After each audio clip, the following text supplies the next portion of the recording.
one man on. When you land softly on Abuja floor. So far so good, don't need budget. APC, yes, yes, yes, yes, APC, yes, yes, yes, yes, yes. Aṣíwájú, Bàbá Olúrẹ̀mí, Bàbá Bọ́lá Ṣadé, Bàbá Olúwaṣeyí, Ìfà gbogbo Naija.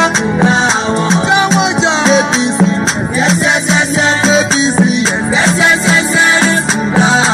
Aṣíwájú, Bàbá Olúrẹ̀mí, Ìfà gbogbo Naija.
Obodo jisike n'ụbọchị eruo na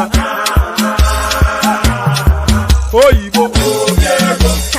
It's everyone, be free, Ayandaba, ayandaba, ayandaba, ayandaba. Ayandaba, ayandaba, ayandaba, ayandaba. Asim ayandaba, ayandaba, ayandaba, ayandaba. Wandama ayandaba, ayandaba, ayandaba, ayandaba. Subramia, Soko sunu baby subramia, Soko sunu baby subramia, Soko sunu baby subramia. Ladies and gentlemen, sometimes you just have to act like you are drunk, like you are crazy. Confuse your enemies, confuse them. Oh, that's yeah, we mo. Yeah, we mo. Oh, that's yeah, we mo. No basai ga ponto mo. Okwitara kara mi nguru ma mi ga kwuru mu gwo ya baby mo. Abe Maria.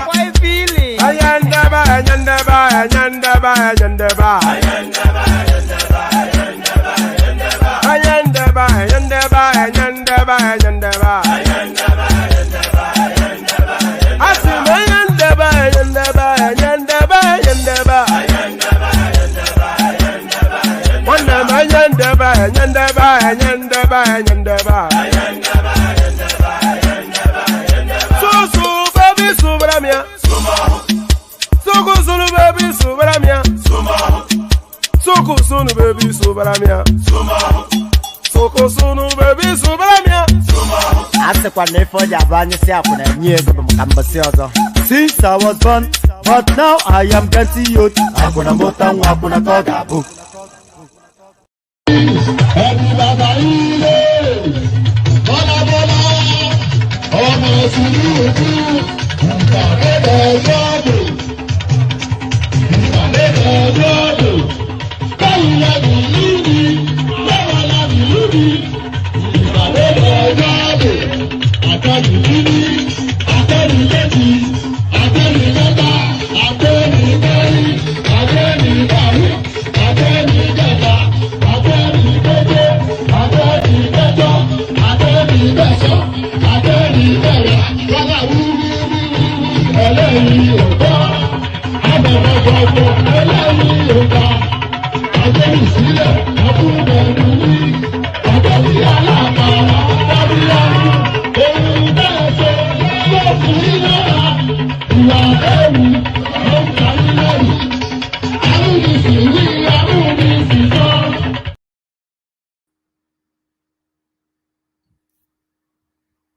Hello, how are you? You know something curious. I do this virtually every single day, and every moment that music stops, it catches me off guard. I don't know why, but it catches me off guard. So, good day to you. Good to see you. And how are you? So, good day to you. Good to see you. And how are you? If you've ever wondered how a session should start, this is how a session should start. So I should land on the screen to be welcomed in the way that Ayo has just welcomed me with a rather handsome super chat. So that, of course, for both hopefully of things to come. And there is Ayo doubling it up right there. So the super chat space is not the exclusive preserve of Ayo. As much as I delight in saying Ayo super chatted, I somewhat tire of mentioning his name only. So if anybody wants to join Ayo, that $ is available not just to Ayo, but to everybody watching us and delighting in whatever we are doing. So so thank you for the super chat, Ayo. So now a bit of departure. I hope I'm coming across okay. My camera looks somewhat skitty where I am here, but hopefully if it's transmitting okay, and then that should be fine. But from the headline, you'll notice that it starts with the word history. So in the course of time to come, we'll be going back through the annals of Nigeria's history, and we shall be revisiting some of the seismic events that shaped the nature of that country that we call ours. So, I mean, what better place to start than the Biafran War? So now, a lot of our clips have been released around that Biafran War narrative. And based on those clips, we shall be trying to have a conversation. So there'll be a lot of clips played, which I shall be talking you through. So look forward to that. So hopefully this session is wrapped very, very much so around the... hopefully this session is wrapped very much so around the Civil War era. Let me see. Am I coming across okay? It's not looking good on my screen. Hopefully it's looking good on yours. So yes, this session, as I said, is going to be wrapped, I'm hopeful, around the Civil War era. I'll be playing you quite a number of clips that somewhat chart. Yeah, Thomas, am I coming across okay? Thomas? Thomas has now disappeared. Yeah. All right, brilliant.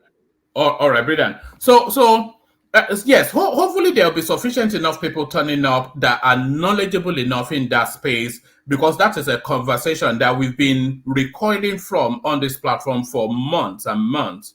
So now that the politics are over, we shall be going through the annals of history, as I said, and we'll be revisiting some of the seismic events that shaped our nation. So we'll be doing that. We'll be doing that, but we have also some of the traditional spaces that we do go to. Some of the headlines that we'll be hopefully discussing: Soyinka, Labour Party leadership knew Obi lost 2023 polls, but they want to force lies on Nigerians. So now, Soyinka, he picks his head above the parapet, and the last time he did that, of course, we know what happened. So there is Soyinka again. Never mind what is to come from the obedient. He speaks truth to the space as he understands it and as we all understand it. Soyinka, Labour Party leadership knew Obi lost 2023 polls, but they want to force lies on Nigerians. So we'll visit that at some point. Only then to go back to this, only then to go on rather to this space. Chicago University says it can't confirm President Tinubu's certificate submitted to INEC as U.S. court adjourns Atiku's case. It's just clutching at straws, this narrative sometimes. We all tire of it, of course, but it's never going to... You know this narrative around Tinubu, his certificate, is he a Guinean or not? This narrative is going to last 50 years and more. And I'm saying that only really going off the back of the Awolowo narrative, where they spun a yard of lies around that guy's name, and they were regurgitating those lies, generation after generation, 50, 60 years on. So this now is somewhat deja vu, the Awolowo scenario. So aggrieved were they that this Yoruba man defeated them in politics. Chicago University says it can't confirm Tinubu's certificate submitted to INEC as U.S. court adjourns Atiku's case. I'm not going to do the readout on that. We just leave that at the headline. But what is Tinubu having to contend with? Certainly not Peter Obi. More important matters. What Tinubu really has to contend with is this.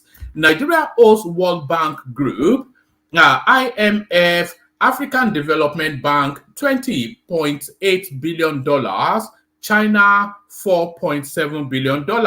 So if that is the totality of the Nigerian owings, then let's see. This is from the Debt Management Office. Let me see if I can expand it somewhat.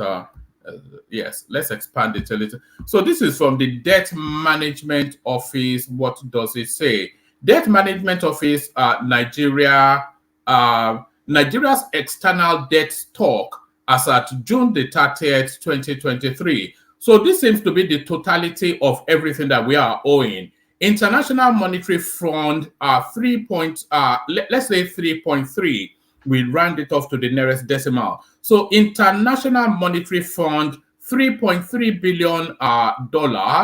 World Bank Group. So, the World Bank Group, within the World Bank, of course, you have satellite agencies within that, which countries owe individually. So within that World Bank Group, International Development Association, Nigeria is owing $14 billion there.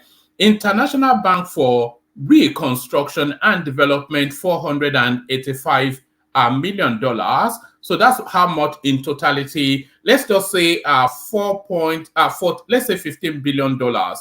We're owing the World Bank $15 billion. African Development Bank, $1.5 billion. Let's round it up to let's round it up to 2 billion. Yes, let's round it up to $2.5 billion because they are owing them $980 million there, etc. Arab Bank for Development in Africa, $5 million, and on it goes. So the totality of that, $20.79 billion, which is 48% of our external borrowing. So the World Bank and the African Development Bank, we owe the most. China, the Exim Bank, $4.7 billion. France, $500 million. Japan, I don't quite think there's anybody on this planet that we've not begged money off.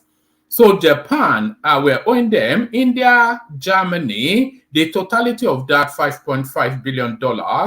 commercial loans. So this is from the commercial market. Euro bonds, $15 billion. Diaspora bond, zero. So I think the people in diaspora, they know better than to let their money fall into the hands of Nigeria. The totality of our debt, $43.159 billion. So that is the totality of Nigeria's debt as at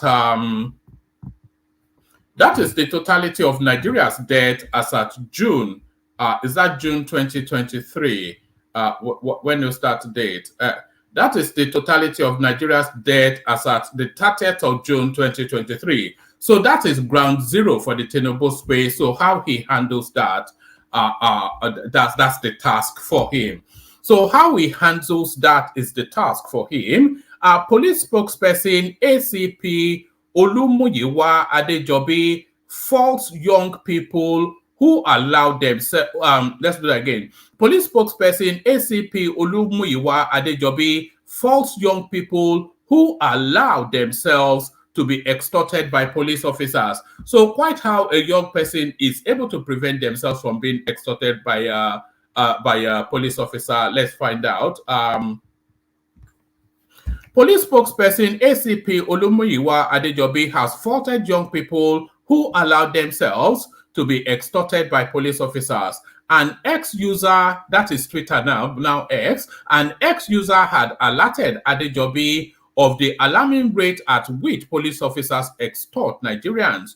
Uniform shouldn't be a symbol of war to citizens. Your officers are criminals. The way they extort young guys instead of politicians is too much. You know about this. You see it and hear it every day. We have family, we have parents. Reacting to the post, Adejobi wondered why people with legitimate jobs will allow themselves to be extorted.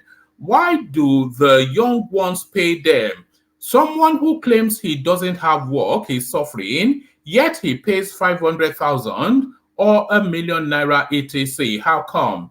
I guess they are birds of the same feather. If you are genuine, you earn your income from your workplace, legit money, I don't think you would allow someone or somebody to rob you of it. No way. My take, he said. So that is the take of the hold on. So that is the take of the Nigerian police to the cries of the people that they have been extorted. Tough luck is essentially what he's saying. Tough luck, essentially what he's saying. Nigeria, Benin Republic sign agreement to enable importers clear cargo from Cotonou port. So how had the battery fallen is really the only thing you think of there. So rather than the pardon me, rather than the Beninese coming to clear their goods in Nigeria, Nigeria is going to clear her goods in the Republic of Benin. So how hard the mighty falling? Nigeria Benin Republic sign agreement to enable importer clear cargo from Cotonou port is actually unbelievable, really. The Nigerian Customs Service NCS says it has. Let's take that again. The Nigerian Customs Service NCS says it has entered an agreement with its Benin Republic counterpart to enable importers to clear their goods from the port of Cotonou. Adewale Adeniyi, acting Comptroller General of the NCS, spoke on Tuesday in Abuja at the end of a two-day working visit by the Director General and senior officials of the Customs Service of Benin Republic. Adeniyi said the meeting was aimed at boosting trade relations between Nigeria and the Benin Republic, as well as curbing smuggling. Responding to questions on opening of the port, Adeniyi said customs will ensure that due process is being followed. We are building confidence in the system offered by the Republic of Benin. Our importers are using their ports and vice versa. If there are people in the Benin Republic who want to use our port, we try to build trust in our system. And by virtue of this agreement, What it means is that Nigerian importers willing to use the port in Cotonou can have their goods cleared in those ports because there would be an opportunity for them to pay duties on goods that are liable for payment of duties.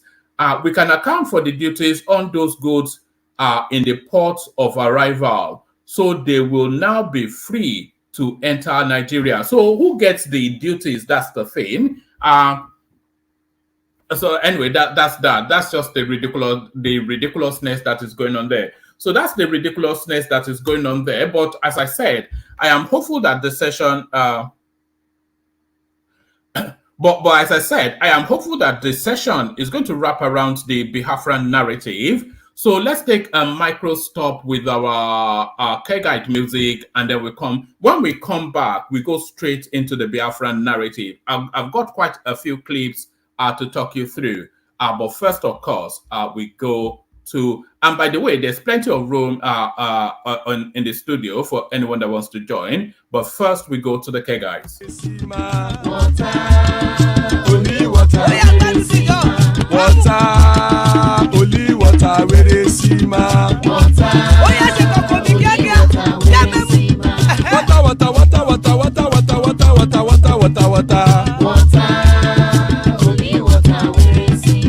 Hapa o naido.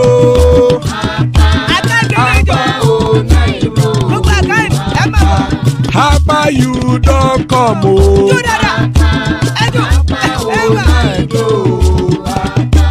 Hapa o naido.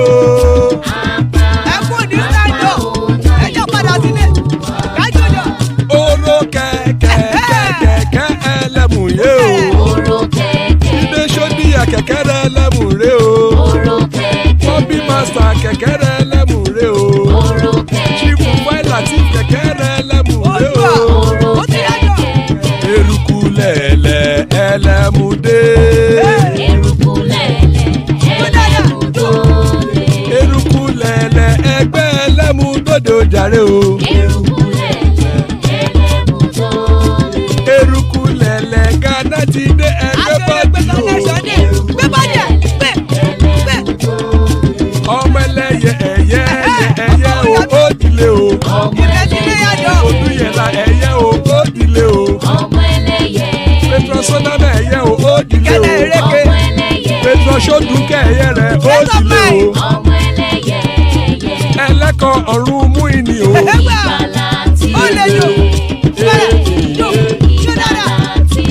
Àkùkọ ọ̀run mẹ́kọ̀.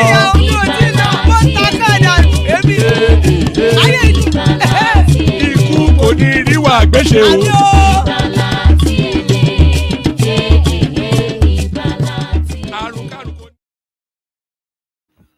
So there it is right there. Iku koniri wagbeshe, may death have nothing to do with us. So Iku koniri wagbeshe, may death have nothing to do with us. So now the Nigerian Civil War, we're going to spend quite a bit of time there. So now a lot of you have heard a lot of things about the Nigerian Civil War. A lot of it meshed in whoever is telling you whatever it is that you're hearing, because a lot of it, of course, enmeshed in all manners of spinnings and obfuscations, and it's just a real mess. You hear a different version from whoever you're listening to about the Nigerian Civil War. But there's been now a series of clips that was released around about that time that paints a particular type of a narrative. So we're going to explore the narratives that those clips are painted or are painting. So we're going to explore the narratives that those clips are painting. So now the Nigerian Civil War started in July 1967. So it started in July 1967, but there was a precursor to the Nigerian Civil War. What actually led up to the Nigerian Civil War was a coup that took place a year prior. So that coup, of course, the Nzogu coup, which essentially slaughtered the elites amongst the Northerners. That was the precursor to the Civil War. So let's now pick up the narrative from the coup. So we pick up the narrative from the coup. And by the way, we'll be skipping through. This is not going to be a detailed and comprehensive look at it. This will just be pulling together of clips that tells a particular type of narrative. But let that narrative begin in 1967. Watch this. Ojukwu, can you please give me an account of the night of the coup in Kaduna? Well, it's rather something like the longest day. We started this off on the night of the 13th of January, when a night exercise was planned by the military college, which I command. We took out troops to the ground and taught them how to do night attacks. We didn't tell them what we were planning for, but at the end of the exercise, we took them out and showed them various places where they were to stand and just remain in their vehicle. Next day, we went out again for the same type of exercise, and at the end, we issued them with ammunition this time, live ammunition, and told them that they were going back to the same place as they went yesterday, but this time they were to get certain people. And they were with you, were they? Oh, of course they did. Oh, they all supported us. Did the Sergeant himself attempt to fight? Well, no. We didn't see him until the time we actually shot him. He ran away from his house when we fired the first few shots of anti-tank gun into the building. The whole roof was blown up and the place was set alight. Then we went to the rear of the house and started searching from room to room until we found him amongst the women and children, hiding himself. So we sort of took away the women and children and took him. Now, what are your relations with General Iramsi in Lagos? Well, very good. He's my boss. I have always been under him, and I still am under him. There isn't really any problem. A few misunderstandings arose, but this was due to the publication in the press and by announcements over the radio. At one time, they started calling us in Kaduna rebels, whereas in fact the revolution was all a planned affair all over the country. And all right. So that was the Major Chukwuma Nzogu describing how Ahmedu Bello was killed. So we took him out amongst the women and we shot him. So that's unmistakably that I think that was an interview by the BBC. We took him out amongst the women and children. So they had been prepping people, taking them on exercises until then they on the fateful day then they supplied them with live bullets and launched that attack on the Saudana and then which is Ahmedu Bello, of course. And they took him out. So that was what he just said. That was Major Nzogu, of course, Chukwuma Nzogu, telling us then how the first coup in Nigeria took place. So that was how the first coup in Nigeria took place. And that then cascaded into a series of events. The Northerners, of course, seeing that their elites were wiped out, they slashed back. And in the course of that led, so that was July, by the way, 1966. So fast forward a year later, July 19. Yes, fast forward. Hold on. I hope I'm not getting my dates out of skew. Yes, fast forward to a year later, July 1967, the Nigerian Civil War broke out. So the Nigerian Civil War broke out. So now, the understanding was that what cascaded into the Nigerian Civil War was essentially that coup that took place.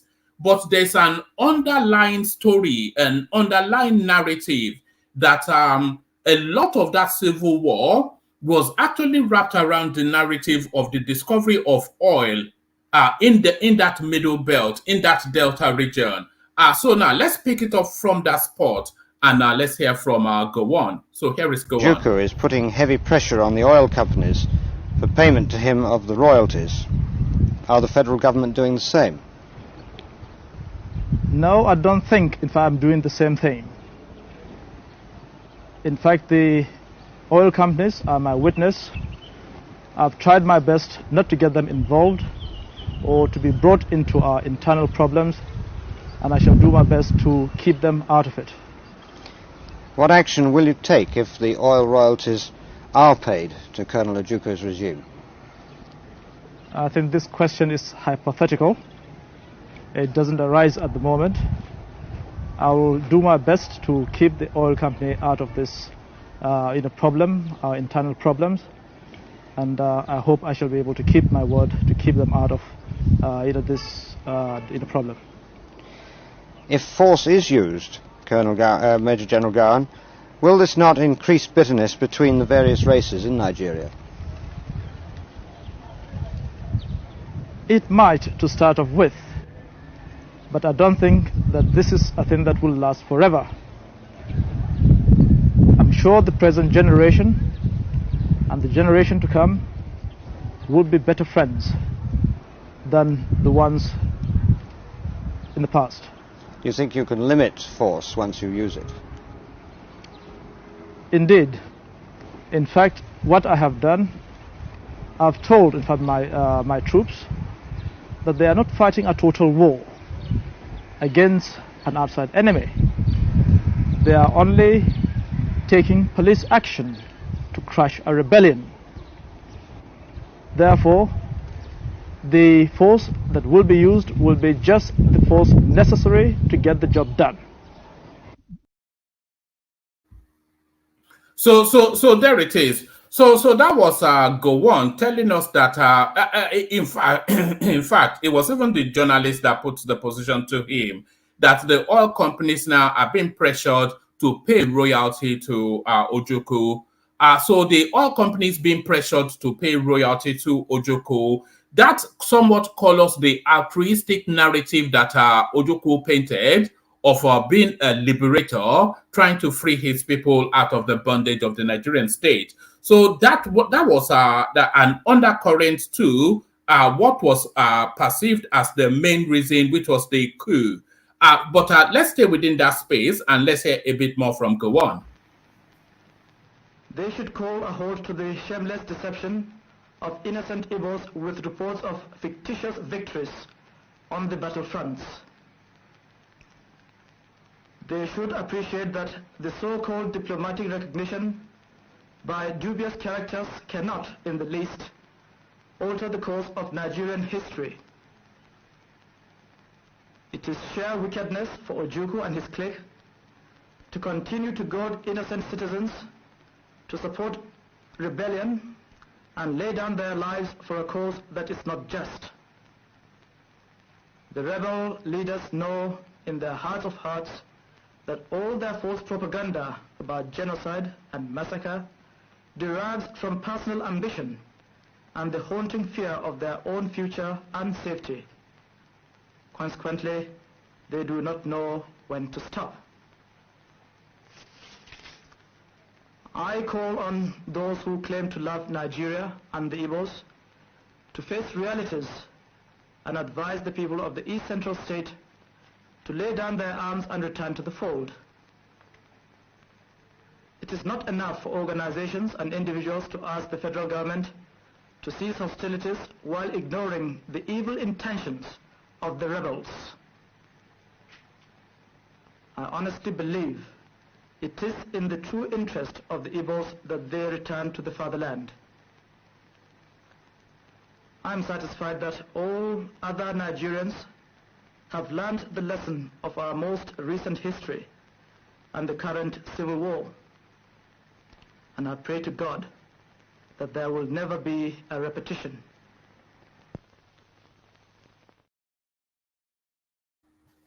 All right, so that was the propagandizing that usually forms the backdrop to any war. So that was Gowon then in a public broadcast then accusing Ojukwu of deceiving the Biafrans to go to their death in a war that has no meaning. So in a war that has no meaning, so it was a war for secession. That was the popular narrative. But really, the real reason a lot of people will have it is a war for oil. It's a war for oil. And here we go back then to that oil narrative and take it from Ojukwu's perspective. So here is Ojukwu now speaking to that oil space. that a lot of people feel really underpins this war. Watch this. Landing troops in the Delta Creek areas is one thing. Using them with effect is a vastly different thing. It is clear to me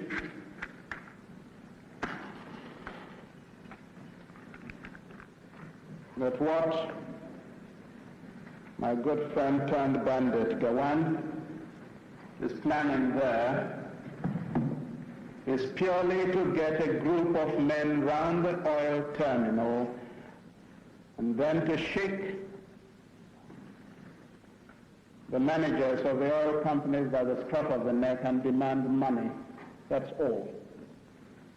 He knows well that the troops in that area can be of no use.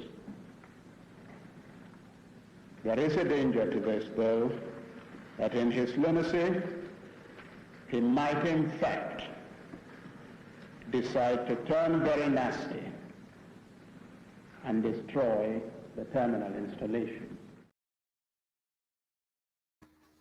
So there it is right there. So there it is right there. For all of the altruistic reasons that they were telling you that the Biafran War took place, it was really a battle for oil.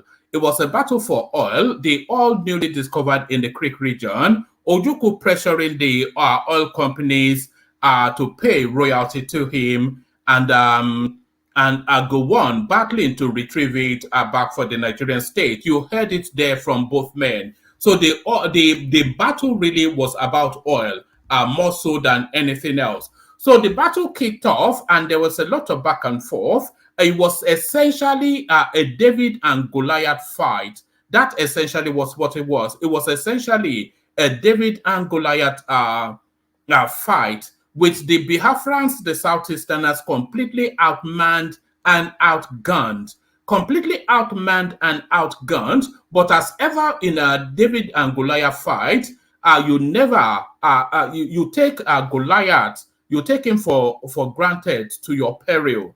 So in as ever in a David and Goliath fight, you take David for granted to your peril. So here are instances of David punching above his weight. So in the course of that war, the Biafran space, they scored quite a few surprising victories.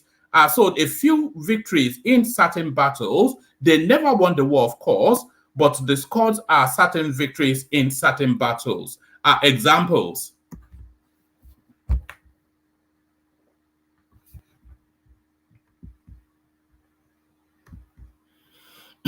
Okay, so there is no narrative to that. So hopefully you can hear my voice. So there is no narrative to that. So I'll tell you what's going on.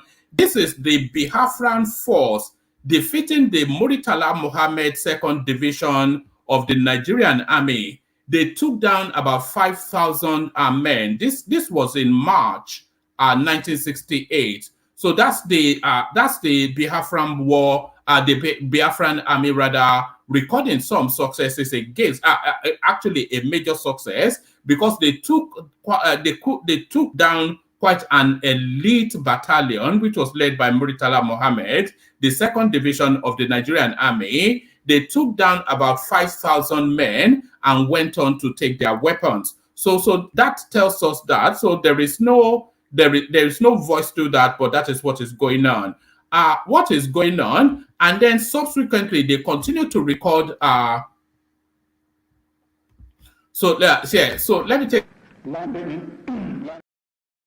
Yeah, so subsequently they continue to record certain pockets of success, and they especially recorded success in the Middle Belt, in the Eastern region, amongst the minorities there. So they recorded a lot of success in the Middle Belt region amongst the minority groups there. So the next clip now shows you how they captured a bunch of Efik, Ibibios, Ijos, etc., and they conscripted them into the Biafran army. So watch this. Augustine Ekpo. And where are you from? I'm from Calabar. Calabar. Yes, sir. How did you happen to be in uniform? Take him back. Well, since I passed it 1964, I haven't got any job to do. So I was sent my brother to come and meet me at Lagos. To come and meet him at Lagos? Yes, sir. Your brother sent to you as you come to Lagos? Yes, sir. From where? From Calabar. Calabar? Yes, sir. So on my way, he told me to come down to Lagos, whether I would get a small job to do. Because since I passed this, I haven't got. So anyway, then you decided to go to Lagos. Yes, sir. So what happened on the way? So what? At Onisha Bridge. At Onisha. Niger Bridge. I was captured by the Igbo, that is Igbo soldiers. The Igbo Ojukwu soldiers. Ojukwu soldiers. So they took me to Enugu prison yard. Yes. They told me that they are going to kill me. So well, to me, I didn't know any of them. Yes. My name is Francis Abang. Francis, I will look at me. Francis Abang. Francis Abang. Yes, sir. Where are you from? I'm from Boki, Ogoja. Ogoja. Yes, sir. So how do you happen to be in the uniform? I was forced to join the Ojukwu soldiers. Oh, you are forced to join Ojukwu soldiers? Yes, sir. Who forced you? Ojukwu rebel soldiers forced me to join them when I returned from Lagos. You returned from Lagos? Yes, sir. To go where? To go Ogoja? When I returned from Lagos to my home. Oh, to your home? Yes, sir, to escort my wife. To escort your wife from where? From Lagos to... Oh, yes. You escort your wife from Lagos to Ogoja? Ogoja. So I was forced to join armies. So we have been demanded for our state. And they suspect me that as I returned from Lagos, I may carry anything back to Lagos again because I was hurried to go back to Lagos. Some of my brothers are not detention. They are struggling for state. So when I joined them, I was not told that I'm going to join army. I was just taken by some soldiers to Pricot. The next day, I see training. I started to run with them.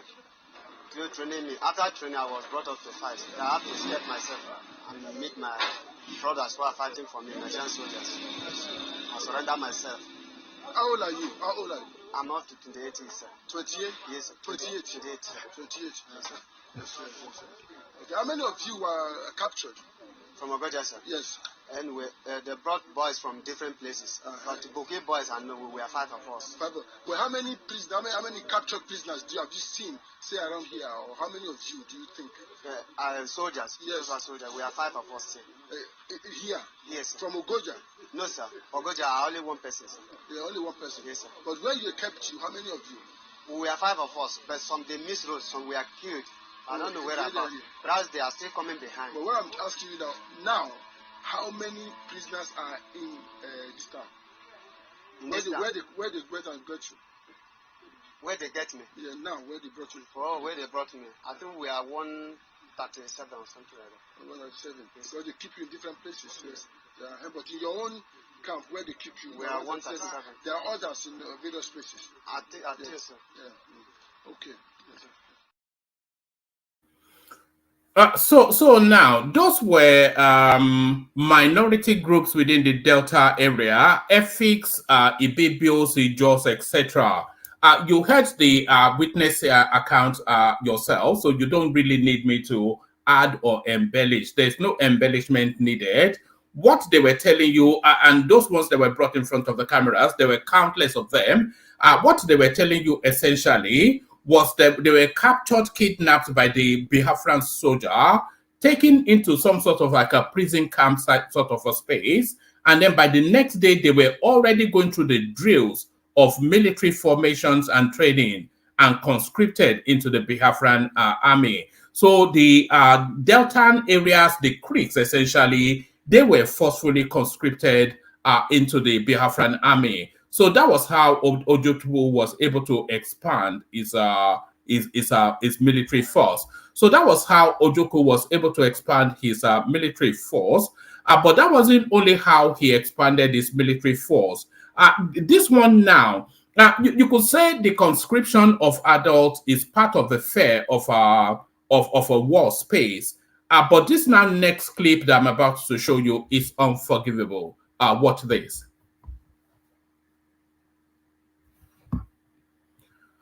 All right. That doesn't come with an audio either, but that essentially captured Biafran army child soldiers undergoing rehabilitation. by the Nigerian army. That was in 1969. So that clip that you're seeing there now, they are underaged people forcefully conscripted into the Ojukwu army, are subsequently captured by the Nigerian military and being reoriented back into normalcy. So that a lot of people will concede unforgivable. But there's still plenty of spaces on the studio, by the way, for anybody that wants to join. So that unforgivable. But then we continue to say that the Biafran army did record minor successes in the course of that war. And one of the marquee successes that they will claim that they recorded was incursions into Lagos State. So here now are samples of the Biafran army blowing up Lagos State. Watch this. In command was the oldest of the mercenaries in Biafra, a South African known.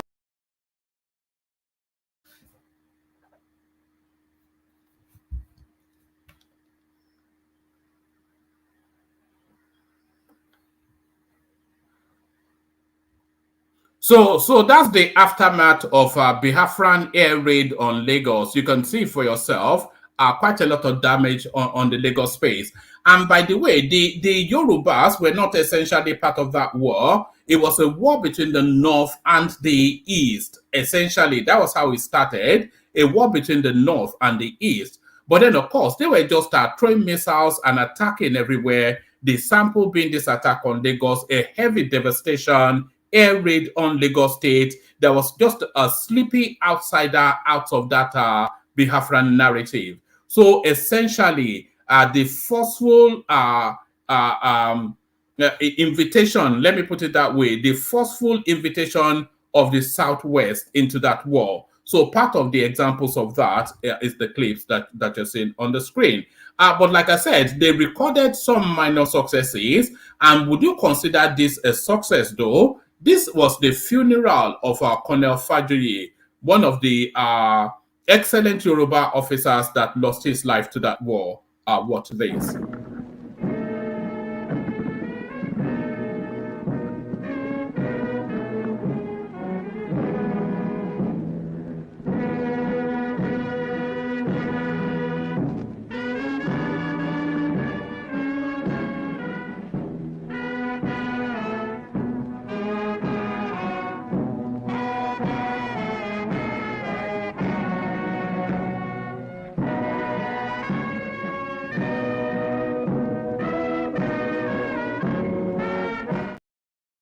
Right, so that was the funeral of Colonel Fajoye, one of the excellent officers that lost his life to that war. But then, how did the Biafrans become such a potent, sleek fighting force? This is the question. Is it down to the ingenuity of the Southeast, brilliance of Ojukwu? That's the question, because a lot of conversations wraps around that space. How did the Biafran space become a lean, mean fighting machine? That is a question that has been agitating the Nigerian mind for quite a long time. But now, this next clip will hint to an answer to that. Was it Ojukwu's brilliance? Was it the ingenuity of the Southeasterners? Or does this clip give us a hint as to how the Biafran soldiers were able to organize and become a potent force? Watch this. In command was the oldest of the mercenaries in Biafra, a South African known only as Major Williams. To make up your minds to start work. Not go around like bloody women, yak, yak, yak. Get them moving. Oh, yeah. Move. Wait. Major, please, may I ask a question? You are a British? Oh, no, South African. South African? Why you are on this side and not on the other? It's a British. Oh, I'm a South African, not British. Why should we help British? This is the side I prefer for my conscience. I'd never fight with the communists. I was fought against them, sent to Africa. And I just disagree with communism, plus I like these people.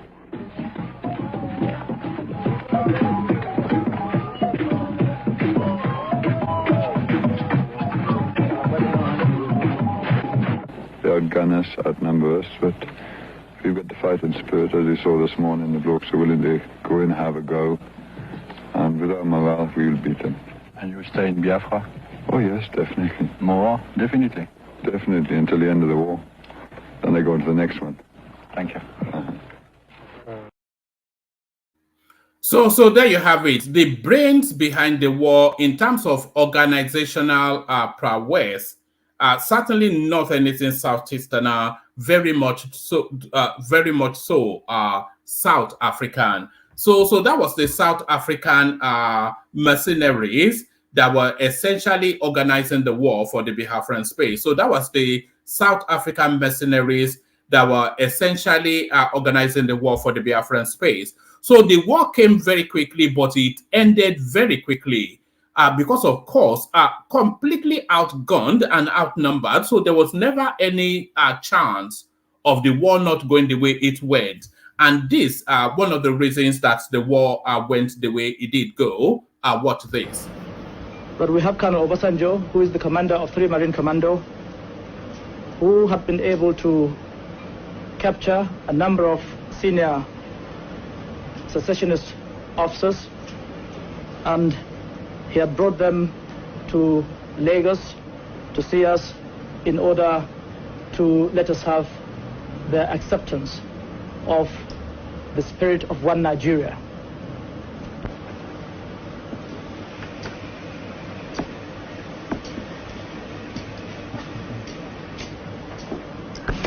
Formally give up secession and report for reappointment and redeployment.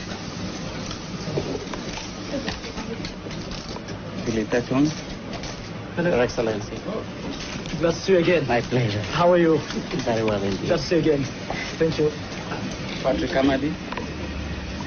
How are you? Excellency. Glad to see you again. Thank you very much. Glad to see you again. It's an experience. Honestly.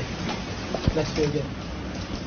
And I would like, therefore, to take this opportunity to say that I, Major General Philip Effiong, officer administering the government of the Republic of Biafra, now wish to make the following declaration.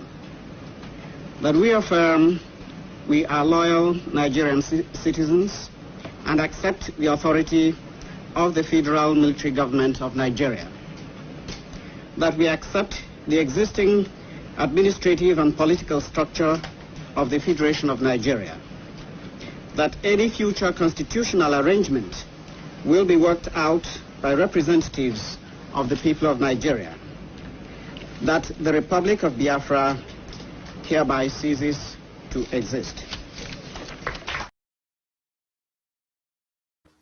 So now, that was the language of surrender, facilitated very much by Obasanjo, who went head-on into the war to take the defeat and surrender of the Biafran space. So that was the language of surrender that you heard there, Colonel Effiong saying enough is enough. Was it Roberto Duran, no mass, no mass? So no mass, no mass. So that was the language of surrender, and this is what our victory looks like.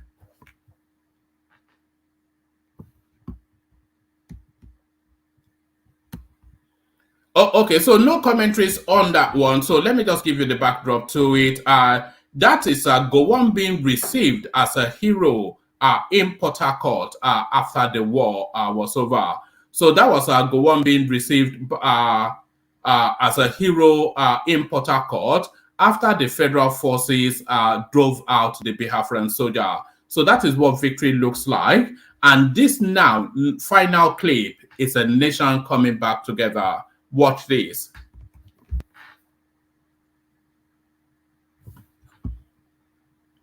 Oh, okay. There's no audio.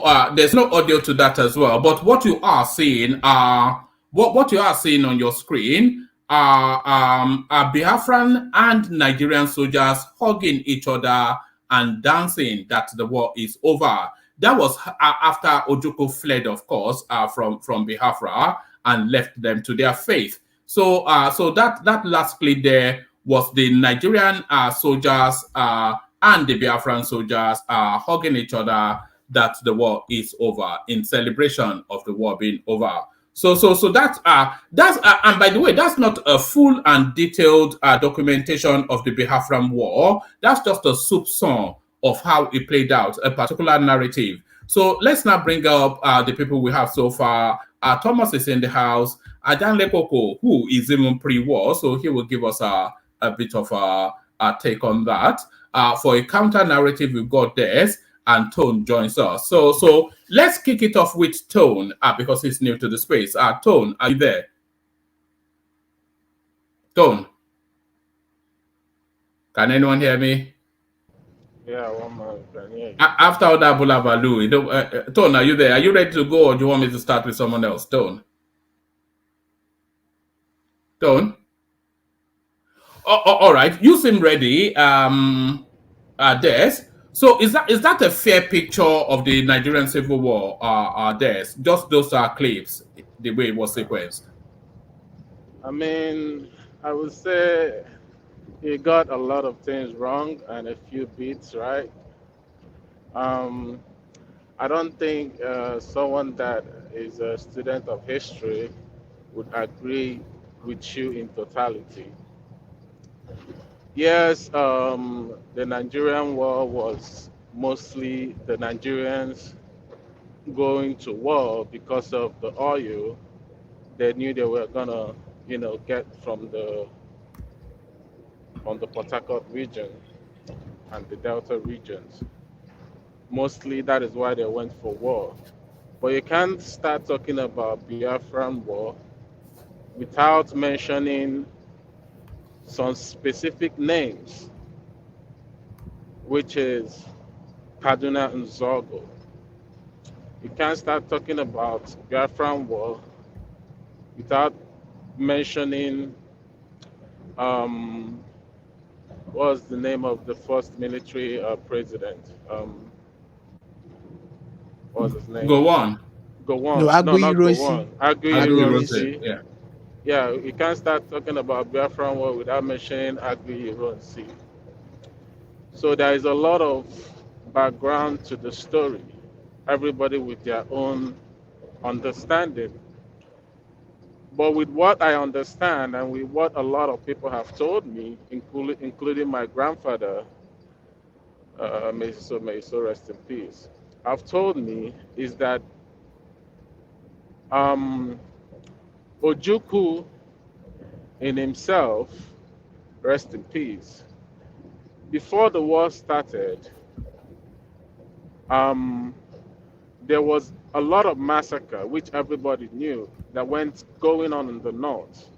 A lot of Southeasterners were massacred due to the coup of Aguiyi-Ironsi, and then Gowon entered. There was a lot of massacre that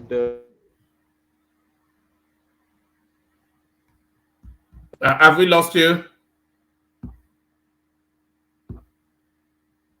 Hello, can anyone still hear me? Have we lost you? Yeah, one man. Can hear you. Yes. Yeah, we've lost this, but I don't want too much gaps in this because I want to document this. So Des, if you're not there, let me go to someone else. Okay, pick it up from where Des left. Solomon. Yeah. Good evening, everybody. Good evening. Did you see the clips? Yeah, I did. I saw the clips, and I'm not here to just come to pick side. Like, we should just try and get the facts straight and not just twist anything. Yeah, this history, this topic we're talking about is pure history, and is a very sensitive one that bless you. We are very young and we have thank you. Some stuffs I've read. I've picked certain things from them, and recently somebody like Reno has been dropping one or two things, articles about the war, and some of them, like, I feel like maybe if I see Reno as somebody who is, will I use the word honest, and yeah, so he was dropping, and certain conversations I've had with certain people too, as just made me gotten some informations about the war. Like my dad fought this Biafra war, but when I was discussing with my dad, when I discuss with him, he doesn't talk like somebody. He just talk about his experience in the war, and not like maybe the things that really happened, and all. He just tells me about his experience, and Did yeah, he tell you as that the war was about oil? Did he tell you that? no. My dad, Yeah, I one just told you man, to I don't just know. I don't know. Sorry, Solomon. I don't know what happened to my. I got a call, so I had to switch to my other device. So what I was saying basically, I'm sorry, Solomon. I sorry I cut it like that. Um, what I'm saying in the sense that the the the the fight Biafran war was basically a struggle for the Southeasterners. Is a struggle for the life of the people. Yes, Ojukwu, you can't deny that Ojukwu had some selfish reasons, yeah, for doing what he did because, after all, he's a politician in the sense. But it doesn't change the fact that what he did saved a lot of lives at the Saved or initial cost? no Saved or cost? at the initial stage. He saved a lot of life, but the war didn't. Um, See, let's talk about the Aburi Accord. What actually started this war, in the sense, and we can trace it directly back to Aburi Accord, and which was mostly what everybody is clamoring for right now, which is everybody taking charge of their own resources, right? Which was mainly the subject of the Aburi Accord, because Gowon in that signed accord, Ojukwu stated it that go on, you can be in charge of, the federation. They will still be part of Nigeria, but you have to make it that everybody will be in charge of their own region. You can't start from the Aburi Accord. You have to start from 1966. I have skipped past there one month. I've just But you can't skip basically to from there summarized. now. So if we are going to do this, then we might as well do it right. Okay. Yes, Okay. you can't skip through 1966 because that was the ground zero of the whole event. Yeah. Okay. Like I said, 1966. When Kaduna and Zogo organized the coup, which didn't work, right? And the Aguri Ronsi regime took over. And what happened then? It was like a sort of people were feeling that the Easterners, this is mostly an Eastern coup, right? Because a lot of them were Easterners. We have like a couple of Southwesterners, and majority of the 5 people there were Easterners that organized this coup. So they have the feeling that it was mostly an Eastern coup. Considering the fact that Aguirre Ronsi was the one that generally was on top after the whole coup. So his regime lasted for like 6 months, right? 6 months after the coup. I don't really know the exact month or exact year, so I'm not going to talk about it.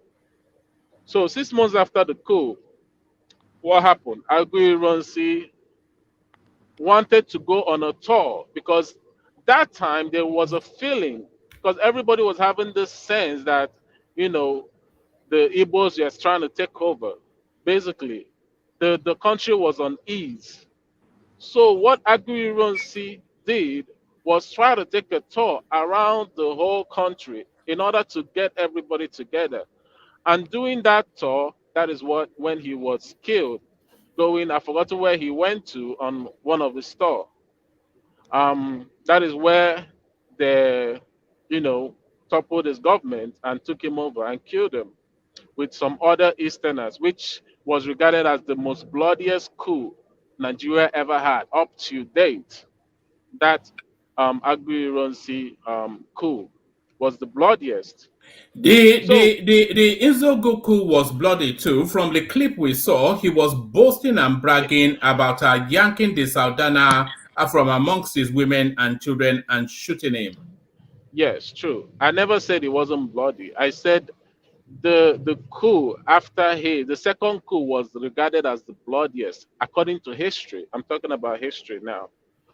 So that coup was mostly a lot of Igbo soldiers that which had nothing to do with the upper hierarchy of government or whatever, were basically killed with no intention, with them not knowing what is going on. So what happened in the first coup was the people that was on top was taken out. The second coup was basically everybody. If you are Igbo, they'll Not take you not out. not everybody on top was taken out. It was essentially the northerners on top that were taken out, and a few southwesterners as well. I mean the first coup, that's what I'm saying. Yes, no, you said the first coup. It was basically about the. Okay, carry on. Yeah. Yeah, the first coup was people at the top, the northerners at the top, and some southwesterners. What's his name? Shit, I forgot names. But yeah, but the second coup was mostly everybody was taken out. Like if you're a soldier, an Igbo soldiers, they will kill you. That was what happened. That was what made it the bloodiest coup. But after that coup, what happened was very, very important, which Ojukwu, being the southeasterner governor at the time, he was a southeastern governor.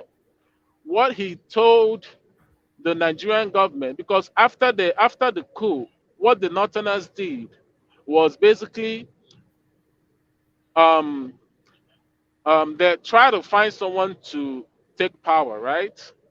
Because the seat was empty. So the hierarchy of military is all about hierarchy. So when it comes to hierarchy, the person that was supposed to take it over that seat after that coup was a southeasterner. I think he was a general then. Like I don't know names. I'm not gonna call names, but he was a general then. The second on behind was a southwesterner, and the third I think was from south. So after seeing this, they didn't want to give power to anybody that is not from the north. So they went So, down. sorry, Des. Do you know enough about this? Because you just seem to be. I know enough. I'm saying what I know. I just, like I said, I don't know names. I'm not gonna call dates because I can't really remember as much. But I know the process it went through. So now what happened was they gave that power to Gowon because he was from the middle northern belt, like the Plateau state. They gave that power to him because he was the nearest person to the north that was on a higher hierarchy of power at then. But Ojukwu made a statement that he's not going to obey someone that he has a higher rank, that they should give that power to someone else. That was what Ojukwu, I can send you that video. Ojukwu made that statement as of that time, and which they never listened. So what happened then? They started killing the Igbos on the north. Yeah? Started killing the Igbos on the north. Ojukwu now said all the Igbos in the north should come back home. That was why we had the exodus of Igbos going from north to east. What happened after that? When a lot of the Igbos came back, they tried to find a lot of resolution. This just didn't happen it just didn't start in one day. So many times they try to find resolution to solve the problem of the eastern and the north. They had a lot of meetings, which the last one, going back to the accord, the Aburi Accord, which the last one they went to Ghana. And Gowon basically signed an accord, which Ojukwu, I can still send you that video, showed you the accord that the Nigerian government signed, that they were gonna, everybody on his own, basically. Everybody on your own. So when the Nigerian government at that time, which is Gowon, came out and basically, What do you mean? What do you mean by anybody on your own? What's the it means like everybody should manage their own resources. That's what I mean. The accord was basically to sign that within Nigerian state, right? yes, within Nigerian state, everybody should manage their own resources, which I said is what a lot of us right now is clamoring for. That Nigeria should have that process of government right now. So which was what happened then. And the Nigerian government, knowing, like I said, this is a war of Nigerian, knowing what they are gonna get, which I told you one time that the only reasonable war Nigerian fought is against Biafra because it's a war for oil, which in their own part it was reasonable. Do you get? So knowing that if everybody managed their own resources, the oil that Nigeria was benefiting massively from then is gonna be controlled by Ojukwu. They didn't let him. So what he said, Gowon said that there's nothing like Aburi Accord. There's nothing like that. So Ojukwu came and made an announcement. In Aburi we stand.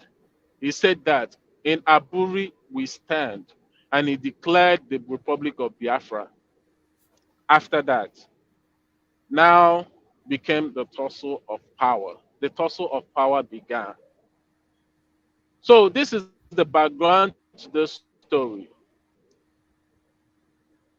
Because like when Nigeria started, planning to fight a war against an innocent people of Biafra. Like I said, I'm not gonna exonerate Ojukwu in all this because he could have You stopped see, this you war can't a say long the time ago innocent. and You saved. hold on this. You can't say the innocent or you can't say the innocent people because you seem to be picking up the story from where it plays out to your narrative. But the story actually began in July 1966 with the Unzogu coup. Yes. So I that's where mentioned the that. innocence was lost. Yes. I mentioned that Nzogoku and was January and you can 66. Was it you January can you 66? Yeah. Yeah.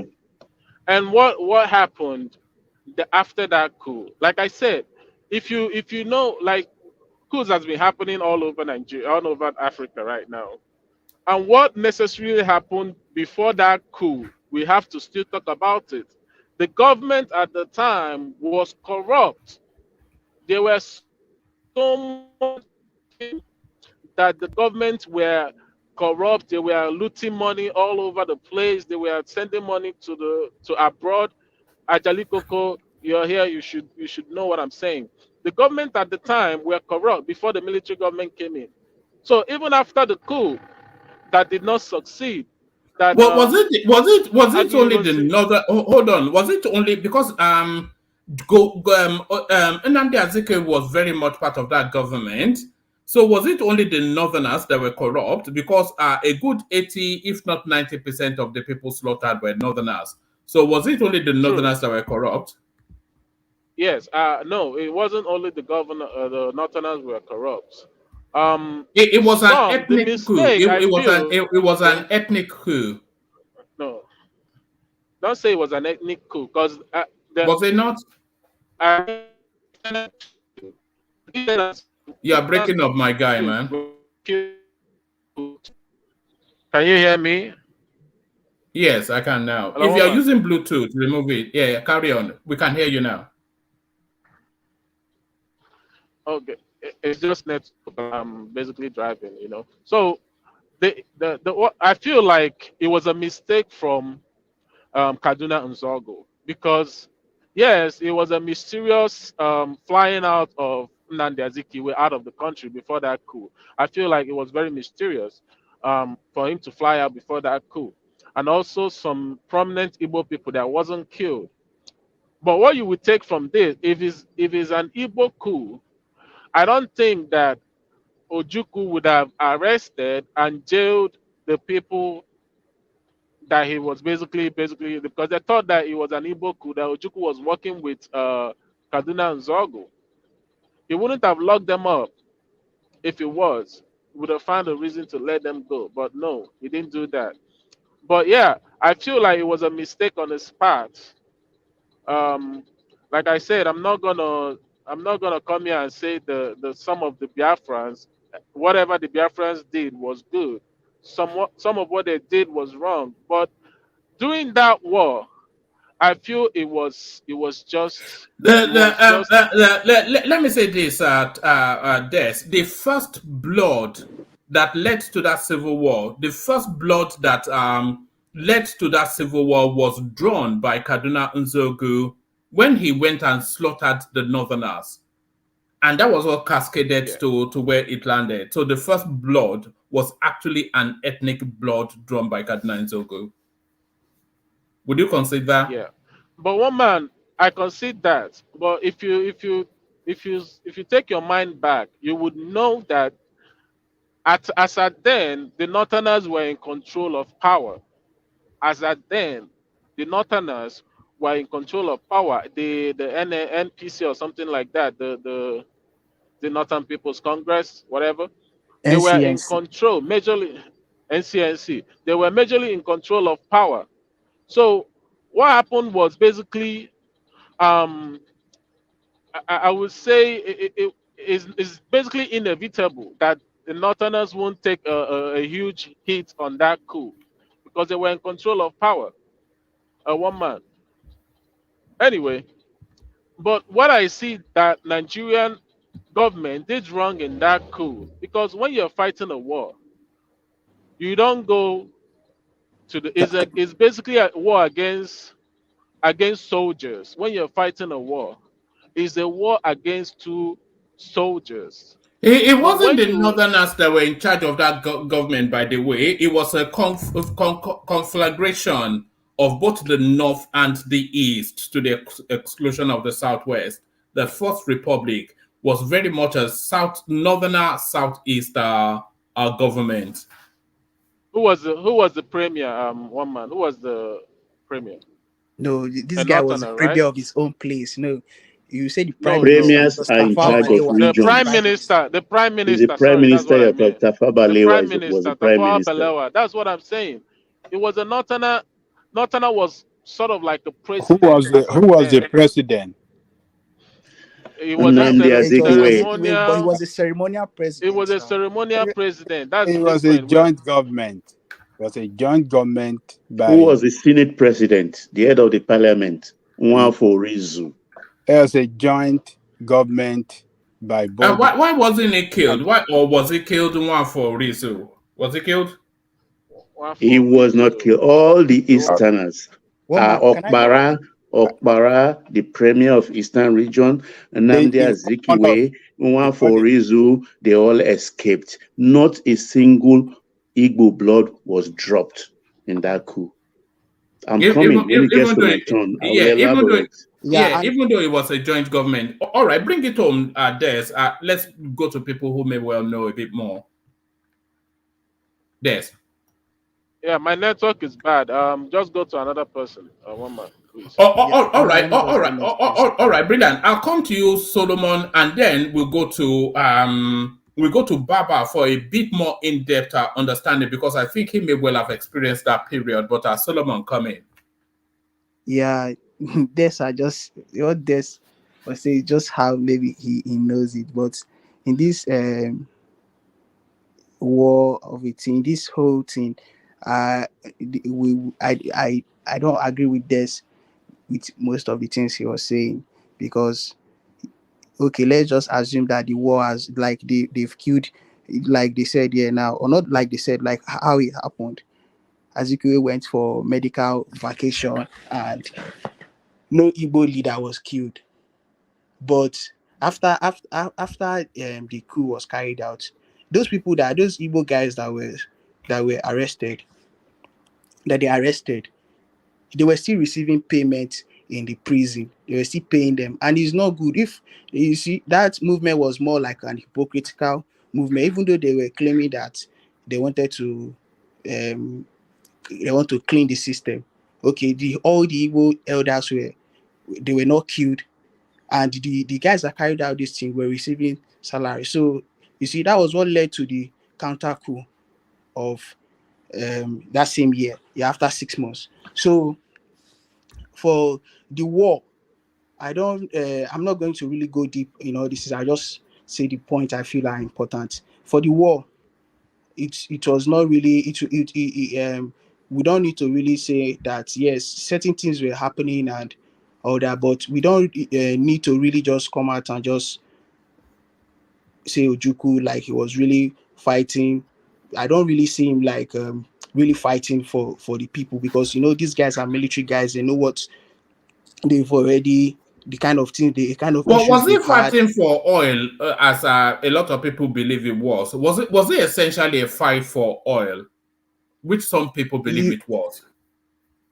I won't really say it was really a fight for oil, but it should definitely be part of it, because but one thing I know is that his own personal selfish interest was aligned to that fight, to be honest with you. Because even talking about Aburi here, in an article I read, he was told, as in Gowon was supposed to make an announcement, was supposed to make an announcement before him, and he went ahead to make that announcement. And something like that announcement really caused was one of the major things that caused that made this guy got angry. That even though some persons from the south, because this is where I don't really believe the politics of the south, they were like, this agreement you've done with this guy, are you can't stand with it. Many of the south people were against it, even though Gowon the both of them has already agreed in Aburi that, but when he came back, or even before he came back, they've already started telling him that, man, you can't go on with this thing, you can't do this thing. Then Ojukwu went ahead. Ojukwu was at fault for going first to make that announcement.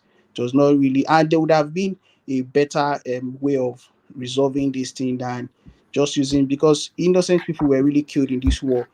Like I said here before, even my grandfather, he was killed in 1969, and some other persons from the north. And people talk about Awolowo. Before, I used to think that Awolowo was really a bad guy, but especially with what Reno has dropped few days, some pure interesting articles. Awolowo when the time for politics reach, we must play the politics. But when it's time for working, he really did well. I won't give it up to him. Even how he was able to send things through the Red Cross and all that, humanitarian those humanitarian stuff organizations. He made use of them to send food to the southeast, and Ojukwu was even diverting them. You see, these things were the things that made me know that, yeah, this man's personal interest was really in line with and they were kind of using propaganda to tell the people that the foods were poisoned, even though, yeah,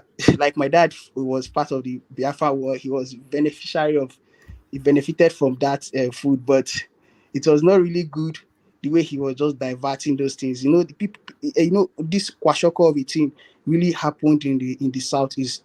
Like, children really suffered from that illness, and it was really a very, very bad one. This war would have been something that that would have been resolved in a very reasonable way than just using because of and you see, at the end of the thing, he just left, even though he did well, but in trying to say that, yeah, he's standing for the people, but the way he went was not really the way. I don't think is how he's supposed to go about it. And many stories that they were saying about this Awolowo guy. I don't think, it's not like, I'm not trying to pander towards anybody here. I'm just trying to get the facts straight here, that because of the lots of articles I read about this whole war and it, and Awolowo's role, and how, even though Gowon was the one that released him, not even Aguiyi, it was Gowon that brought him out of the prison, and still yet he tried. If he's the only Yoruba man that did well for Igbos, he did very well for us. Yeah. Thank you, Oba. All right, brilliant. Someone mentioned that no Igbo person was killed.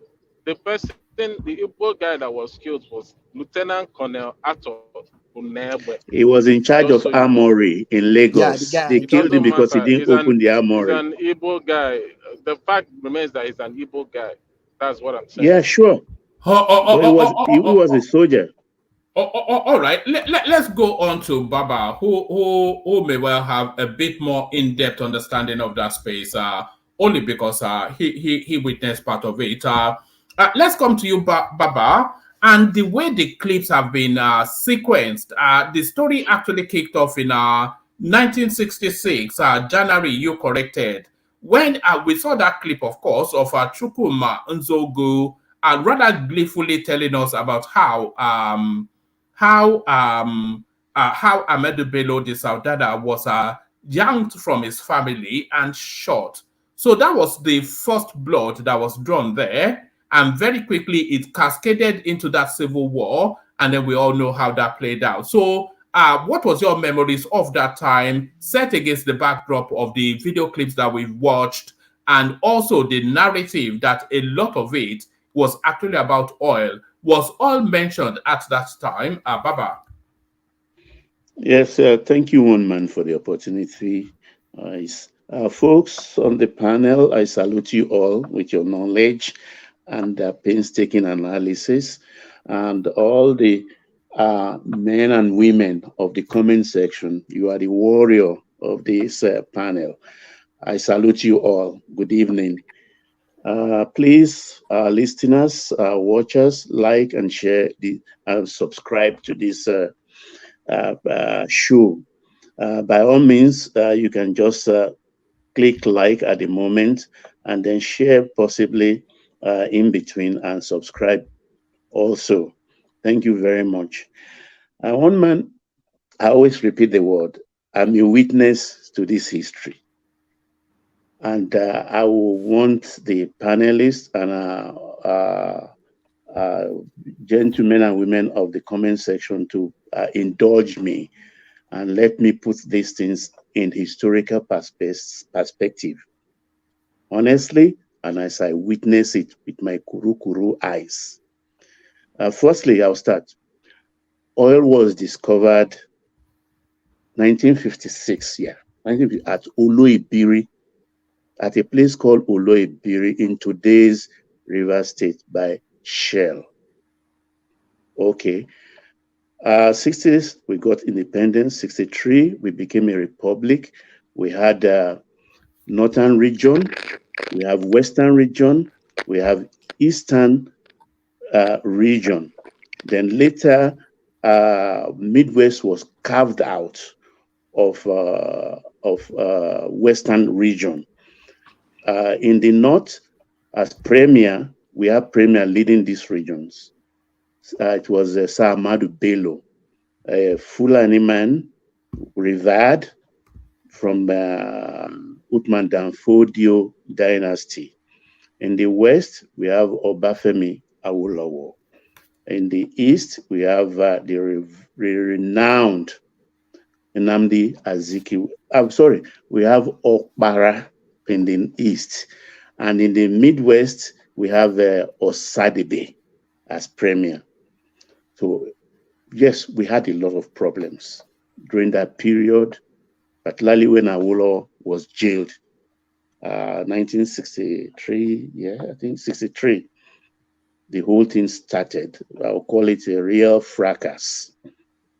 You understand? So I will fast forward from that period to 66. The country was on fire, particularly in the south, in the west then, not southwest, in the west. Country was really on fire. Then in January 15, I think, 5 majors struck. They were all in the northern barracks. Obasanjo was somewhere in India, but Ojukwu was home. These are the majors. Ifeajuna, Nzogu, Anufuru, Okafo, Ademoyega. There were 5 majors who planned the coup. It was a bloody coup.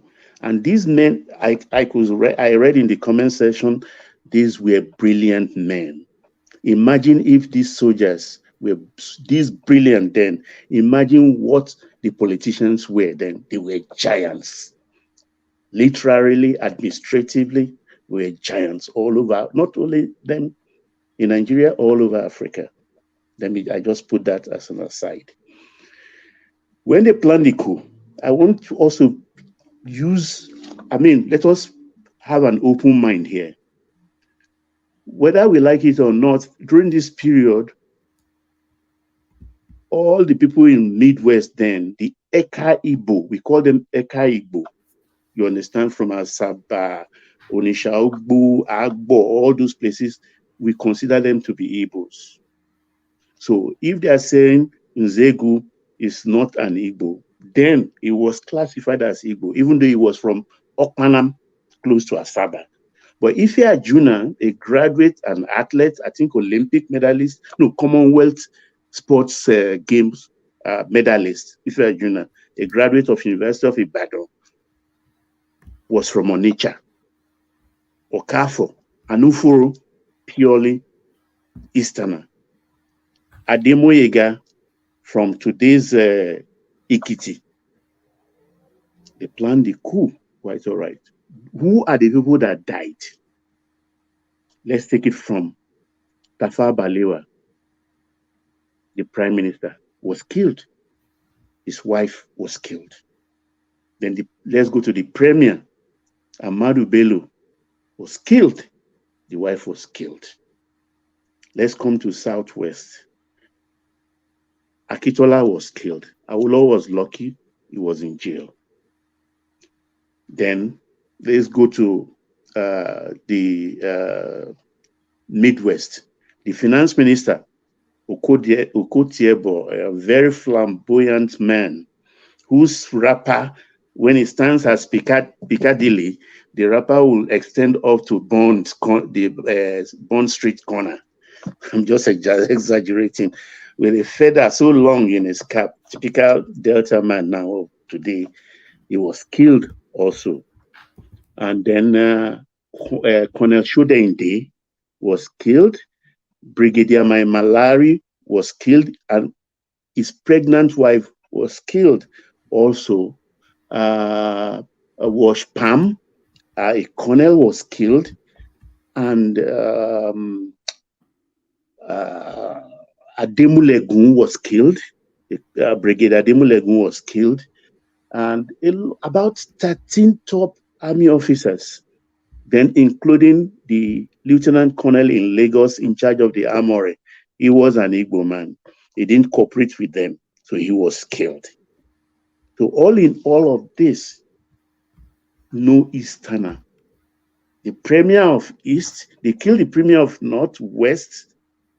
They didn't kill the premier of East, which is Okpara. The Senate, what you can call the Senate president, head of the parliament then, Nwafor, no, he escaped. Nnamdi Azikiwe, in fact, I think left 2-3 days before the coup. So the assumption was that they were all informed. They were notified. That's why none of them died. Fani Kayode's father, Fani Power, was arrested by an Igbo officers. Was arrested. Akitola was killed. The wife of Akitola was killed also in that coup. So there was disquiet in the land. Obasanjo, Ojukwu, they all rounded these officers up, including those that were innocent, like Banjo and all the rest. They locked them up. Now, the most senior officer was General Agui Ironsi, a veteran of the Congo War. He assumed power. What did he do in his first month? They were practicing regional politics, federalism, that's Okotiebo, federalism. Everybody having his own thing and paying a certain percentage to the central government. Now, this is where it becomes suspicious. Aguiyi had 3 people in his economic team. Fortunately or unfortunately, I put it with an open mind, those 3 people, member of his economic team, were all Igbos. They advised him and he accepted. He converted the government from regional to unitary. That means no region can hold on to anything anymore. Everything has to come to one coffers. And that is the system we have to date. Yeah, exactly. I just put it down in a way, break it down so that I'm taking it in sequence. So everything should be in one coffers by decree. I think decree 4. I'm not too sure of that decree because they ruled by decree. So that was accepted. Meanwhile, the North are angry. Honestly, during this period, the Easterners were eulogizing Nzogu because of the spectacular way they killed the Sardauna. And the northern soldiers were just like sitting in anger. Few days ago here, Ribadu came and said they are grateful. If you can read, the word he used that caught my attention, we are grateful to the Jukun man, which is General Danjuma. He was not an Hausa. He's from former Gongola, now Taraba State. He's a Jukun. But he took up the cause because then there were very few. Even the Yorubas were almost non-existent, few in numbers. But the Igbos are all over. About 66% of the officers' corps during this period are Igbos, well-read, brilliant young men. I give it to them. You understand? So they planned their own coup. Danjuma led it. Muritala was part of it. Yaradua was part of it. And the small lieutenants like Babangida and Co. I'm naming this young officer so that you can know the sequence of what has happened to us in Nigeria up to this day, what we are enjoying and what we are suffering. Started from that 66. Then Ironsi undertook to visit the regions. He now got to Western region. There was Colonel Fajui, Adekunle Fajui, I think, who was in charge. That was the day the coup plotters cornered him in the West. In the government house, was confronted. They wanted to kill him. Adekunle Fajui refused. More so that he was senior to those coupists then. And he said, and he used a word that infuriated the coupists. He said, look, if you have to take him away, I will follow him. You can't take him away without taking him away. He's my guest. So he said, okay, come along. And they killed the 2 of them, threw them on the street along, I think, this, according to the news, along Undo Road. So there was stalemate that moment. The next senior officer was Brigadier Ogundikpe, was the next in line. But he was cowardly. He ran away. So there was vacuum. It was the British embassy and the British resident high commissioner that called the officers and told the Danjuma group that, look, you cannot do this. You plan the coup. It's a coup of revenge, no doubt about it. But then if you take over power, then there will be another counter coup. There will be another counter coup. I'm sorry. Why is it that when you're mentioning the first coup, you basically narrated who and who was killed, but the bloodiest coup, you just basically muttered it over, and I don't understand that. No. Don't get me wrong. This coup you talk about, this one I'm talking about, what we refer to as the killing Ogudetin reminded me. During that period, they killed. What led even to, or what infuriated the North most was I mentioned it that the East were eulogizing the coupists because there was a picture where Nzogu put his foot on the chest of the Sardauna. It was photographed. And a musician, Celestine Ogbu, sang in praise, eulogizing Ifeajuna and Nzeogu. You understand? Eulogizing. And that if you listen to Ribadu, we were grateful because they were humiliated. They were humiliated and helpless.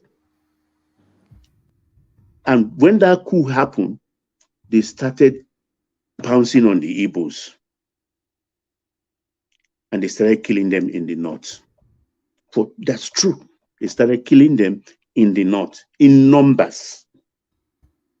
So it was the British High Commissioner and said, look, with all these killings going on, please, we have to look for a neutral officer to lead you, since Ogundipe has run away. So that was where Lieutenant Gowon was brought in, because he's from Middle Belt. He was a consensus leader. So they made him the military head of state. Now, Ojukwu was a governor in the East already during it, because they distributed themselves. As an Usman Katsina, a Fulani, was the North governor. So, sorry, was Ojukwu a governor in the East as part of the Inrosi administration? As part of Iran, yeah, he appointed all of them. He appointed all of them. So he was a governor when this happened. Who did he appoint to the Southwest? It was Fajui. After Fajui was killed, General Adebayo took over. Oh, okay, carry on. General Adebayo took over when Fajui died. So during this period, Ojukwu, now when Gowon came on board, Gowon, that's I think July. This was July now. I think after he settled down for about a month, he sent for Awolowo. He will release Awolowo from jail. Awolowo was in Calabar. So Awolowo came home. Yorubas were very grateful to him. It was a big welcome. Then the troubles started. The East were angry. They were going back. Ojukwu called them back home. No war during this period. No Biafra in 66. No Biafra. Ojukwu called them home. Well, did Ojukwu call them back home as a result of the genocide being perpetrated against them in the north? Exactly. That he called them back home. And they all started going back. But still no declaration then. It was like, okay, with this kind of thing going on, let's come back here. Come back home and rest your head. So the trouble actually started. Sorry to interject, Baba. Please, I want to ask you a question. Sorry. I thought it was because of the killing that was going on in the north that prompted Ojukwu to tell them to come back home. Yeah, that was what I said. Okay. That was exactly what I said. Okay. Yeah. Now ask them to come back home. No, to fast forward to 67, they declared the Republic of Biafra because Ojukwu wanted us to go back to federalism. Now that the unitary thing that will have given them upper hand has failed. This is my own interpretation, because your own person, your own officer, your tribesman declare unitary, which favored you guys, because you are controlling now the central purse. Now that is another person is there, a Benue Plateau man, as we call that region then, you now said we should go back to regional. And Gowon said no. Baba, I disagree with you. No, Gowon didn't say no, sorry. That's not where the sorry, I don't mean to cut this interject. No, can I just say this real quick? Let me understand your interjection. That Gowon didn't say no to federalism, revert to federalism. No. What disagreement was what the part of Aburi where they disagreed, unless everything was No, I'm going there. Listen, this is why they went. It's not at Aburi yet. They are not at Aburi you're not yet. at Aburi yet. Oh, okay, okay. Sorry. I was thinking, okay. No, it was during this period, General Ankara of Ghana invited both Ojukwu and Gowon when Biafra was declared to Ebri. It's called Ebri, but we always say Aburi. It's a presidential lodge on your way to Kufuridua in the mount. They call these places mountain. It's in Ebri, a town they call Ebri, but it's spelled Aburi. They call them. By then, Ojukwu has promoted himself to a general.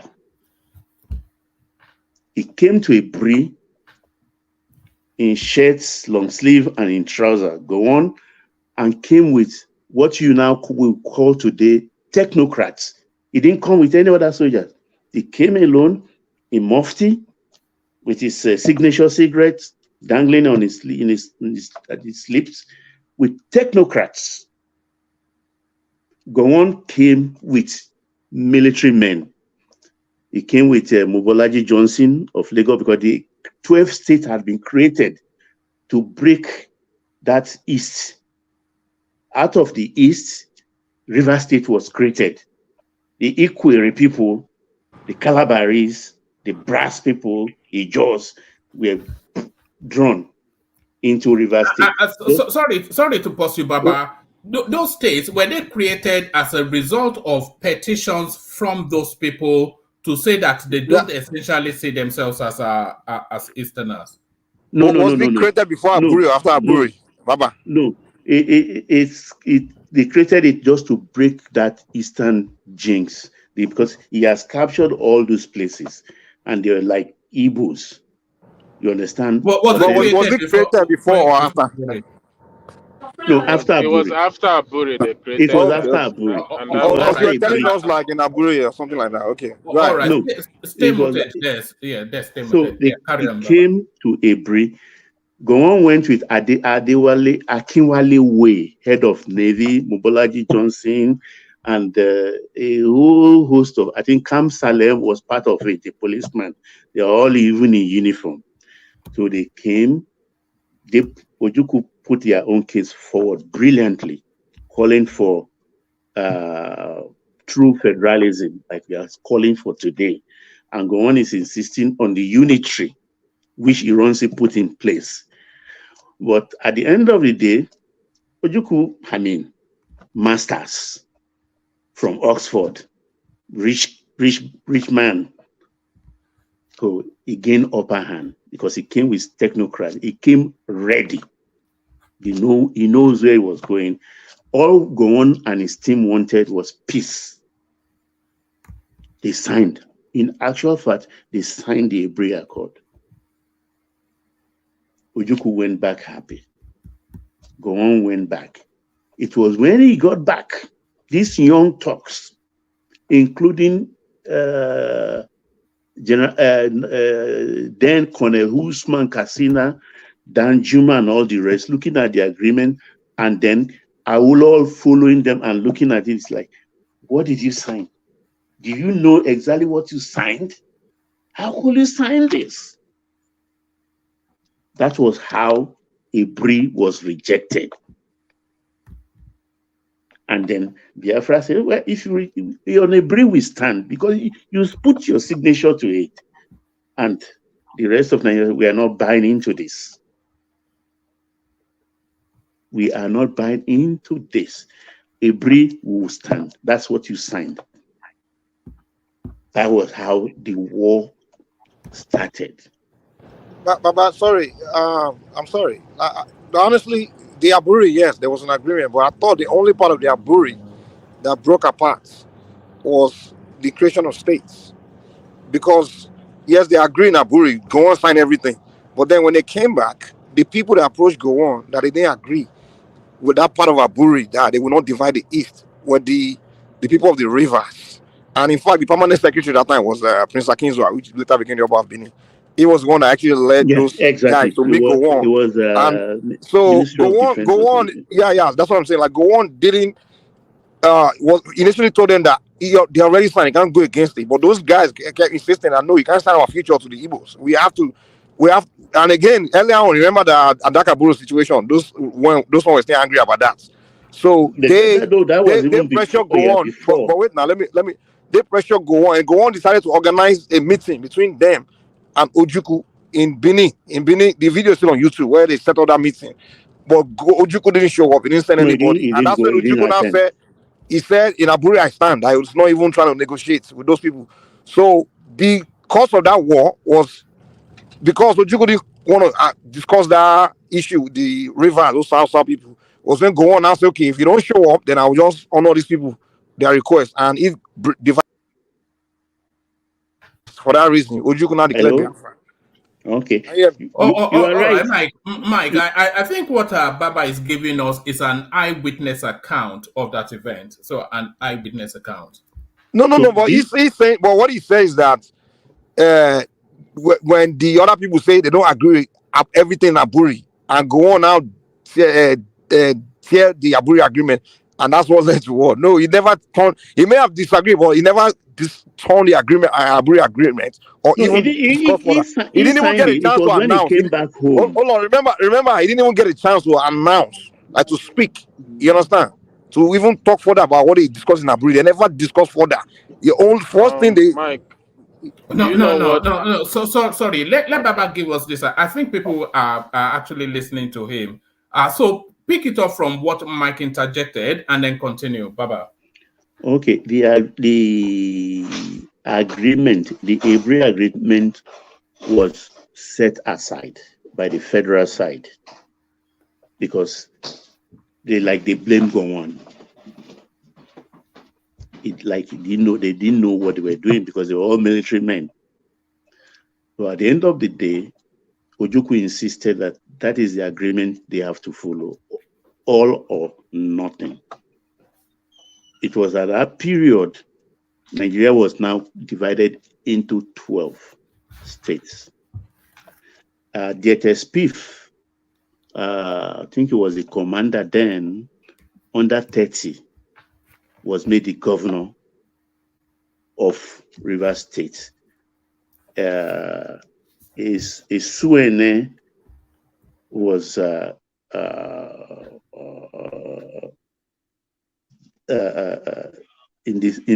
the southeast. A Suene, an Air Force officer, was in southeast.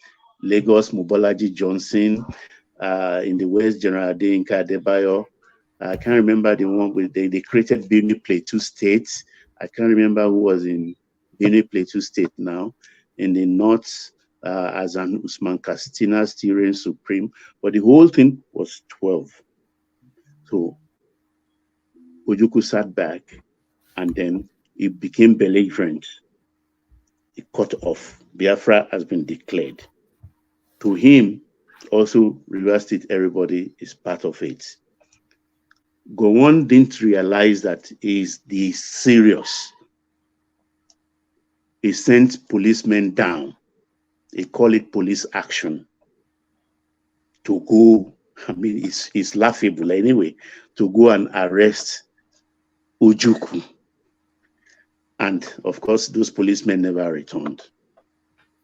That's how the hostility started. And they were ready. This is my belief. They were very, very ready.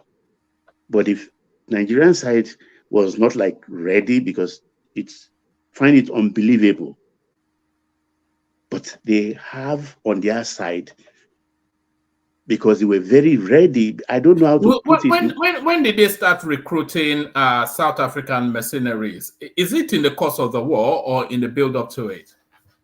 In the course of the war, that was where they showed up, because they prepare a strip. They call it Uli strip. I can't remember where Uli actually is, whether it's Umahia or something. That's where a kind of a runway they prepared. That was how the South African came in. Gabon was in bed with them, France, Cote d'Ivoire, and a few other countries. And South Africa joined them because of the apartheid thing. All Africa was like not cooperating with them, and they believed that Nigeria was the instigator of Black Africa against them. So they aligned with Ojukwu, and he embraced them. Quite all right. And there was also the Israeli connection, Israel connection, which is not really established, which was suspected. So when they started a war, the Nigerian troops thought it was like a walk in the park, but they were very surprised at the tenacity, the digging in of the Southeast. But Ojukwu got cocky somewhere along the line. He was too sure-footed of what they planned, because he had all these technocrats with him, Shino Achebe, all the rest. They were there. They had connections. They schooled in America. They schooled in England and everything. Gowon and the federal side had only Awolowo. Awolowo was the only remnant remaining of those giants then. But they made him an unofficial prime minister. That's deputy to Yakubu Gowon. They listened to him. He was the finance minister. He held our public purse. So it was even then federal government started buying ammunitions and buying equipment because they were not ready. And Ojukwu got ambitious. He felt that because of the perceived weakness of the rest of Nigeria, he could even take the Southwest, because now he had the mercenaries in. So they came. Banjo, then he has released Banjo from prison. So Banjo has joined the Biafran army. Whether he was coaxed or not, I don't know.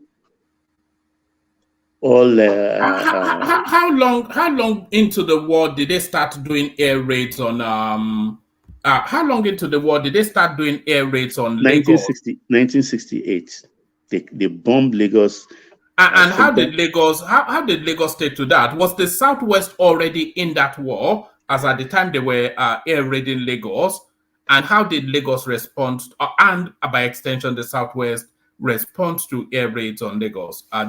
Dropping bombs. We were really terrified. I was on afternoon session in school. I saw the front tire or the back tire of the aircraft when it was shot down. The intent was to bomb, because around that Marine Beach area to near today's Julius Baja headquarters near Ijora Olokpa, to where we call, if you take that Manshi water towards Apapa Port, we call that place Apapa Elemu, where naval headquarters stand today, naval base. So we have tank farms, Shell tank farm, Mobile tank farm, I think they're still there up to today. So the intent was to bomb those tank farms and Lagos will burn. What justification did they what justification did they have for that? What rationale underpinned that? Well, if you ask them, they said because Lagos was the capital. But if you ask me, I think it was an affront to my own tribe. I may be biased, I don't know. That's my opinion. Even as a young boy then, that was the opinion of our parents. And that was how the Yorubas went en masse into the army. Because it was at that period too, they were coming to Lagos by road, led by Banjo and some mercenaries. They overrode Asaba, went into Benin.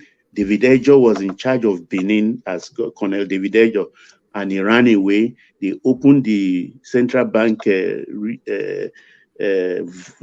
thing office there in Benin and took all, because they printed their own money during this period, but the money was worthless, not usable internationally, because Biafra was not recognized but by just very few countries. So they needed money. So they looted everything. The central bank state office there. And they started coming and they got even to Ore. I mean, if you get to Ore, you're already in Lagos. In Ore, the federal troops died. People like General Akinrade, then there were young officers, Bajowa, and all the rest. Ore was one of the hottest battles fought during that war. A lot of Nigerian soldiers died in their thousands, and they managed somehow to push them back. Can I just speak now, please? I think Baba has Okay.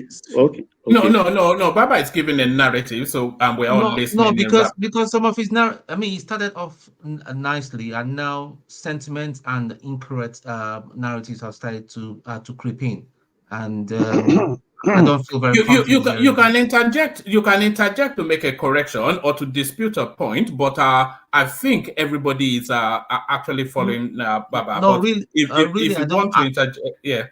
No, one man. If you know me, I don't like interjecting people. I don't like people breaking my thoughts, and at the same time, I don't like my thoughts to be broken. Oh man, let him continue, sir.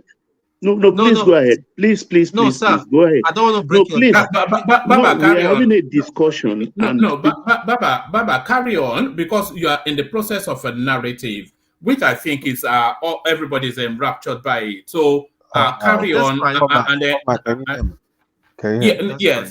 Alexander. Yeah, let's say from the chairman, Alexander. Is what Baba giving? Is what Baba what Baba is giving us so far? Is it a near enough accurate depiction of what happened then? 105% correct. 105. Everything he said was exactly what happened. 105% correct. Look, let's be honest. The Biafras won the Civil War because they had taken the essence of Nigeria away from Nigeria. They are taking Port Harcourt. They are taking Warri. What are you talking about, man? What are you talking about? Be quiet. Be quiet. You keep be quiet. quiet. Tony, hold on. You can interject, but the language. No. Sorry. Come on. What is this? Hold on, everybody. Hold on, everybody. Tony is new here, so for the benefit of Tony, we have just one rule here. Anything else is free for all, but one rule and one rule only: no foul language. That's just the one rule. It's fine because you're new here. But you can push anybody as hard as you can, but no foul language. That's just the one rule. I used the word "be quiet" on that young man talking, because I think he was the same one that told me that I should save my money and go send it to my people in Nigeria to eat. I'm not the person. I didn't. You know the guy, Doctor. You know the guy, Doctor Damages. No, I'm not. I never said that to you. But one thing you should know is that I will not sit down and that's neither. Look, listen. I'm too old to start exchanging words with you, man. Come on. You don't know my age, so don't. I'm sure I'm old enough to be your father. Unless you are in your mid-60s. Oh, hold on. Unless you are in your mid-60s, then Alexander is older than you. Unless you are in your mid-60s, Alexander is older than you. I'm nowhere near that. Well, there you are. Well, he is. Okay. So, one man, look, I have to be very factual over here. Baba has said absolutely everything that happened. He was 105% right. Baba is a little bit older than I am. But when this still was happening, I was in London. I was not in Nigeria. But I read all these things in the early 70s, just after the war, when I got to Nigeria. But from my analysis, being a historian, I know for a fact that but for Ojukwu, who for me would be the greatest evil man that ever lived. But for his over ambition, he actually won the war because he had captured the soul and essence of Nigeria. He had taken Port Harcourt, he had taken Benin, and he had taken Warri. Now, Port Harcourt and Warri, we know what they stand for. That's oil. But his mistake was saying that, let's go and capture Lagos. We want to go to the seat of power. We're going to Lagos. And that was why... Sorry, sorry, let me just ask you a question. You're not letting me when finish. You say, no, when you say taking, yeah, is it at the cost of the war? Because when you say taking, I have they had narrative captured. that, They had captured. They had captured. But, Baba those used regions, the word. Those Baba regions used were the eastern word, regions at the first. Baba Lagos used the was never word. Eastern region. No, Warri and Benin is not Eastern region. And yes. Baba He's used talking the about word. Port They had Warri Harcourt, that's was what I'm saying. Midwest. Oh God, this is When he's getting talking rowdy. about Port Warri and Harcourt. Benin is Midwest. All right. Des, let Alexander complete his interjection, and then Baba continue with his narrative. So they had taken over. They had captured Port Harcourt. They had captured Warri. They killed a lot of people from Asaba. There was a major exchange between the Biafrans and Nigeria in Asaba, and a lot of people died. Muritala Mohammed was the head of the military at that point. Biafra had captured, Biafra pushed them all the way back, and they went to capture Benin, like Baba said. They went to the Central Bank of Nigeria in Benin and raided the Central Bank of Nigeria and Benin. And this popular story at the time was they left one kobo. I'm sure Baba would remember. They left 1 penny or 1 naira or something. Baba, do you remember that? Yeah, one kobo was what they found. Yeah, so when they were heading for Ore, was when they realized, okay, these people are coming to Lagos. And I had said it on this platform about 1.5 years ago. Biafra soldiers were in Shagamu. They were in Shagamu during they had penetrated the west or on their way in Shagamu when they were captured. So and this is the point that nobody's making. I don't know whether Baba knows about this. Israel was behind Biafra. So when Israel was a superpower at the time, when Israel realized that you've captured the essence of this country, just declare independence. You've got it what you want. Declare it. Ojukwu said, no, we're going to Lagos. And that was what happened. And they lost in Ore. When they lost to Ore, they lost to Ojukwu. They surrendered to Obasanjo. And that was the end of the war. That was what happened. Nigeria had more men, but Ojukwu had more very intelligent people around it, like Baba said. So that's the summation. But in terms of what Baba said, my brother is actually older than I am. Well, was it the arrogance of that Oxford education that was his undoing? I think it's a bit of. I don't want to get a little bit. I don't want to get tribalistic. Exactly. I don't want to get tribalistic here. But I can only use the word codedly. The overambitious of the great man called. Sir, you're already being tribalistic already. I'm not being tribalist. I'm being factual. What are you talking about? But okay, Alexander, when you said the war ended in Ore, that was actually wrong. The war didn't. The war ended. What he meant was at that point. It meant for all intents and purposes. Yeah. No, where did they surrender? They surrendered in Ore. No. You talk about the battle. That already is the beginning of the war. That was actually the beginning. Baba, where did the war end? Where did Biafra you have in Abia in Umaya. Umaya it ended actually a few months later. Where it ended. Half truth. It was where it ended later in the month. The Ore was the beginning. That was the beginning. I think you need to go revisit because I know for a fact that Biafra surrendered in Biafra surrendered in Ore. Good morning. What that Gomez is was saying is, like No, sorry, Baba. hold on. We don't want. It's an important topic. We But don't anyway, want. let me let Baba carry on. I just called in to say that Baba's submission is 105% correct. That's what I called it. All right, let's take hold on, War Peace. Let's take War Peace's comment, and then after that we go back to Baba. War Peace. Woman, before I make comment, do you see my voice is sounding different? And you could even check on me.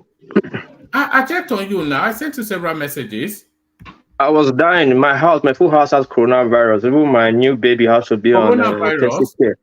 Yeah. Is it I back just in? got hospital. Yeah, in Japan. I've been struggling since last week, man. My kids, my wife, everybody was down. At one point, 7 of us was down. My newborn baby. All right. Let's talk about that offline. Only because that word you just said is a trigger word for YouTube. So Okay, sorry. Yeah. No. Yeah. What Gomez was saying was true. The war actually ended in Ore. Whatever ended in Umaya was just the aftermath of it. When they lost in Ore, that way the war ended. And I wish they have stayed in Benin and declared Benin Republic, declared independence in Benin. I mean, Republic in Benin, and the war would have been over for Nigeria too.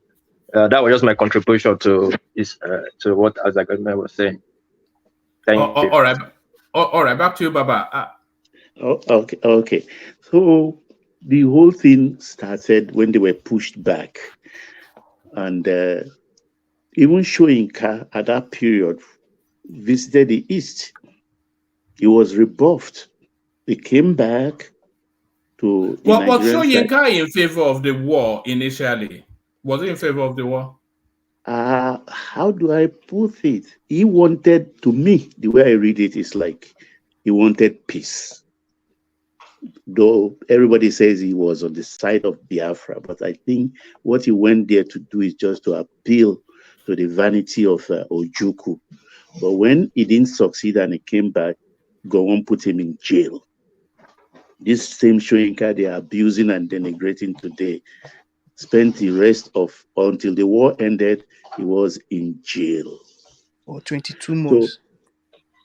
So the thing is, when they were pushed back, Odumegu got infuriated. I don't know where they got their intelligence from. I said Banjo sabotaged them. He has to look for excuse anyway why they did not succeed, because everybody said enough is enough. At that point where you are, just declare and then put your flag there. But he wanted all or nothing, and he got what he wanted. Baba. Yes, Baba. sir. No, sorry, carry on, Baba. Sorry about that, Des, but let him narrate this thing. So Banjo and some officers were found guilty, tied to the stake, shot and killed like common armed robbers. But then Adakaburu too died. During that was, I think, the blackest for me of that period. What was the role of Adakaburu in that war? When they released it, because when they released that war, they released Adakaburu too. Adakaburu was given a command because they know the creek more than anybody. In fact, you can't believe the funny thing of that war. I saw the Ijos being recruited in a street in Ajegule. We call the street Olo Jawinteje. Let anybody dispute it. That was where the recruitment of that battalion was recruited, on the street. That was how unprepared Nigeria was.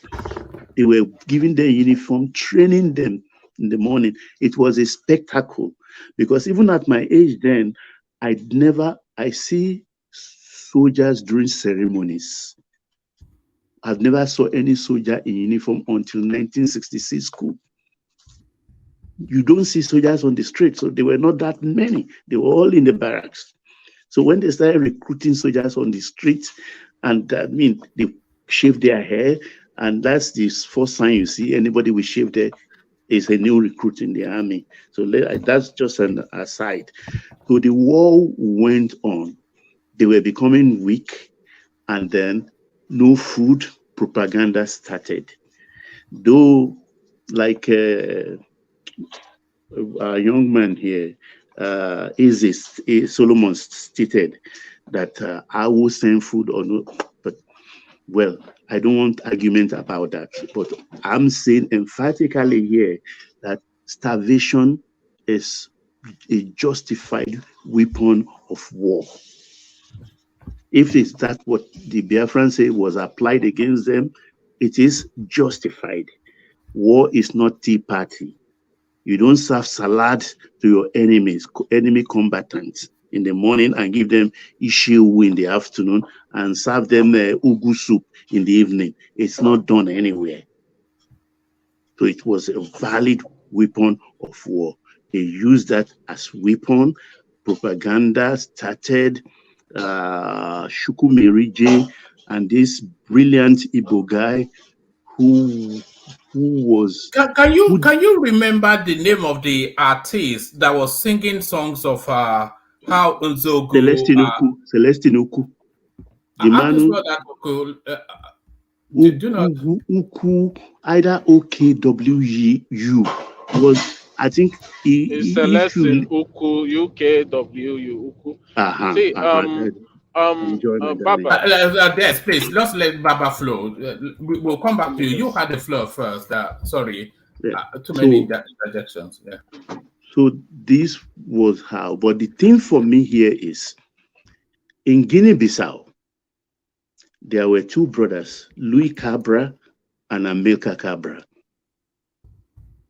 They died. I mean, Louis died in the war. Heroes die with their people. In Angola, Jonas Savimbi, leading UNITA, did not run away and leave his people. He died. He stood firm. Even though with the backing of America, he was defeated, but he died in the war. All those heroes, Sam Nujoma, everybody, they didn't run. Ojukwu fled, left his people with lots of money in his bag. It was a last flight. There was even a book, Last Flight Out of Uli. That is the Uli airstrip. And went to Cote d'Ivoire. He was staying in a place we call Plateau in Cote d'Ivoire, enjoying himself, and left his people. What he told his people is he was going to get more weapons. That was cowardly. That was cowardly. And all those elites started leaving, even before Ojukwu left, they started sneaking out through Cameroon, Gabon, and they all left their people. So it was Effiong that was left to surrender to Obasanjo. So that was how, and when it ended, look at that picture. It was true. Pictures don't lie. That was not the period of A1 or the period of, what do you people call it now, where they fake pictures. You can see even the federal troops, they embraced the Biafran soldiers. It was like a brotherly war. When it was over, it was relief for everybody. I must have cut out a lot of side, not because I wanted, but just my memory failed me or the long narrative. It was nothing. Everything they were just talking today is all propaganda. Ojukwu was guilty as hell. All this, because these are elites, they don't want their people to throw stones at them. So they have to feed them some stories to tell them why we went, why we were defeated. It was their personal ambition. They felt they could raise a nation that would be the cynosure of all eyes in Africa. They felt they could do far better. They could be another Israel in Africa. They could be the beacon of Africa. Yeah, were they capable? Yeah, maybe. Nigerians are brilliant. They were trained. I mean, you could see them. But then war is a different ballgame entirely. You can tell when it started, or you can't tell when it's going to end. So they failed woefully. And they now use propaganda, which now we are just pushing back. It may be too late, or it may not be too late, but that's the reality. Ojukwu failed his people. Baba. Thank you. All right, Baba, let me brilliant. just 1 man. 1 minute, please. One man. 1 minute. I'm still waiting. Hold on, Des. Hold on, Des and Tony. So Tony, I'm going to go to Hassan next, and then after Hassan, you. So we get a northern perspective, and then you come in after him. So Hassan, you were, of course, you were probably not even thought of at that time, but I'm sure there's been narrative because there's no story told more than the Biafran story within the Nigerian space. So what's your understanding of that space set against the narrative that Baba just gave us? Hassan, good to see you. Hello, everyone. It's been a while since I've been here. It's nice to come back here today. Although today we are going to touch on a lot of people's sensibilities and sensitivities. So I just want to beg your pardon before I even begin, because I know a lot of people are not going to be happy. But it's history. It is what it is, and since lives has been lost, it's a tragedy that has already happened. And if we do not want to repeat the mistakes of our forefathers, we would have to learn the lesson. And there is no point in sugarcoating all these things. I have heard a lot of the narratives, and especially that of Baba. And I've had people trying to interject him, and I see how this discussion can be very emotional for people. But I just want people to bear with me as I narrate my own part of the collective, the collective history and experiences of the people of the North regarding what has happened. Now, look, as it concerns, the Civil War, and especially before the Nigeria got its independence. The way we are in northern Nigeria, we're a very conservative people, and the way in which we relate with our elites, there is some form of reverence that we have for our elites, and it's not as if it's a stupid thing to follow your elders. This is the way we are, and the elders that we had then were elders of integrity. These are elders who actually protected our interests in real time.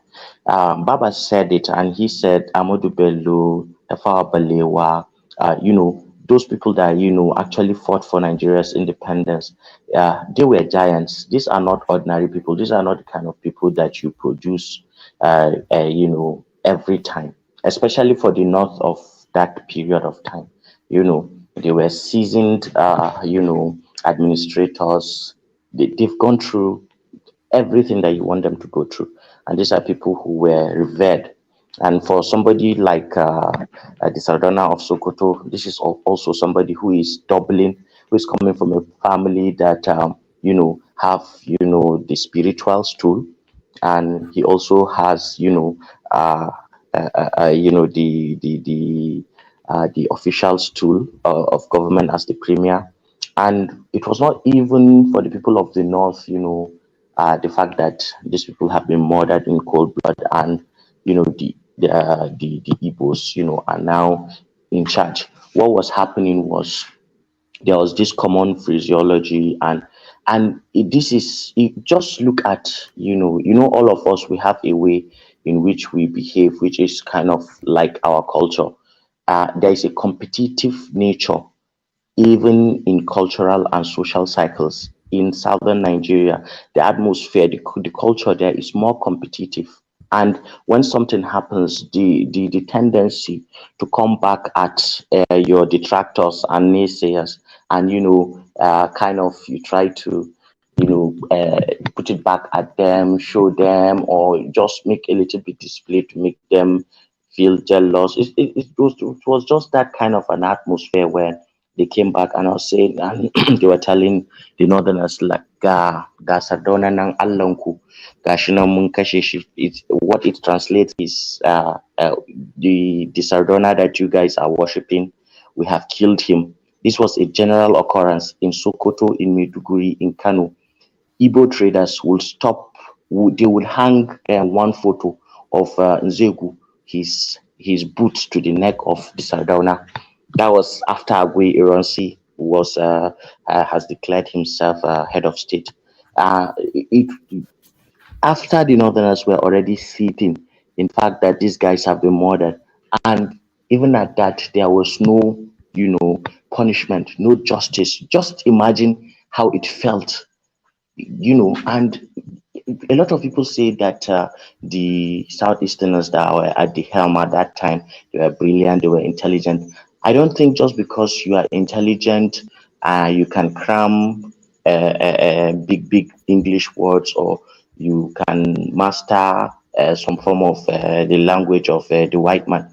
If you are not intelligent enough to understand social realities, what is happening, what the things that are happening in different parts of the country, and what it can lead to, and you are not doing anything to prevent it, you allow your people free reign to do whatever they like, okay, to taunt people that you played a very big role, uh, at least even if that there is that perception, you should, as a responsible person, who grew up among people, to understand that, okay, if it is group psychology, people will want to exert revenge at some point.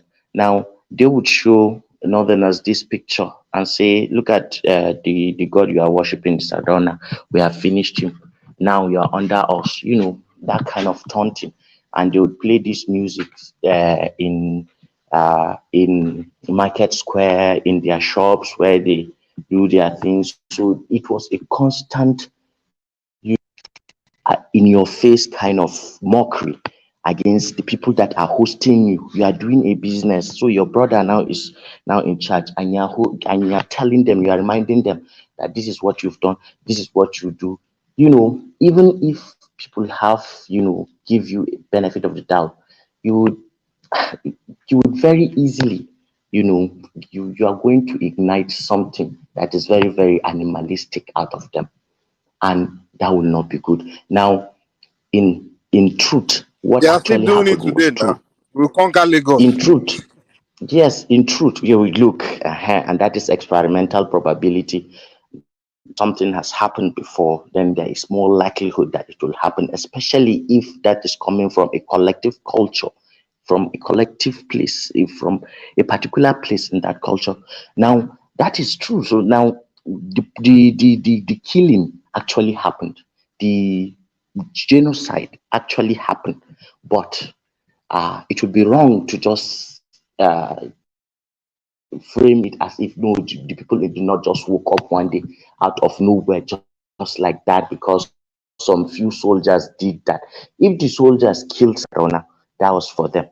But what the Igbo people within northern Nigeria did, that eventually caused that program, that supposed it was callous, it was not good, it was a bad thing, but every action has an opposite reaction. So it's just the law of the universe, and that was what caused it. So the soldiers had their own, but that is at an administrative level with the government and all that. But at the grassroots, people who were within, the people who were they say when you are in Rome, you do like the Romans do. And emotional intelligence always dictates that you measure the environment that you are in and you behave accordingly. I don't know why, especially the experiences of the people who have hosted You're breaking up, Hassan. please, they try, they fall into this loop. Or am I back? Yeah, you're back. Carry on. So essentially, if the five majors, did what they did and deserve to be punished at that level, that was their crime. Let's say it's just an elitist thing, okay, between the people who were ruling the country, and it does not concern. But for the ordinary person on the streets, it is that mockery, that daily, and taunting, haunting, and just being made a mockery of, because somebody is thinking. So you can imagine how things got out of control the moment people had that, okay, the power is no longer in these people's hands, that the power is now with the northerner. Now they want to get revenge, and you can imagine how things like that can escalate. Now that was what happened. Now, and regarding this war too, Nigeria, I was hearing some people saying that Gowon, and so sorry, Ojukwu would have won the war. There was no way in hell Ojukwu would have won that war. If he could only delay it, but it was inevitable. He was going to lose. No way in hell, because there is the economics of war, and if you look at it and analyze it critically, you would see that it did not favor the Biafran position. What actually happened? The majority of the people that supported Biafra, the key person that supported Biafra, was France. And even France, they did not support Biafra, out of goodwill or their fraternity, egalite, or how do they do that? Their hypocritic thing. They supported Biafra because of oil. Now, there's a French oil company wanted to get their hands into that juicy oil that was discovered around Nigeria at that time. But Shell and British Petroleum and BP, sorry, by that time they were the ones who It were was already more Total. invested. I'm not sure. Whatever it is the BP. I think it is British Petroleum that is the driving company and all that. But then still, at that time, it was the Americans and the people of Britain, that had the majority of the investments in those places. And what actually also happened is at that time, the Soviet Union and the USSR was trying to, coerce Nigeria into having, because there was this atmosphere of the Cold War. So they wanted to do something for Nigeria to just get it into its own fold. The Soviet gave us airplanes, they gave us pilots. So even if you look at it the way it was when the war started, Nigeria had three permanent members of the United Nations behind it, the Soviets, the Americans, and the British. With France, even at that, France was just like using the cat's paw. They didn't want to be directly involved, but they were sending mercenaries, and they were sending arms, and they were sending logistical support and all that to Ojukwu. But in the grand scheme of things, France just wanted to take, even if there is a half chance, France wanted to try its luck to see if by some miracle Ojukwu wins, then France will at least say they have a foothold, and their countries can come and gain from there. But the British and the Americans were not stupid. They already know what they have invested in that part of Nigeria, and so they supported Nigeria. And with the level of what has happened, so that means material is secured, because what you need most in war is supplies, the machinery, the arms, the ammunition, and then you also need the bodies, and then you also need the expertise. Nigeria had, if Biafra gets one or two, Nigeria can produce 50 or 100 in no time. So it is even irrational to think that Biafra would win. Yes, they could delay it if they get supplies, but there was no way in hell that they were going to win that war. It was a stupid war. It did not, for somebody who was Oxford trained and has had experience in some form of warfare. That was something that I don't know. Maybe it was not even rooted. The whole war. You can argue that okay, the economic aspect, kind of, took him over, took Ojukwu over, and he was just looking at dollar signs and things like that. Even at that, he made so much wrong decisions along the way, which ensured that a lot of people, his people, keep getting killed. Yes, Nigerians died. Oh, don't get me wrong, because the bulk of the people who fought this war are from the north, are from northern Nigeria. To even tell, and the way the north takes when it takes things personal, and when it is ascribed to religion and things like that, able-bodied men were anxious, always anxious.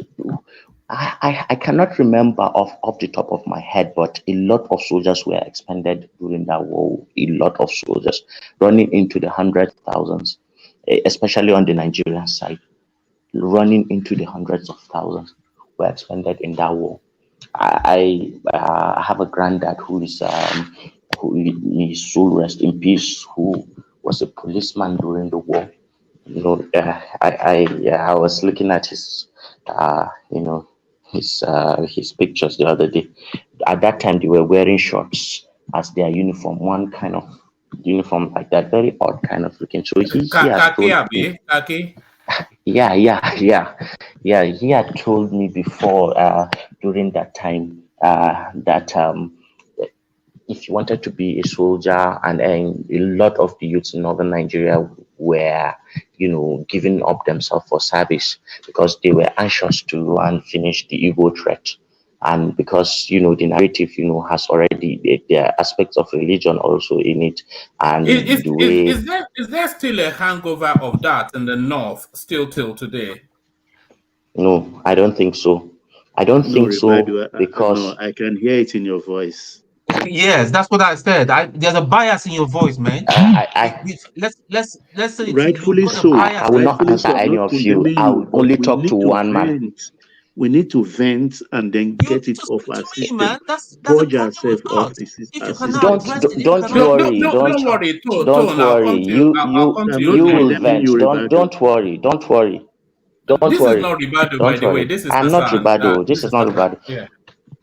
Oh, sorry, Hassan. Okay. I'm So not condemning you, you rightfully so. Let us vent, okay? It's okay for us to vent. That's the way to purge it out of our system. Thank you. Thank you, Baba. I have, but the way I see it now, I hear with you that is one of the ways to get it out of our system. Because when I look at the Southeast now and one man, what I tend to my diagnosis of this problem of the Southeast is that there is a trauma, and that trauma, is as a result of that war that happened. Now the Do you elders think and the do you people think of they're the still held? Southeast... Sorry, Hassan. Do you think they're still held hostage by that war even till now? Yes. It's just like me and you at a personal level. If I were to lose somebody very close to me today who dies, and then I refuse to mourn that person, do you know my mental health would deteriorate, and I'll begin to make wrong decisions. As a human being, you have to feel your emotions and then agree to it that, yeah, that person is gone and will not come anymore. If you put it in your mind that, okay, somehow there is some kind of miracle, or you tell yourself lies, or you change reality, or you change history, then you will have to be compensating and overcompensating. Now, collectively as a people, that is what has happened to the Igbo people. Instead of their elders to bring them down, tell them, okay, this was what happened. This is a trauma. We did something and we were wrong and it backfired and we paid the price for it. And this is what we are facing today. And this is what we are going to do. Correct. To make sure that this does not happen. But they kept giving them different timelines and different wrong things that did not happen in reality. Now, in trying to compensate for this, another generation came that did not know any better. And of course, they will agree with their elders. And then this will be a collective trauma that will continue. And up until they take time to address it and address it well. And, you know, when it's time, you know, in ji Bahaushe ya ce idan lokacin wanka yayi ba a ɓoyen cibi. That the translation is that when it is time for bathing, then there is no point in trying to, you know, trying to hide your nakedness when it's time to bath. You have to remove your clothes. You need everywhere to be washed clean. Oh, all right, brilliant, Hassan. Stay with us just for as long as you can. You're up next, Tony. Is it Tony or just Tone? Which one do You you can prefer? call me whatever. That's my real name. I don't go by pseudonym. All right. You can call me Tony or Let's Tone. all right. Let's hear from you, Tony. Yeah. Okay. Let me address Hassan before I go on the general thing. Hassan, I don't have any problem with you. I don't have any problem with Northerners. Yeah. Sorry, Tony. Deji, you're up after Tony. Yeah, carry on, Tony. Yeah, Northerners are not my problem. In fact, with my colleague when I was in military school. Okay, and one of my best friends is here with me in the UK. I mean, he's one of the realest person. So before I want to pick on a few things, Baba, I'm very, very, very sorry if I've come out disrespectful. I respect my elders and the other gentleman. No, that's to Sir Alexander Gomez. No. Okay? I think it's appropriate for me to address you and address one man. This is a channel. I don't disrespect people, but what gets my my blood boiling is when I hear things that are not untrue. You know, and this is a problem that we have today, that we have to keep passing on half truths and wrong narratives. And let me just clarify my position. I am proudly Igbo. Yeah, I am proudly Igbo, but I'm not IPOB. I do not believe in IPOB. I do not believe in the way they go about. Are the Igbos marginalized? Yes, definitely they are marginalized. And I used to believe in one Nigeria, but with the things that have gone on in the past 1 year now, I think I begin to see things in a different light. Now, Baba was narrating all his narrative were correct until that bombing of Lagos. Well, I'm not sure, but I think it was the federal troops that went into Biafra and bombed first. Now, for your information, Baba, one of those people that piloted that aircraft was a relative. Okay, so I know. So it's not matter. It's not matter where. It's not a case of where I was told or I read somewhere or someone told me. This is firsthand of the people were involved. And Ifajuna, I never met him. He's my mom's first cousin. All right. I shouldn't be saying this, but I just want you guys to know so that we'll know what we're talking about, because we pass on wrong narrative because of tribalism and all sorts of biases in us to people, to our generation, and they pass on to their children. So if we do not correct those wrong narratives, we cannot go forward as a nation. Now we're talking about 1966. All right, Tone. Take us through the man, let him give timeline. his perspective. It's very important. No, of course. Now, It's going to do that. Take us through the timeline as far as you understand it. Okay, before 1966, one man and everybody. 1966, something happened that pushed Nzeogo to carry out those killings. Were those killings right? I do not believe he was right. I believe he was wrong. It seemed as if he was one-sided.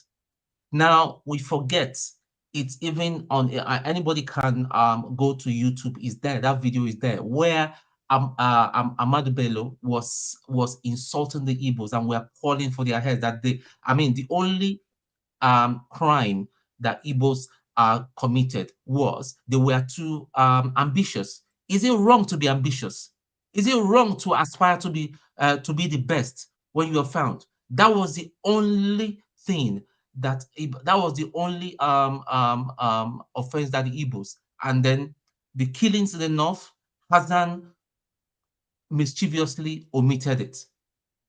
Igbos, the killing started in the north. Igbos started being killed. No, Hassan confirmed it. He called it pogrom. He said it. Yeah, I heard him. Well, Well. So what's pogrom? What's the definition of pogrom then? Mass indiscriminate killing.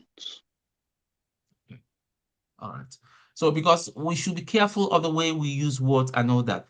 Nzogu, during his time, he didn't see himself as a Kupis, he saw himself as a freedom fighter. By the way, Nzogu is not Igbo, he's Delta. Because this is a narrative that's been spun over the years, to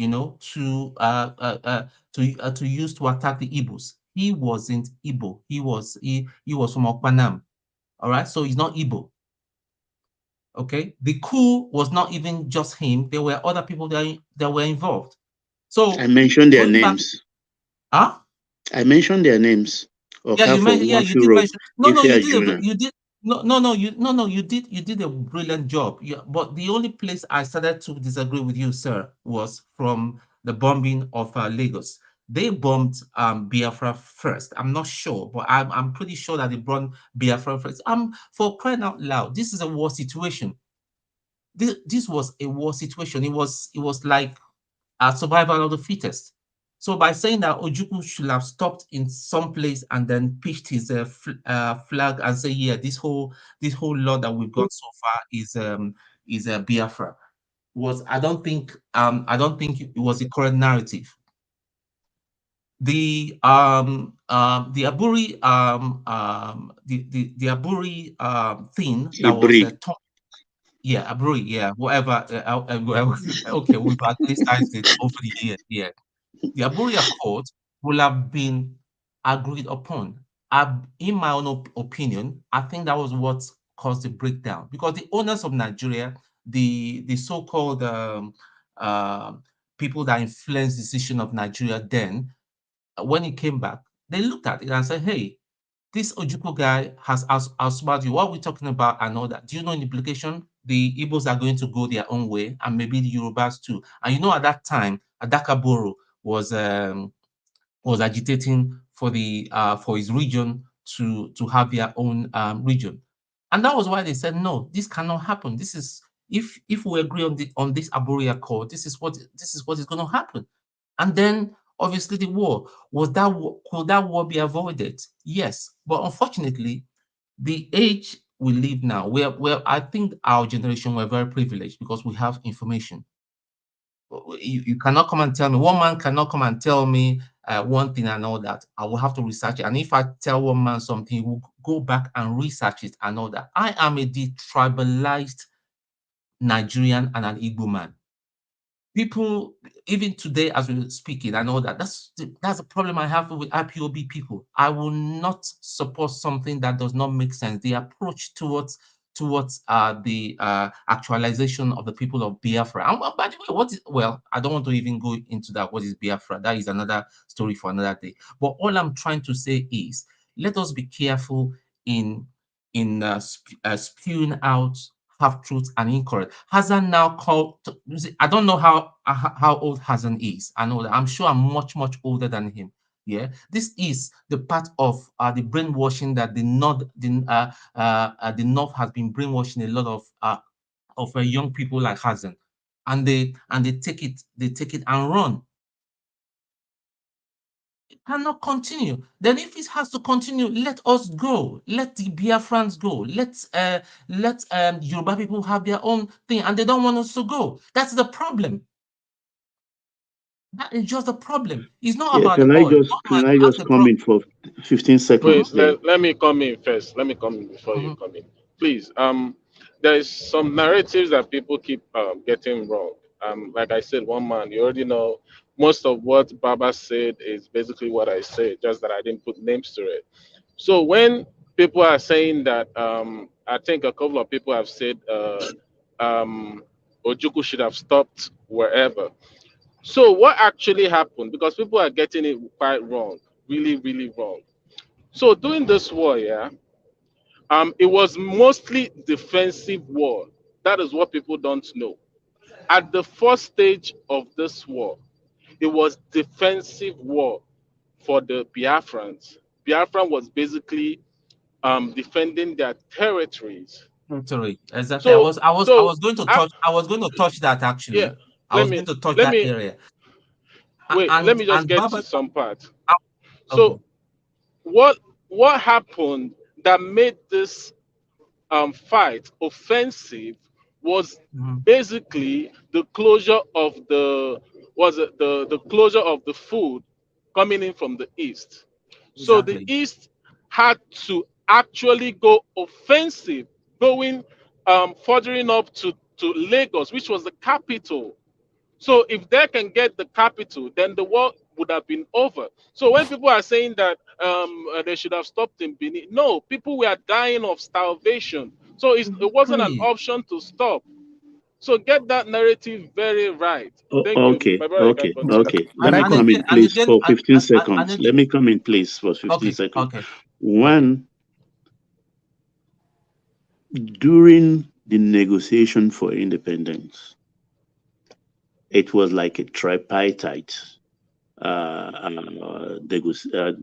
negotiation, and the Britain were on the other side of the table. Ahmadu Bello, Obafemi Awolowo, Nnamdi Azikiwe. There is this part of the agreement. North was reluctant. They felt the independence we are asking for was too hasty because Nigeria wanted to have the independence as first Black African nation before Ghana. Ghana, I think, got independent 1957. So we wanted it so badly. The North felt we're too hasty. So during the whole thing slowed down. But during that negotiation, Awolowo wanted an The clause secession put in. clause. Yeah, the succession clause. Nnamdi Azikiwe and the Sardauna disagreed. That's a record. They disagreed.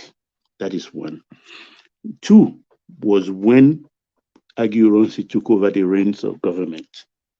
He introduced the unitary system of government, which Ojukwu went to agree with. That was why I postulated that was it because the unitary system of government, which his own town tribesman established, didn't work again. That was why he reversed back at Ebre. I don't know how to answer that, but he went back to what the military by decree cancelled. You understand? And then that is another point. Then when you say he came to Lagos, well, that's a Biafran narrative. Lagos is the capital, rightfully so. But is there not logic to that narrative though? If they cut off their food supply, then that would then require that they go in search of food, essentially. Of course, but I myself, when I see it, Moment, can you ask No, Olga not let to me block finish me, so you please? can come in. My You have comment. the floor. No, You have the the guy floor. with the spanner has blocked me. Olga, whatever They he calls his can name. get Can you food through Calabar Port. If Exactly. Port Harcourt is there, and Calabar is there, through Warri is there, Calabar even Port. Cameroon is there. You understand? But to come to Lagos, to my own space, as a Yoruba man, where I'm still like half-heartedly in the war, what do you think I would do? This is how I read it. That it's like in your face, you people are cowards. There's nothing you can do. We've crossed Midwest, we've crossed Shagamu. So Lagos, here we are. Till today, I still think one of the ways, I don't want to go there, but I still Sir, can I think we continue were before I lose the disrespected. train of thought, please? Yes. Back to you, Tony. So back to you, Okay, Tony, and then after okay. One Tony, man, Deji, and then after one man. Deji, Mike. Can you please ask one of your guys with the spanner to block me? Check the private chats. Check the private chats as you carry on. Okay, thank you. Right. So what I was saying, what I was saying is all the points you made up to the time they bombed Lagos. And I can understand your emotions. I mean, if someone had come and dropped a bomb in my backyard or just by me, I would feel the same. But again, to be fair, Nigeria was in a war with another region that had declared another state separately. So let's all be fair. My own analysis about the whole thing is Gowon was wrong, Ojukwu was wrong. And I think it was their age and will I say arrogance that led into that senseless war. Now going back to the all the stuff that was happening in the north, and that was what gave rise to that Okay, clip. okay, I didn't address that. Sorry. What Mhm. happened in the north? I'm So not like, sorry. After that interjection, then Tony carries on. yeah, Even that. sorry, Yeah, one yeah, man. yeah. Actually, I sent that clip to you some time ago. As of up to the 66, all the Mhm. Southerners, including Mhm. Yoruba, Igbo, Eka Delta, whatever, they were working on contract in the north. Ahmadu Bello said it that rather than take us on to work as a Nigerian, they will go to Philippines, Saudi Arabia, anywhere Yes. to get these people. If they can't get it, then they will turn to us to come and work as contractors. I remember all the lecturers then, all the doctors were working in their country, and but if I have to make an excuse for them, they were afraid of the Southerners. Thank you. All right. I will Okay, let me hold on. continue. Hold on, Mhm. Tone. You will continue, but let me insert that clip that Baba just referenced, and after the clip Mhm. lands, you pick it up from there. Okay. One thing I've noticed, Premier, while I've been here, is that Northerners seem to have, I might almost call it obsession about the Igbos. Could you perhaps explain that to me? Well, the Igbos are more or less the type of people whose desire is mainly to dominate everybody. If they go to a village, to a town, they want to monopolize everything in that area.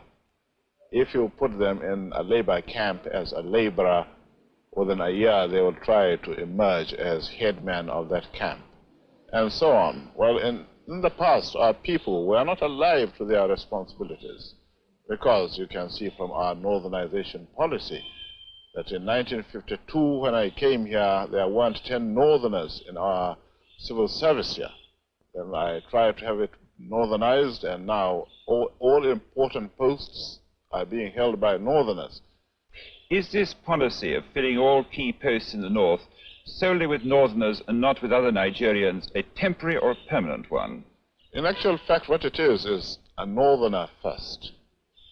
If you can't get a northerner, then we take an expatriate like yourself on contract. If we can't, then we can employ another Nigerian, but on contract too. This is going to be permanent, I should say, as far as I can foresee, because it will be rather dangerous to see the number of boys who are now turning from all our learning institutions coming out with having no work to do. I'm sure whichever government of the day might be, it will feel rather embarrassed, and it might even lead to bloodshed. Doesn't this damage the idea, sir, of all people in all regions in Nigeria being fellow citizens of one country? Well, it might, but you are, I mean, new to our region, but how many northerners are employed in the east or in the west? The answer is no. And if there are, there may be 10 laborers employed only in the two regions. What was that the clip you were referencing, Baba? Yes, Yes. Thank correct. you very That's much that you that's the played that Sadowna clip. of Sokoto. Thank you very much that All you right. played that clip. All right. Pick it up Now, from there, Tony. Yeah. now, it's from that clip you could tell clearly it captured the sentiments of the northern elite, because with all due respect to the northerners, there was mass illiteracy. So it was with their culture, it was a rankadede kind of mindset. They only listened. They couldn't read or write or reason themselves. So their elites actually used that in as a way of political power, to against the Igbos. So he said in that clip, which everybody saw, he never mentioned Yoruba. He never mentioned any other tribe. He said Igbos specifically. So there was a target of the Igbos. They hated the hate that this man and his gang had for the Igbos was just he didn't hide it. He said it on camera. And this same narrative is being passed by the northern elite until today. And that's a problem. That is a problem. And that was what giving rise to all the struggle that we see today. Nnamdi Kanu, being sort of militant and asking for us to go. No, Tony, there is a clip of Zeke quoting Sadadi Onyema verbatim that it's a matter of time before the Igbos dominate Nigeria. That Zeke quotation was in late 50s. Daddy Oyema said it, I think, around 48, 49. So I just want to put that in the proper perspective. Yeah, Thank but you. that was okay, sir. It's like I'm speaking to you now. You say something. We need to put everything into context. I don't think it was in that context. I remember that narrative, but it was in that Good. context. Because remember, sir, back then I wasn't born back then, but remember every region, the eastern region, the western region, the northern region, they were in a very healthy competition. The West was doing the great thing. The West had the first television station in West Africa or in Africa. I don't know where West Africa or Africa, So it was a In healthy Africa. competition. Yeah. Okpara was doing great things in the East and all that. But it was it was a slant of tribalism that caused the problem. And that is why when the present APC government wanted to resurrect the spirit of tribalism, and that was why I just had problem with them. That's one of the problems I have with the Tony, APC. you are coming. Okay, let me not judge the pattern. But the thing is, I for one, I as a person, yeah, I went to school in the West. I know that I speak Yoruba very well, even better than my Igbo. I understand the Yoruba culture better than the Igbo culture. So why can't we just live together? That is just my thing. But the problem I see that we still have, that is still ingrained. Look at Hazan. I'm sure Hazan is not up to 40 and he still has this mindset. We're in trouble. Let's say the truth where the truth is. And this is sort of narrative they have been passing down to their children, and Hazan is going to pass it down to the younger ones. So what's the point of one Nigeria? I used But to the believe same in thing one is happening Nigeria. in the East, isn't it? Huh? The same thing is happening in the East. What is The happening in same the East? narrative of the war, for instance. Yes, the North has their problem of this Of course, narrative. They are of course, pained. But the yeah, East is talking about marginalization. But let me tell you something. Even me, I'm from Lagos State. If we have to talk about marginalization, I feel marginalized. Sir Alexander could be listening to me. We are from Central Lagos. Until tomorrow, I'm still grieved that nobody from Central Lagos, and I still believe we are the most educated in Lagos State, has I been know, governor. So I if you know. talk of Say, no, marginalization, it's say no all more. over. I know, I know. But what I'm trying to say is, we need to start dealing with bigots of our own tribes. That is why when you see me, when I talk to people that's got some deviant views of that the IPOB are carrying out, they abuse me. There's some of them even say to me that I'm not real Igbo and I'm a Ifule and all that. But I'll tell them the truth. I'll keep on telling them the truth. Hello, guys. Please, I have a question. Good evening, everyone. Hello. Yeah, good evening. Please, can I ask my question? Yes, please. Yeah, this is Rosie speaking. Yeah, my question is this. I heard earlier during the conversation that they were trying to come to Lagos to get some, the food chain, since there was a breaking in the food chain. My question is does it mean that in the East there were no farms, there were no farming, that they have to leave the East to come to Lagos to get food? Okay, can I answer? Okay, thank you. Yes, I answer that. Then round it off, and then we get Deji. We're still going to do the Okay. rounds, but Okay, everybody wants to hear. the And then answer to after that Deji, we is go to Ajanle Koko. okay. Yeah. The answer is that there was a middle of a war. So I mean, there was no famine or anything. There was fighting. There was serious fighting, bombing. Now the federal government has blocked off route where Biafra was getting their supplies from. That was it. That was why. So Biafra wanted to take one out on them, and hence that bombing. Was it nice? No. But the thing is, where was this? Who was bringing the supplies? Was it from outside, or who was bringing the supplies? Yeah, it was coming from outside. Yeah, I think the Red Cross supplied some food, didn't they? Which Awolowo didn't let them do. Don't mind them. They can get. And also, let me correct the narrative. They wanted to come and control Lagos and the West. They wanted to take over the whole of the West, including Lagos. Don't mind what they are saying. All those people. Babaja is correct. Let's stop. Baba, let me one man, please. Can I say something? Baba, let me correct. Let me correct. One man, can I come in now, sir? Sorry, let me just say something. Yeah, hold on. One man. Let Tony land, and then you come in. So that Tony is taking forever to land. Be respectful. Yeah, no, Tony is landing very soon. None of you then you come in. Can you be respectful, please, guys? Carry on, Tony. Okay. Now, it needs to be known on record that Ifajuna, Banjo, and 2 or 3 other officers were executed because they were planning to go and negotiate peace and have Awolowo as a president. But no Yoruba man will want that narrative to be published. So that's the problem we have. That's a problem. That theory is actually out there. That a big lie. It's not true. It's not true. Just to cover up their dirty game. Okay. It was a big lie that they were spreading over there anyway, to cover up their dirty game. Thanks for your time. Thanks very much. I'll listen to other people. Okay. All right. Hold on. All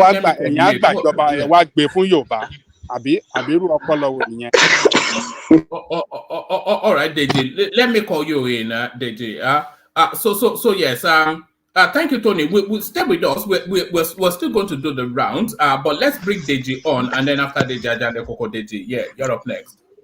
Okay, thank you very much, one man, and I greet everybody in the house tonight.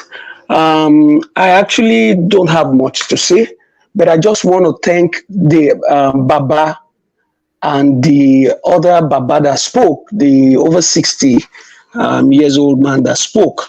And the reason is because these were men who were alive, or at least over 10 years old during this time. And I believe very strongly that topic like this is a very emotional one for the entire nation of Nigeria. And when we are discussing it, we should try as much as possible to have an objective of that discussion. Is it to dispel lies and propaganda that have subsisted for decades? Or is it to heal the nation from the trauma that the war brought upon Nigeria since that time to this day? There is no region in Nigeria, no people in Nigeria that is still not carrying the brunt of that war to this day. Even as we speak, you can feel the impact of that trauma in the voice of some of us on this platform this night. So I would have suggested that on this topic, we should allow persons who were alive, at least 10 years old during that time, who could tell us, give us an insight into what actually was going on at that time. I think there are too many young people on this platform right now questioning those who were alive during that time, instead of us to just listen and learn from them. But some of us are here, younger people in our 30s, in our 40s, not even up to 50 years old. Some of us have not even read 5 books about the war.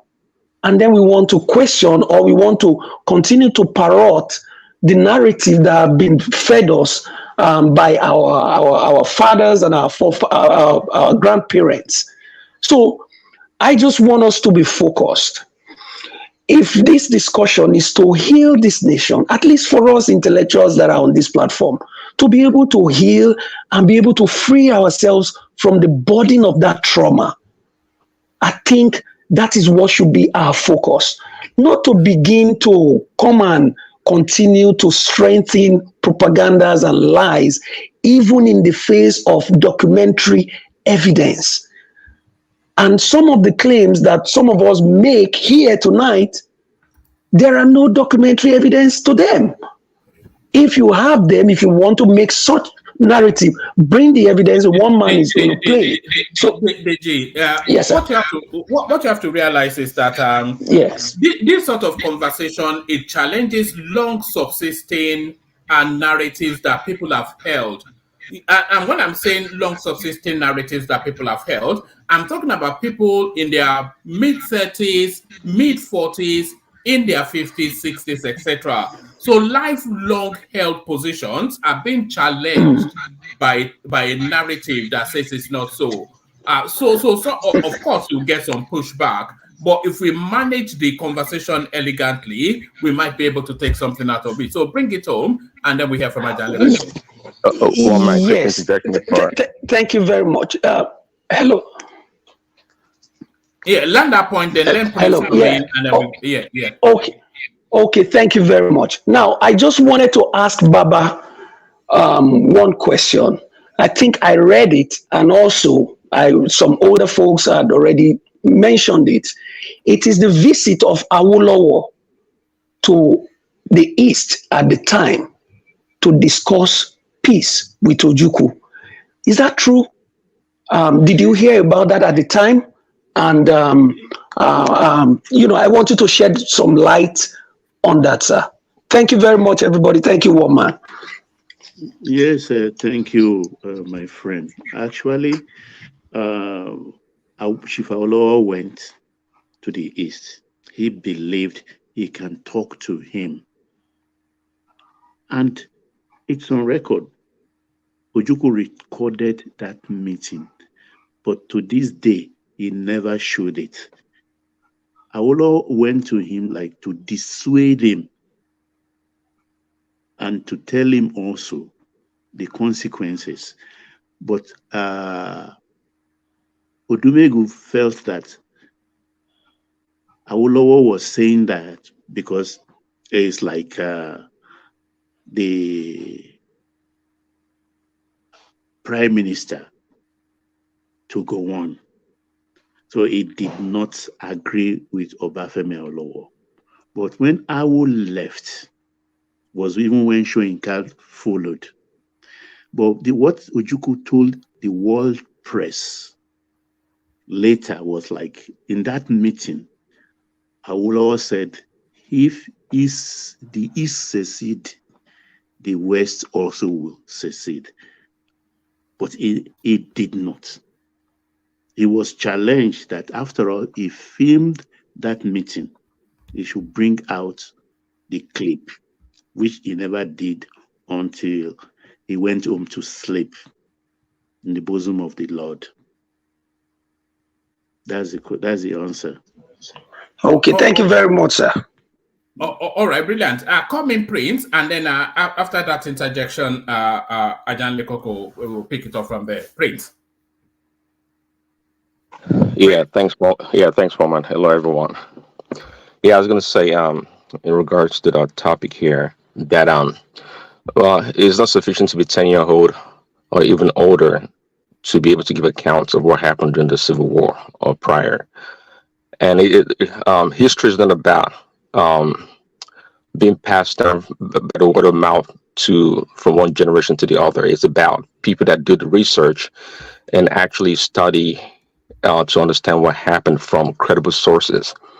Of course, I mean, we're talking about the same event, and we have multiple viewpoints on it. Of course, not coming to an agreement on what actually happened or who is the fault, if any.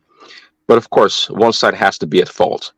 And the response of the other side may not have been ideal, but nonetheless, somebody started it, but no one's trying to take responsibility for the beginning of the whole event. My dad was a prominent journalist during that time. He actually we have in our family, I believe, manuscripts of documentation of the war, especially the horrors of the war in the East. But as a child, I wasn't well versed in what happened, nor did he share the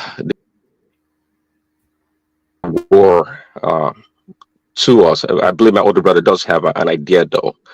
Yesterday, I heard somebody mentioning Benjamin Adekunle. He was a neighbor of ours, actually a family friend, but I don't know the details of the war to talk about it.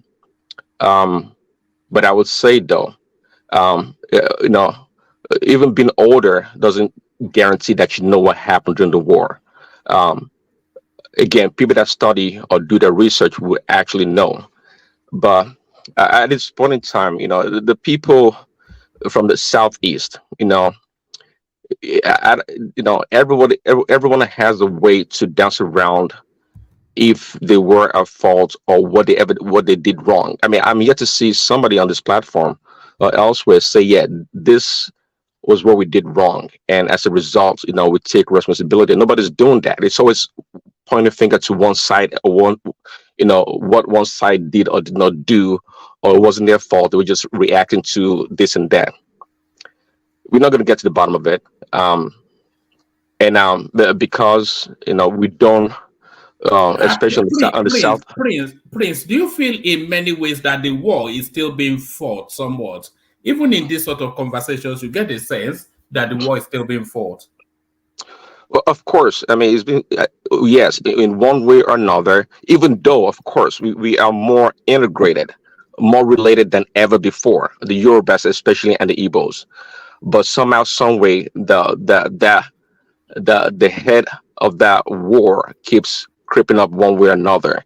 And when people are lied to, this is what usually happens. We have the wrong story, and the bottom line is, I don't think we've had a national reconciliation about the war, whereby we come to an agreement and both sides maybe apologize and we forgive each other and quit this lies about the stories. Who was at fault if Awolowo took the money and gave them 20 pounds and this and that? I mean, it infuriates and aggravates the people from the southeast because they don't know the story. So they themselves, the young ones I'm talking about, are victims. Of course, I was born after the war, but you see the people talking about it are people that were like born way, way after the war, and they're still talking about it about the war as victims and pointing finger to the other side. Well, there's the spirit of that war needs to be put to rest on the national stage, and it's not done yet. Are you suggesting that sort of South African truth and reconciliation thing that they had with Desmond Tutu and the rest of them? Remember when Sure. South Africa came out of apartheid, they had this grand national confab, truth and reconciliation. Yeah, something like that would be fine. Would do us well. For us to come together and agree.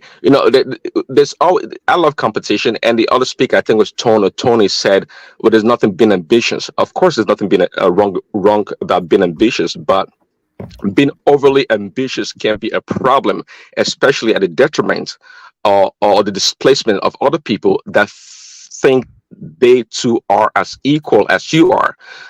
I think majorly the problem with the Southeastern is that they tend, is there an element of truth to what Sedana said in that video about they trying to dominate other people? I mean, no matter what you can say about stereotype, there are truth in stereotype, no matter what you can say about it, to a certain degree. And sometimes entirely, a stereotype about a person or other people can be true. And I think we still have that remnant of that behavior to all other tribes in the country. But you're never going to find a Southeasterner come out and say, yes, this is where we are. They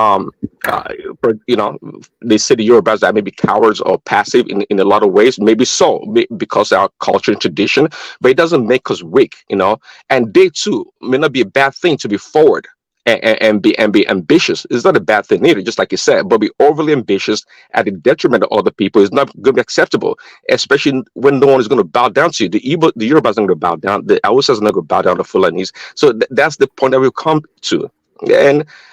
I don't really know the solution, but it's about we have to the highest form of responsibility is taking responsibility for things that happen to you, that others do to you, and that you do to yourselves.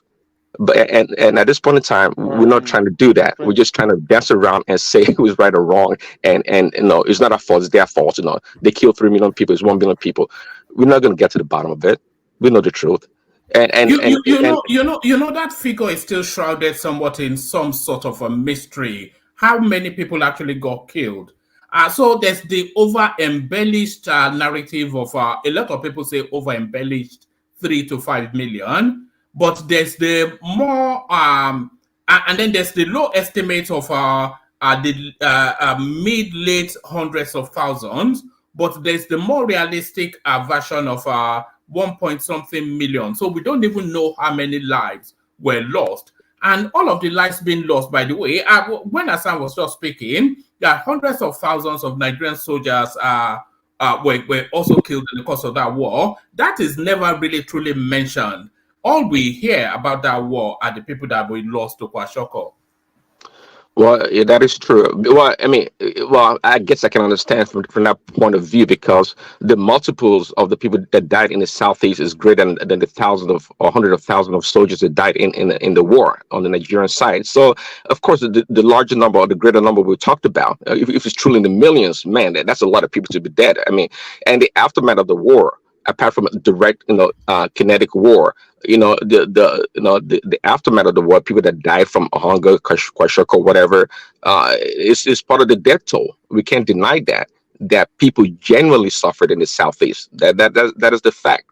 But at the end of the day, we have to go to the beginning of it and accept our wrongdoings along the way and how we participated on both sides, so we can move forward. I can have I don't claim to know the story, but I can have a young person of 30, 40 years old coming by to tell me the story about the war that they were never part of, based on what they read. Again, I'm telling you that we have manuscript in my family because my dad covered the war before he became the editor-in-chief of a major newspaper. So we have the record. Okay, but I don't go around because I don't truly know. But everybody's reading books. Maybe you should do something with that. Maybe you should pull it together into some sort of a book form type thing. Maybe you should document that. If you have the outtakes, the dispatches from that period, maybe you should take the time. Maybe take them with you to America and then put them together in your downtime. That's a big project. I think I'll leave that to my older daughter. You owe it to posterity now. You owe it to us. Well, that's a good point. I'll make a suggestion to my brother. I mean, he's the one that told me about it. So I believe, my dad has passed away, so I believe he probably has access to those documents, and that'll be great. That'll be truly great. What I know about the war briefly. Or send them to me. I'll put them together. That'd be nice. Yeah. I'll let him know.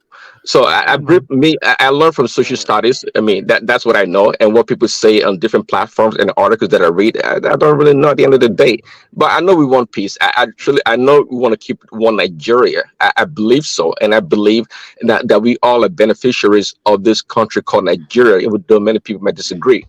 Thanks, woman. All right, brilliant. Well put. Always excellently put by. Yeah, but stay at the level of the conversation, though. Let this interject. Then Tony, then Ajanle Koko takes the floor. Ajanle Koko has been waiting for too long. It's too like insult, though. But you're a highly intelligent man now. We know that now. You told us yourself now, Jeff.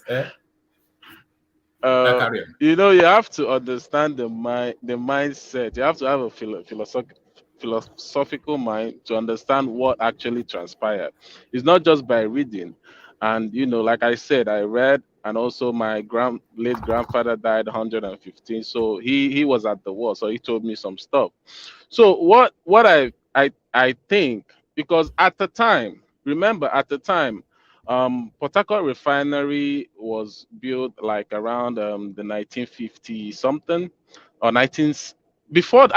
immediately before the war. That was when the refinery was built, 1965 or something like that. The Warri refinery, I think it was 1988, something like way after the war. So the major Nigerian capital, or whatever, the major source of Nigerian income was basically based on that Port Harcourt refinery. because it was basically built at that period. So it was one of the reasons why that war went off. So when Baba Alexander Gomez, when he was talking about Delta worry, I'm like, nothing was happening there at the time. The only problem, yeah, I'm going to blame Ojukwu, because yes, the eastern region that was carved out then, Delta wasn't part of it.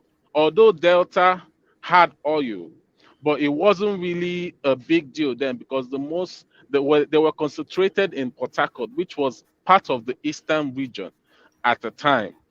So the beginning of that war, if you remember, in 1967, that was actually when we had the Asaba massacre. Nobody talked about Asaba massacre. Nobody talked about it, which was the one of the worst deed that the Nigerian government did at the beginning of that war. I think, what's his name? This guy that is named after the airport Muritala right now. Mohammed carried it out. Muritala Forgotten Mohammed his carried name. it out. Yes, Muritala Mohammed. So he killed civilians in a war that you're supposed to basically trying to let these people listen. In There's a war, you don't touch civilians. All right. That is number one rule. That's not true. That is not. Okay. All right. I don't want to open a big conversation around that, but No, yeah, but I don't want to open a big conversation. But it's not true, Waman. We have to correct them. These are the things that is fueling all this rumor. All right, correct him, and then after that, let Tony have his interjection. I want to move on quickly. What happened is that the major that was fighting for, he was a normal man that was sort of Ojukwu, that have called Ojukwu that they can now hold Asaba, that they should hold Ojukwu should hold on, that after his people pass, he can blow the bridge. He should hold on for like, I said, an hour or two. But as soon as the guy dropped the phone, in less than 20 minutes, Ojukwu blew the bridge. Now, what happened? The people that was already with this guy at the bridge, that was caught up with the bridge, that made friendly fire. Those that were still in the city, yes, the super team came up. Those that were still in the city didn't die like the way people are claiming that as a massacre, they came, they massacre everybody. It was the people that want to cross with the Biafran army. So it was war. What do you expect? There will be casualty. You are with the enemies. You want to cross the bridge, and your boss blows the bridge behind you. Who are you to blame? You blame Ojukwu. That guy is heartless. Thank you, Waman. Let me hit the floor. I don't even know. No. Let's just hear from Tony. And I'm then telling you, I'm shocked. I'm shocked that somebody can come out and spew. Oh my God. Anyway, continue. Tony, you'll be speaking. I've been listening to you. Sorry, Waman. No, I don't want to take your time. When you talk about this war, Baba is here, and I just listen to everybody. You can't talk about the war. You don't talk about the Midwest. The war, 85% of the war was fought in Midwest. 20% was fought in Goja region. Have you ever heard the word called Goja region? The only 5%, when it got to East, when the war was over, only 5% when it goes to East, Ojukwu ran. So don't start telling me about the war that was fought in my backyard. Have you ever heard what called Artillery Junction? The first mortar that was shot by the Nigerian government, it fell in my street. It's called Artillery Junction in Benin. Are you guys ever traveled to go and see what happened in Asaba, Delta, Benin, Anyoma, Oshimili? Just ask. The ruins is there. The war was fought inside Midwest. Goja region was Cross River, Calabar, Port Harcourt, and a few others. Because Gowon actually cut that state out before the war started. That's called Goja region. So when you guys just come out and start saying war, the first question you ask, where was the war fought? Have you guys ever answered that? That they massacre your people? The people they said that died, millions of people that said that died. When the war was over, this guy came out and said that both sides, people that died is about 1 million, 1.5 million, both military, civilian, military, and all that. But you guys are still claiming 3 million people died. Where the 3 million people died from? One man, let me use the floor till it comes to my time. Thank you. All right, let's go on to Ajanle Koko. So Ajanle Koko, what's actually, we've sketched around this topic, and I'm sure we'll go back to it again at some point. But what actually inspired this session is a series of video clips that have been released by Reno Omokri that is trying to chart a particular narrative around the Nigerian Civil War. So we sequenced the video, and the video picked up from January 1966, when the first blood was drawn, and it was drawn by Nzogu, who then straddled in front of the BBC media, preening and peacocking how he yanked the Saldana of Sokoto from amongst his children and wives and shot him straight up. So the story cascaded into the Nigerian Civil War, and we all know what happened through there. Or do we? So, Ajale Koko, your take on the conversation. Thank you, one man. Greetings to our listeners around the world. Click on the like button, share and subscribe if you haven't done so. Two factors are responsible for this civil war, or rather, should I say, led to this civil war. Political factor and economic factor. But the political factor have greater percentage, like maybe 70 or 80% percentage of what led to the civil war. In January 1966, Hunzegwu and his team of army, who majority of them, absolute majority of them were Easterner, carried out an abortive coup, overthrown the civilian administration, killed Saldana of Sokoto, Saldana of Sokoto, the what do you call it? The premier of the North.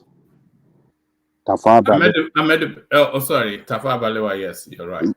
Yeah, Tafawa Balewa, the what do you call it? The prime minister of Nigeria.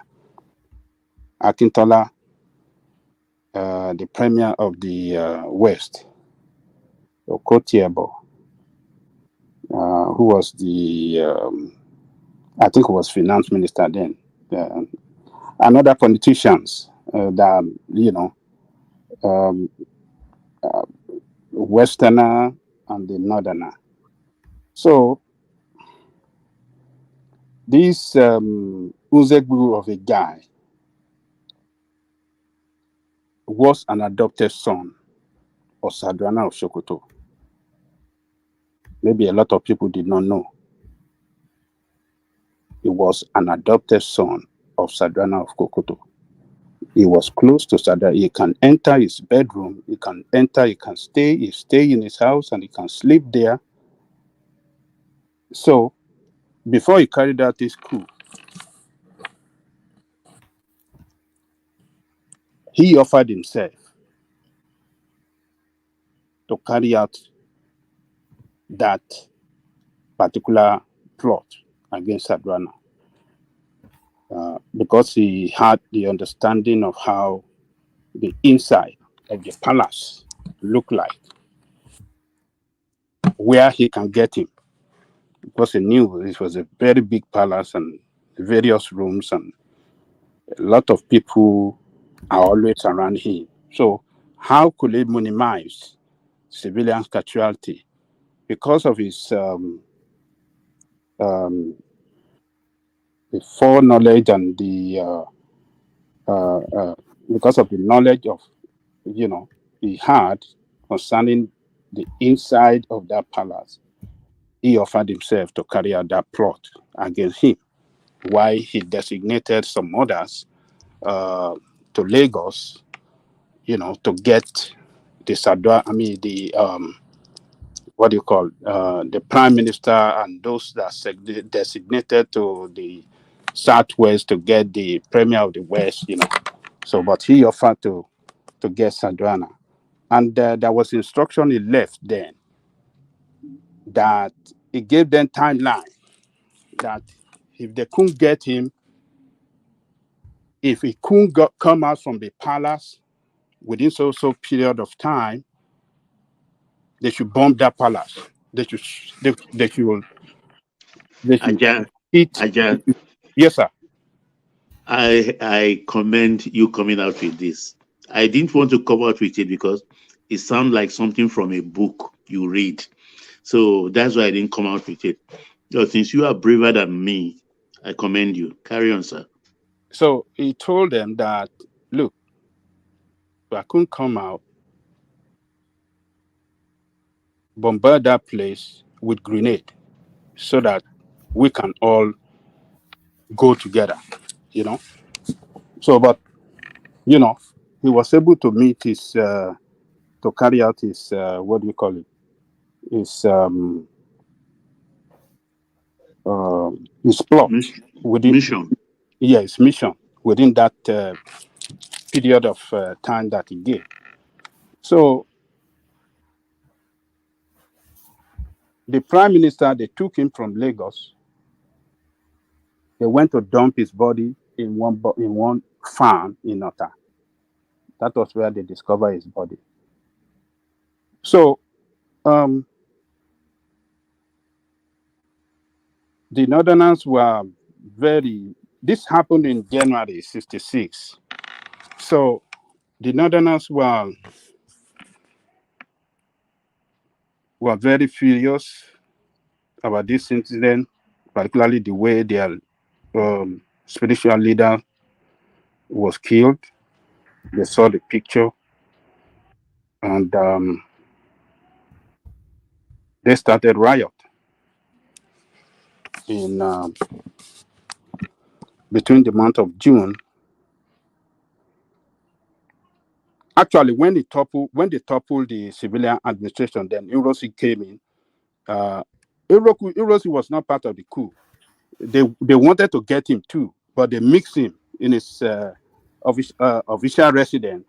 I think he went to party. He went to party, so they couldn't. They mixed him. So, but since they couldn't get him, that was why the coup failed. So Unosi now as the most senior military man, the most senior in the military, then assumed the head of state. You know, so when he assumed the head of state, so the northern officers were expecting him to put some people on trial and do certain things, you know, to court martial them. You know, for 6 months they didn't see anything. So in June, riots started in the north when the northerners started to exterminate the easterner. This riot started, this barbaric, you know, riot targeted at the Igbo, started in June and ended in October. I think who was the military? Was it not Haruna? That was the how was the position back then? I think it's what was it? In the north? North, yeah. Hassan Usman Katsina. Hassan, yeah, Katsina. He let it happen. Ajale Koko, let me quick ask this. What is Yoruba doing in this time? What is Yoruba doing? Yeah, thank you.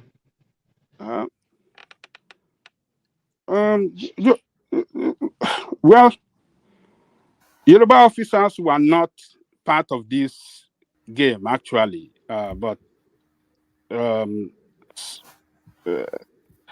Yoruba were just between them, both of them that are, you know, doing this thing. So Hassan Katsina was the what do you call it? He was the military administrator. What do they call them back then? Of the east, of the north. The riot started in June, ended in October. For like 4 months, Igbos were being hunted in every part of the north. So all of them, a lot of them were How genocidal was that? And because people often just gloss over that space that the Igbos were being hunted in the north after the, just how genocidal was it? Just how brutal was it? It was brutal. A lot of them were maimed, man. And a lot of them, I mean, some others were able to escape back to the east. So it's like we have to wipe these people out. You know, Sandana is a spiritual leader. He's the man that they respected most. Not only the Fulani or this thing. You know, these are leaders that are very open to their people. That does not even discriminate among all tribes that constituted the North. Even the people that we see today as, what do you call it, the Plateau people, they can even die for him back then. The Tafa Balewa was from the minority of the minority that he chose to be the prime minister to represent the interests of the North. He's from the minority. He didn't choose from Fulani himself, from his own tribe. So they believe him. They took him as a leader that you know, that will not that will always represent their interests well. So when they could see anything for 6 months, then in July, the counter coup came from the north, coup led by Murtala Mohammed and Joe Gaba. Joe Gaba, you know, he's from what do you call? He's from, is it not from Benue or Plateau State? It was one state then, Benue It was Plateau, one we state. call them. Sir? Benue Plateau. Benue Plateau State. Benue Plateau. So, and then they took the coup to Ibadan, where they got on a official state visit to Ibadan to Adekunle Fajuyi. They got him there, and Adekunle Fajuyi told them, "You can't do this. If you do it here, how do you want Igbo people to see Yoruba people? They're gonna conclude that Yoruba conspired with you guys to do this. Yoruba colluded with you guys to do this. So if you want to do this, then maybe you have to terminate me too, because I won't let you do this in Yoruba land. And the aftermath effect is going to be, it's going to bring a very serious enmity between Yoruba and these people. And he doesn't want that. That's to tell you how you can see some Yorubas that are ready to stand for the truth. Who have you ever seen like that before? That before you kill, if you want to exterminate our leader, then you have to exterminate him. He wasn't thinking about on tribal line, but purely on, this is my leader that I believe in this profession that we all committed to. And he stood with him, and both of them were exterminated. So, but would you ever see anybody from the East talking about this? Would they ever say anything that, oh, a Yoruba man, a Yoruba officer died for Igbo military officer? They will never say that. They will never say that. So this man offered himself, and they got him. And when they got Hiroshi, and they got Fajuyi, that was what brought in Yakubu Gowon. Yakubu Gowon is from the Benue, I mean, Plateau. Is it not Plateau? They called them back then too. He's from there too. So that's to tell you, look at the Christians officers in the north standing up for the northern interests. Back then, they saw themselves as one. because they had a leader, Sardauna Sokoto, who never took anybody, who never left anybody behind. It's the interest of the North that really matter. It doesn't matter which tribe. It doesn't discriminate. It's just, okay, everybody, we are the same. Sir, did you watch that clip that was played earlier? Yes, I watched it. So how could you make this sort of statement? This sort of statement that He was just the premier of the North. Now you expect him to leave his own government is running to come and be other people. Were they doing the same thing? That is not what I'm saying. As everybody can see and acknowledge, because we just tend to say half facts. And sir, let me just correct what you said. Sardona's body wasn't taken to Ota. Sardona's body was left there. Not Sardauna. I said Tafa Balewa, the prime minister. His Okay. body All was right. I don't know. Yeah. I found. don't know. Yeah. Yes, Okay. they took him all the way from Lagos. I don't know. Yeah, I don't know about that. Yeah. Dump his body there. It was Okay. villagers All right. that discovered his body and alerted the authority that there's one body there. That was when they discovered this was the prime minister body. Okay.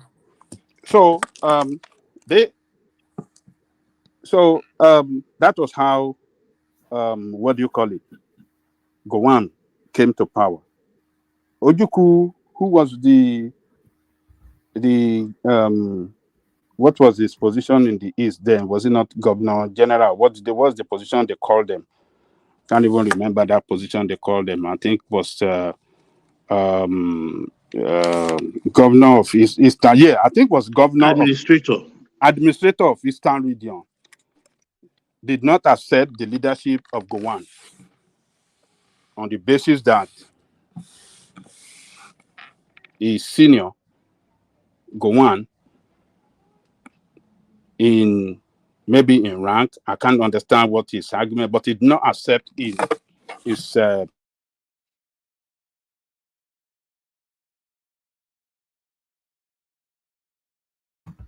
Are you there? Can anyone hear me? Yeah, I can hear you. Yeah, we seem to have lost Ajanle Koko. So let's go on then. I think Ajanle Koko may be in the middle of something. Mama, please let me take my own turn. I've been listening. All right, let's hear from you, War Pace, as we start. Can you hear me? No, we can hear you now. You went just completely silent. All right, back to Ajanle Koko. Yeah. So so they took. Gowon became the what do you call it? The head of state. Ojukwu did not accept his leadership. Back and forth, and they went to Aburi to see how they can settle it. Aburi Accord. Gowon signed it. He came home.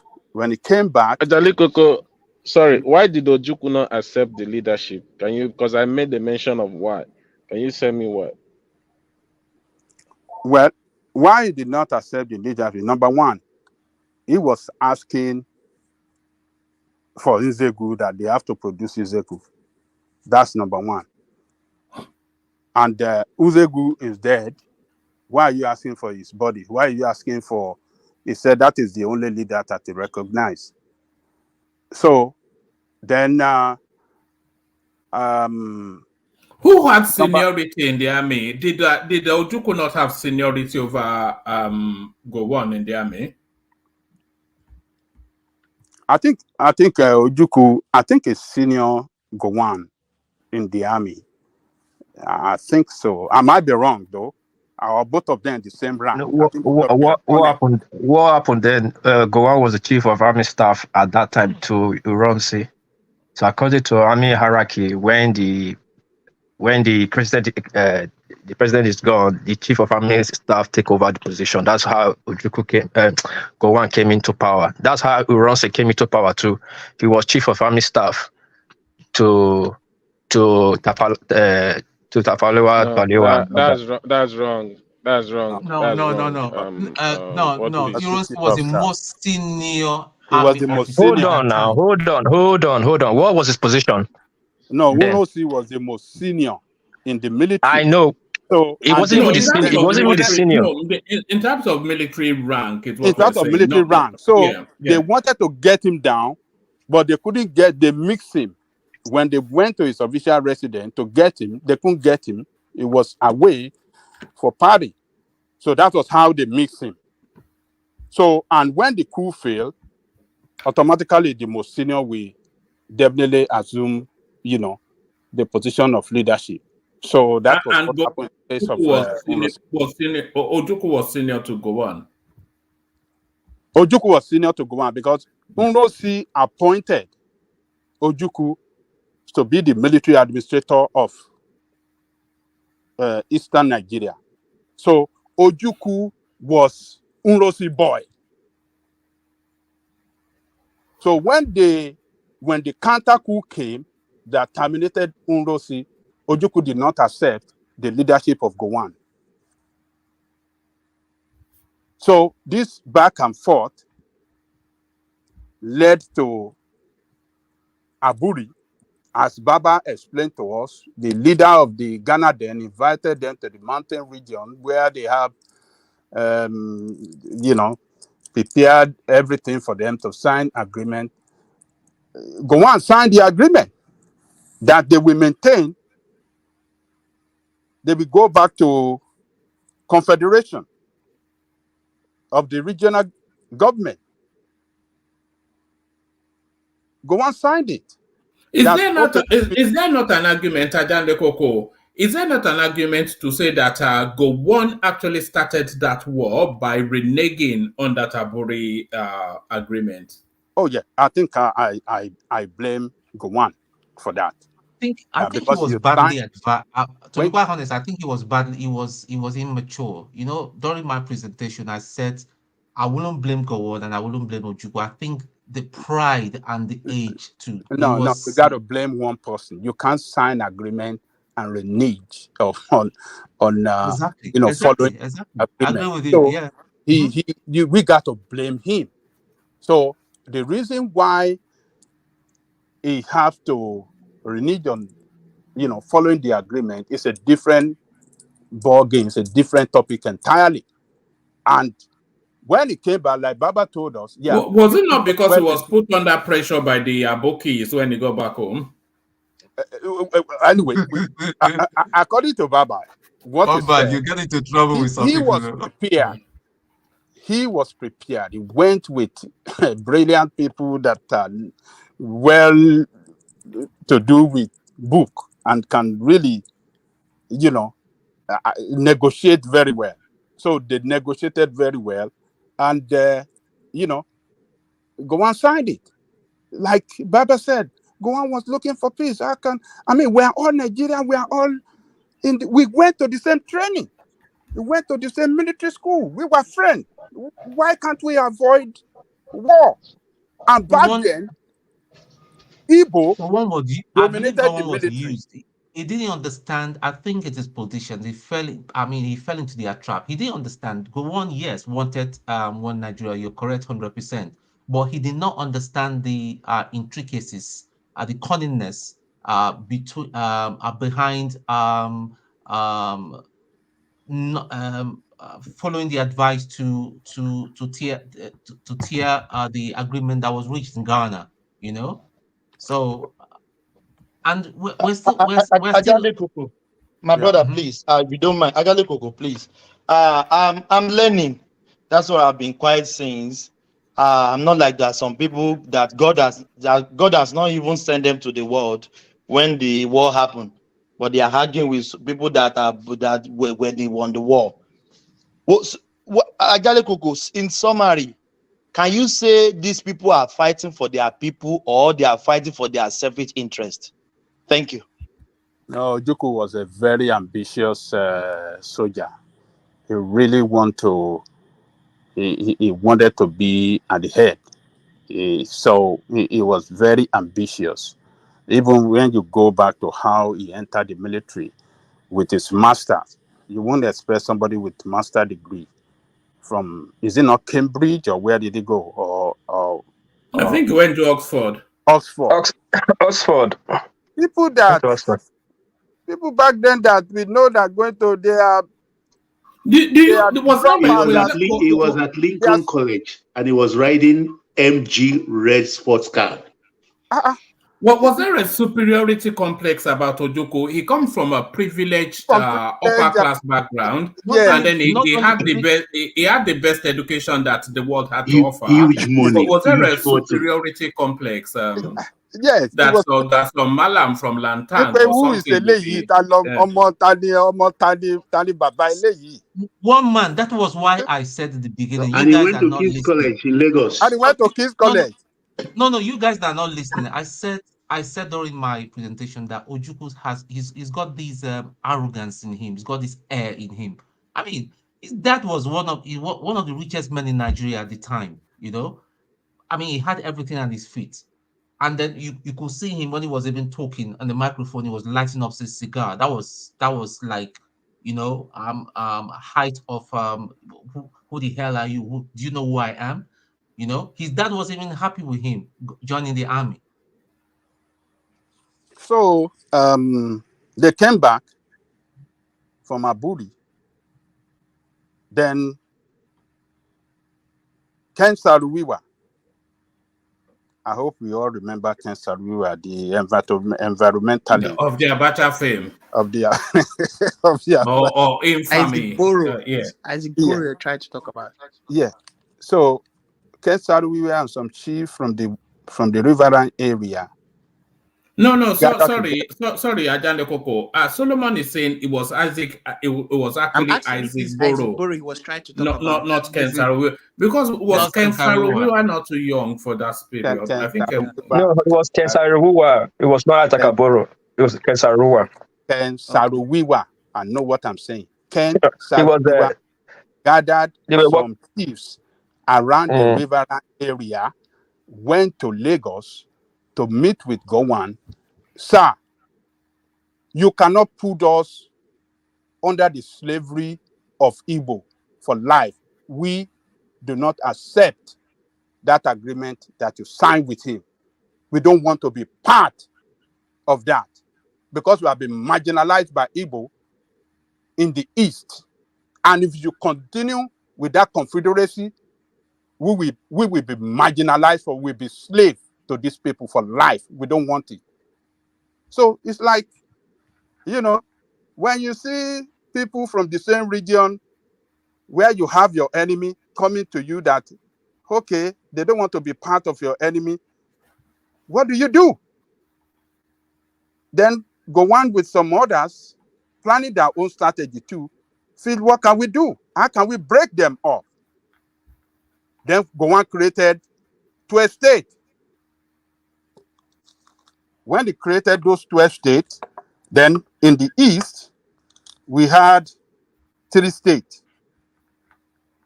East Central State with the capital in Enugu. River State with the capital in Port Harcourt. Southeastern State with the capital in Calabar. Gowon announced this in May 27, 1967. May 27, 1967. Then May 30th,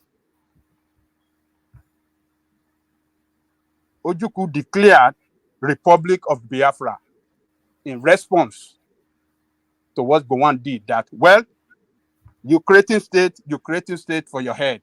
That is for you Nigerians. We are not part of you. He created, what do you call it? Biafra. The state of Biafra.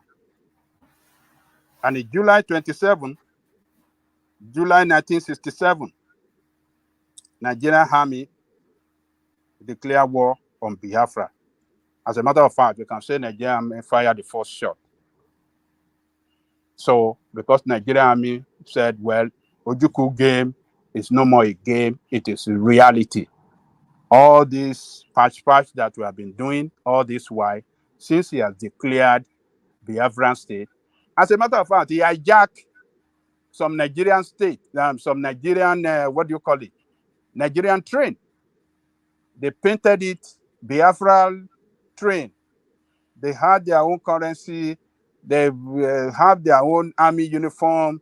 Everywhere was bubbling. Yes, we have our state and this and that.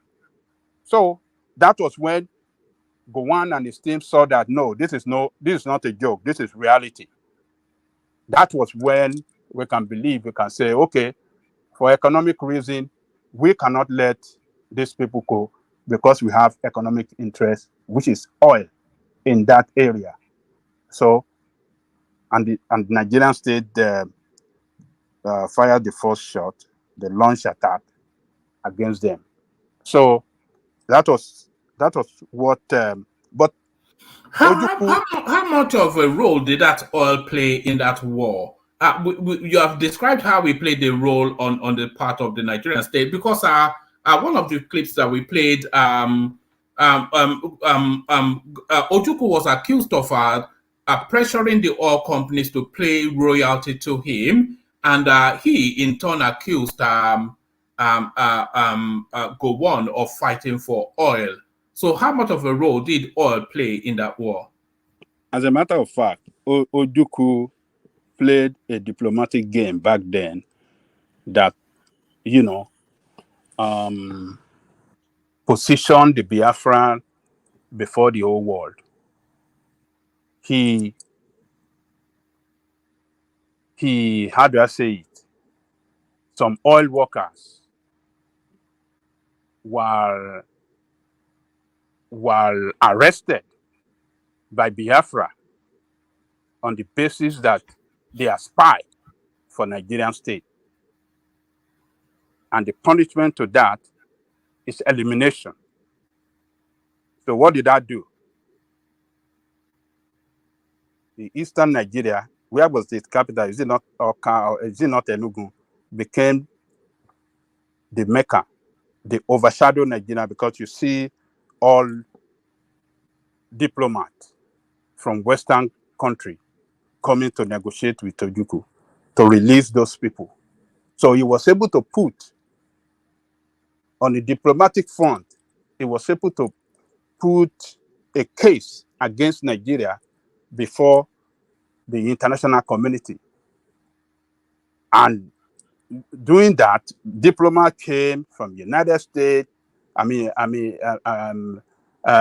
from Europe, from Italy. I think they are Italian, this thing. So from Italy, from French, they came. So doing that, while you were meeting them, it was negotiating, according to information. So he was negotiating with them on how, look, this is what we have here.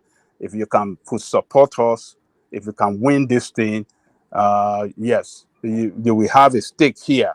So he knew what he was doing. He knew what he was pursuing. But Nigeria, just like Baba said, was not prepared for that war. He was prepared, and he showcased their men as the brain behind Nigerian army. Because at Babaka then, they constitute like 70%. When you're talking of the top military brass, the Igbo constitute like 70% of them. He showcased them at the point that, look, these are our men. Nigeria have nothing. He knew Nigeria had no sophisticated equipment to fight war back then. And they were the brain behind Nigerian army. So he was boasting. He was basking around that, yes, we will defeat Nigeria. And hold on, right. but hold on, sir. Did Biafra have any sophisticated equipment to fight the war as well? That is another. He was relying on the mercenary and other country that will give them support, that will give them those equipment, that the officers they have that are switched over to Biafran army, these are the people that know how to use the equipment. They can easily train their own soldier and they can defeat Nigeria. So, South Africa, we saw their mercenary, they supported him. Israeli supported him. Cote d'Ivoire supported him, where he finally run to. They gave him support. They gave him some, and he was getting some maybe military weapons as well from maybe Cameroon or some I don't know, some other country as well. But, he thought he could win the war. But, Nigeria, resilient, defeated him. So that was what happened. So what do I say? The breaking off of Nigerian state into state, I think, really, really destroy Ojukwu, because you have the riverine people not supporting him, because those one now saw Nigeria as the last hope for them. They saw Nigeria as the place they can be, for them to exist on their own and not as slave to the Igbo, because they were dominated by the Igbo. So, how were they dominated by the Igbos? Yeah, because go and look now. Go and search all the strategic position in the east. Then who dominated all the strategic position? They are the Igbos now. Angelico, how did Ken Saro-Wiwa die? Can you tell me how he died, Ken Saro-Wiwa? No, I don't think that was. He said, sir, I don't think that was right it. though. That submission is not right. Well, Because remember, Babaja is right, because Isaac Boro, even, do you know that he fought for this? See, and I even got understanding of this whole thing now from what we're discussing now. That I think it was really Oyi that Oyi was part of the reason why Ojukwu even went for the war, because this guy was trying to fight for Niger Delta Republic, and Ojukwu and excuse me, just hold on. You're talking now. I was trying to make a point and you just barged in and interjected. Will it be nice Oh, if I sorry. Let me interjected, just finish. Sorry. And Ojukwu and Agui Runsi how to make sure that they cut that guy's tail off talking about Niger Delta Republic. So yeah. So they were marginalized. Wait, are you talking about Saro-Wiwa? How did that? That's why I asked I'm talking of how did Saro-Wiwa die? Hold on, Des. Let Tony make that point, and then let Angelico respond to it. No, I'm talking about Adakaboro. Adakaboro was agitating for a breakaway from Nigeria. He got arrested by the Nigerian government even before the war broke out. That's what I'm trying to explain. And there was no way, there was never a time that the Biafran state at the time dominated them. They rejected Biafrans. From the beginning of the war, they were never part of Biafra. They were crushed. Remember that Colonel Adekunle, the Scorpion, held that area, and he held it tight. The Biafrans couldn't penetrate. So there was never a time they were dominated. That's what I'm just trying to let you understand. There was no domination or anything. They were never part of the. Sorry, Tony. That's according to you. That's according to you. And you just make it look like so easy that when Adakaboro tried to secede from Nigeria government arrested him. Who was Nigerian government at that time? Is it not Agui Ronse as the president and Ojukwu as the governor of the Eastern region that sent Ojukwu the first war that happened? I mean, the second civil war that happened. Hold on.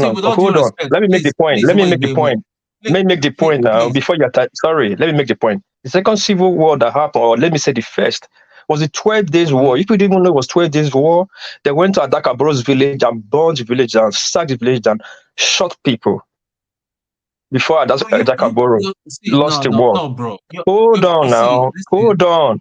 I don't know if you're speaking out of emotion, you're trying to spin tribalism into this. And if we keep spinning all these emotions that it's evil, I call it evil, we'll never go forward as a people. Let's just stop this. My brother Tony, sorry. It's not true. You only use this tribal card. I don't know where you want to land with this tribal card. I'm just telling you, go to NTA channel. Hold on, please. Hold on now. I'm calling you out that you're being tribal. Hold on. I don't know how old are you, but I'm about 50. The war was fought in Midwest, so we all know. Everybody in Benin know about the war. You can't tell me about the war, but go to NC Channels 10 or Channels 9. If you are that old, you know called Channels 9. It's there. They went to arrest Adakaboro.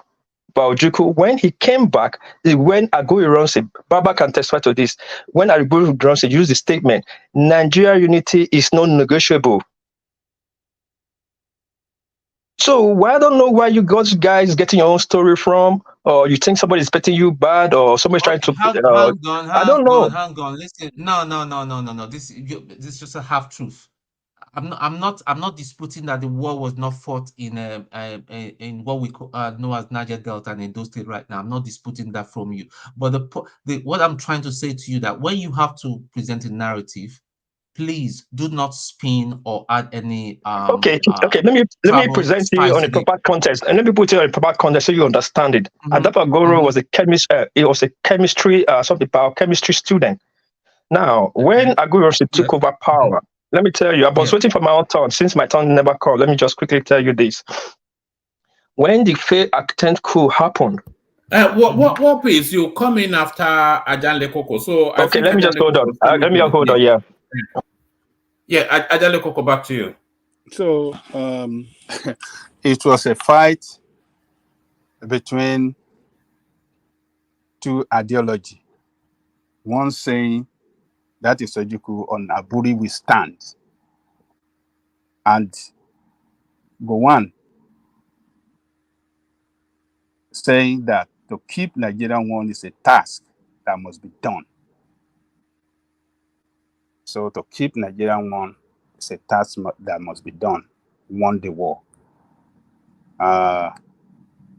Look, a lot of lies has been told about this war, particularly on Chief Obafemi Awolowo, the role that Chief Obafemi Awolowo played.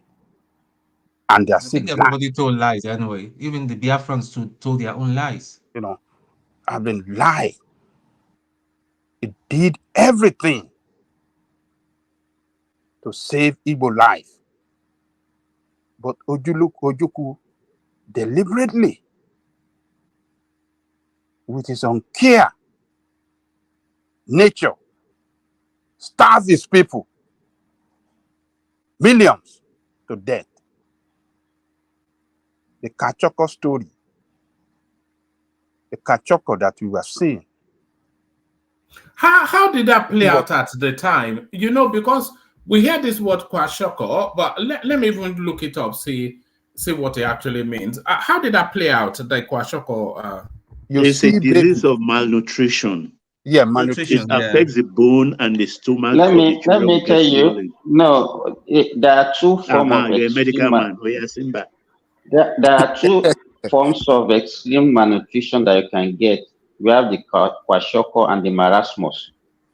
In kwashiorkor is actually the worst of the two, whereby you see children, they will have they will not lean, they'll be big because they have fluid accumulating in their body. Their stomach will be protruding. They will have fluffy hair and have this skin, we call it a chorodermatitis. So it's the most extreme form of malnutrition that you can get. And it's actually very difficult to manage, even medically. So most of them will end up dying.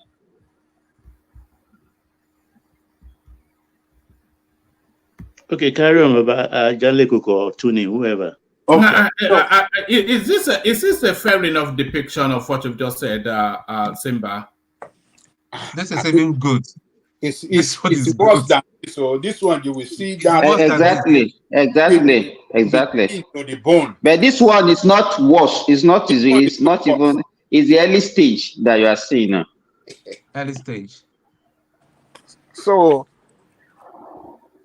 during the war,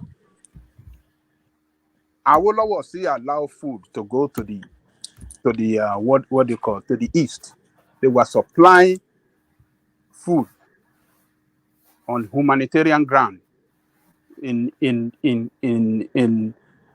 accordance to the what do you call United Nations Charter that civilian must not be must not be starved, or how is the charter? How, so they were supplying food. They are using helicopter to drop food to people.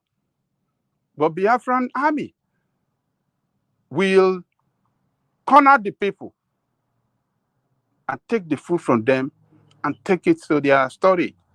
So they were eating fat and they were having strength to continue to fight.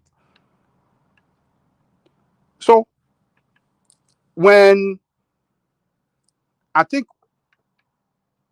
was it Imo that fell, or maybe Asaba, or where, then I would have to travel to meet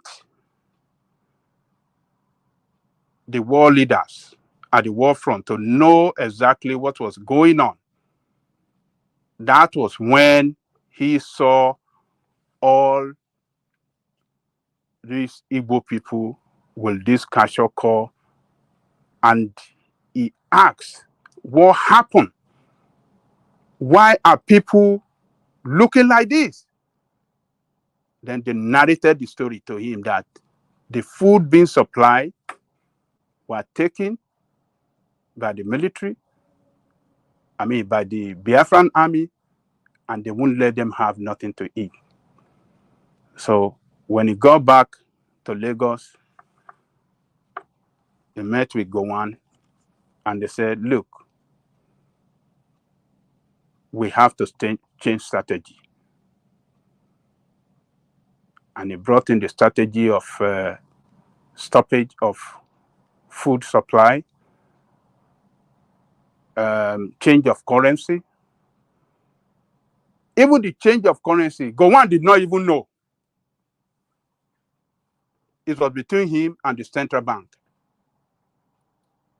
because he believed if he should get out between, that's to tell you, you see, even the military back then, they respect the institution, the head of state, as they were back then. They respect the institution.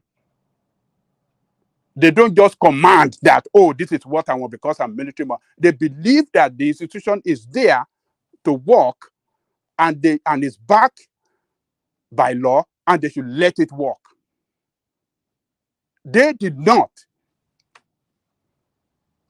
and they did it. When they changed the currency, that was when the Biafran army started to collapse. They couldn't get food to eat. They can't get money because they were using Nigerian currency to buy arms and all these things. So they started. Can I put it to you, sir, that narrative again, I think you got it slightly wrong. Yeah, with all due respect, the Red Cross is an international body. They were dropping medicine, food, and they even material. They even got into Biafra to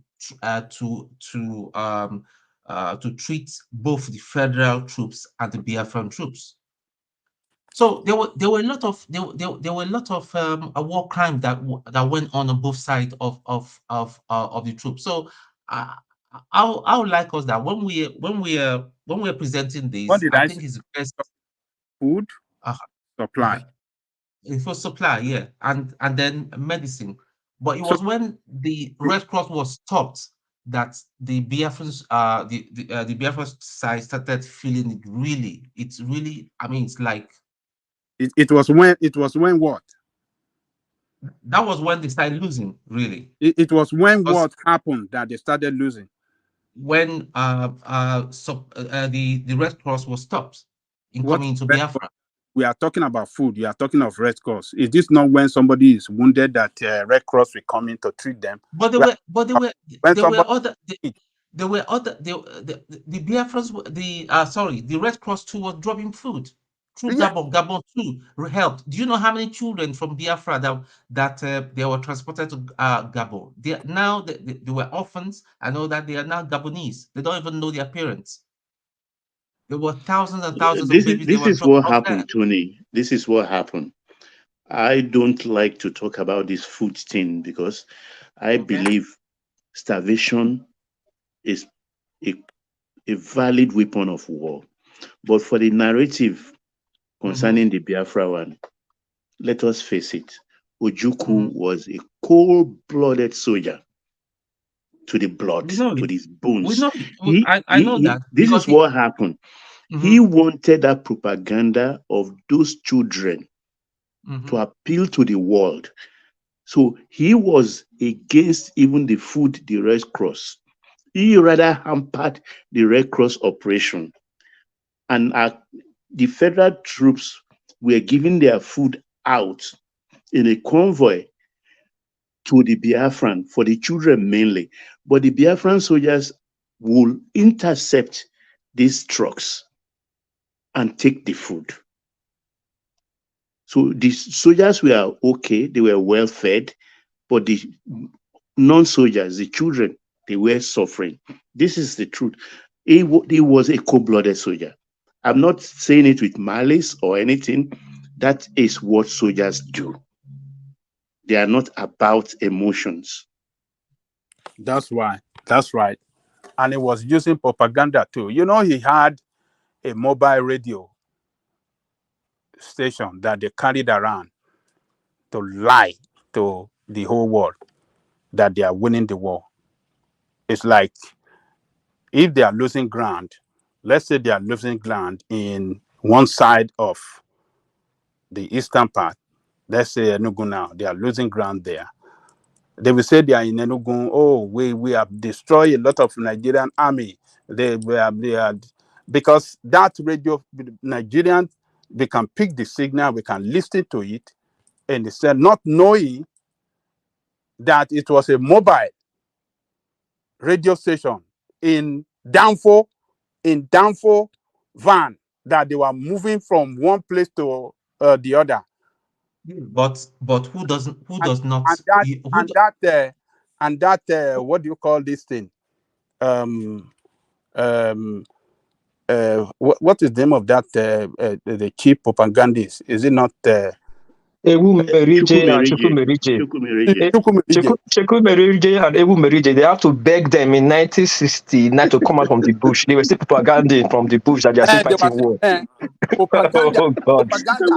They are sending people to go and they were lying to their people that they are winning the war when Yeah, they are win the losing war. the war. When they feel Them and they surrounded. said they are winning the war. So you can't hear that kind of news every day that we are winning the war. Oh, we are in this thing. We are. People will believe. Oh yes, we are still in control. We already have lost the ground. They are no more in control of Nigerian soldiers. I agree totally with you, but when you put it this way, it will seem as if the federal troops did not employ one sort of propaganda as well. Look at what's happening right now with in Ukraine. No, what I'm saying. Hold on. But the world doesn't know it. Both sides use propaganda, but what I'm saying, the propaganda of Chukwumerije using Danvo fan as if they are in a station in a particular location, like in a building location where they are broadcasting. They use broadcasting. use it, they are lying, and the people are being killed every day. Instead of, they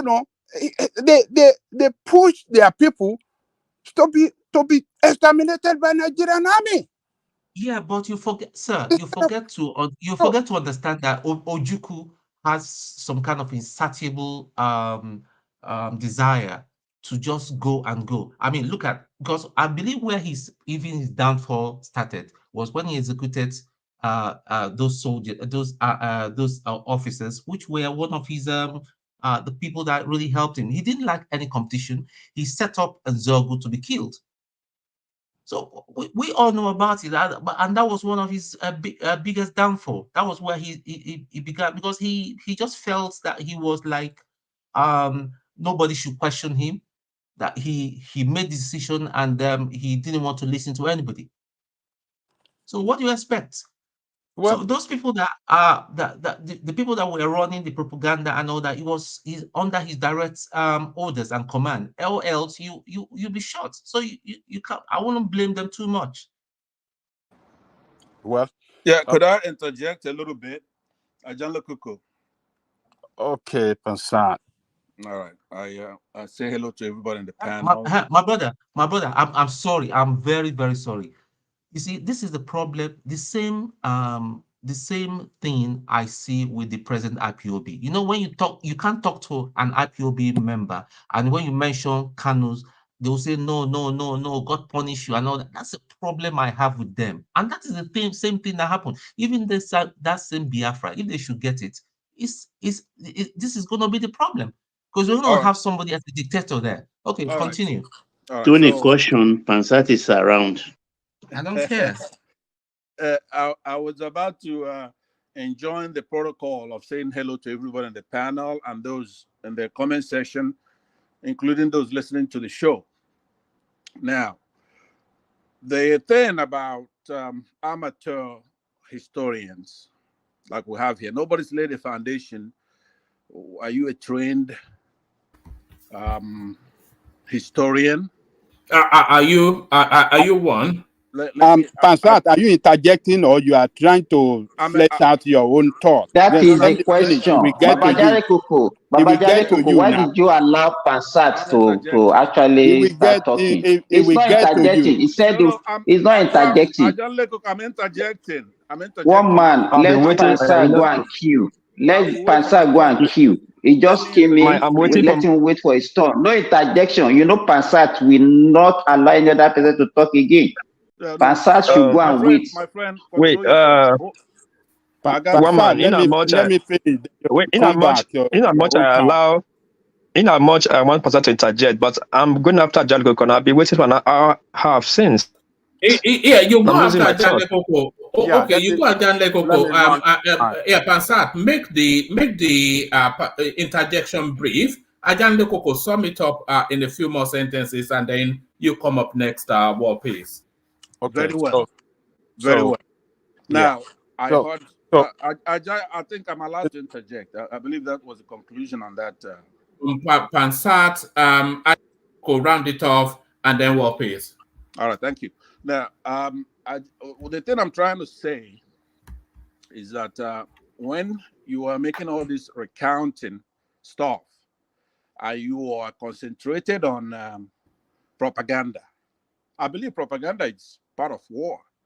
There is no war since caveman that doesn't have an arm of propaganda. I know one man's favorite guys is the propagandist for the Iraqi when the United States soldiers. Chemical Ali. Yes, and he was right behind him when United States soldiers, and he's claimed that they're winning. So what you're going to have to do is to look at anthropology. I use that word a lot here. Now, this is the time to really emphasize on it. Anthropology of the Nigerians and the parties fighting, right? You have to look at another tribal, even though it has a tribal dimension, not the religion, it has a religious dimension.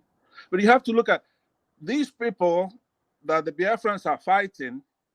How did they come to Nigeria in the first place? How are the Hausas effeminated and defeated and conquered?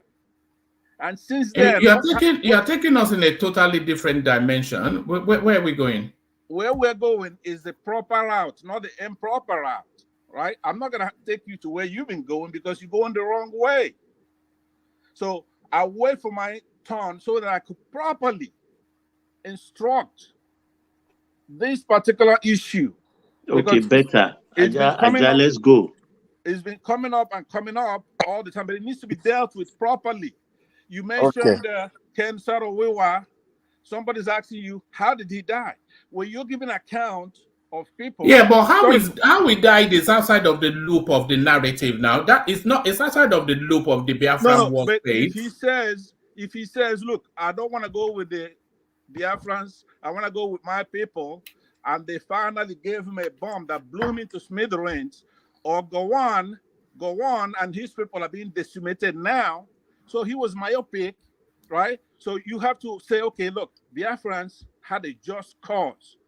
We are all Biafrans, right? Yeah, but So, as much as we can, let's stay within the parameters of the conversation. okay, Otherwise, we'll just okay, end up in a cul-de-sac. okay. You know? Let me respect that. I want you to come to me so that when you're dealing with this stuff, if you're not trained, if you haven't laid the Are you trained? Are you yes, trained? I am. That's why nobody here has quoted any research. They have cited any authors, right? When you are discussing this kind of thing, it's academic. Pastor, please, It's not can what you you're going. wait for your turn so we can let's listen to each person. Please, we are listening to Baba Jaleko. Let him finish, and you wait for your turn. I know, but it's not a folklore, right? Please, you are just interrupting and intercepting. Please, let's wait for your turn. I said I'm gonna wait. But it's not a folklore, though, because what we're hearing are eyewitness accounts of events that people actually lived through. Right, but when it comes to, you have to then cite some authority, right? It's okay to claim anything, right? But then the way the authority is I saw it with my own eyes, which is the authority that Baba and Ajanle Koko speak with. Nobody has made that claim. I listened to. I made that claim boldly. No, but I witnessed history. Hold on, Baba. I did not read about it. Oh, Baba, you couldn't have been in the geographic locations you were talking about. Maybe you were born around that time. That doesn't give you impetus to claim that you were a participant in any of those events. I was 12 years old when it started. Okay, so I listened to radio. I read newspaper from 8 years. I've been doing that. Hold your horses. Right? All right, a couple more sentences and then back to Ajanle Koko. Okay, so that's what I'm saying is that when you say you're 12 years old, right? Now, we do know what a 12-year-old knows, right? We do know that. There are things we don't know. What in my own time, watch the soldiers, watch the we were well trained. We read. Okay, I broke chalk. I didn't go to nursery school. I used chalk and slates. Hold on. One man. Baba, please leave this guy to speak and let him go. I would okay, Wapis, thank you. I will go ahead and give back the time, right? But I want you to come to me so that I could then properly put these people in order, right? Thank you. All right, back to Ajanle Koko. By the way, one man, I want you to remove me on this cell phone. I'm gonna come in properly on a laptop so that I can I'll be able to manage it. I was on my way back from a business transaction, so I was on the cell phone. Now I'm home. So you went to make the drop, Abi. You went to make the drop. Look at that. This guy. We are on to you. Don't worry. I've got my guys working on you. But Ajanle Koko, back to you. Well, all right. One thing that we should acknowledge is that Ojukwu and his team of soldiers were prepared for that war. And that is why the war can lasted for 3 years.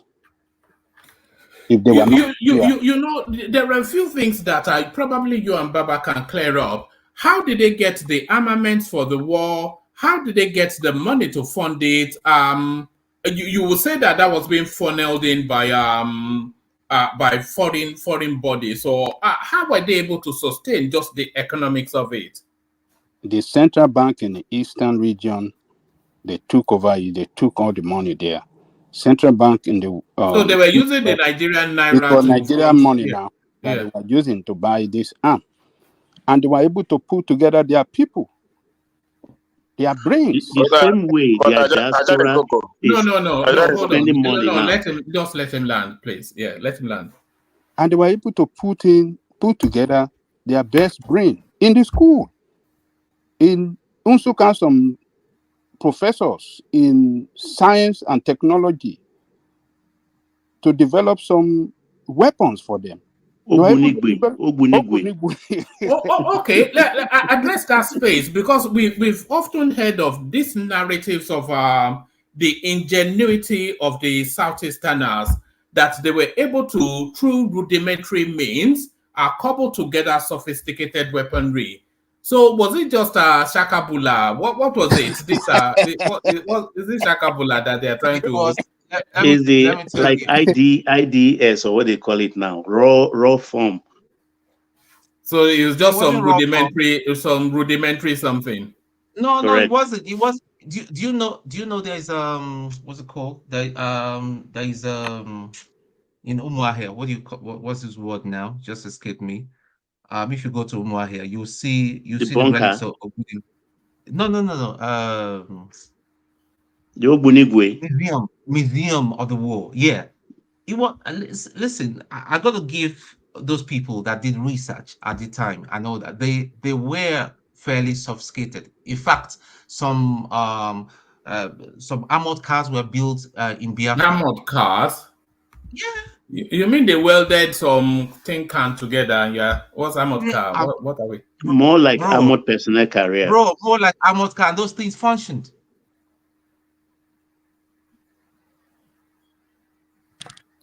So, all right.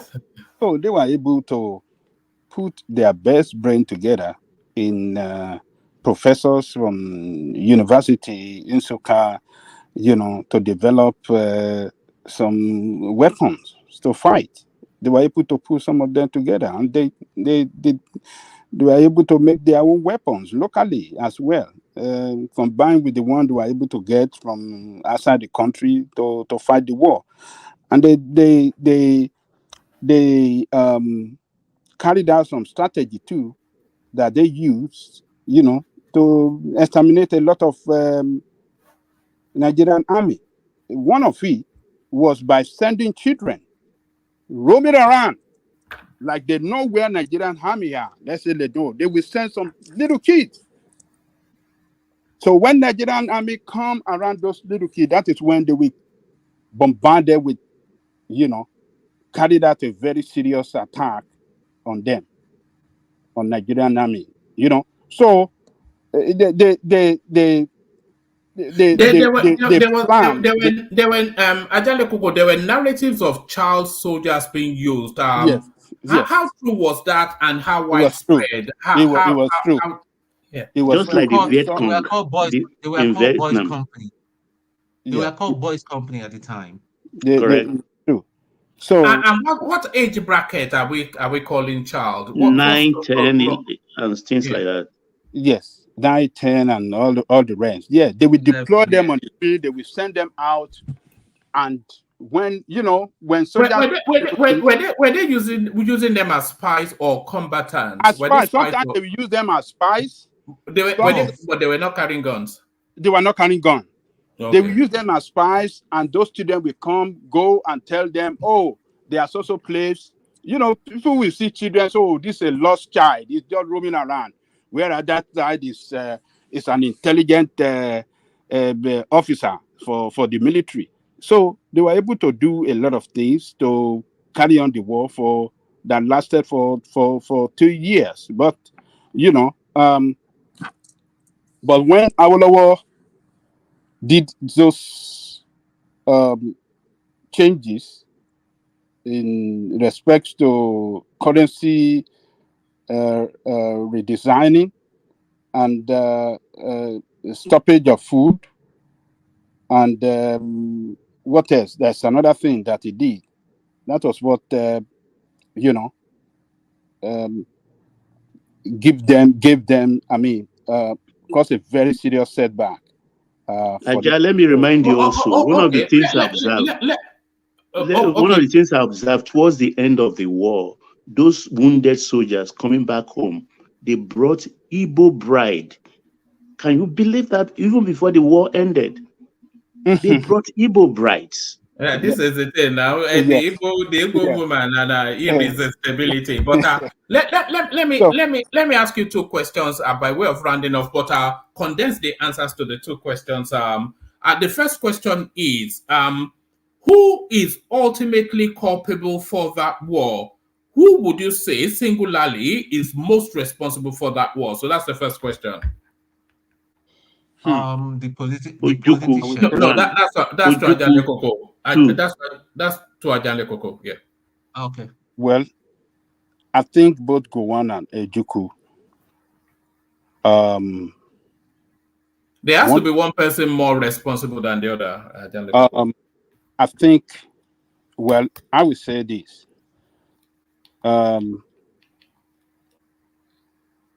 Ojukwu mostly. I blame Ojukwu the most. And why we blame Ojukwu the most is that when Ojukwu became the, what do you call it? So it's not Gowon for reneging on the Aburi Accord. A part of it. That is one side of it. But Ojukwu was mischievous for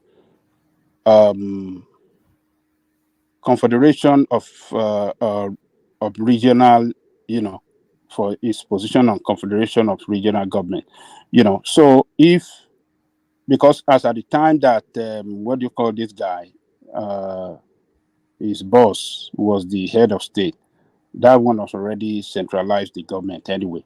But both of them got to be blamed, whether we like it or not. But Gowon had his blame, Ojukwu had his blame.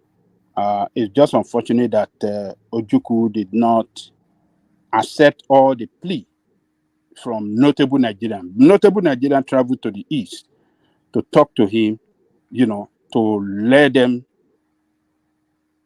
not to allow the war to erupt between the two sides. He should have listened. Even his dad was alive. I think it was doing. I think his dad died during the war. I'm not sure. His dad tried to even talk to him. He wasn't listening.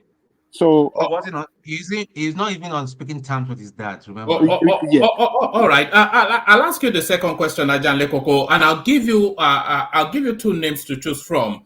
Who won that war? Was it Gowon or Awolowo? Who won that war? I think Chief Awolowo's strategy won the war for Nigeria. The redesigning of the currency and the stoppage of food supply to the east, and one other thing that he did, I can't remember. Executing the war without borrowing. Yes. Oh, yeah, yes. Thank you, sir. Yeah, without borrowing. Because he was, that has never happened in the history of the world, in the history of this world, for a nation to fight for 3 years and never borrow. How was he able to manage the economy? And during the time he was managing this economy, all the interests of the East, this man kept it. All the diplomats. Hold on. At the diplomatic, at the foreign affairs ministry, Awolowo stopped deployment of diplomats around the world. That, look, Nigeria is fighting war among itself. It's going to be unfair to start standing diplomats from two sides of the country, from the west and the east, and leaving the Igbo behind. Let us stop the deployment of diplomats until we see the end of this war. After the end of the war, then we will know if Nigeria will remain or, or the other way around. So he did protect the interest right there.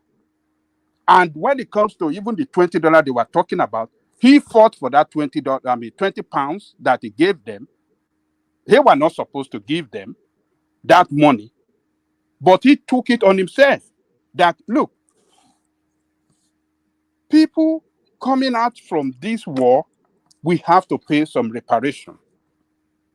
It's never done in any part of the world where they fought civil war. This is what Awolowo did. That 20 pounds that some people are saying, oh, it's a useless money, this, it's a form of reparation for what Nigerian did to the Biafran. But they expected him to bankrupt Nigeria and pay the whole money in our reserve for the Biafra. That was what some people are expecting. He actually opened a register for them to write for everybody that have money in the account before leaving Lagos and other parts of Nigeria. The totality of people that enter the money in their saving is more than what Nigeria have in the reserve in our central bank. So, look, he did what he have to do to keep the unity of Nigeria, but today, Awolowo is seen as enemy. It's been described as enemy of Igbo. It's just unfortunate, but he did everything to protect the interest of Igbo. The Very, very $20, sad. 20 Very, pounds, very sad. very sad. I want to ask before you Was go. reparation. It never paid in any part of the war, any part of this world, for two opposite one side within a country where they fight civil war to pay reparation to the other. So Awolowo did it, and it should be thankful to him forever, forever, and not. I want to ask before you go. Yes. I want to know the Zeke the role that Zeke played in that war. Because Zeke, I never had anything he did concerning the war. Zeke ran away. Zeke already ran away. That's a coward. But he came back in the middle of the war to Nigeria and made it not in the middle. He came back. He came back in 1869. He came back in 1869 and condemned the war, condemned Ojukwu. Yeah. Yes. Hold on. I think I've got I think I've got a little something on that. Let me see. Yes, I've got a little something on that. On Friday, September 5, 1969, I alighted at the Lagos airport at 2 p.m. and I spent the next 21 days in visiting the capitals of the 12 states of Nigeria, including 4 university towns and certain parts of the liberated areas of former East. It has made it clear to me that all of us have now realized the mistakes we made in the past by fighting one another. There is a general feeling, which is widespread, that all are now determined to turn a new leaf and help repair the damage we have inflicted on ourselves. Not only that, there is now a deep-seated desire to have effective central government which will hold the federation intact so that in the future no component of it shall be in position to challenge the fatherland.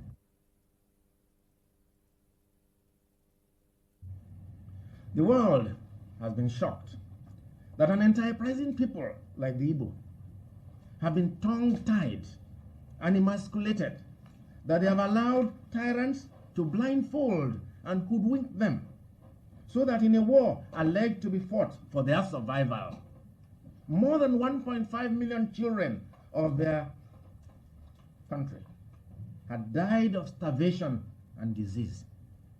It sickens me to see the advertisement of skeletal Biafran babies on the pages of newspapers and on the TV screens, begging for charity and relief.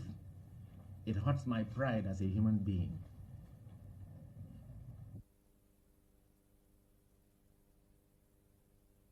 His people offer to General Ojukwu.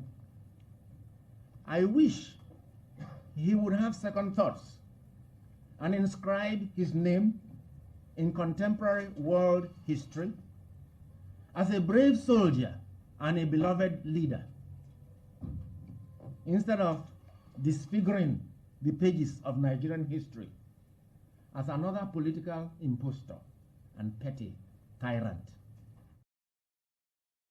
All right, so that was a little. That was Zeke coming back. What's happened to the super chats? But hold on, what's happened to God? Can you hold on 1 second, please?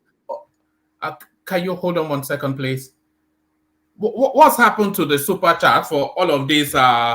From the source histories that we're giving you. That's what I was about to say. To encourage people to super chat. Yeah. Huh? Okay, that's what I wanted to say. What have I written that is out of? Have you been looking at the charts? People have been even writing very terrible things and all that, and you keep blocking me. What's going on? I'm not blocking you. I'm running the session. Okay, can you speak to one of the people on this panel? Somebody has stopped me from airing my view. I mean, Yes, maybe same here, man. Don't worry about it. Okay, you are not blocked. Don't worry about it. I'm blocked. Hold on. Let me just do this. If you look at your screen now, you'll see that nobody is blocked. You see, nobody is. So that's the back end right there. Nobody is blocked. You see, these are the moderators. Those are the senior moderators, and you can see there's nobody on the block list. I'm blocked though. So what does that mean? You are not blocked. Nobody. You can see now. That's it right there. My comment is not showing here. Why is that though? Mine is not. I'm not sure, but you are not. You were blocked, but I unblocked you. Okay, that's fine. Thank you. You mean me? What about me? Nobody is blocked. You were blocked a long time ago. I unblocked you a long time ago. Tony was blocked today. I unblocked him today. Seriously, I'm blocked right now. Told now. me that I was on timeout. That someone's placing on timeout. Yeah, no, timeout is not a block now. It's a 5-minute cooling off period. Okay, well, it's about an hour now. Okay, that's fine. Okay, type something in there, and then we'll see if you're blocked or not. Okay, that's fine. I will do the same thing. I will type. Watch this. Yeah, but you can see here.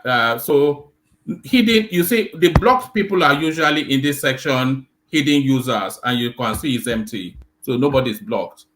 Do you see the testing that I just typed right now? Did you see testing? I don't see anything, but you see, same thing with me too. Yeah, when you have Hausas, Northern Muslims. No, let's not do. Let's what not do you do think that is going to happen to us? Oh God, it's true. You have to deal with the truth. Somebody have just unblocked me now. Is it my turn now? Yes. Let me land. I will let you. Land. I can look up So Tony, we can see you there. So you're not blocked. But carry on. Thank you, one man. It's on record today that Awolowo strategy was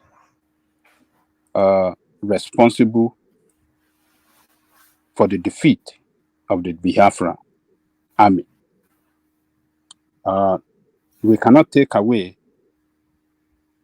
the role that Gowon played as well as the commander-in-chief of armed forces for giving Awolowo that respect, should I call it absolute respect, to handle the affair of the state, the finance of the country, without any interruption. For listening to him, to his advice, to his suggestion, to everything that Awolowo put before him. As Gowon never disagree on anything, because that represents the statement he made when he released from Awo. He said, this is the man that we need to be part of the team to lead this country.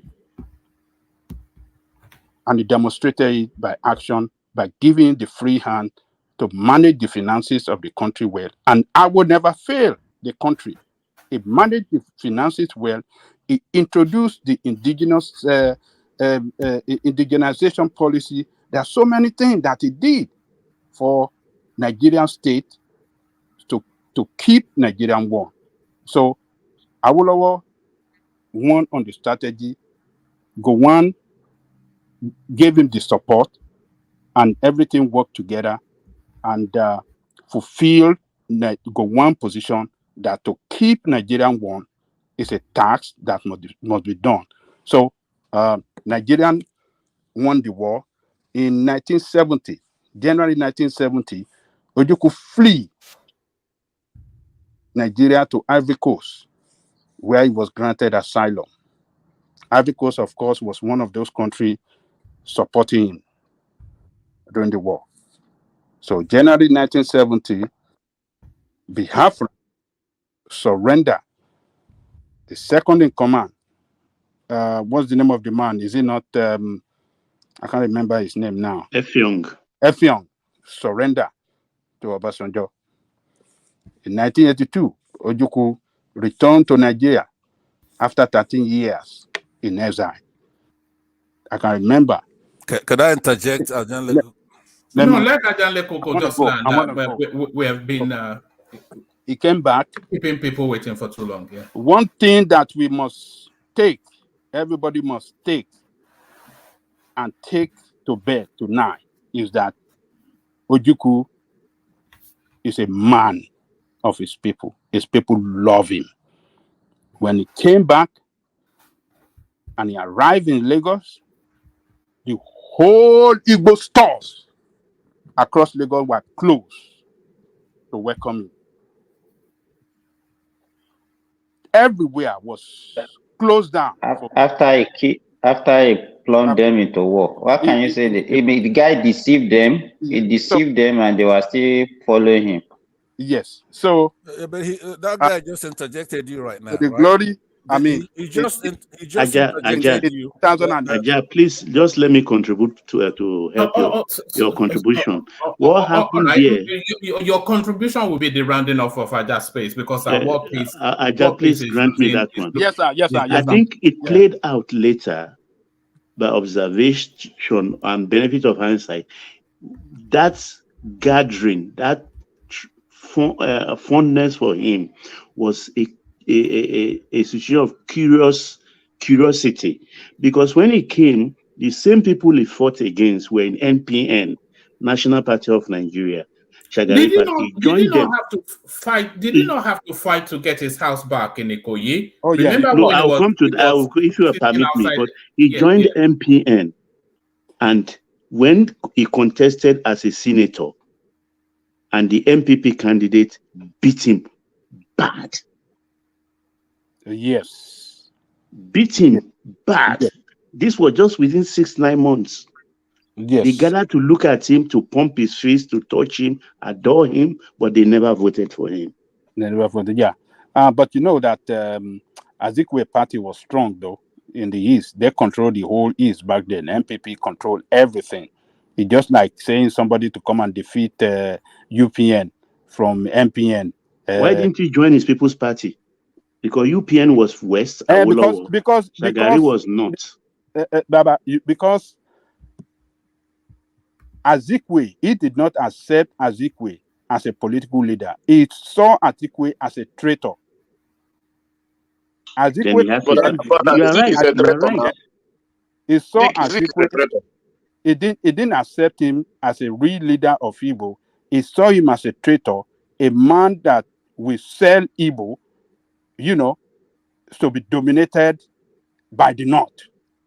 And that is what we know Azikwe for. Azikwe did that. He did that now, and that's the problem. Azikwe was the major problem of the Igbo.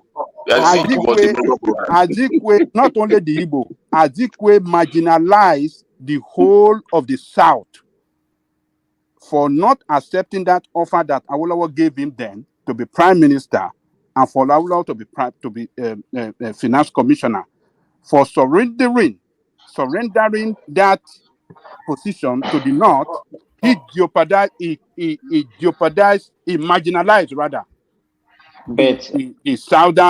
the southern interest in the political scheme of things in Nigeria. So that is what I did to us. So let me close it. One man. So Ojukwu was loved by his people. They welcomed him well, and November 2001, Ojukwu died, and the rest is history today. So Bianca's husband. All right, brother. One man, before you go on, let me just take 2 minutes, and then I would. It's one piece turn. Let me just say something for 2 minutes, and I may actually. Sorry, I cannot give you a second. I can't give you a second. I've been waiting for 2 hours now. Sorry, I can't give you a second. I'm talking to the host. Sorry. Sorry, you can talk to the host. I'm just telling you, I can't give you a second. And then I will exit. As a matter of fact, let me use. I said I can't give you a second. I've been waiting for 2 hours. Pansat, sorry. I understand. Let's see how he. But if you understand, then why are you proceeding? Why are you proceeding? If you understand. I want him to rule on it. Will you show? No, he does not have to rule on it. It's up to World Peace. He's been waiting for a long time. That's why I pushed Ajanle Koko. Because even World Peace is unwell even, so really we don't want to hold him for too long. Right, so no World problem. Peace. Then I can interject World Peace when he starts talking, right? Yeah, you can interject. World Peace to you. Thank you. Thank you, everybody. Ojukwu has been speaking and take all the time, but Wapis, I'm can not I happy. interject you for a minute? Wapis, can I Not interject you yet for a minute? time. Just hold on. Hold All your right, peace, go ahead. please. I would not go the route that Ojukwu went, because Ojukwu, Gomez, Baba, and the other guy Tony, they have said a lot of things that is true. So And sorry, was it when he came back? Was it when he came back that he married Bianca? Yeah. Yes. My years goodness. after. Bianca was the daughter of Christian Ono. Yes. And Bianca, Ojukwu is a very daughter good of friend his of friend. Ono. Let War Peace come in. Hold on. Yeah. That So guy lived a champagne life all the way through. Bianca was daughter of his friend, and that man never forget that. Anyway. War Peace. Anyway, what I'm going to say, I'm just going to touch on some key highlight of the war, what led to the war, and what took place in the war. First of all, the war that took place, the first coup that took place was a fake coup, and Zogo was brought in. Ifeanyi actually led that coup, and Aguiyi Ironsi is the organizer of that coup. You cannot organize a coup without a chief military officer not involved. Aguiyi Ironsi was the chief of army staff at then. And sorry to say, Aguiyi Ironsi was not the oldest military man in Nigeria at that time. The oldest military man was in peacekeeping force in Africa. He was a Yoruba man. But Aguiyi Ironsi was the chief of army staff. So when that coup happened, it was a fake coup. The House of Assembly was moving to, I think, Abubakar Rimi, Baba and Ajago can correct me if I'm wrong. I think it was Abubakar Rimi they were selecting to replace was it Tafawa Balewa, right? The prime minister. But the Senate president, which is the Igbo man, took Ironsi to London to meet Azik to hand over power to Ironsi. The military has no business in that position. That was the actual coup that took place. Then when he came to power, Ben Wamboise immediately wrote a constitution that changed our constitution and give us this constitution that we have today. Now, we cannot say that, you cannot see the hand playing that the Azikiwe ideology, that Pan-Africanism, one Nigeria, no negotiable, one country, nobody seceding. You see, it came to play. Then Ironsi was in power. He did not arrest. He did not do anything to Ojukwu and Zego and his boys. Now there was a counter coup from Muritala Mohammed and this guy that is still alive right now, former chief of defense staff. Why Gowon was the chief of army staff. Both Gowon was that Dan Juma? Yeah. Juma actually captured Ironsi. Now, both Gowon and Ojukwu were same rank, lieutenant colonel, both of them. But Gowon was higher in office as chief of army staff, while Ojukwu was governor of Eastern Region. During the when Ironsi was a president, when they declared Nigeria changing to federalism, Adakaboro, when they saw our constitution, Adakaboro said, no, we cannot stay like this. We have to secede from this country. Adakaboro declared Niger Delta country. Aguiyi Ironsi sent Ojukwu to go get Adakaboro. That was 12 days war. That was the first civil war that happened. And Ojukwu went there, shot everything up, called Gowon, burned villages, and caught Adakaboro, brought him back to Enugu, or where was the capital, Lagos, and they sentenced this guy to death. Then, after 6 months, there was a counter coup that took this guy out. Then Gowon became the president. Now Ojukwu came back and said, no, we must reverse back. He did not reverse back when his brother was the president. Now he said they should reverse back when Gowon was there. Now let's leave that aside. Now, when he declared Biafra Republic, Gowon actually warned him if he wants to declare Biafra, he will remove the Gojan state, which Gowon actually did. The first state that Gowon actually first removed, Cross River, and all, I think this present day Bayelsa and all that. He don't remove it. But when Ojukwu declared Biafra, he took over Port Harcourt first. His next thing he did, he marched to Benin. He has no business in Benin. And he got to Benin, and Ojo asked him, "What are you doing here?" He said he came here that he wants to protect Benin, that Benin have to pay his men. And Ojo told him that would not be possible. But before you knew, you overrun Benin. Ojo had to escape with a machine to a motorcycle to Lagos. Then he was telling Benin to declare republic.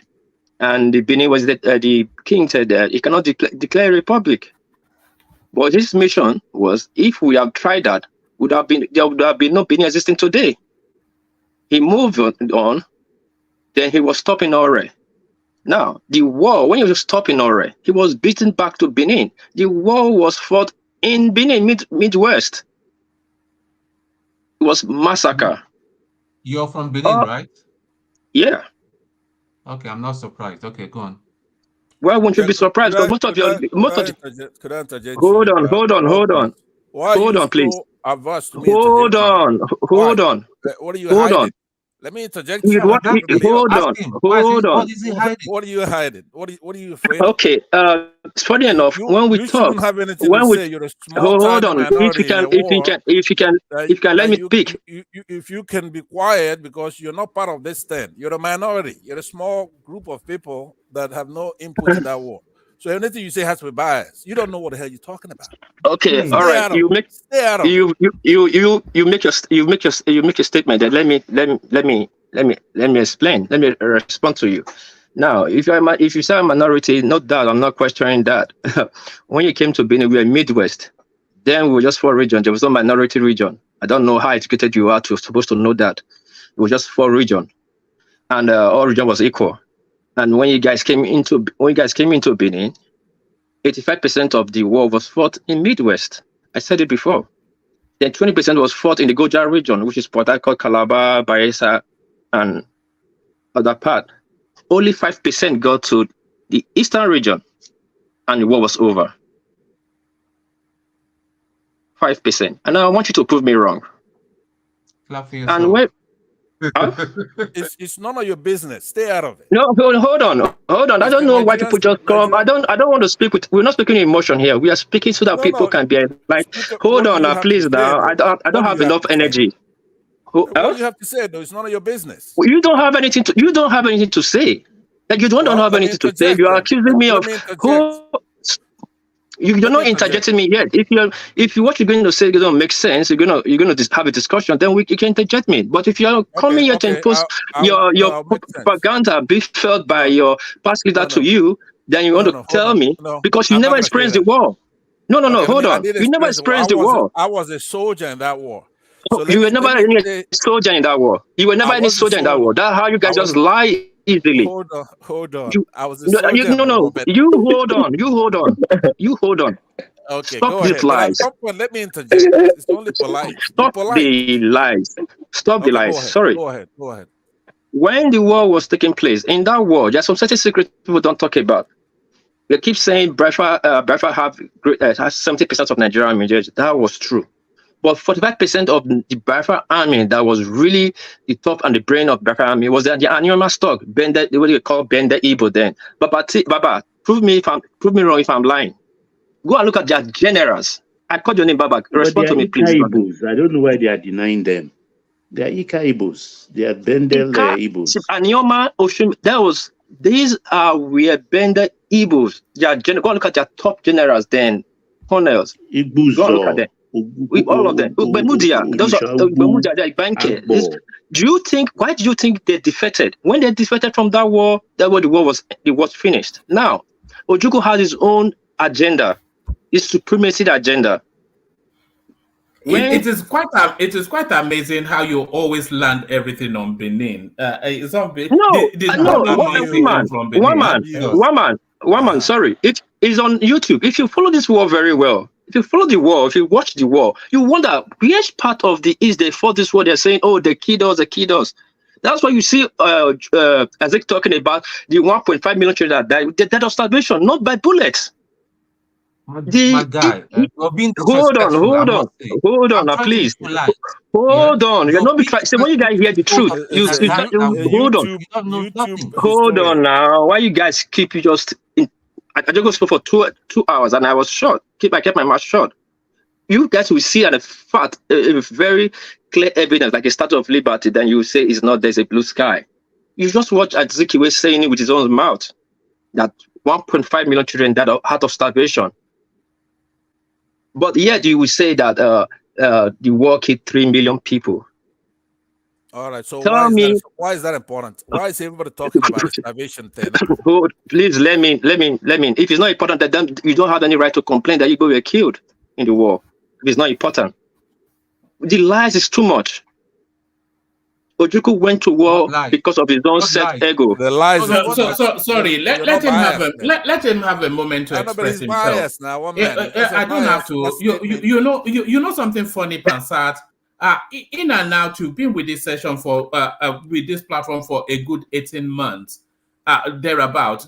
You are the last person I should be putting to the back. Let him speak.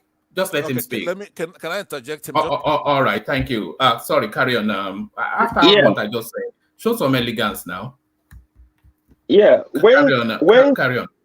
When the war started, one man. So if you look at the war, Ojukwu went to Port Harcourt. Yes, he took over Port Harcourt. He took over the boats, gunboat Nigeria have. He took over the gunboat and make it Biafra boat. He was after the oil. Fine, he was getting oil from there. The next place he marched to was Benin. They came to Benin. They looted a Benin Central Bank. They took 1.5 million pounds at that time. They was called Rebel. Go and look at midweek newspaper. We still have all this catalog. They were in Benin. Can you hold on? Can you let him speak, please? Okay. Carry on, please. They looted 1.5 million pounds from this Midwestern. That time was called Midwestern Central Bank, Midwestern Bank. Then when they fought in Ore, when people just speak here, they were fighting. They fight Ore. Have you guys actually traveled to Ore and know where is Ore? When you are in Ore, you are in Benin. And when you beat somebody back from Ore, where do you think the person going to land in? In Benin. When you beat them from Benin, where did they land on? Asaba, then Midwestern. The inflation that we are complaining, the Ojukwu people is complaining about today, is by their own doing. They blow up their own bridge. The only access they have to the Midwest. They blow it off. But they'll blame you for their own deed, their own wrong deed. Now, everybody is speaking here. Has anybody talked about Uzegu's death? Baba, can you hear me? Please answer me. Did you speak about Uzegu's death? Maybe you. No, I didn't speak about it because that's Nadia Wahala. Zegu, you guys, hold on. This Zegu, you guys try to pull the war on his head so bad that he's the chief organizer of that war. When the war was hitting, this time they're still controlling Benin. Yeah, men are staying in Asaba, some areas, Delta. Do you know what Delta people did? The security did. He went to Enugu to ask Ojukwu for reinforcement. He was denied. What he saw, he knew that if he stay alive, the Nigerian team has two sets then. They had the Alpha team that will go first. They have the super team who was from Niger and Chad. Because Nigeria didn't have military and men capability then. We didn't have personnel then. We have to get support from neighboring country. The super team was the military men from Niger, Chad, and so on. Those were the super team. Those will come later. After the military comes, take over the territory, they will come, secure the place, clean out those around the clean out.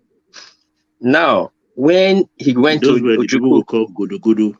Yeah, when they come when they went to Ojukwu, when he's on his way back, he stopped. His sister, his driver, he stopped and he told his sister, if these people come and meet me in Asaba, it will not be good for us at all. He went to the bush and shot himself. His sister had to carry his brother's dead body all the way from Enugu down to Asaba. You guys never talk about it. That was just let me interject. What happened was War he Peace, was can I trying to interject overthrow. before Was trying anybody? to overthrow I've been Ojukwu asking to himself. interject you before this Babada who's talking right now. Let me interject you for continue. You can interject. Thank you very much. Now, what I want to interject with, we look at the time. What is important in your narrative, right? We're looking at the timeline of that war. January 1966, Nigerian government overthrown, seen as an Igbo coup, like others have recounted. You agree with all that? Baba was very good in narrating that, Ajan Lekoko. And then the other gentleman, I think he's an Igbo man like me. Ojukwu was appointed a military governor for the Eastern region. The second coup in July, I think somebody said, I don't know if they were wrong when they said it's January, but it's in July 1966. Gowon becomes head of state, right? So I'm looking at the big picture now. I'm not trying to talk micro history like you're narrating stories that you have no idea what the hell you're talking about. You went there, there's no citations. We're looking at the big picture. Ojukwu declares independence in May 1967. Those are historical dates. Then the war begins in July. Our capital, in this case, I'm a Biafran, I'm still a Biafran. Dan Lekoko said that, by the way, but carry on. He did in October 1967. Okay, so 68, oil-rich Port Harcourt was captured by Nigeria. See, and everybody who's been talking about this war to date, nobody's mentioned Britain and France. The French were on the side of the Biafrans. Yeah, a lot of people did, but carry on. But there's a language barrier between we and the Biafrans were English speaking, and of course the French, they speak French. And then Britain, who is actually imposing this war on Nigerians using these northern Muslims, which is something they've done all over the place. It's not a one-time thing. It's the mode of dividing up and conquering our people like they did many other places. That's who's fighting the war. Northern Muslims don't have pilots. They don't up to today. They don't have technology. They don't go to school. All right. We don't want to get into the ethnic jingoism. No, it's not. It's the facts. Hold on. The facts that matter to what he's discussing, right? The big picture. It's something you already know. They came in, like I said, in their anthropology, conquered our brothers in the north, Hausas, emasculated them. They want to dip their Quran in the Atlantic, our side. They said, you heard that, Sadwana, I'm about to land. Just give me one more minute. So I'm trying to give you the contours of what's important in the history.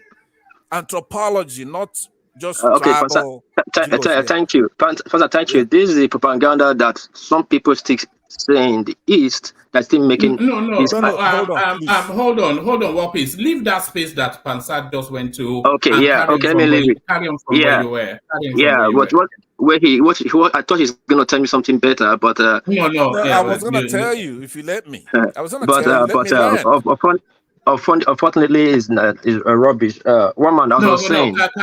Carry on from where you were. As I was saying, if you look at the pattern where they fought this war, was mainly in the creek. The Italand was Asaba, Benin. When you got to Maya, 3 days before you get to Maya, Ojukwu advocated, ran, escape, Ifyong, handover. A shame. And you see people here every day shouting, "Oh, the war, the war, they killed us, they fought us." And I asked them from Eboin. But the war is fought in the creek. Hold on, let me land. From Eboin, Aba, that's Abia, Enugu, apart from Nabra, in many Enugu was Imo. Tell me where they fought the war. There was no war. No single bullet touched there. Okay, People one man, that can I go okay, now? Can hold I on, go? hold Can on. I Let me go finish. next? Let me finish. Let me finish. People that receive you on their back, you have never said anything about them, but you want these people to be crying for your own war that you caused for them. That was it's not the war not supposed to the war not supposed to happen at the war not supposed to happen at the are you saying something? No, sorry. I think Yeah, somebody was on mute. Carry on. the war not supposed to happen at the first place. Truth to be told. If uh if the Senate president who was an Igbo did not hand over power to Ironsi, there would have been no war. I think Atiku Abubakar Karimi should have been the next prime minister, and things would have gone fine. We were practicing parliamentary system of government, which does not bring the military into play. Even the police, inspector general of police have more power then. You know, so when that one happened, instead of them to fix it during Ironsi time again, he make it worse. He changed the constitution. And you make it just one way because they felt they'll be there forever because they were all in power. The head of the custom, immigration, almost everything in Nigeria was controlled by the Eastern then. For immigration, police, everything was them. Then when the war started, Ojukwu would have stopped. Ifeanyi, have people ask why Ifeanyi was killed? Baba, you did tell them? Ifeanyi even told Ojukwu, I even told them. at 67, told Ojukwu, let's go back to our national plan. With this Nigeria government and national bodies willing to come to the table and speak. But Ojukwu also carried away. The Ojukwu that got him what he wants. It is 67. At 67, the war was over. 68 to the war actually ended 69. That 70 was just hand over. We stop all these lies. The youth of Saudi, they should ask their leader the truth. And the truth will stop this hatred amongst us. If you see the way you guys will say it here, they'll say the Fulani, but you hate the South. If it's the Fulani, why don't you hate the North? Is the Fulani, why don't you go to the North and fight there? But you're fighting in the South. We don't need this thing. This war happened. People are alive who fought in that war. My late uncle fought in that war, General. He's dead now. He started. My father is alive. My father was a sign up, but for his younger brother, how doing military now, how you say in English, he didn't let my father go. My father was a quiet person. In my area, so many people, uncle, friends, went to the war. We all know this war. So what are we not trying to blame? Who are not shifting goalposts, blaming who or not who? The sole person to blame in this war is Ojukwu. He destroyed a great economy in the Southeast. He destroyed a lot of Osuka students, vibrant students. I really hate that. Vibrant student. One man. I'm not too well. Let me use the floor. Most things I wanted to say, I've forgotten them because I was waiting too long. But thank you, one man. I hear the floor. All right. Thank you, Wapi. So thank you. Take care of your body. Better. Yeah. Plenty of fluid. Yes.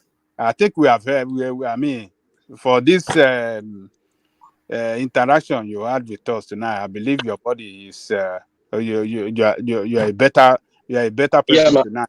I'm sweating like I'm talking. My body is sweating like crazy. Yeah, huh? Yeah. I believe you're better. You're better than before. Night.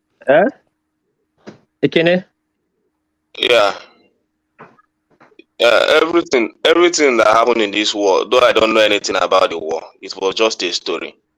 But my own belief is that the people of the Southeast didn't manage that space very well, and that is why we are still crying about marginalization. People like Zeke, if I hear history of how he managed regarding his position in Nigeria, at least he is one of the first class citizens in this country. But and that is why you see Igbo people don't like him at all. That's why Ojukwu dominated that love in the East, because the guy, the way he played his politics and all that, didn't really settle the political matters in the East. It was just like all those one Nigeria stuff is just a scam. I didn't know why the guy was so, he didn't act educated the way he claimed to be. And that is the main problem. Because I believe he has every opportunity, even for us to have a regional government today. It would have been better for us. But the guy misused all those things. A cry of one Nigeria, which he didn't, because I was even sad that people like Aworowo was on ground making point and all that. But people like Zik fled the nation and left everything in the hand of Ojukwu.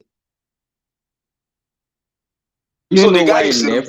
Do you know what? Yeah? Ekene, you know what you are doing. You don't know history, and you also know that, and you what you are doing to Zik is not good because you don't know much No, about Zik, what this happened. is not me doing this is not me doing anything to him.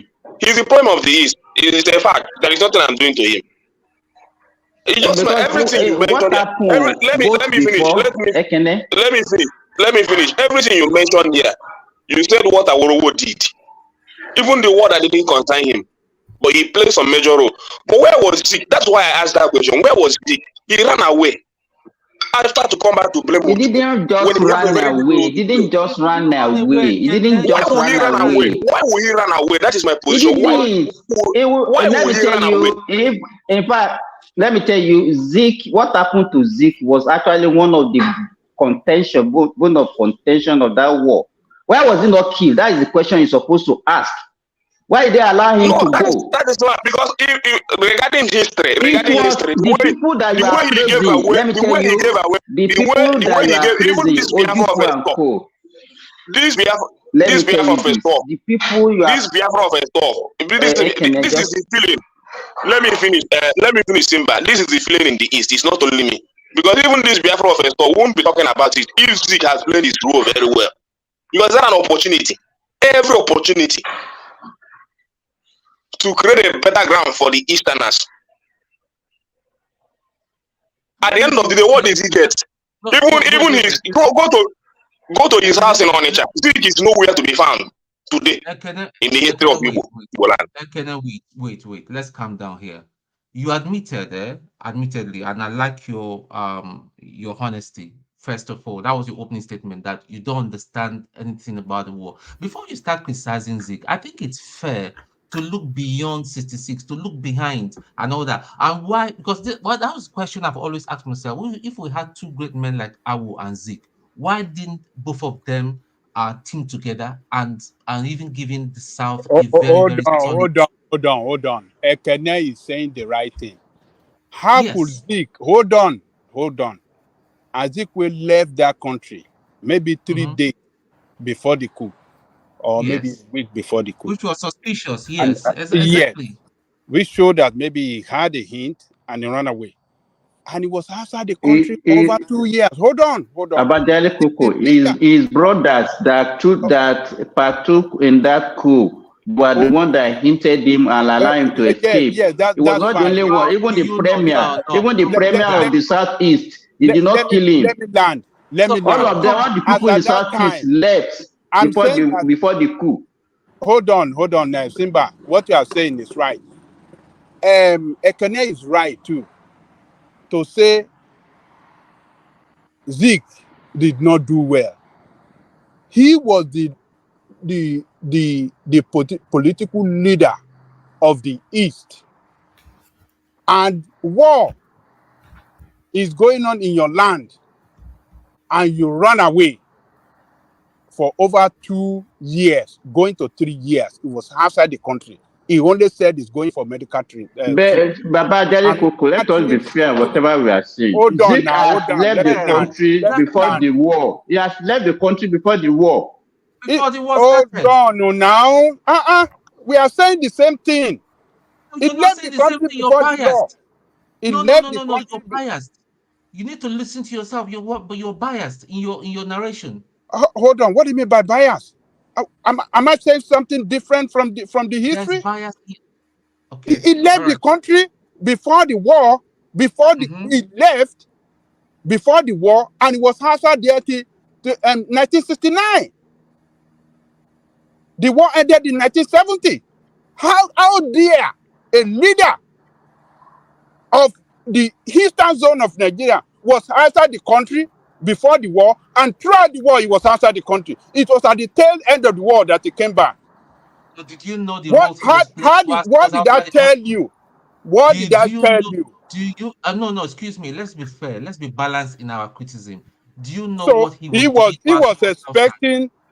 expecting either for Ojukwu to win the war so that he can come and No, join them together. Oh, we have won let's the be war. fair. But when the war was Let's not going, when he saw that, then he's coming back to say, oh, you stand by the side of Nigeria. He's a no. coward leader. Hold on, man. Hold on. Let us say the That truth. was your own. That was your own. There is nothing like That was your Ojukwu own is assumption. a coward leader. Zik He is a ran coward, away. confirmed coward. Anybody that is defending here don't know what he's saying. Yes. He's a very What coward somebody. Zeke? Maybe He's a Zeke very would coward have, somebody. maybe Zeke would have prevented that war if before that war erupted, if he came in and rally all the political leaders in the East that look, we cannot fight war. Ojukwu Don't will go not with listen Ojukwu. to him. And this, hold on now. Hold on. At He that was time the will never leader. listen to anybody. Hold on, listen. Ojukwu was, Nnamdi Azikiwe was the political leader. If he has weathered him before the war, can you listen? Can you listen? No, you're not listening. You're telling me to Just listen. You're not listening listen. to me. Let me land. Why Then should you I can listen to you? criticize. You're not Then you can listening to make other your own people's point. views. Let me You want land. people to Then you listen. can make your own point. No, What you is your talk for a problem? long time. Let me land. Then Sir, you can make your own point. Sir, you've been talking for a long time. Let me And land. Let me views and all land that. before you You're make just your bashing point. your views. You are interrupting me. Let me land. Then you make your point. Let us do it one after the other. If Zeke had intervened before the war or played some role, maybe the war would have been averted. But this guy ran away. What kind of leader is that? He didn't play any role. He didn't even while he was away, he didn't even communicate with I want to ask you a question. international Why did he community. leave the country?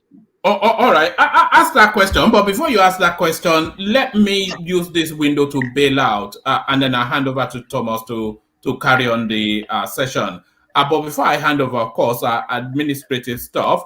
The super chats came in. Prince Daddy, we always mention him. Peace joins him in this instance. Only really to delight in this session, which a lot of people seem to have enjoyed. Prince Daddy certainly peace equally. Kulata, whenever Kulata is not on the screen, so sorry, mute yourself for a moment. Yeah, whenever Kulata is not on the screen, he usually communicates via supporter. So that's Kulata. But more in the comment section, while if you tell my Yalonda while in the comment section, you say, but one circle round there, say, maybe really, and then this is Adeola Ogunleye. This Kulata they mad. So, sorry, let me do the administration. So that's Adeola Ogunleye, and then Prince Daddy again. Of course, that was his original insertion. This is Wema who comes in with a super chat. We've seen him before. Of course, he always gets a mention. Alexander Gomez. That's Ola right there, not on the screen, but in the comment section. Ola carries on still with the super chatting. Alexander Gomez, of course, engaging the conversation both on screen and in the comment section. Still Alexander Gomez, so that's Alexander right there. Nigerian Prince, it sounds like a 419 name. Certainly the money to back it up. So that's Nigerian Prince right there. Alexander Gomez Street, still. But the daddy of the day, the man in the bow tie, James Bond, Ike Ogiome, there he is with a grinning face, hefty super chat.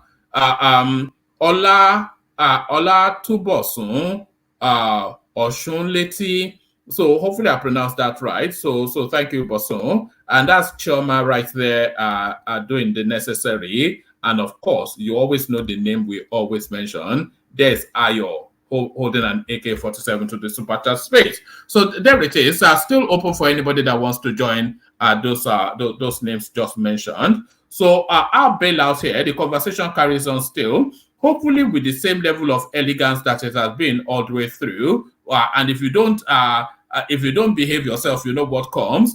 If there was ever a moment that was ever suited for Thomas's introduction music, here it is. So General Thomas, here he comes.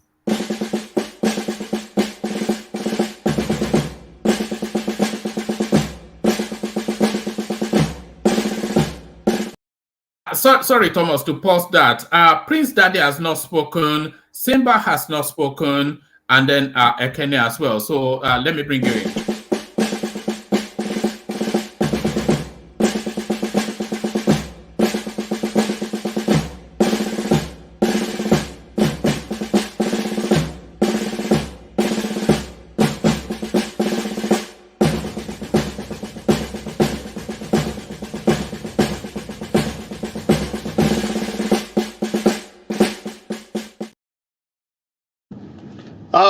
Hello guys. I hope you are doing well. Ojukwu is dead. Tafawa Balewa is dead. All of these people we are shouting they are dead, but General Thomas is alive. So we continue with the conversation, and let's be moderate, and let's be moderate. You know what I mean? Yeah. And if I said hold on, please hold on, please hold on. Yeah. Let's hear from Simba. Simba hasn't spoken. Simba, are you there? Simba. Can I add my beat and then you can go, please? Go to Prince Daddy. Go to Prince Daddy. Prince Daddy hasn't spoken as well. Yeah, Prince Daddy. Yeah, coming. How are you, brother? Hey, Thomas, General Thomas, I'm good. I'm good. I'm good. Hey, Do do you you mind have letting your Ekene go? Do you mind letting Ekene go first? Ekene? Yes, Ekene. Yeah, All right, Ekene. thank you. Coming. How are you, brother? Okay, thank you, Thomas.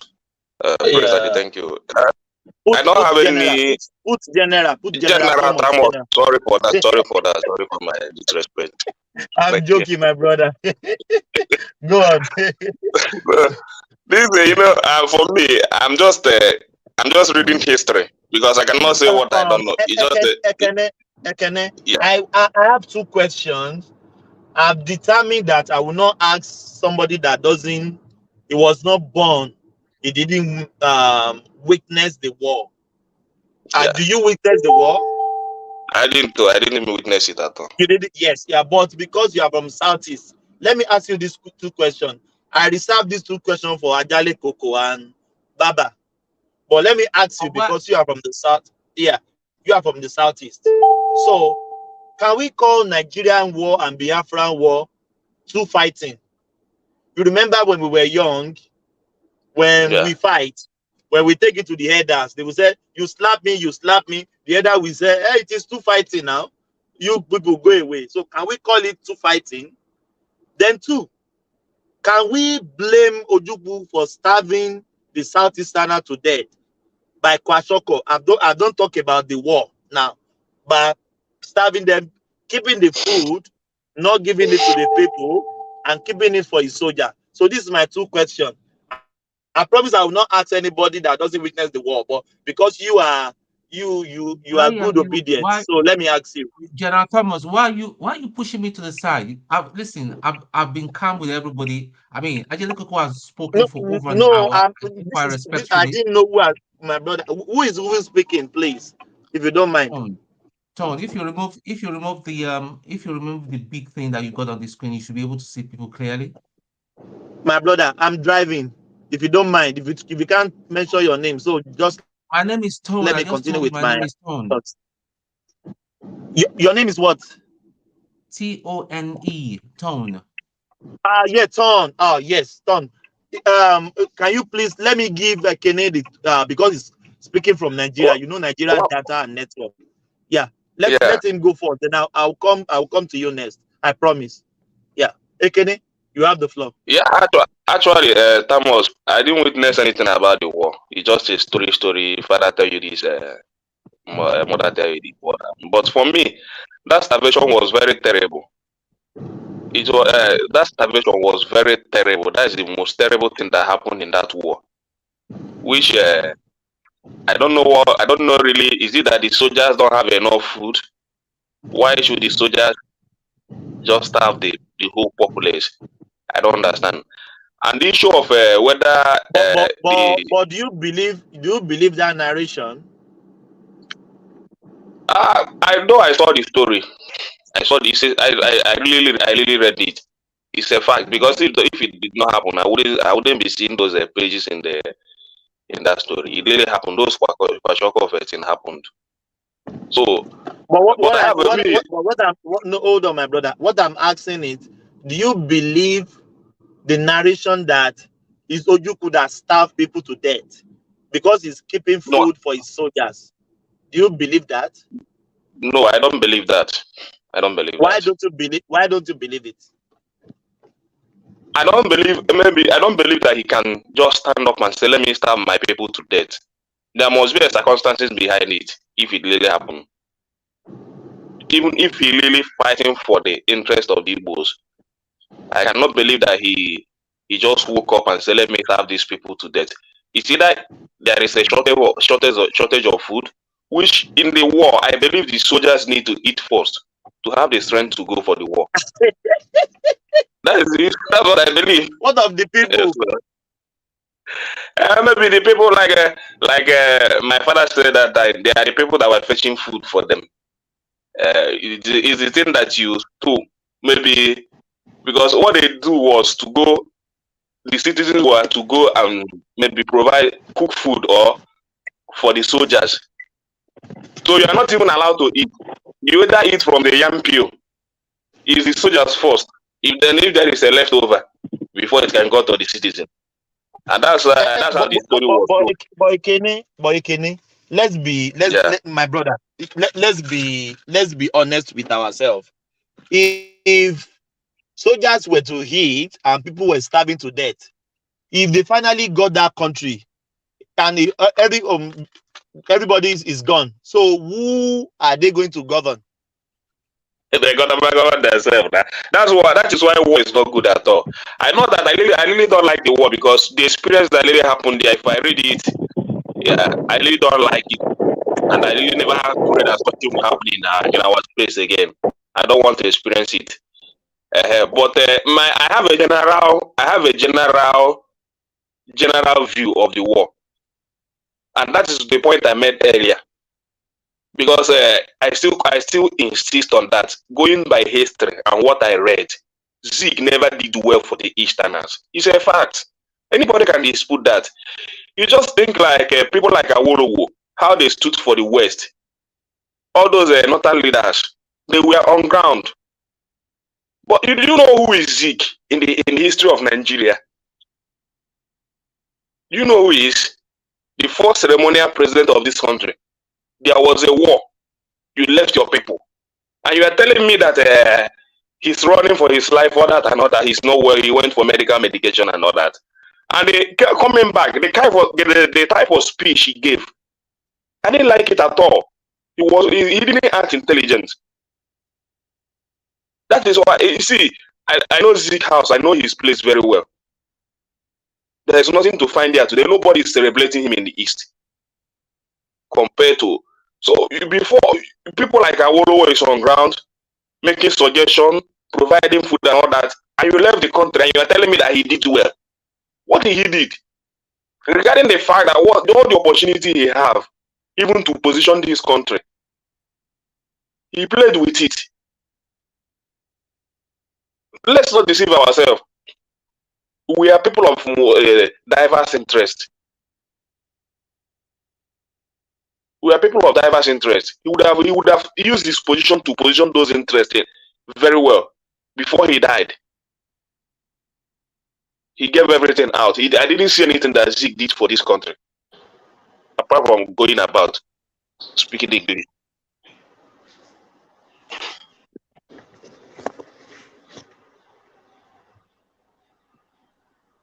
Hello, Thomas. Are you there? Yeah. No, yeah. I just want to bail out. I want to wish everybody restful night. Thank you. Yeah. Thank you so much. Yeah. Good night for you all. Yeah. Question tí mo dẹ̀ béèrè yìí ẹ ti wá ń sá lọ. Ó yẹ kẹ́ ẹ bá mi dáhùn ẹ̀ tó lọ. Ajá will answer you. Mo fẹ́ wàhálà o.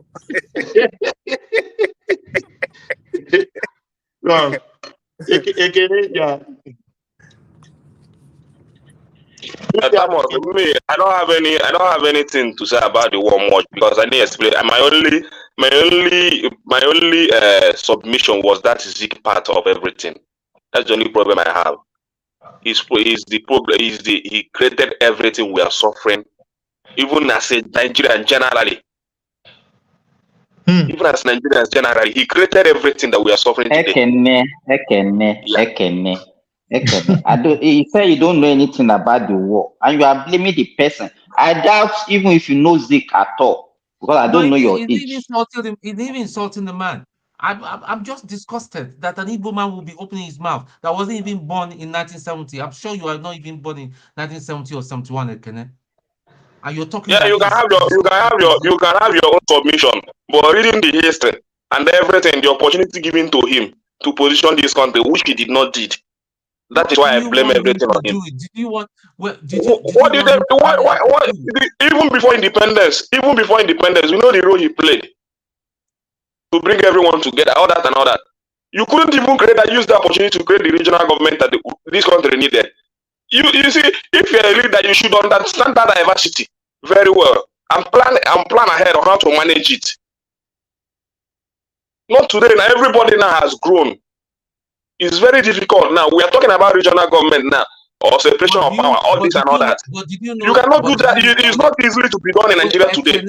Calm down. Did you know that we had a regional government and Michael Okpara was the premier at the time? Do you know? So why are you blaming Zeke? Zeke is still a problem. I blame him. I blame him more. Why are you blaming him? I don't understand. Hold on. You know why he was blaming Zeke? Do you know why he's blaming Zeke?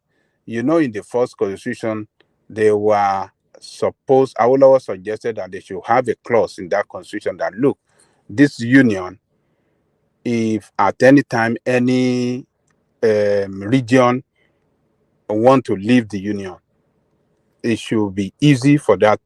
They should let that region leave. Azik opposed it. Azik said, no, because he was a nationalist. Forget about national. Which nationalist? Now you are a nationalist. Which nationalist? We should tell about everything. There is nothing like nationalist. Which nationalist? What kind of nationalist? What are you nationalizing? No. What are you nationalizing? I disagree. See, what are you? Yeah, you can disagree. He is saying his own. How do you want your own to? Mr. Koko, I can tell your bias already. Yeah, okay. I can tell your bias without due respect. So Ekene is biased. Ekene is biased. You are biased.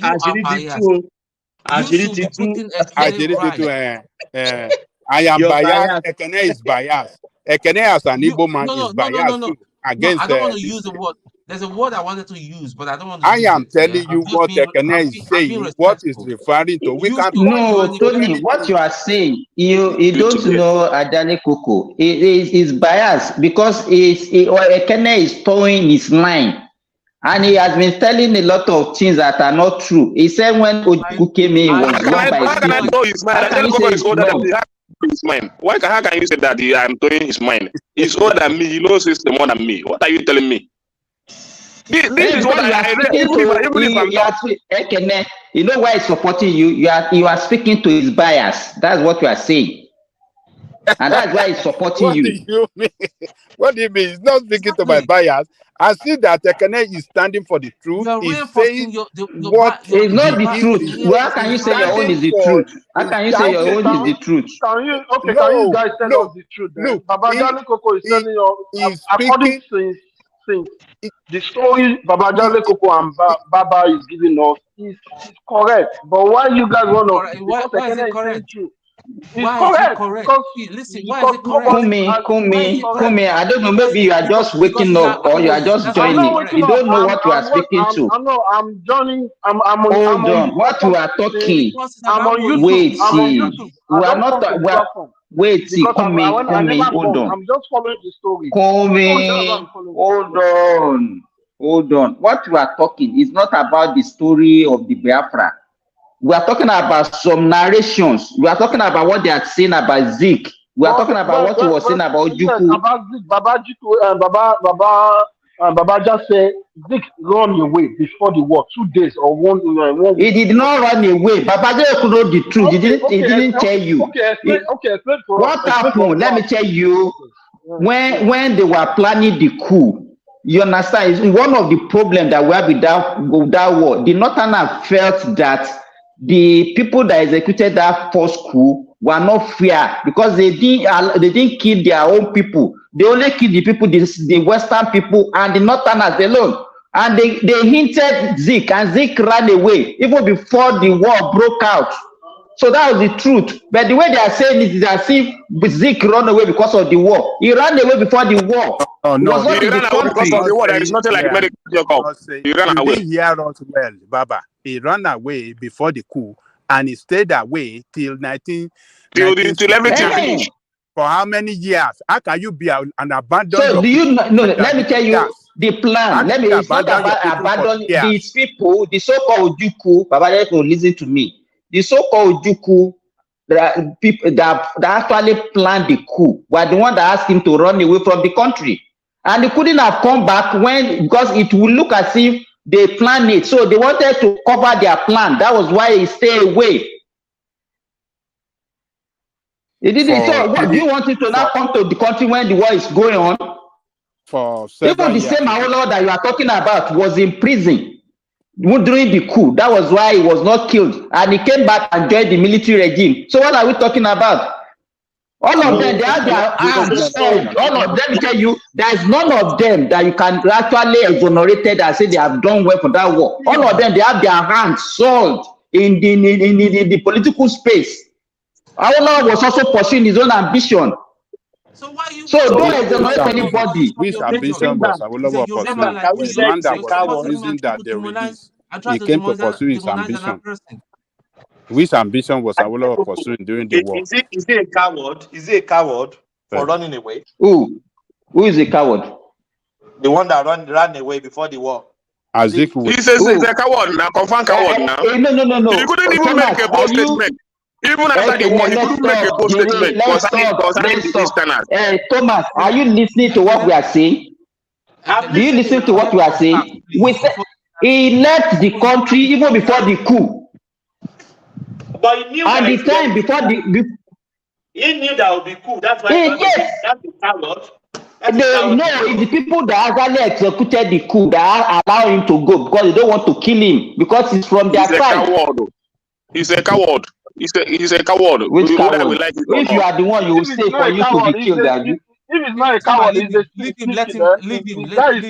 him. When you grow, when you grow older, you understand. I don't want to. There is nothing to understand. There is nothing to understand there. Let me tell you.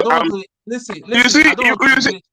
Listen. You know nothing. You're young. How old are you, There is nothing nationalistic about what Zik did to Nigerians. There is nothing nationalistic. If we don't understand, if we cannot understand our diversity, if we cannot, we are lying to ourselves.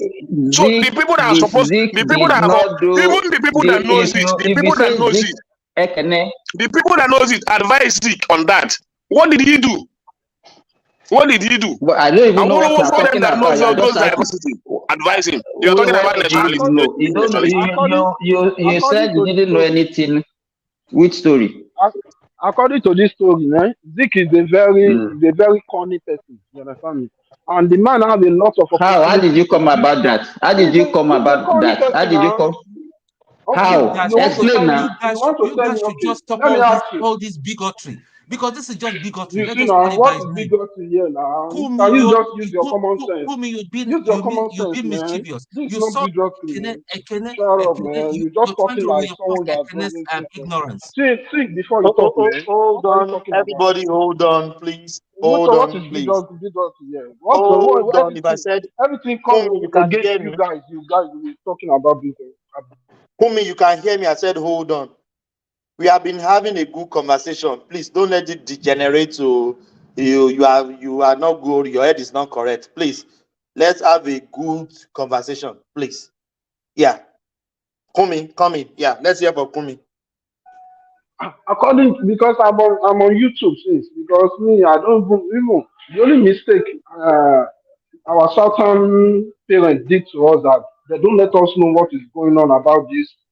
Even the first time I hear about Biafra war is from Igbo person mouth. You understand? I don't even know anything. You understand? It's not even almost maybe like 6 or 7 years I know about Biafra war. I'm very non-entity on that. But Now it's already happened. According to the story, I follow everything. I'm on YouTube. I'm listening to everything because I don't know anything about war. I can't come up. But according when Kenneth coming, because we need to tell after all this thing happen, there must be some people will take the blame. It's either we like it or not. You understand me? Some people will take the blame. We are still talking because the first attacker is saying that, yeah, you are war. You guys betray us during the war. That's the first time I hear about war. You Yorubas, that's what they we see all these things, that's what they put on people's head. And Baba is already cleared that to me now. I can debate that in any way now. Whenever they want to come with their propaganda online. You understand me? But can I come here now? He's saying, okay, this is the opportunity we have in government. They should have used the opportunity well for us. This is the person that we should blame. But now they are going against the guy that he doesn't know what. So me, according to all these stories, Ojukwu and Azikwe, they are the main people to blame on this civil war, and some people would have support them and join the group during that period. That's all I can say. We should just move on as a nation. I believe they should bring all this history back so that some people will not be using the lie and propaganda to feed oncoming generation again. You Kumi, understand? That's my own Kumi, take. Kumi, listen, what I'm trying to say, what I'm saying is just what you're saying, but we cannot move away from it when people like my big brother here, Ajele Koko, he's still saying narratives that are half truths and are incorrect. We cannot move on. Hassan came earlier. I'm not sure you were online. The Northerner came and started saying I'm on same YouTube. thing I'm listening to everything on YouTube. same thing they were saying from the 50s. How can we move on as a nation? Well, listen, my point is any tribe or group and all that, if we have criminals amongst us, let us call it out. Zogo was wrong. I'll keep on saying it. The way they executed the killing, because there was so much bigotry and so much corruption and all that. But the way they carried out seems as if he targeted a certain tribe to exterminate, not touching the Igbos, which was wrong. Ojukwu, from in my own opinion and all that, I'll blame him and go on for the war. And the way even he Yes, conducted the yes. war, he was so That arrogant. He was according to so all this arrogant. story, I Yeah. hear this night. That's the only two person I can, Yeah. according to So story, the, the everything I point heard. the point is if for us to move forward, all this tribal thing and all that has to stop. That is just the thing.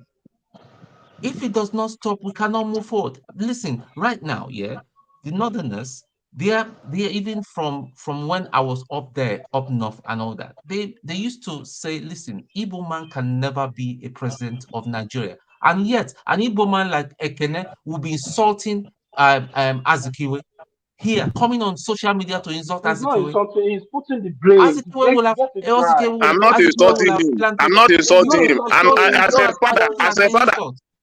I'm speaking based on knowing his political history. I know his political history. The role he So, would have well, played. okay, will you be happy? But Will you be he happy played if he was everything fighting? cowardly. That is my point. He played everything No, cowardly. no, no. Ekene He is was never not. a It is straightforward not. politician.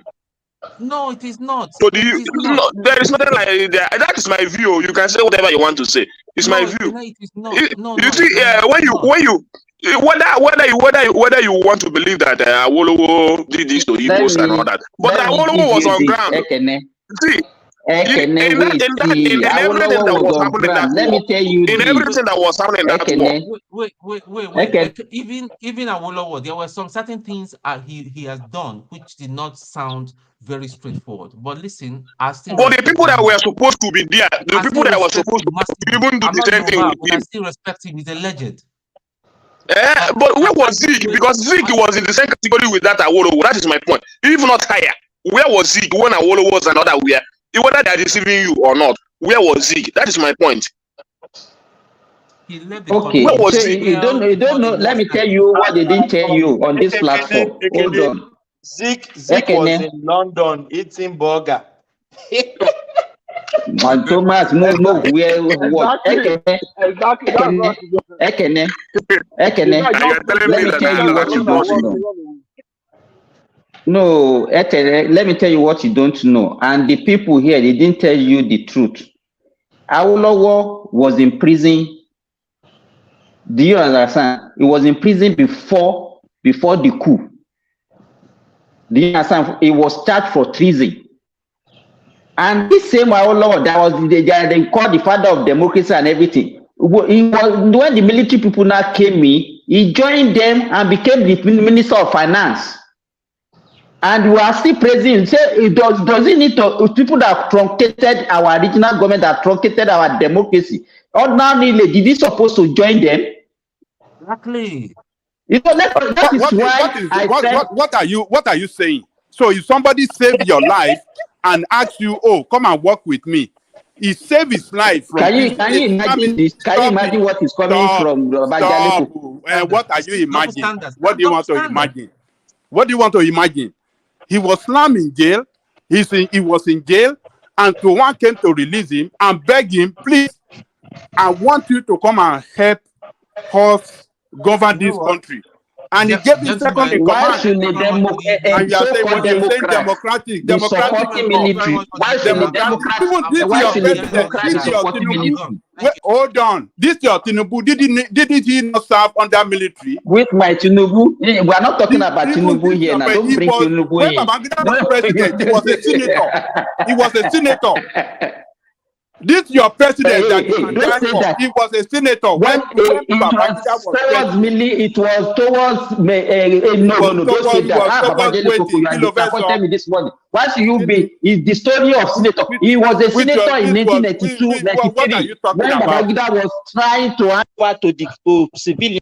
It's for what you are saying is totally different. Now, how can you bring this kind of example? Did he not leave the government later on? Did he not leave? Which government? Did he not leave Gowon government? This is what you are saying. Did he not leave Gowon government? Why did they accept it in the first place? Why did he accept it? Why will you not accept? Why will you not accept? Look at you. Why are you talking like this? The same thing now. It's the same thing Obi did. There is nothing like the same. If the military find him worthy to work in their government, it's a privilege now. Why won't you work? But which privilege? Which we are a Democrat, you'll be supporting military? It's not military because Babajale Koko he has been preaching military coup even on this platform. So I'm not surprised that he's supporting the military. What is military coup has to be with this? Somebody came to save your life. You think it wouldn't have which been life? Which my life?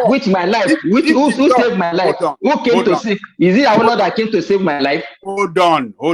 You think if Gowon did not save his life and he remained there in Calabar and the war broke out there, you think he might not be killed? You think he might not be killed? But maybe Ojukwu will have killed him, or some people will have killed him there. Somebody saved him and begged. He begged him. Gowon begged him, please, I need your brain to rescue this country. This country, I cannot do this job. Jesus Christ. What was the difference between Thomas? Just hold on. What?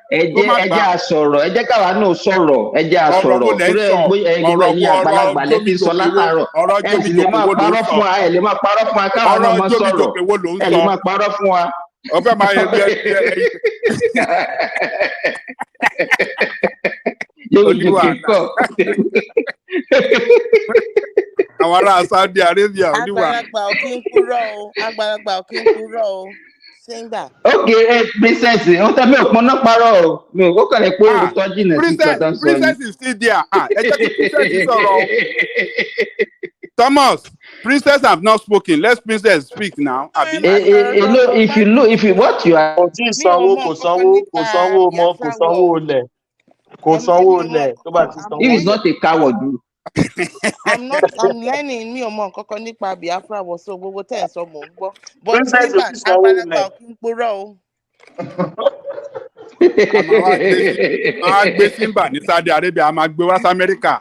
Àwa nà lẹ́gbàá. Mi ní wá.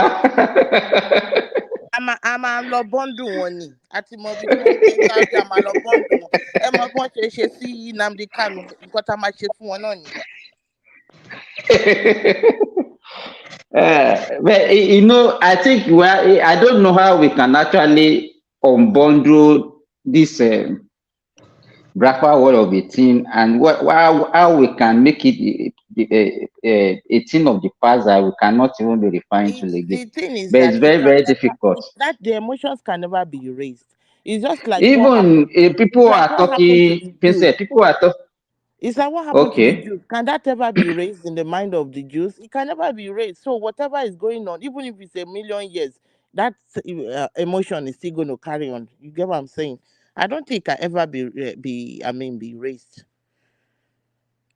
Because, for example, people are saying that we should adopt what they did in South Africa. Even the one in South Africa, is it real? Does it really work? It's not working because to me, even the appetite is still existing in South Africa up to today. But Simba, in a nutshell, we've been talking. How can we heal? Look, That's my last question to you guys. Thomas, look, the only way that we can heal, actually, to begin the healing process, is for people to say the truth and not continue to tell lies, passing lies from generation to generation. The truth should be said, and once the truth is said, then we shall be set free, right? But if the truth is not told, if we don't tell the truth and we are passing lies and fables from generation to generation, it's going to continue to be a wound that won't heal. So, because healing process is very important, my sister. Healing process, because the bitterness I'm seeing in people's Thomas. voice Let today. me tell you, the so-called foundation leaders of our country, the likes of the Tafawa Balewa, the Sadano, the Zik, the Awolowo, they did not do well at all. They are, in fact, right from that time, there was no unity among the three of all of them. They never fought for the unity of this country, and that is what we are still battling with today. Sorry, my brother Simba. I heard what Princess Rosie just said, which is what I've been saying. If we do not say the truth, and when you say the truth to an elderly person, you can't be you're being disrespectful by telling an elder that is lying. So what? This is a new generation. Our generation is not like in the old where they will tell you, you will see that this is green and they will be telling you it's white. If we cannot say the truth and all that, we can't move forward. Let's just forget it. You can't be passing on wrong narratives based on your tribal sentiments and all that. I went to the army. I don't like talking about it, but maybe I have to stress it. I know that I've seen a war in my young life for Nigeria, for bloody Nigeria. So what are we talking about here? Somebody will come and be telling me something, and I know quite right. One of the men that flew that plane into Lagos was my mom's cousin. You be telling me one narrative and all that. I mean, making narratives to make some certain people look bad because he belongs to your tribe. Then we can't move forward.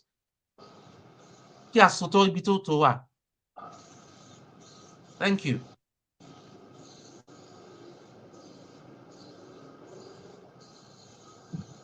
Thomas, are you there? Thank you very much. My point is that the people have opportunity to do it, and the people like Zeke, and that is where I'm coming from. They really have that opportunity to make that country very well. As the history said, the opportunity was given to him to reposition this nation. Right. So what are we saying? No, let me finish. Let me finish. The issue is that those leaders, people like Zeke, they deny that they don't know our diversity. That diversity is there. So how can those things be given to you for you to reposition this nation, and you say one Nigeria, one Nigeria, one Nigeria, one Nigeria? We can still be one, but he would have created that regionality and all that, make it very strong. He's writing it on the constitution. We're not gonna What? meet Why are ourselves you in So what are you blaming? telling Why me? are you blaming Zeke? Are you Ekene, just hold we on, cannot deny hold the on, fact. hold on, The hold on. opportunity was Why given are to you him. He had the Why are opportunity you as the first blaming? Why are you? Sequoia president of this country, even before independence. Let's wait now. Wait. This was Simba, why are you shouting. hold on, Simba. Why are you castigating Hmm? Ekene? We can't sleep I'm and not. stay in the same place. That is You his know own what I'm opinion. saying? Ekene is just being fair to Zeke. You cannot be blaming Zeke alone, and Zeke is not the one responsible for the dissolution of the regional government. That's what I'm I trying to tell blame him him. because I know his position in Nigerian government. Do you know Ezekiel is one What of is the his most. position? I know how he started as a politician, like, according to history. Hmm. To be honest, Okene is right. What did What are he you do? telling me? Let me tell you, because what we are talking about. That's He's the what am first I telling greatest you? Tell politician. me what you know. Tell me what you know about Zeke. If this Azikiwe don't run away, right? We continue. He He's stops not this running region. We're not away. gonna. That is not He running run away. away. You are just You can't say. Kumi. He You didn't can't say run he don't away. run He away. didn't run away. He didn't run away. You understand? The same thing that Awolowo did by pitting tent with Gowon, who removed him from the prison so that he would not be killed in the eastern region. That was the same thing that happened to Zeke that made him to run away because of the coup. So why are you so you There is just go not. ahead. See, let me say this. In terms of governance, we always say it here. In terms of governance, the interest of your people is the first thing. Whether we want it or not, Awolowo work for the interest of his people, and that is why I continue to ask that question. Whether The issue, Awolowo work let me for tell the you, let me finish. why Timber. Let me finish. Whether Awolowo work for the interest of his own people, then we the Southeasterners. Where was Zeke?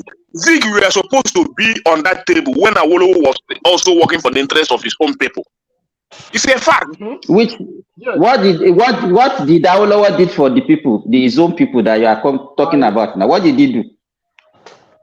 Tell me, what did he do? So Yoruba people, everything they have to pay, everything Yoruba in terms of education. Just hold on. You cannot take Awolowo away from me. Just hold on. What Awolowo did, was it before the war or after the war? You can answer that now. You both before the war and after the war. Both before the war and after the war. He did nothing. He was not in position of authority after the war. The only thing he had was when he was the minister. After that, nothing else. But even whether you want to agree to that or not, he still contributed to the end of the war to make sure that the war ended. What are you telling me? No, So, let and me that is tell why you. Let me finish. Just hold on. But my point is this: when all those things were going on, where was Zeke? It was after everything that happened. It was after everything that happened that Zeke came back to give that statement. Let me explain to you. I cannot understand. Was not in good time. Where's Madam Zita in this discussion now? Because she's very knowledgeable in this area. Ekene, you are not ready to listen.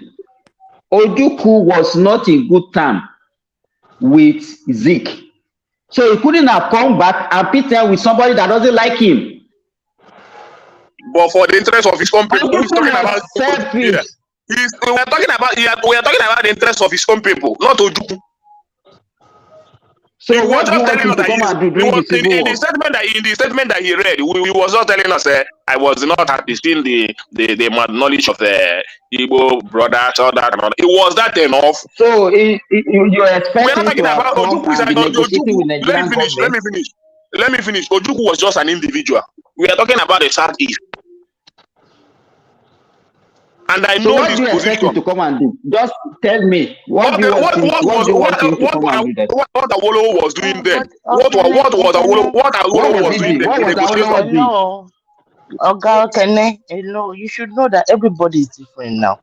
Everybody is different, right? Zeke is different. Ojukwu is different. Awolowo is different. People are different, right? And Awolowo is different too. I know. These are different people. So you can what people don't understand that all of them, they were just fighting for their own aspiration. All of them. Go and look at their children, even on board. They can never suffer in that country again. Well, for what they have amassed. Do you think that there was no corruption during their own time? Look at Awolowo with Coca-Cola. I think that company has. That's what I'm saying now. That's what I'm saying. That's what I'm saying. If you ask Kintola, go and look at the house. Who's meeting me now? Every time I'm talking, you'll be meeting me, Thomas. Is that your Dubai network? Nobody's meeting you. It's not Dubai. Somebody is Thomas or the host himself. No, Simba, I don't meet you. I'm here. I didn't meet you. Why would I meet you? I didn't. Maybe. So what I'm saying, if you go to Bomasho now, go and look at the house that Akintola built in the 50s. You think that house was built yesterday. So all these people that we are just saying as if they are the one that fought for us, they are the best. They are human beings also, and they have done their best. But the way we see them like angels or they are the best that we have, to me, I don't agree with all that narrative. And you cannot be blaming Zeke for the predicament of the Southeasterners. We see all of them as heroes, but they are all selfish in their own way. Exactly. Ojukwu was carried away by his own ambition. And all of them, they had their own ambition. Ojukwu wanted to rule Nigeria. As Zeke wanted to rule Nigeria. Awolowo wanted to rule Nigeria. So all of them, they have the same aspiration.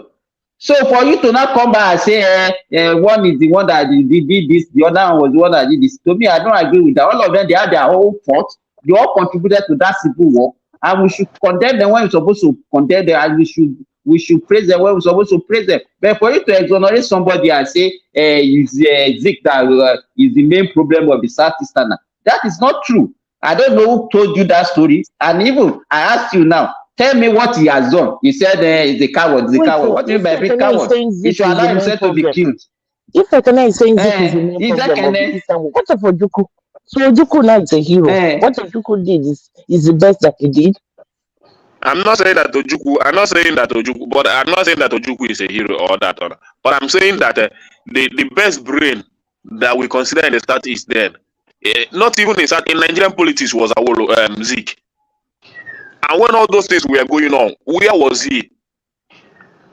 I'm not saying Ojukwu did it, but when I see the nonsense role Zeke played in the history of this country, that is going against the which nonsense role? We're asking you that which role did he play that you know? You are not saying nonsense role. Which role? He never played any positive role for the betterment of if his role was than Ojukwu, the role is he played? Is he worse than Ojukwu? He's a coward. He played a coward. I don't like people that play coward. No, Ojukwu that ran away with all your money. You know why most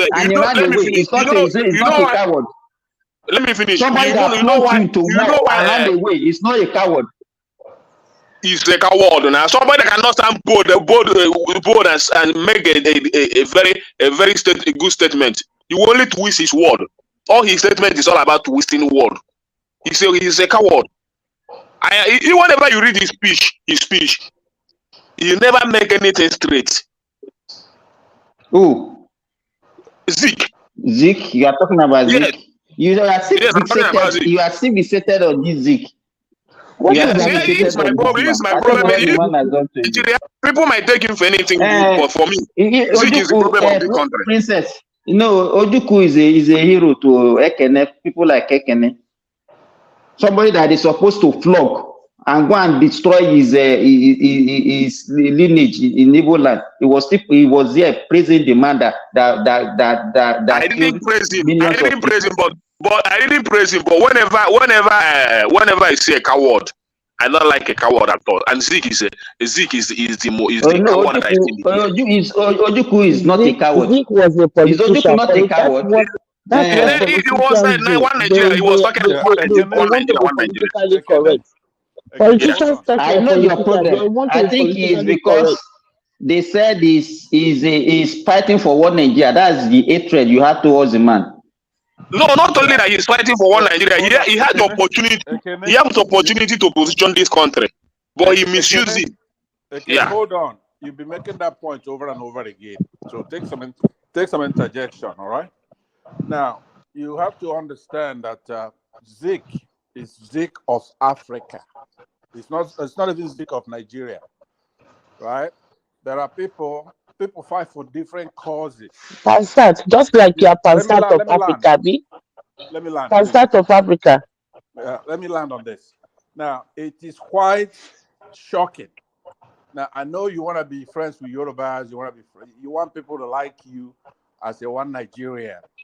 So for you to have the temerity, who gave him Sick of Africa? Who made him Sick of Africa? Let me land. Google it. Don't be lazy. Self-acclaimed title. So when you come here on this show and Simba for the first time is being the reasonable person here, and he's trying to hold you back. I know the point you're trying to make. Please hold on, please. Now I know the point you're trying to make because I've heard Nnamdi Kanu make that case on many occasions. We find fault with some of our people in the past. Pansat, before you go on, please, is Nnamdi Kanu still alive? Can somebody land here, please? Let me land on this. God. Now, I quite agree with Ekene 99% of the times here. And he tries to play that role. You know, you have different kinds of Igbos. You have Yoruba Igbos, people who live in Lagos Igbos, right? And they want things to be good in the country. They don't want us to be fighting. So those Lagos people are they not the one they call a Fulevu? They almost. Now I agree with Ekene 99% of the times here, except when he's doing what he's doing right now, which is to talk to get along. You don't want to be here. And no, I'm not talking to get along. I'm talking based on the history I know because me, Pansat, let me tell you this. Let me tell you this. You might experience the war, but given to history, what I read and the concerning Zeke position, and just like you said, he's Zeke of Africa. What Africa? We are talking about the interest of the. Let me finish. We're talking about the interest of the Igbos. I'm talking about the interest of the Igbos, and I'm telling you, the person that have the right, that got the opportunity to make things right for Igbos, and he never make use of it. And you're talking about the Zeke of Africa. You have made that point. Zeke is from Onitsha. It's my point. That is my point. Can you hold on? If Zeke has done things well, you will not be talking about marginalization today. It's a fact. Okay, all right. Can you hold on? You've made that point frequently, right? You've made that point over and over again. So I'm not trying to align with anybody. It's my point of view, and I still believe in it till tomorrow. I know, but going to history. Would you just listen for a minute? I want to be safe. Yeah, I'm listening. Okay, please listen. Yeah. The point you're making, there is an angle to it that, so a reasonable person can say that, and that's okay. But I'm going above your head now to go to Nnamdi Kanu, who's made that case, and he's quite belligerent, and the way he talks about Zik. Now, Zik, when you think about Jomo Kenyatta, you think about other Pan-African leaders of his time. He wasn't looking at the clannishness. He wasn't looking at the tribalism, right? And it's there. The genesis of that we can deal with. That's why Africa is the way it is today. We have to be a bigger unit, even till today, to be able to compete in the world. We cannot be looking at tribes. We can't even be looking at nationalism. We should be looking at internationally. How does Africa become a unit? And that's where Zik comes in. Zik is not a good in everything. It goes with logic that if you're fighting for a bigger pie, then you're not really going to pay attention to the smaller piece, even though it's a core. So please stop. Don't ever say that again. It makes you look bad. Nnamdi Azikiwe is not a hawk. It's not somebody who's it can make me look bad. It can make me look bad, but that is my point, and that is my belief. Pastor, I will not argue. I'm not speaking for anybody to like me. I'm speaking of my own understanding. I know, but you cannot hold that position without criticism. What you're trying to do is to say, "Here's my opinion," but you don't want We are any not criticism. fighting war now. You can have an. Let your Kenya have your opinion now. Many times you and Kenya always be on the same position. Why are you forcing threatening the guy now? I beg. You know, this is democracy now. Because Ekene is giving his opinion. He's entitled to his opinion. Is it? But not without criticism. They say you're entitled to your opinion, but then you have to take the criticism that comes right after that. That's what you're dealing with now. I'm trying to criticize you, right? Pansan, when it comes to human being, my opinion in everything that I do is when it comes to human being. I like people that speak fast. I don't like people that dodge words. And that is why I am who I am. I can come to them and provoke you. I can come to go and provoke everybody here. You understand? That is my lifetime. You understand? So my point of view on Zeke still remains the same. Me and you, we are on the same page. We always, I don't align with many things your own opinion. And it's not by force. Everybody can have their own opinion. Everyone can have their own opinion, but not without criticism. That's the point I'm making to you. When you have that opinion, and if it's wrong, then you should be able to take an interjection and take the correction. Zeke, you need to go and study Zeke. Pansat, let me ask you a question. Pansat, let me ask you a question. Yes. Pansat, let me ask you a question. Are you ready to answer that question? Yes, I am. Okay. If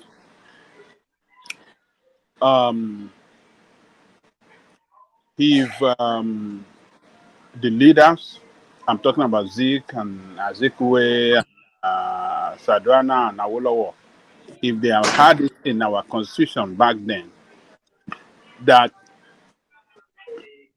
anybody that wishes to succeed can do so at any time from the union.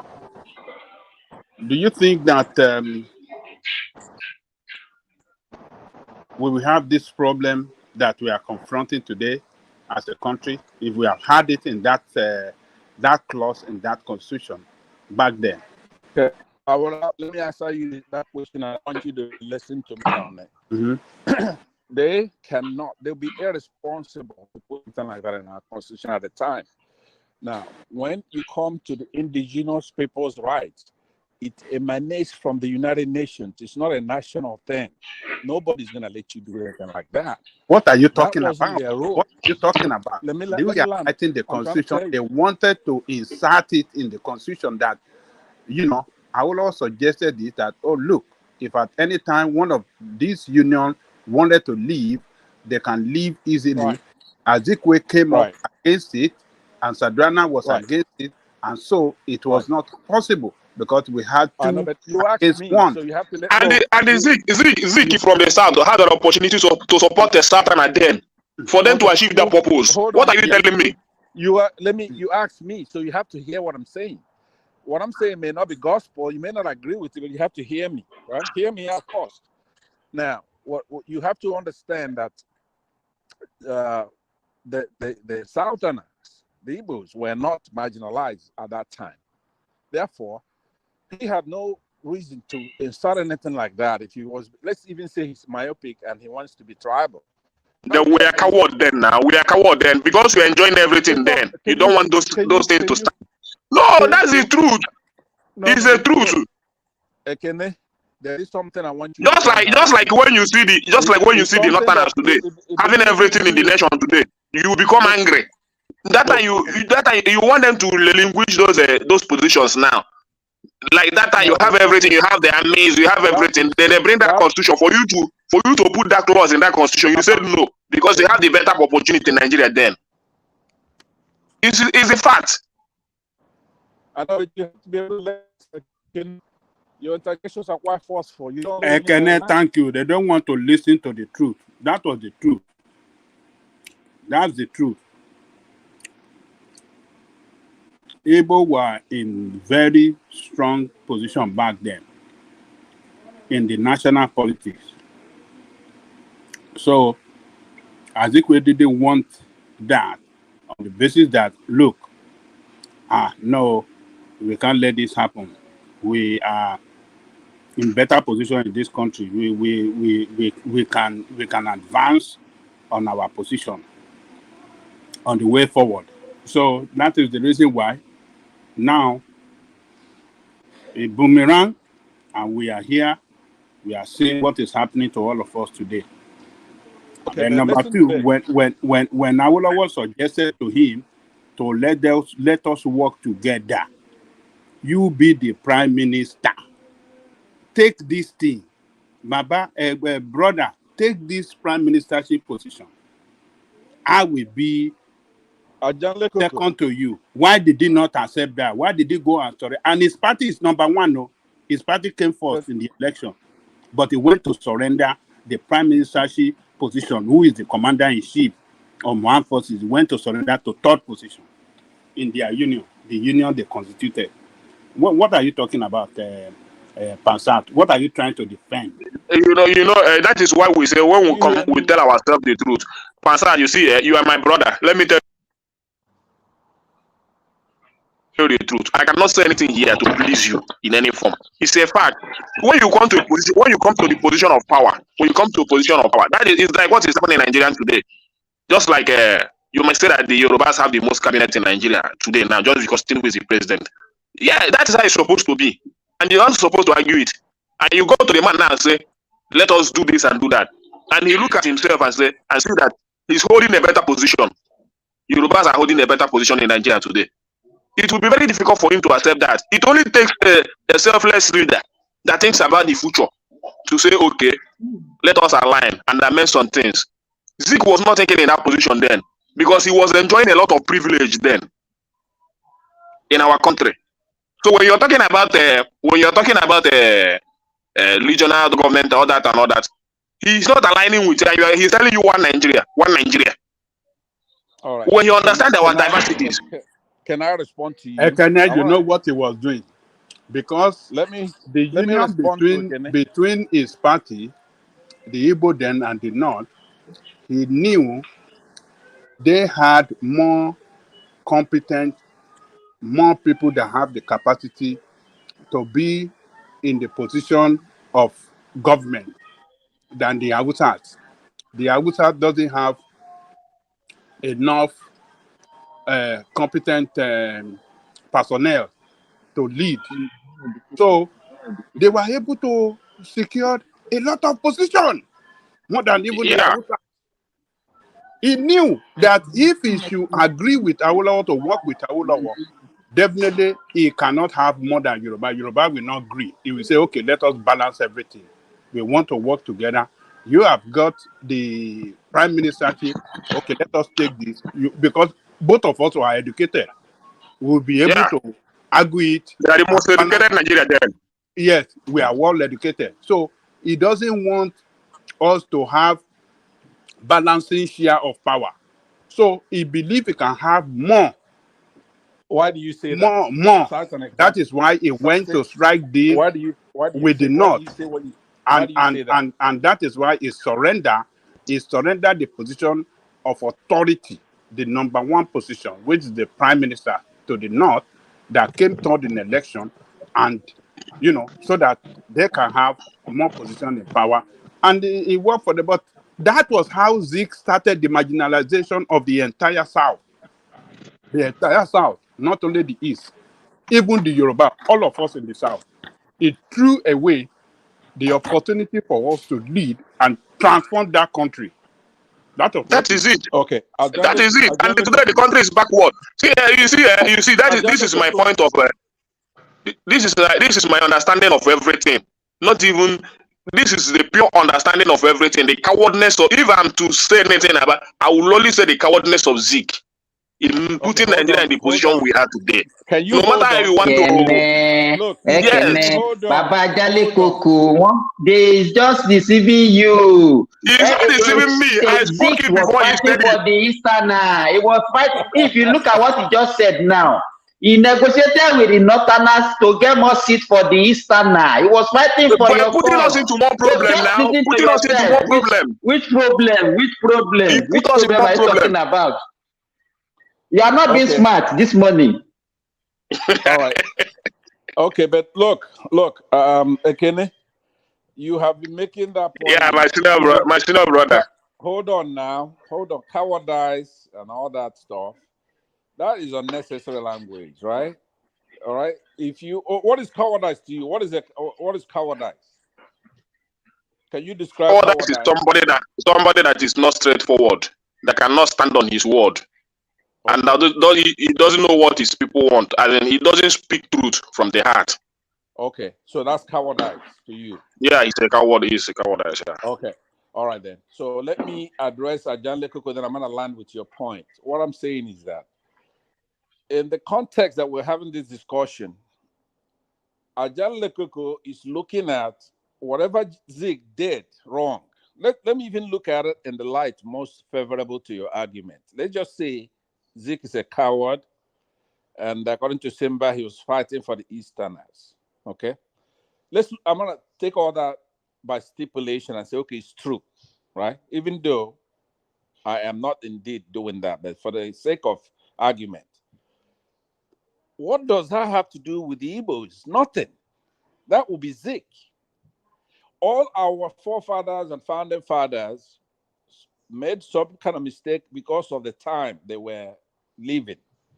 The Europeans were able to He come in there. represented the Igbos' political interest. What do you mean? He's the leader. He was the leader of the That's Igbo. what I'm saying. What do you mean?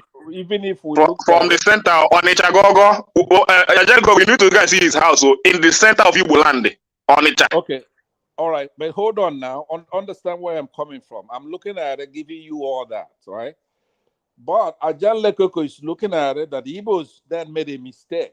That the Igbos should be blamed for the regional. I didn't say Igbos. I'm saying Zeke. Okay, all right. Zeke. So, okay, if Zeke did that, now we're now contemporary. We're in today's day. You cannot transfer all that and say, hey, what are you talking about now? Let's say an Igbo person, a reasonable Igbo person comes up and say, we want regionalization. We want people to be in charge of their resources. We want autonomy, right? You cannot say, hey, how can you want that when one of your people is the cause of why we don't have it? Now, that's where you begin to digress from that logic. That's why it's a very foolish discussion. That also goes in the coup of 1966. If Nigerian soldiers, these are Nigerian soldiers, and they go there and they whack the Sadawana of Sokoto, right? It has nothing to do with Igbos. These are Nigerian soldiers that did that. And it's not an isolation. Northerners have been doing coups ever since, including Buhari that just left now, Babangida. So many of them have been doing coups. In those days, it's not only in Africa, I mean in Nigeria, it's an Africa phenomenon. It's in South America, in many countries that the British people used to colonize before they got independence. Then you have the tribal wars, and they know how to do that. And they did that, and they're still doing that. So the mistake Nigerians, ignorant Nigerians are doing is to say, hey, the Igbos, it was an Igbo coup. Then you start killing civilians. That's terrorism. After all that, the United Nations is able to describe what terrorism is. It's, killing civilians who have absolutely nothing to do with the military and what they're doing. Now, you're going to have to get that. What I just told you right now is very, very important. The activities of the Nigerian soldiers of 1966 has nothing to do with traders in Kaduna or Kano or in Lagos or in the north doing business, minding their own business. They're not in the military. These are military soldiers, but more particularly, the people who killed the Sadawana of Sokoto are Nigerian soldiers, not Biafran soldiers, not Igbos, but the corporate, the coupists, the corporates in the army, unprofessional soldiers who may have a good reason to do so. After all, the Sadana was running his mouth. You saw the tape that was played, and he's condemning the entire Igbo as people who cannot be trusted. They come in, they want to take over. Ambitious. Somebody says, okay, ambition is not a crime. We do need people to be ambitious for Africa to emerge from where we are. So when we're having this discussion, which you raise all the time, you specialize in this Nigerian civil war. But the only way I think you get it wrong is to take what our people at the time did and put it on a region or a tribe. This is just like right now, even up to today. Whatever Obi does or Tinubu does or any of these people, Buhari does, we cannot transfer it to us, to the people themselves. Have there been any patriotic Nigerian from the north? No. There's been no patriots from there. We're not going to condemn the northerners because of what their northern leaders are doing. They haven't done anything. Have they secured our... Yeah. Let me say this to you. You see, this is the problem we are having. Yeah. This is the problem we are having. What is it? You cannot leave what is in your own domain and begin to point at other people when you know you have the opportunity to do yourself good. Such as? Such as you are yes. Such as when you are first dedicated people in this country. First, you have the most brightest politician in this country. First, you have the most educated region in this country, Igbos and Yorubas. First, you have the knowledge to build a better country. First, then at the end of the day, those your first lose everything because of either cowardness or self-ambition. Okay, let me address that. Then let me finish. Instead of you to come hard on those of first, you are referring it to the people you refer as last, non-educated. That are the people holding you back today. But at the beginning, you are the first. Hold on, Kenny. Hold on. It doesn't make any sense to me. I know, but look, the frequency modulation, right, and the amplitude modulation doesn't make you wrong or right. So you made your point. Everybody understand what you're saying. But the mistake you're making is that when you have a country that's not a democracy, you have people with the guns, junior soldiers, right? And you may have your first in this, physicists, economists, chemists, whatever, in any discipline. That raw power, that gun, in every developing country, it's no different from Baby Doc of Haiti, Marcos in the Philippines, anywhere, including South Africa, for example, with the apartheid system over there, right?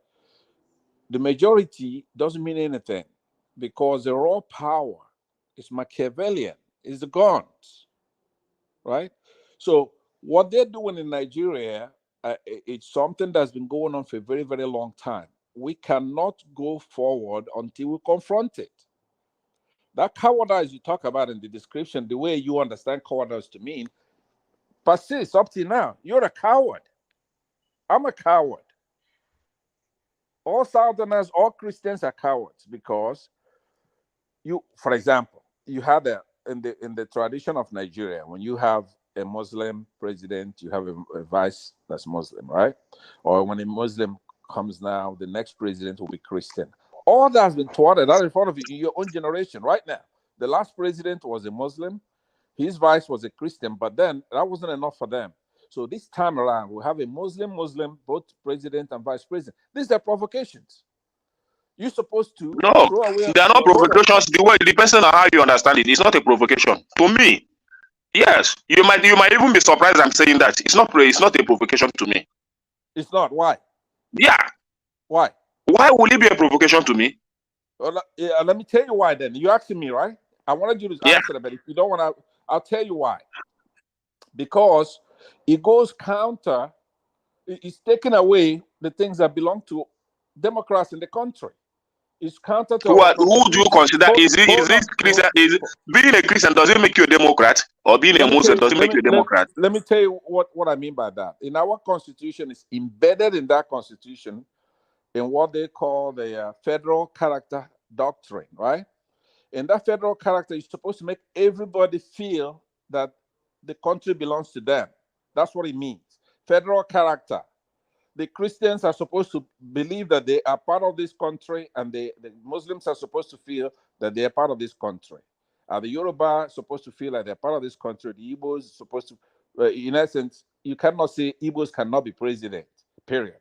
Or Christians cannot be president. Now, if you go to the north, you have a lot of Christians over there, probably a majority.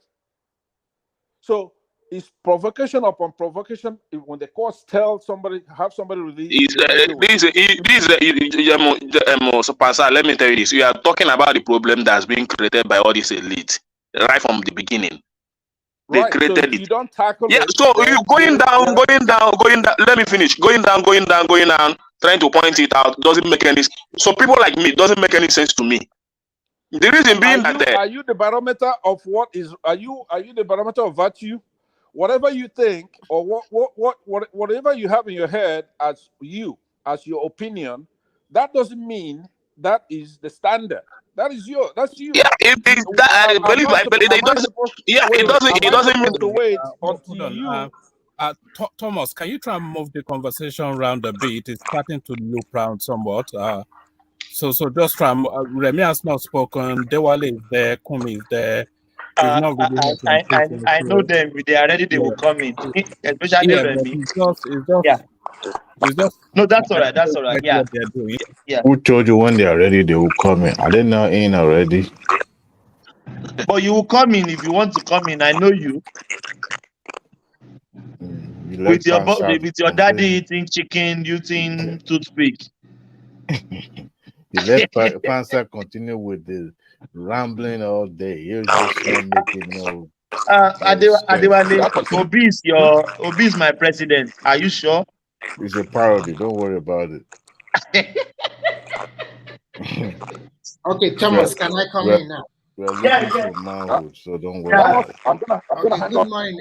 On this line, I'm gonna join the landline.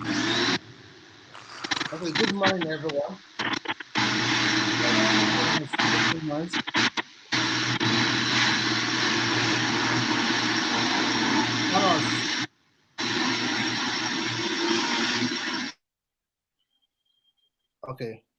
Okay, good morning, everyone, and it's nice to be here. I've been listening to the conversation for a while now. The way I look at this are totally different from some of you guys' perception. I agree with some of the narrative from Baba about the war. One thing I want people to know is that the generation of Ojukwu, Obafemi Awolowo, and the rest are quite different from my generation and the next generation.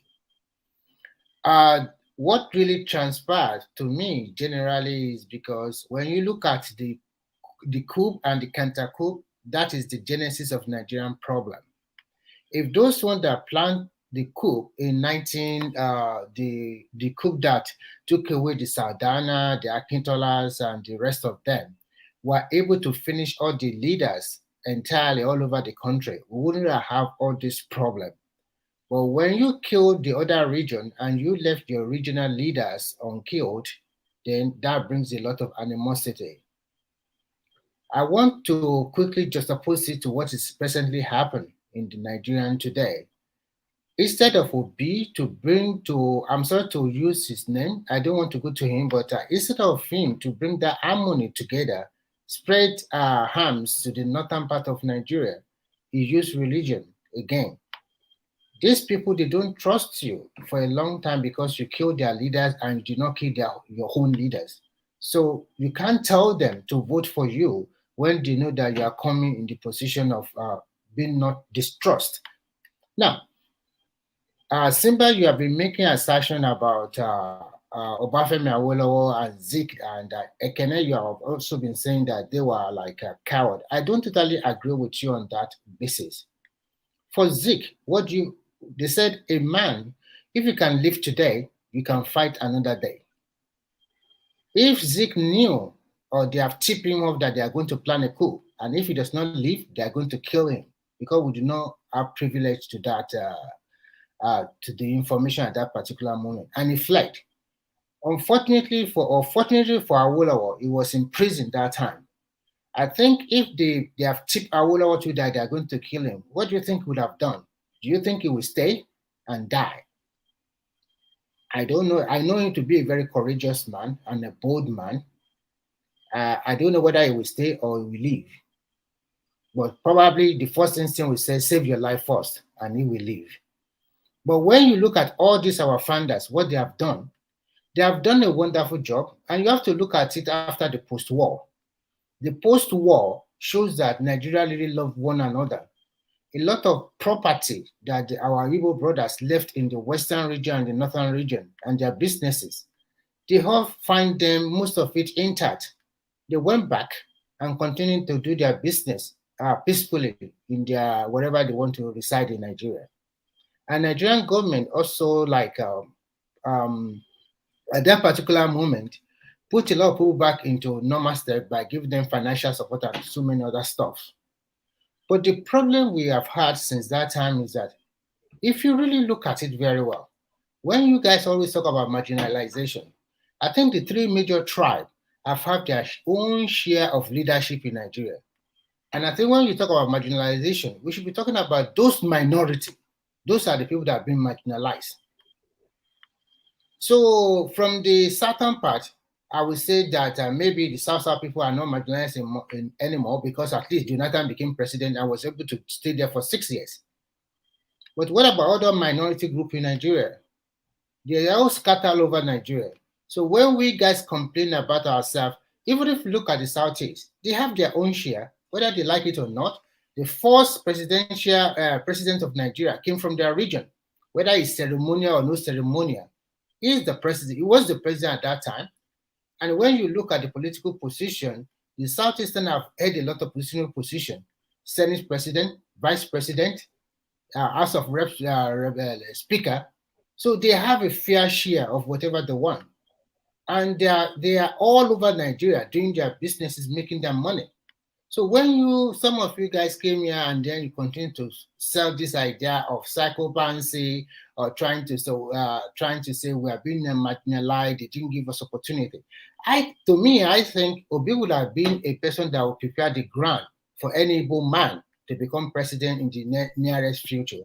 But the way he plays his game was totally wrong. And he's trying to even be selfish and jeopardize the chances of other Igbo. He's not the only Igbo. We all know that Abiola won election before Abiola won election, but the election was annulled. He didn't die, didn't crowd foul. Even the so-called Obasanjo that came in to be as president after the aftermath, he didn't recognize Abiola at all. He does not even care. Buhari is only Buhari that recognized him later. And he went and we did not burn the country down. I think to me, we should all give due respect to this our founding fathers. They have tried their best. Look at when they were ruling Nigeria. Look at the competition. All the regions were thriving. Everything was quite positive. We were working together. One of my best friends in primary school was an Igbo man from Anambra State. He can even speak Yoruba better than me because he was born and bred in Ibadan. So, and I also have a lot of friends in Lagos that they are from the Eastern part, and we have been good friends since. So I think we should moderate. Sometimes we're supposed to bring that harmony together. But coming here, I know emotion will ride. Everybody will have their own narrative of the story about the war. The guy talk about there's one guy here, he talk about he's so close that his sister, husband, or whatever, or something like that, flew the plane or something like that. That is the narrative they will sell to you. And you will take that one as what happened. Another person can have another narrative. Everybody will have different narrative. When you put all the narrative together, what do you intend to get? Should we not move forward as a nation? Look at as a present today with the so-called election. Remy, yeah. Two questions were hanging before you come in, okay. And I wanted to answer it. Yes, please. Okay. I said, can we call Biafran war and Nigerian war two fighting? Mm-hmm. What do I mean by two fighting? You remember when we were young, when we beat ourselves, we go to our brother. They will say, "You slap me, I slap you." Yeah, it's two fighting now. It's fair. Well, when we say anything about war, it's more than two fighting. When we lost millions of life, we cannot just attribute it just a simplicity way like that. It's just two fighting. Actually, I don't think Nigerian government want to go to war with their leaders. If they really want to go to when I listen to what Ajani Koko, Baba, all of them narrate the war story, so that our Eastern brother, they were near to they were in Ore and in Shagamu. So that is when the government is that this thing is getting out of hand. And in terms of war, there is going to be a winner and there's going to be a loser. But when the war over, everybody should come together. After the war, after the civil war, Nigeria came together and we have prospered. Maybe not to the extent that you guys want, but look at today. We are celebrating a subway line in Lagos. Is it not something we should be very happy about?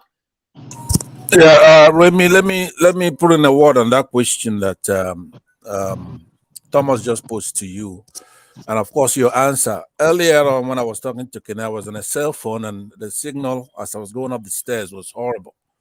Now, when you reflect on what's happened since that war, you could tell now, for example, Gowon is from the Plateau area, and he was the head of state. If the faults are coming from the Biafrans, if that's what the problem is, then there shouldn't be any other problem with other tribes. The fact today is that where Gowon comes from is ground zero of that terrorism. They've already vanquished the North. So, Pansat, I'm sorry to cut you short. I don't want to go to that on that line with you today. I understand, but hold on. I wanna go there because it's a fact. But I may not want it. Can you let me finish? Because you just interject. Let me just. I know, but let me just take 1 minute to finish my interjection. That you could continue. Okay. Yeah. So I'm sorry about that. I'll try to make it fast. But the point is that you do want to know what is the immediate cause, and there was a remote cause. Even if you're gonna look at the Greek wars in the past when you went to school, you have to know what's the cause of this thing. What is the immediate cause and what is the remote cause? So for the fact that the hero of that Nigerian Biafran war, that his people are being decimated right now. I'm talking about hundreds, scores of lives but nobody cares. You want to sit here and talk about his valor as a Nigerian military leader. I saw the thing that one man played earlier, and you say, "Oh, Gowon is a hero." Sure, okay, clap for him. He's a hero. But go and look at the camps in this place. Where is this place? Okay, now let me. Plateau area, okay. and all those areas. So to borrow some time, I may not interject for a while. I want to say to Kene, I don't know if he's still here. I don't see him on the screen. But if he's what the ESN is doing in the East is worse than what's going on in Plateau now. Yeah, hold on. But we're not talking about you are crazy about the East, but right now there are other hotspots, okay? And that Gowon area is a shame. So Gowon's tribe, let me that just. place is peaceful. Can you hold on, my please? line of thought. Sorry, Mike. Sorry, Franzat. I minute is over. Okay, okay, all right. So what I'm trying to say, if you are just talking about people that lost their life, it's not only the Biafra that lost their life. A lot of Nigerians were also killed fighting on the Nigerian side. So these are they claim that over 1 million people died during the Civil War. So we cannot just be pinpointing that, okay, we lost this, we lost that. Everybody lose life. So at the end of the day, we should all forget about that and just move ahead. So all of this fight you are just fighting over here, if you are in Obafemi generation or maybe 6th generation, their mindset is totally different. They worked together after the independence of Nigeria and they did a wonderful job. All of them did a wonderful job. We were so proud at that particular moment that you can see the granite pyramid in the northern part of Nigeria. You can see the rubber plantation, the coal mining and everything in the eastern part of Nigeria. Palm oil. And we can see the cocoa in the western part of Nigeria. We see a lot of development. We are so proud of the university that they were built during those times. And because of the mismanagement of this, the reason all of this we attribute to military coup We go from this military junta to another military junta. Do you want to talk about Babangida or Abacha, how they all stole the money, they misrule? So a lot of stuff, but just opposed to today, we're supposed to have moved on. But the reason why we did not move on is because there are still some people who think the war they lost, they want to fight it again. And the only way they can fight it again is to destabilize the system. The war is not over. Hold on, hold on. The war is not over, so don't I forget that. I will be done quick, and the next person can talk. So us is to fight again, to burn down the country. If they cannot burn down the country, if they cannot allow them to be the president, then they will burn down the country. They don't think about your people have already integrated to every region in Nigeria. You are the only tribe in Nigeria that are well integrated to other regions of Nigeria. You can see, you can be so sure that every corner, every local government, every unit, every council in Nigeria, you will see your tribe there.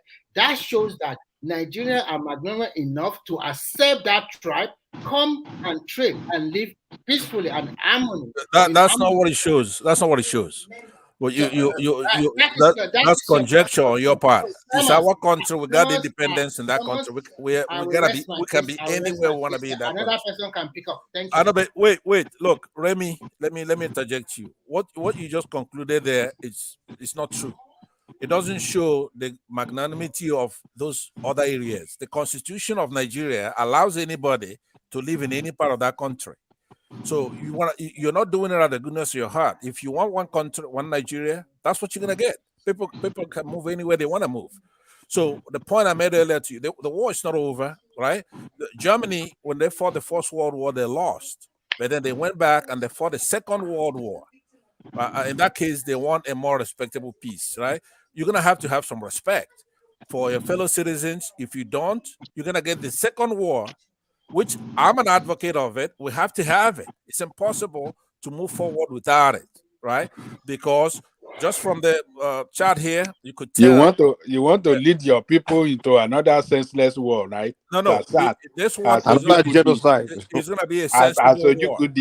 Let me land. Okay. What I was trying to tell. I think you're addicted to genocide. Yeah? I was telling Kene, I don't think he's listening. Nnamdi Azikiwe is not somebody he's gonna come out here and he's running his mouth and calling him a coward. Nnamdi Azikiwe got the independence for Nigeria. You should go and read his speech at Cambridge in England in 1961. Right? You're gonna see how in October 23rd, 1949, the speech that he made to these people. The British are not an easy people to wrest your independence from. He got that independence. A coward cannot do that. He would have sold out. Nnamdi Azikiwe is not a tribal warrior for you, right? A clannish guy. He's the Zeke of Africa, right? Hold on. So he was the only one that unilaterally got that independence. You could say that. You can say that because I can cite you the many places that he gave his speeches at. What is the Oxford? Was he the only one that got that independence? But hold on now. Is that question pertinent? Is it important? When you say that somebody got independence as a leader, now are there minions and soldiers from all across Nigeria that supported? What do you mean that he was the leader? That he was a Awolowo, for example, they were together. Hold on, Ajale Koko, don't interrupt me now. You can take permission to interject, but I got permission from Remy to interject. Oh, okay. So what I was saying is that these characters and our leaders in the past, we do know them. They're known phenomena, right? Awolowo was a Western politician. He loved his people and he fought hard for them, and that's good. Right? He's a myopic. Awolowo was not part of those that fought for the independence of Nigeria. Can you just let me understand? No, I'm asking you a question. Yeah, he did, right? But he wasn't the leader of that. In essence, who is the leader? Who is the leader? He's Nnamdi Azikiwe. I'm citing to you. Look at you. Look at you. What lie? Why are you? Why are you? Hold on? Can you? What are you spreading now? Hold on. Let me finish. If you go and you, for example, Google colonies and There war. wasn't any that or I propaganda know, that but people if were you spreading online. interrupting me for a There reason, you don't want to wasn't hear it. any You don't want to hear it. leader. You don't want to hear the They truth, were right? all fighting together for the independence. They all went Okay, to all the right. negotiation in Okay. in Hold on. London for the independence Yeah. of. There wasn't one person particularly But as you're the talking. leader of them all. Listen to this, Ajan Lokoko. You are talking about the negotiation, but prior to the negotiation, there's actually the fight for that independence, right? And there are many African. Vice for what? Hold on, please. Now you do have other Pan-Africanists, people who fought the Europeans. Okay, you have them in Ghana, you have them in Tanzania, and the Nigerians' contribution to that was Zik, right? So it's not Awolowo. No, they're not in the same league. Awolowo is a Western politician, right? So when Ene comes here, and I'm very proud of Simba. I'm hearing some noise. Where is that noise coming from? Please mute yourself. So what I wanted to correct Kene is that he shouldn't come here running his mouth about Nnamdi Azikiwe because he heard the IPOB leader talk carelessly about that, right? I like Kene. He's a gentleman, and his politics is on the money, but he must go back and research Nnamdi Azikiwe's contribution to African independence, Nigerian independence in particular, but Africa, period, and the Europeans. And he went to those congresses and he shamed them in many speeches. Who moved the motion for the independent?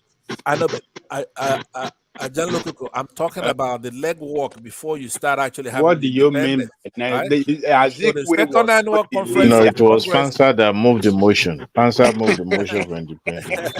Azikwe was not the leader of that negotiation team. Hold on. Let's not be argumentative, okay? If you call somebody in Ghana, they will tell you which about Ghana when he Azikiwe. was You call somebody a in police officer Tanzania, here. you call somebody in South Was he not Africa, a they will police tell you officer in about Ghana? What are you Nnamdi talking Azikiwe. They don't know who Awolowo is, but all these countries, they do know, right? They know about Nnamdi Azikiwe. He's not a Nigerian phenomenon. It's just like Fela, for example, right? Fela Ransom Kuti, you go to South Africa, they know about Fela. Do you have other musicians in Nigeria? Don't let us rubbish our. No, we're not. Wait, you're gonna have to hear the truth because I'm not somebody who's gonna try to do what you call what I'm telling you, don't tell anybody that Zik was the leader you are of being that disruptive delegation now. team Aja, to you're being London. He wasn't. You're being There disruptive wasn't any particular leader. It was Okay. all of them were leaders Okay, but that's a from small each point. of their region. Fine. That's not the major point I'm making, right? It was the major point. I'm not saying that he carried it by himself on his head. That I weren't supporters and people who were in league with him. That's not the issue. I'm getting feedback. I don't know if it's from Thomas. Thomas and Simba, your mics are not muted, so it has to be one of you. It's quite annoying. Please let me land by saying now to you. Okay, Thomas, your mic is making a lot of noise. So Ajan Lekoko, you're gonna have to be playing the role of an elder here. Like they respect you as an elder, but I gotta tell you, I'm making my point earlier that if Nnamdi Azikiwe or Nigerian soldiers from the southeast did something, it does not inure to southeasterners who are generally peace-loving, busy people doing their work. It has nothing to do with southeasterners, what these politicians did good or they did bad. It does not inure to the southeasterner. And once you have that sense in your head, then you'll be looking at these historical events in their proper perspective. You cannot say Obi is not going to be president because Nigerian soldiers committed a coup in the 1960s. It doesn't make any sense. It's stupid. We can never move forward if that's the way you're going to be looking at things, because Hausas have been committing coups ever since. Even their allies, for example, the Yorubas, who were allied with them during that war. They've been killing these leaders. They won't let them emerge to be presidents, right? Thomas, are Gowon you is not familiar our with Hausa, you know that, You right? call Yoruba their ally. It Who was an was ally. the It's a first war between Nigeria and in the Biafrans fought the allied. The ally means in you the were. First Republic? Who Hold was on. the ally with the North? No, And no, the but Second Republic. Aja, I'm not Eh? doing a tit for tat then. I'm saying that the war, the Yorubas were allies of the northern Muslims to fight against the Southeasterners. That is a fact. But right after the war, though, they wouldn't let the Yorubas emerge to be president. They wouldn't let even the hero, the song hero of Gowon, right now they're decimating those people. They're killing them in scores every day, right? So now, what is now the common denominator? Who's the aggressor? If you, Thomas, come on, is he doing this on purpose? Please mute yourself, Thomas. This is wickedness. So what I'm saying to you is that you have to then sit back and look at what is the common denominator. What is our problem? It's no longer the Easterner is not your problem, because if you remove the Easterner, the tribes are getting killed. If you go to the Southwest, their forests are being occupied. If you go to the South, they've taken their oil. So Nigerians should understand that the Southeasterner is not your problem. In order to resolve this thing, but I don't want to resolve that way. The way I want to resolve it is these Igbos have to get in their heads that what you have today is not part of your character. You're a valiant group, and you're a no-nonsense group. You're going to have to start teaching your kids how to handle weapons, train, get ready to emancipate yourself from that country. The Israelis, they did it. They have enemies north, south, east, and west, with 9 Arab states trying to do what they did to us in Egypt. See, they did it to Israelis, the Jews. What they did in Egypt, they did it in Israel. But those people came back and took their country back.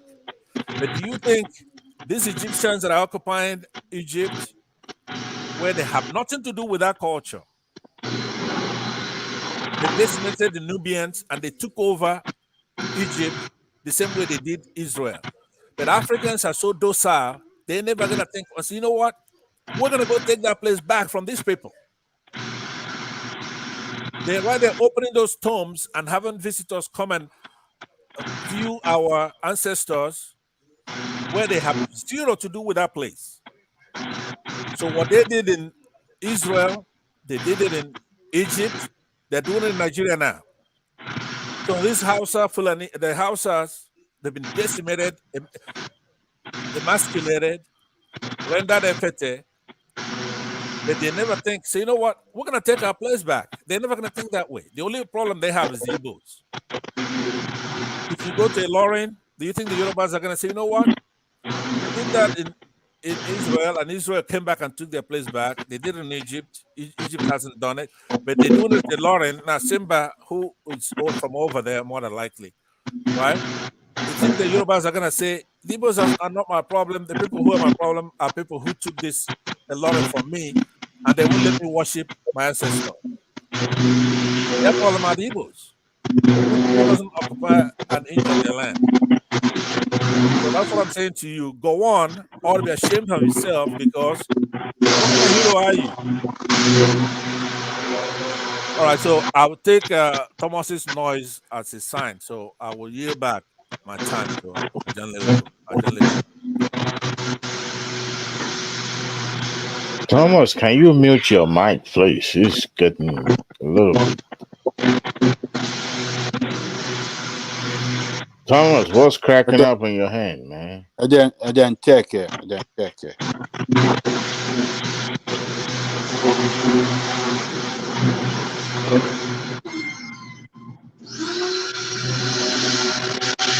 Looks like the aliens have taken over his channel or something like that. Good. Is the gremlins. Good. Like I thought we have the invasions of aliens, just like the obedience, invaded our political space. I think it Not stopped. quite So long somebody ago. should go ahead. Who is next? After you've taken over the entire space and turned it Adewale, so make your submission. Adewale, make your submission. I've been listening to. I started with the one man when he started bringing the Civil War. When it started with that, and everybody started perpetrating others, disjointed fake news, fake history. This was actually narrating the history of Civil War, and I was like, wait a minute, were you born then? Maybe a quarter of the time that it happens, all this, and none of the actor actually put the pen down and write their own side of the story, and that tells you about the entire war. The reason why someone like General Gowon would not actually write a memo concerning that, and Ojukwu himself, So they did Nigerian a disservice by not actually narrate their own side of the story because they know they are guilty as hell. I think it boils down to ego. Ego, actually, one of the main cause of that entire war. Because if they had put their ego in check, the entire war wouldn't have, take that long before everybody come back together. But depends on which of the stories you read or any of the side you take it. Because it seems now people from the South is actually trying to, paint themselves as the victim of the entire. And they actually say some case in some quarters, they might be seen as a victim because if you listen to the interview granted by General Gowon when he was still in power, he was actually calling Ojukwu as being cowards, by running away and leaving his people in penury, to bear the after war. Yeah, but Adewale, is it not cowardness? At that moment, I wouldn't have expected him to stay behind, to face the music because of what was, happening at that time. We were not living at that time. We were not, privy to some of those things that actually make the two of them become an enemy. But anyone would have done the same thing. You live to fight the other day. So by staying behind, probably the war probably wouldn't have ended. But what I found really Adewale, fascinating. I'm actually advocate of peace. I've said it countless of times on this platform. I said every war that has broken this war, at the end of the day, people come to a round table and dialogue. So why can't we dialogue before going to war? At the end of the day, we are going to still come on the round table and dialogue and cease the fire. So why can't we? No, war is not something good. Let me help you on that question. Let me just say something for 1 minute. You had your shining moment on this. I know, just 1 minute. Let Adewale talk, please. I wanted Pansat, you will come after him. So just 1 minute interjection. I don't think there's anything you want to say now that will be on top of what you've said all this while. No. Yes. It's 1 minute. Pansat, please. Yeah. Pansat, please. Let him land. Then you come after him. He said 1 minute, so I can give him 1 minute. I appreciate that. Yeah. Go on. Yeah. Yeah. What you just said, Thomas, is true. Every war, just like in the case of the Biafran War. So you understand that France was siding with Ojukwu and the Biafrans, right? So what happened was that the Biafrans captured 6 Italian workers in the oil fields. So the Vatican sent representatives and so many people, and France says, look, you have to release those 6 oil workers, right? So that's the beginning when he reconsidered, and the Italians were subsequently released.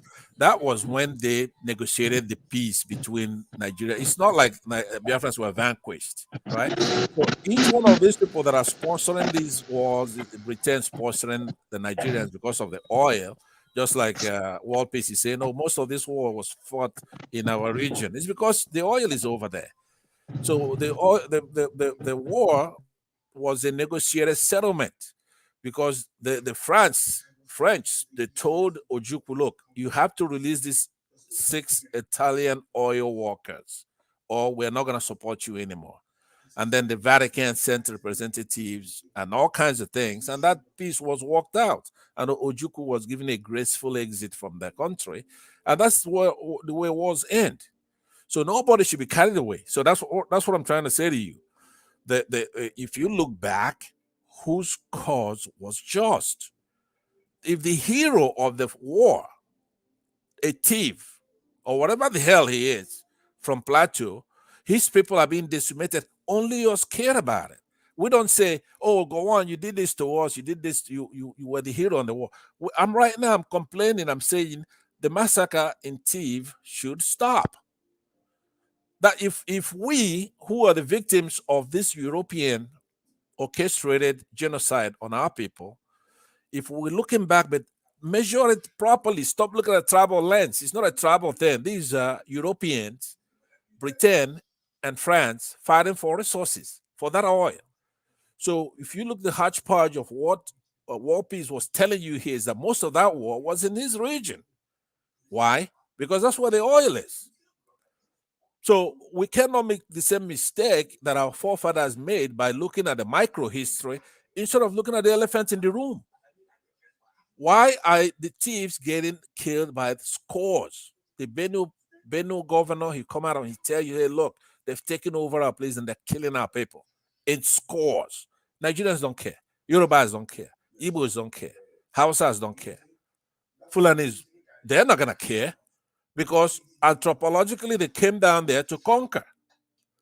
And they're dividing and conquering us. And we're here arguing about little stupid things about what Ojukwu did or what Nnamdi or Awolowo did, which means we're never going to rise up from this thing.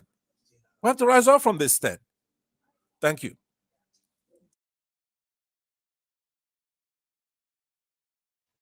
Yeah, finally he led the state. Anyway, uh, uh, Thomas, I don't think it's there. So, uh, war at the time the Civil War happened, um, a lot of things comes to play at that time. Or like now that we have a lot of awareness, uh, most of the meetings, most of the decisions were shielded in secrecy. As at that time, it takes days or weeks or months before information, ended up disseminating to the public. And also, we had a military power to suppress news and information at that time. So, a lot of things that happened, you know, without the public actually having the first knowledge. Unlike now that we have a breaking news on our hand that we can easily know what is happening across the globe. So those things that also contributed to, some instances where the elders or the leaders would have waited in and talked to each parties and all that. So it festered, and that also affected that. But by and large, I heard on this show that today that. The Civil War actually caused because of oil. Hmm. Well, if that is the case, then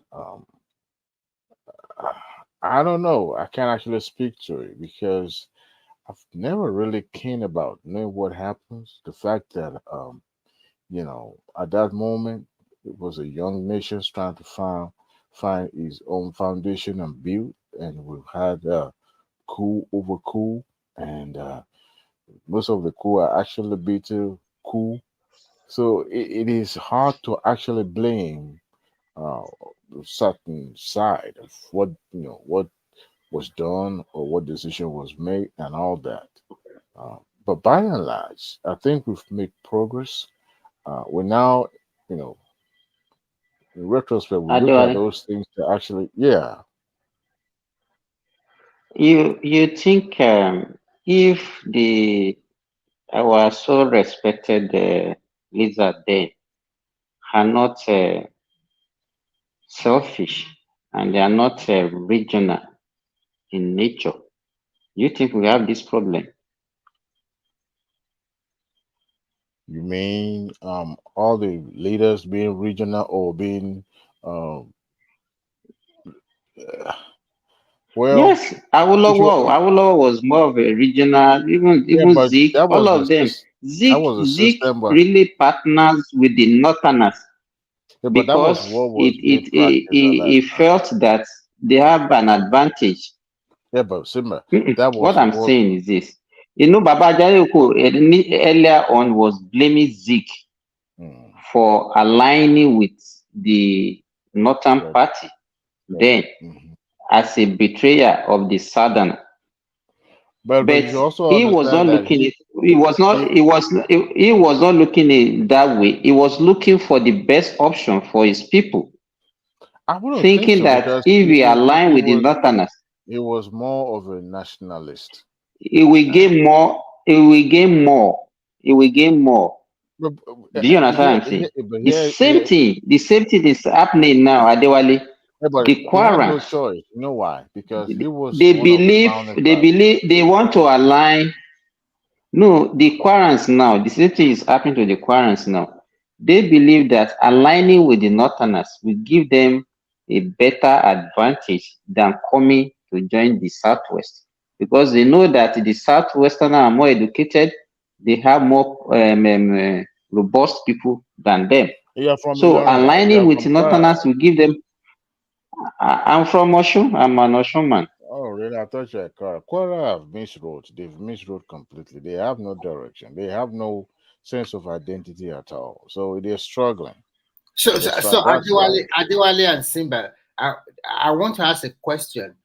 When you look at the state of Kwara, I think it's predominantly dominated by Yoruba people. Because when you look at Ose-Ekiti, all these, are the Yoruba not more than the other tribes? You know, okay, what are the cities and villages in Kwara? In Kwara? Yes, we have Ilorin, Osi, and the rest. Oro, they are all Yorubas. Osi is not Osi is not Kwara. Kwara. No. Just hold on. Osi speak Yoruba. No, Osi, there's Osi in Kwara also. Okay. That, you know, we have the Ekitis in Kwara. We have the Ekiti. We have Ekiti in Kwara. Yeah, Ose-Ekiti. They are I hope you know that. Yoruba. Which of the we have the Ekitis. We have the Ekitis and the what they call this what is this dialect of Ilarogun? Ilarogun, they call them they have a name. What do they call them? They have a name. Came from. This is they call them not Ikiron. You know that in Edo we have Akoko Edo, and they also speak Yoruba. They are Yoruba speaking side of Edo, but their Yoruba is not very good. But in Kwara, more than 70 or 80% speak Yoruba. Onion, and all those. All of them speak Yoruba now. They all speak Yoruba. No, Onion is not. Onion is Oshun. No. It's Oshun State. Sorry. No, I'm talking about. Yeah, but Kwara. they are more of. I think the reason why they align with the North is that at the end of the day, when they demarcate the no, you know, let me tell you, they are not the one doing. No, they are not the one doing that. Yes. Ilorin is the major problem. They are not the one doing that. You know, there were so many. If you look at Kwara now, the Ilorin people, they are basically Yoruba. But when you talk to them, they will say, no, they are not Yoruba. It's 100% Yoruba in Ilorin. No any other language. That's what there is no other language. There's no other language in Ilorin apart from Yoruba. But by the time we talk to them, they don't want to align with the Yoruba of the Southwest, especially the core Ilorin people. You know, Ilorin, they have the Emirates, the Emirates, they have five local government. We have Ilorin West, Ilorin East, Ilorin South. We have Asa and what's the name of this other one?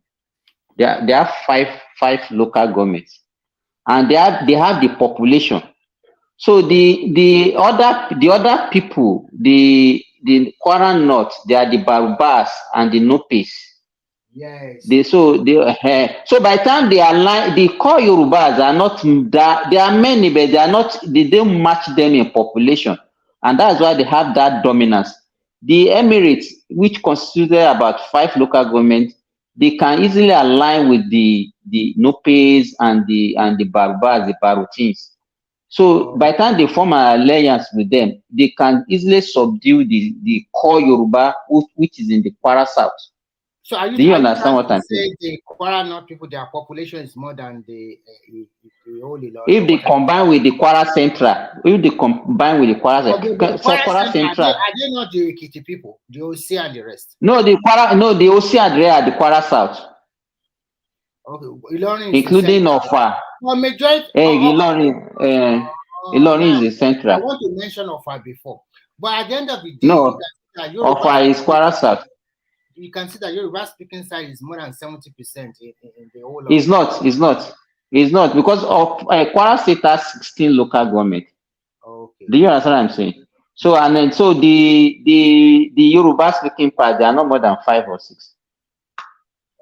So the other ones, the other ones speak? But I'm sure they do not speak their own language. They say how many local government that are controlled predominantly Yoruba in Kwara? He said 5. I think if we remove, not 5. If we remove, 5. What do you mean by 5? Just hold on, Baba Jaleku, hold on. If you remove the Kwara Central, which is the core, the Emirates, they speak Yoruba, but they don't see themselves as Yoruba. That's what I'm telling you. That's the five local government. I have been to they control 5 local government, but the rest, I think is it not 16 local government we have there? Yes. Or how many are 18? Yes. The rest are Yoruba speaking. 16. Yes. The rest now are not Yoruba. Predominantly Yoruba. They are not Yoruba speaking. Edu, Barutin, all those ones. They are not. Yoruba. That's what I'm saying. Baba Jaleku, listen to me. They are not. They are not. The rest are predominantly I'm Yoruba telling you what speaking. is on ground. The one alone, Ofa. You said Ofa is not Yoruba. No, is that not what you said now? I'm not saying Ofa is Yoruba. I said Kwara South. No, I didn't say Ofa is not Yoruba.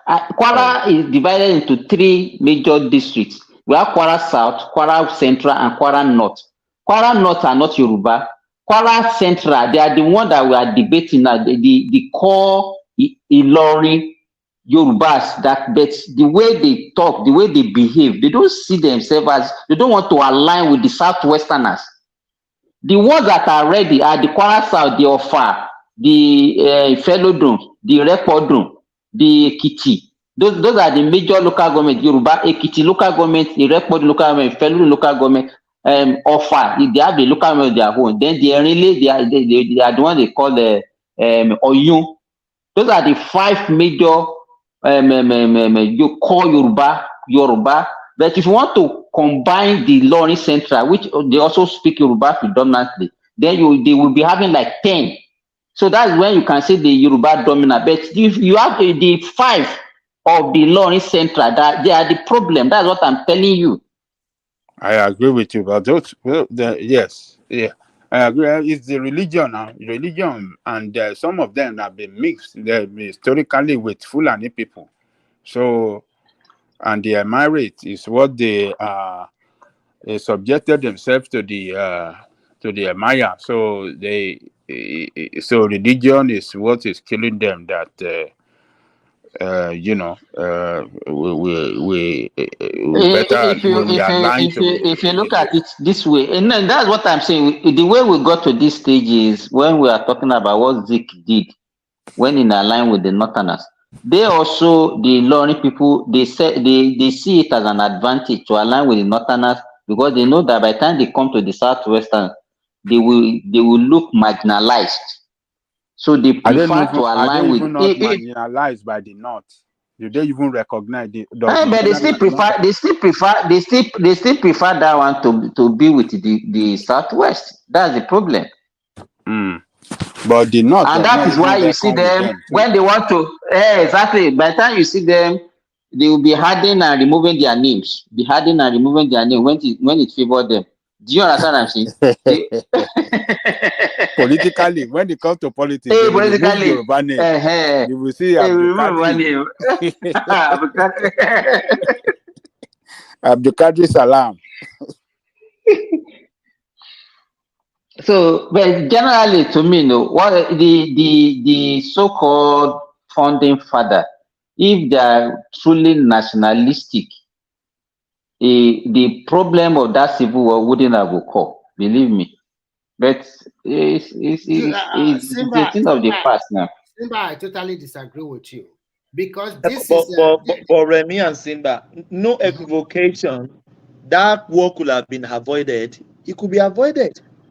how? Tell me how it can be avoided when they are already devastated. Because you can look at the tendency that is going on in Africa at that time.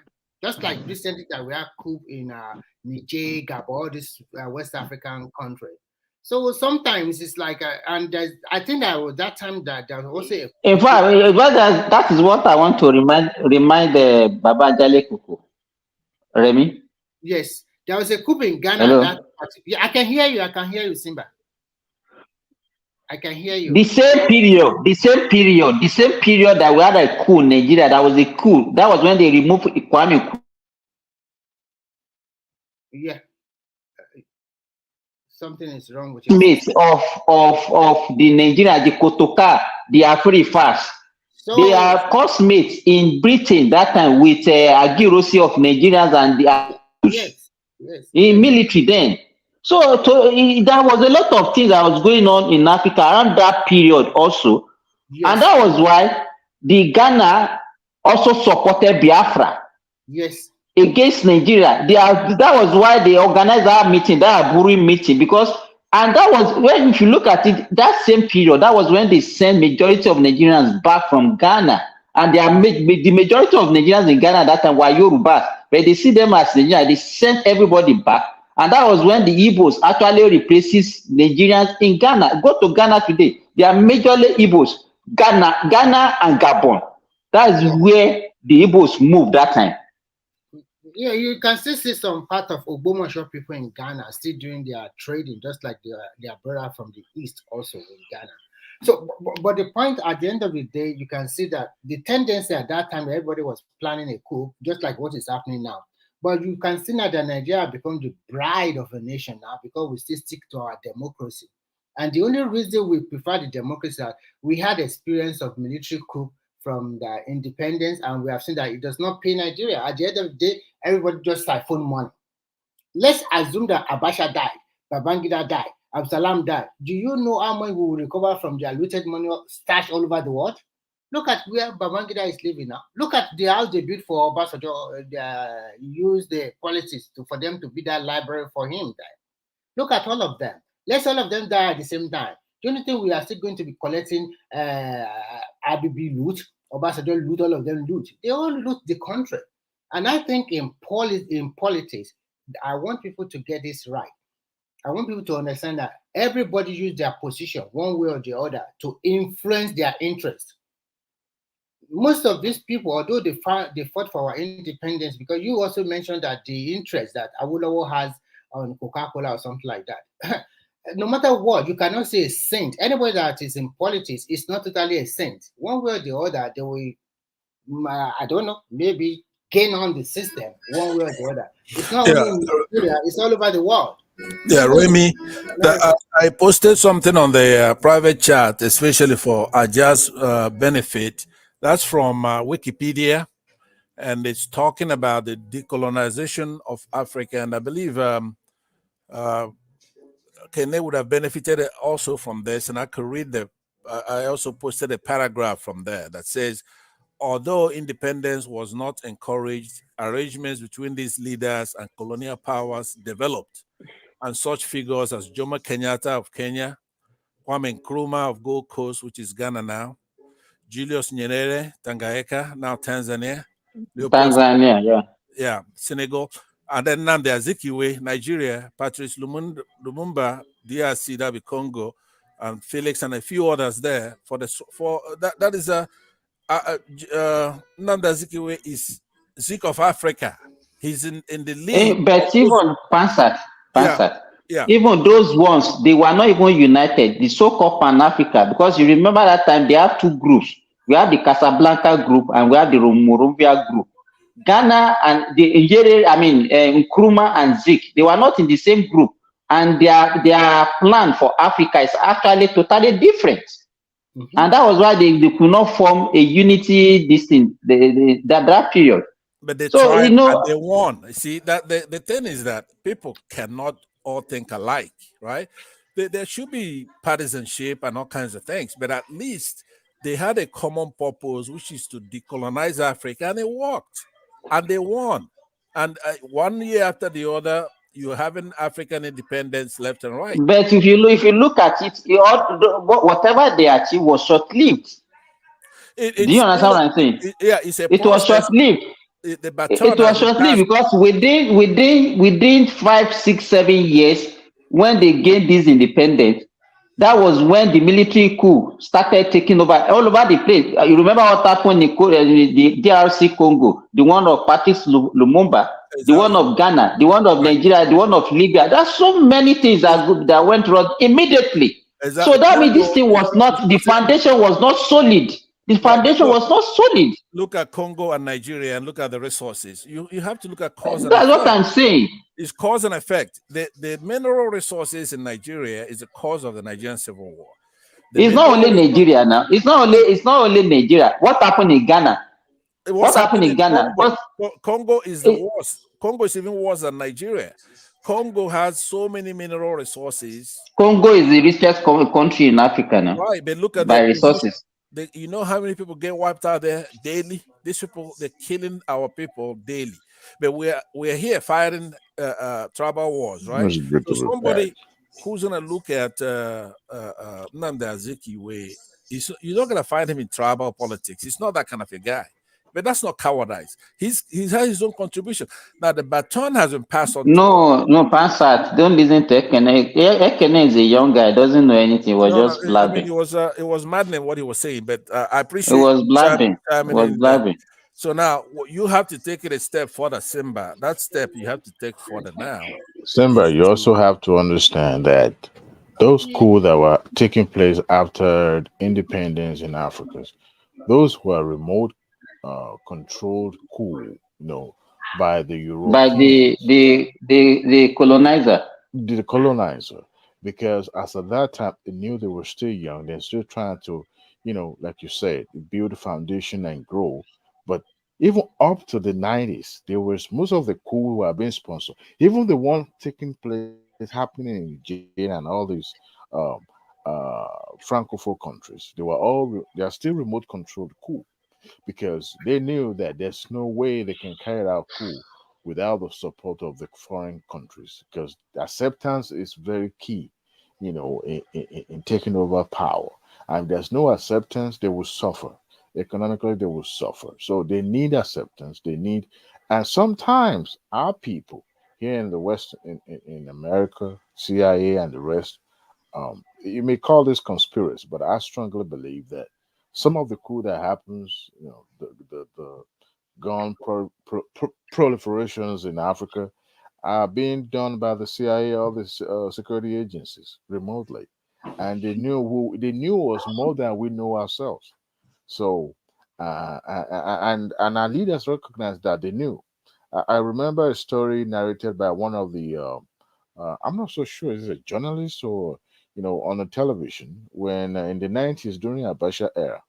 This man was, I think, was on the Chinese television news, and he said he was being, accosted by one of the Americans, and he spoke to him, and he said he needed him to deliver a parcel for him.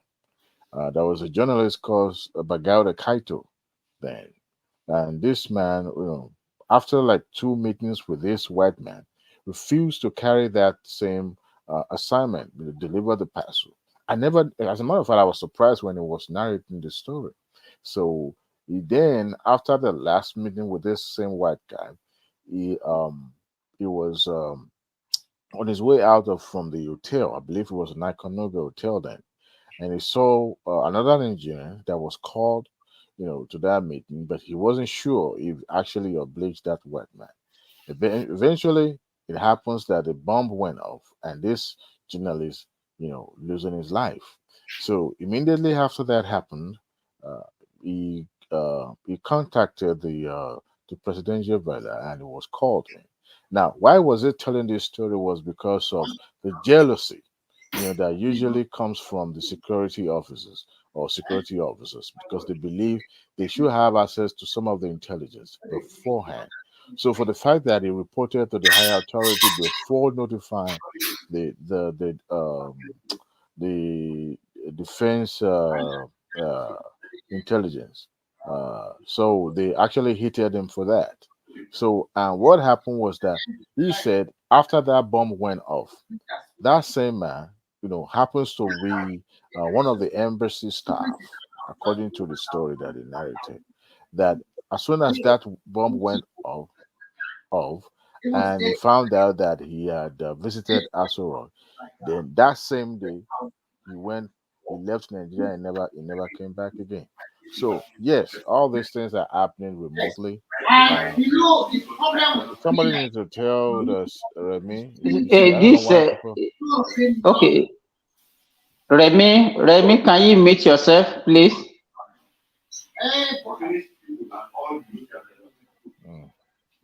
He's fond of doing that. So, Thomas, can you mute Remy? I've muted him. I've muted him. good. Okay. So Yeah. yes, and all those, like I said, now we have more awareness. Those things we're not like francophone country. Those Etí ya gbọ́dọ̀ látọ̀dọ̀ rẹ̀ mi o.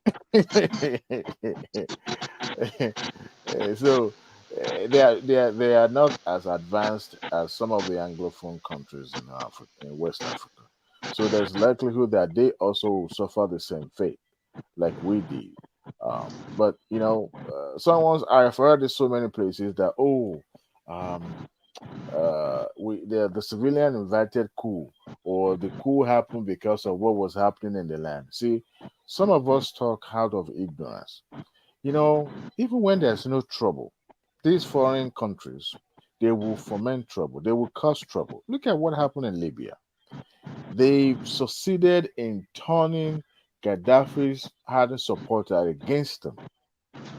I mean, they didn't put boot on the ground in Libya. They did not put boot down in Egypt, but they succeeded in ensuring that region is on fire. They did that. How did they do that? Because they enticed those people, and some of those gullible ones went with it. Some of the prominent citizens also bought into it. I mean, at the end of the day, they become the agent of destruction.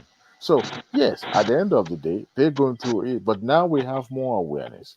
No matter how good a system, a government is, if they want to destabilize, if they want to paint you blue black because you decided not to toe their line or listen to them, they will make you become an enemy. Your own people will even hate you for it. They will hate you because it will never they lie, it will never come out. Even if it comes out, people will not believe it because they're good in propaganda. So what happens then? We can say that it was an era of, it wasn't primitive, but it was more or less like an era where people were ignorant. Can you imagine a young officer probably spent 20 years or 15 years in service, being appointed minister, being appointed head of state? It's a bachelor who had not even seen life. So But it's a lot of errors that do happen. you think, wouldn't you think that because of our selfishness, generally as Africans, that is why they were able to penetrate us and be using us against ourselves? Of course, no doubt. Of course, no doubt. It's like I said, they know us more than we know ourselves. I mean, come on. The colonialists, they left power. You think they are stupid, they are dumb to know, because they knew that the future is in Africa. So they want to make sure their survival depends on us, and that is why they won't let go. Not that we are they knew what they are getting from us. So they try as much as possible to be with us. They will entice us. Sometimes ago, the new deputy High Commission from deputy British High Commission that was newly posted to Lagos. They called journalists, they called some prominent Nigerians, including governor. I saw that Eleke there dancing his life away. They were all there, they were all laughing and drinking and all that. Maybe I watched too many movies, I don't know. But in my mind, I was like, look at these idiots. They have no idea what these people are doing. The number two spy person, this number two spy man in Nigeria from Britain is this man that is being welcomed. So the entire embassy is being bugged. I know that for a fact. All their telephone and their text messages have been tapped. They can eavesdrop. They can listen to every single person. I'm not even sure if our Aso Rock is not even, bugged. But this is how strong and powerful these people are. So at the end of it all, the equipment that we're using for our telecommunication, where did they import it from? We didn't manufacture a damn thing.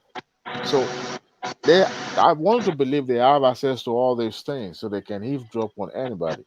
All right, the same way they can, make incursion to a space, through satellite, remote satellite. What do you call it? They can spy on anybody. And I look at it like, look at these ignorant people. When was the last time the Nigerian embassy at the Washington D.C. invited white people and are we even capable? Can we even bug offices? Can we even tap? We don't. All those things are not part because we are not economically developed to the point that we start, spying on others. We're probably there to beg and canvass for, funds and all that. So it was an era where people were ignorant. The people leading us at that time, or those people that decided to, take over to plan coup, they are more of a blind man leading a blind people. The founder fathers were trying to find their food by trying to experiment with this idea of coming together despite of our differences and trying to integrate. And they were still struggling to do that. Of course, we have our cultural way, impeding all this growth at that time. Because corruption too was also, you know, prevalent at that time as well. So the military people came over because they saw that their counterpart also took over from other West African countries. So they felt there shouldn't be any stoppage or any hindrances for them to take over the power, and they did. That's why we have the coup and the counter coup, taking place. And, certain ethnic are being wiped off, and other people retaliating, and so forth and so on. So at the end of the day, the country was destabilized. We were trying to find every pieces to mold it back together. Till today, we're still finding, and we still can't, find everything to glue it together. We're just struggling. So Yeah, yes, it look, was a time where those folks were just ignorant. They have no idea of being a good administrator. Talk about being a good leaders. It's about ego. It's about personality clash, and so on and so forth.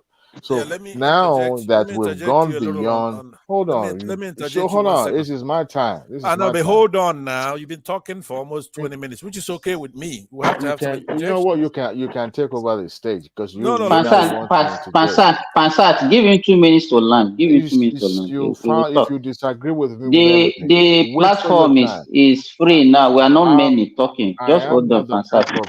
I'm not the type of speaker that I hold the microphone. I want to listen to my own voice because I fall in love with. No, I speak what I need to say, and I'll back out so other people can, come on and have a rejoinder. By the way, so I will say that we're still having that issue because most of the crops of the leaders coming up are being selected by this same group of people that actually put those military personnel in charge of our affair. They were still controlling them. You selected them. I want to believe that. Well, you may see that as a conspiracy, and at the end of it all, we still haven't gained that sovereignty, that independence that we needed because we've not been able to hand over, or hands off, from the affair of our nation or any other nation in Africa. So That is what you still see now, that if anybody is aggrieved among us now, instead of settling the problem among ourselves, we quickly run to them and say, come and save me, or come and see what is happening to me. Are we not the one calling them? Exactly. Of course we are. We are the one calling them. And until we're able to find a system that actually work for us. But it's going to take a long time, and I think it's not going to happen overnight. It's going to be gradual before they realize it, because we have to be solvent first. We have to be economically self-sufficient to the point that our dependency on the West will be very minimal. We'll be able to have we'll be able to have a voice, and also able to contribute to the growth of the global issues without depending on or relying on. Can you imagine?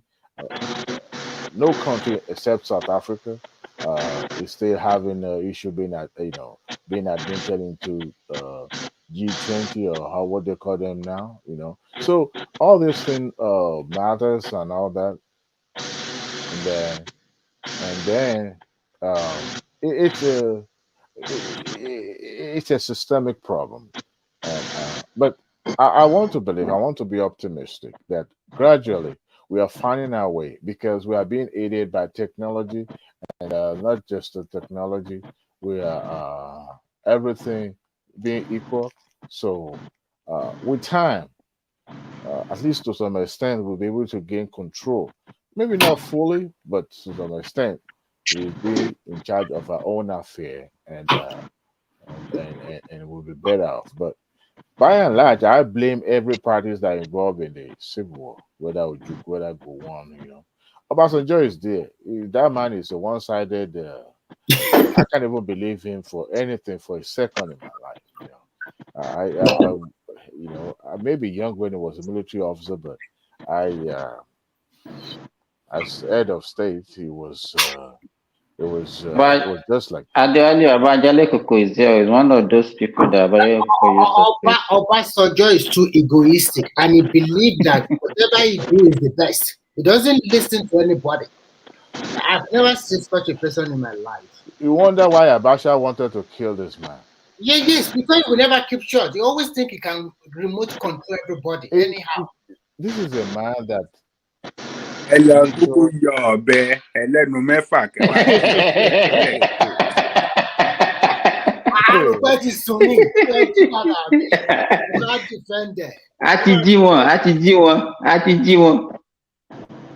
You see, Adewale, you are talking about that we are making it. Can you believe that our so-called Nigeria declare 60,000 backlog of passports under 2 weeks? That means they are deliberately holding this. Oh yeah. Oh, so you don't know. It was artificial scarcity now that they are creating. Artificial scarcity is a racketeering. They should fire all of them without. In fact, I don't know. How many people do you want to fire? The mindset is terrible. That's to tell you that we gradually will get it right. It's just a matter of having. And you know what Tinubu did? Immediately, he moved Nigeria. Oh, so you mean him? I mean, Tinubu already moved this government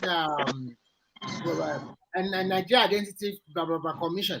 They move it under Interior Ministry because that guy is young and he's fire. He said, "I will fire you," and before you know, it's 60,000 backlog.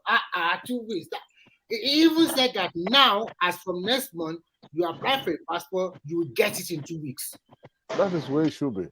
I think. No, it's not even 2 weeks. Before we used to get it. We used to get it in a day. Before. That's what we used to. We used to get it. You apply the same day, you get it. That is true. That is true. I got it in a day now.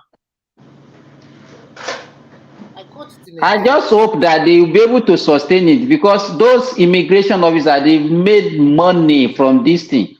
Recently, I have to part away with 200K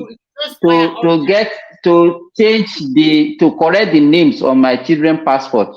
Just to change the names on my children's passport, they collected 200K from me. You see? Wow. Which is not supposed to just a minor. When you my sister-in-law, sometimes ago, that was a few years ago. That child at that time is now a big girl. She gave birth here and she wanted to go back to Nigeria, and they had to do emergency, what do you call it, expedited passport, and someone helped her from Nigerian embassy in Washington D.C. It was because somebody knows somebody too, Man, Nigeria, we don't suffer, man. We Yeah. suffer. Thank you, Adewale. I think most of the things you said were correct. I think somewhere along the line, your gradualist approach is not going to get us anywhere. They are not stupid, and you know that from your analysis that you've If done. we said it, let's go and kill Obasanjo, our problem will be solved. No, we say we should go and buy weapon now. Obasanjo is one of the best. To increase our Let me finish my military. point. That's the only solution. Obasanjo is one of the best Nigerians we have. As a matter of fact, probably the best. The reason why I say that, at least it's nationalistic. The others tend to be sectionalist, religious supremacists. He's not. He's a pretender. Okay, he's not. Okay, he's a pretender, but still, the others are not even bothering to pretend. So, hence, you have to hand it to him. He took a risk with his own life. He put himself at risk. A lot of people died in the process. So, which risk? Where did he put himself at risk? Yaradua that went into prison with him under Abacha died in prison. He took it. He went to civil war. He took bullets. So let's not pretend here. This guy, no matter with all his failings, which he has completely failed at that. See, I don't care about rewards. The point is that what he did. Why don't you let him land? Why don't you let him talk? Let him make his point. What he represents is what matters. So he's a nationalist. He put his life on the line several times and did what needs to be done. But that said, it doesn't mean that if he succeeds, clearly look at where our nation is. From what Lagos said or Adewale said, that you can blame everybody for these things. And I think somebody mentioned earlier on that I would fought the war without borrowing money. Clearly, you won't borrow money now when you are fighting a third of the country, when you are not spending on governing that part, you are fighting it. You can save money to fight the war. And that's just another aspect that sometimes we are giving credit where, it should be obvious where the source of the resources is coming from. Regarding the gradualist approach where you say it's going to take time, that is the kind of stuff our forefathers did. And look at where it got us. Somewhere along the line, we think that they're going to drop dead. If you expect your enemy to drop dead, you are mistaken. They will not. These people are smart people. They've proven it for hundreds of years now. You have the only you see, this is why I always say, whenever you say something, give example where somebody did it like that in the world. Give an example so that people can say, okay, these people did it, it worked for them. Where do you see any gradualist approach ever work in this world? It doesn't work because those people are smart. They are not stupid. They are watching you. Like you said, they are bugging us everywhere. What makes you think they are stupid? We're waiting for us to wait for them to die before we rise.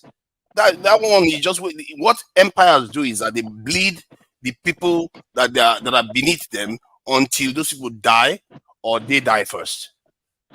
But given the history of these people, they don't tend to die first. So the Red Indians can testify to that. The Australian Aboriginals can testify to that. The only people that broke away from them are the ones that abruptly broke away from them. You can't just do it gradually in a gradual manner. Like the Chinese had to do it that way. Even the Indians that are their friends have to do it that way. The Israelis had to do it that way. The Israelis that are their friends today had to do it that way. There is no gradualist approach. These people are not going to let you, because why would they let you? You said it yourself. They're gaining from us. So that is the only part I think they are wrong. Sunaja, how are you? Hey, hi. Yeah. Do you still have access to the StreamYard? Yeah, I'm at the back end, but I'm not going to be here for long because I have to do some stuff. I think I want to bail out for maybe 30 minutes. I think we should take over. Okay, I can hold for 30 minutes. I can hold for 30 minutes. 30 minutes. Yeah, go on, brother. Yeah. So the gradualist it's my turn now. Tonight there was my turn before you come. But because I didn't disagree with what you're saying, so it was redundant. I wanted you to go on and continue.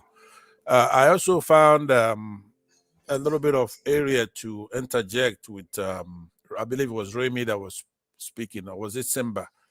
That what you term to be a gradualist approach, and even in the United States, what the Brits did in Nigeria and many African countries is what they did here in the United States, right? They're trying to colonize the United States. And then the United States had to emancipate itself from that colonization, and they did what they had to do. So it's not like we don't know or our forefathers don't know. But the reason why we cannot keep going back blaming our forefathers is that we're making the same mistake right now. Or as a matter of fact, they were better at it than we were. So we dwell on the Civil War. The United States fought a Civil War. There's nothing wrong with fighting a Civil War if that's what the colonialists engineered and that's what you're bequeathed with. Then you fight the Civil War, but you try to use it to then bring the entity together. The problem we have is that the people of this generation and prior are still divided, even after the Civil War.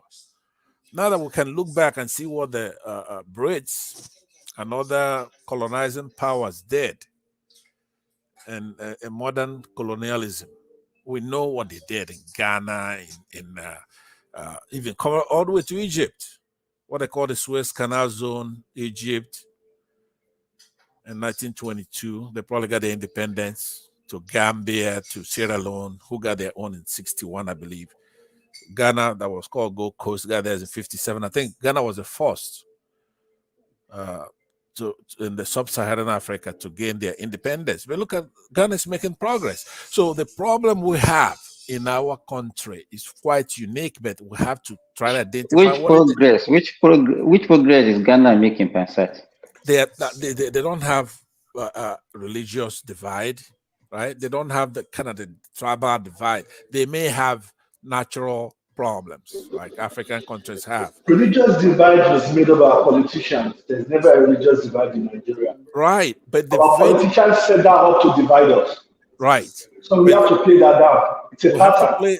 We have to play it back. But what I'm saying is that you have to identify how are these these political leaders able to divide us? Because we're here now on this platform. And if you're somebody who follows, why do I come to this platform? I come to this platform because you have a very vicious divide in the country. What they call the Southeasterners and then Nigeria. So it emanates from the Civil War, right? So I've come here today and I've been harping on it's a resource war. It's a resource war. Now, earlier in the program, one man played a video of the actual hero. He called him a hero. He says the hero's welcome according to Gowon, who's gone and apparently conquered the Biafrans and he returned home as a hero. But guess what? One man didn't point out his predicament today. His people are being decimated. People over there in the plateau area, Thieves, Benue. You should, nobody cares about that. Okay, me, I'm a Biafran. If I am to be like other Nigerians, I'll be saying, aha, told you so. You deserve it. I will help them decimate you. But I'm not saying that. I'm saying that we should stop these people from being massacred because of what I said earlier, about 2 hours ago, maybe an hour ago. I said, what these political leaders did should not inure to the entire tribe of subsequent generations. They're human, they made a lot of mistakes, a lot of them are ignorant, but they were being played from outside. So you can't go holding what Gowon did during the war with the thieves, for example, people in Benue or people in the Just Plateau area. We cannot let these people get killed and be put in camps. At some point, we have to get out of this thing because civil wars are fought all the time by countries who later on make progress. So it's no longer a forefather issue. Those people made a lot of mistakes. They were outgunned, outclassed. That's for sure. They had no technology. This Brits, small country, manipulating all these big African countries and others, right? So we concentrate on Africa. So that's the language here. But if you look at the history when it's being told here today, they're talking about minutia. They're talking about what this Adekule said this or that. Is that really what we should be studying about that civil war? We should be studying what caused that civil war, who did it, and how do we make them pay for it? Right? That's what we should be talking about. The big issues involved. So that's what I was saying. Up till now, you cannot make progress unless we stop all this nonsense. Right? starting with the thieves. Those people are getting killed in scores. Say, Biafran, I should want that, but I don't. I don't. So when we tell the history, we have to go all the way to the end. Now, if you look at everybody who's been mentioned as a hero here, or at least a participant in the Biafran War, there's been comeuppance for every single one of those people because they're wrong. It should not be hard for any reasonable African, I don't even care if you're from Nigeria, to say that the Igbos were right. It's not going to kill you to admit that their cause was just. It's a defensive war. It's a defensive war. They were killed. They didn't kill any civilians. They did go for strategic interests. For example, the Sadoana was talking a lot of nonsense about the Igbos, how he's going to hold us down. We can't get anywhere in the country around this area.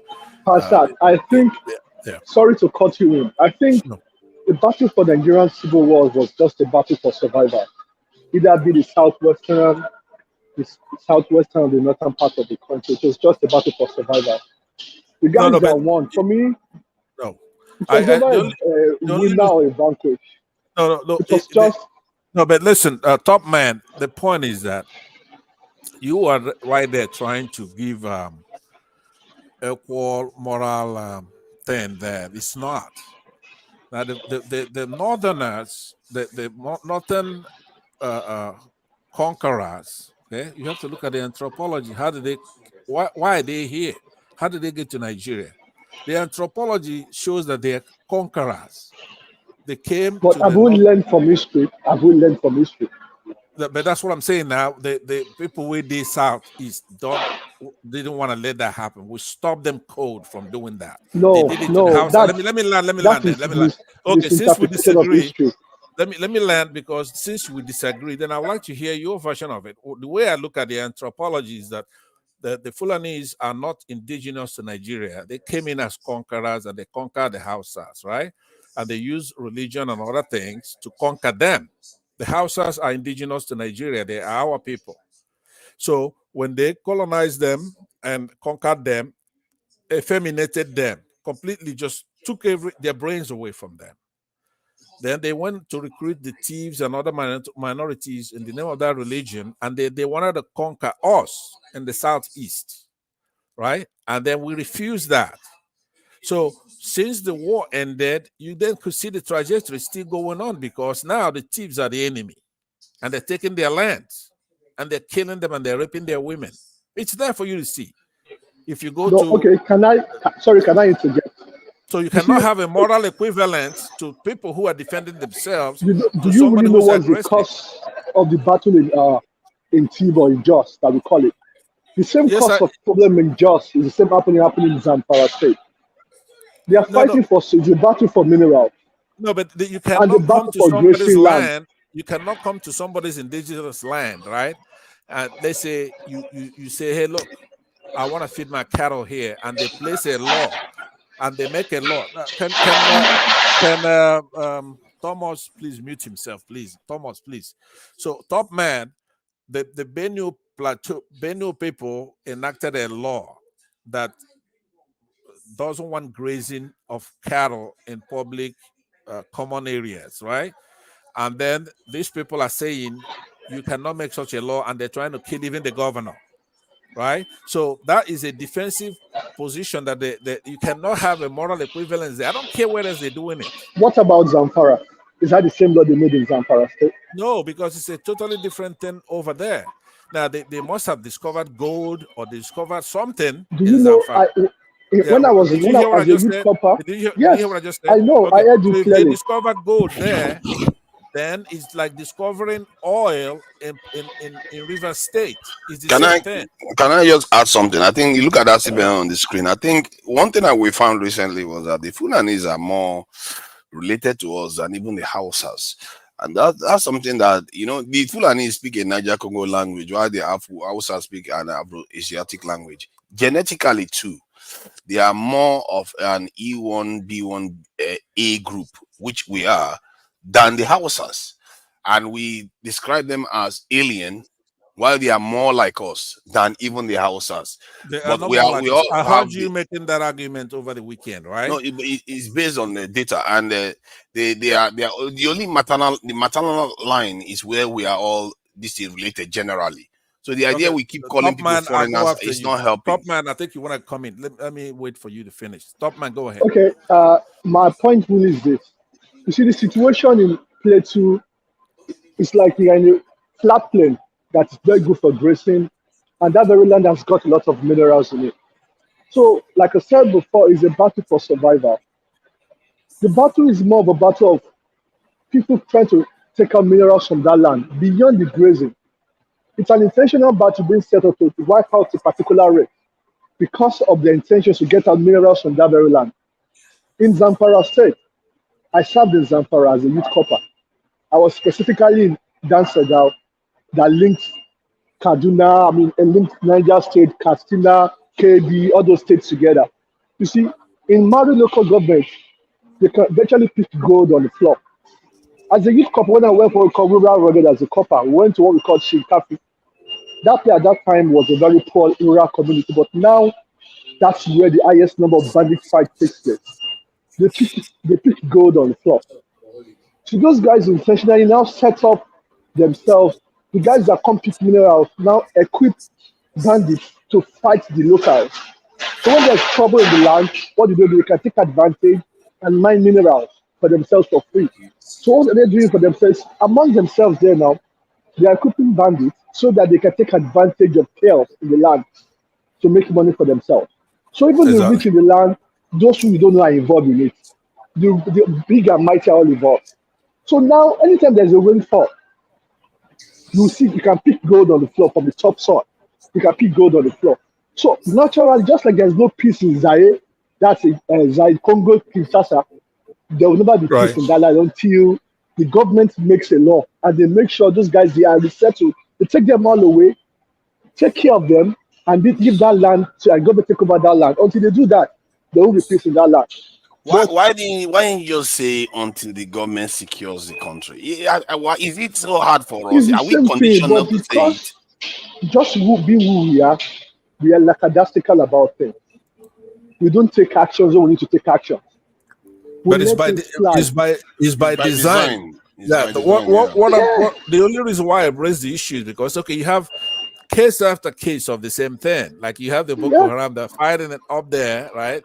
In the Because we northeast. take everything to be too much politics. Everything with this Right. politics. My It's the brother is mineral involved. resources My in mind the is ground. involved. What is it? What's the politics behind everything? So it's our bureaucrats, it's our politicians, our leaders that use all this to separate us, to divide us as a people. And that narrative is still playing among us as youth. You see, those of us that came alive in the 70s and 80s, we think different from those that came to life in the 90s and 2000s. You see, the way they treat us then is not the same way they treat those kids. The Gen Z kids are not the same people.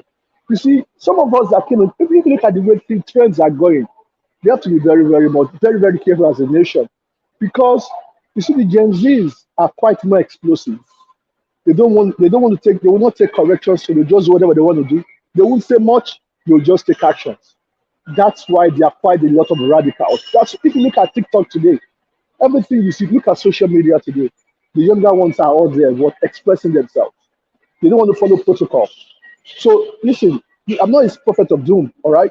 But a lot of things will happen in Nigeria that we will not expect to happen because of the Gen Z.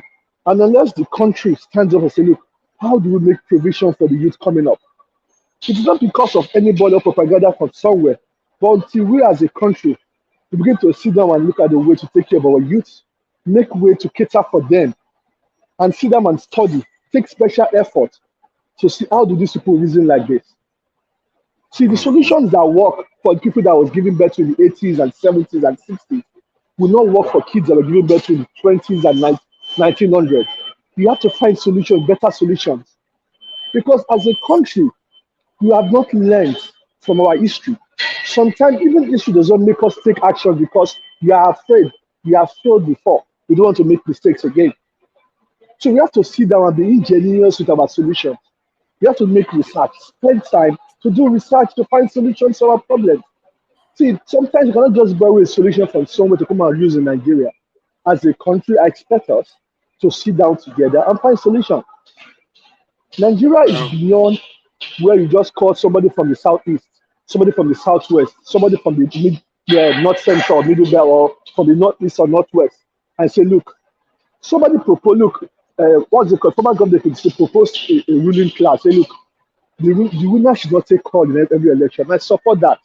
That is why there's so much at stake in this election that just passed. I'm not an obedient. Neither am I an Asuwaju or Bola Tinubu or anything.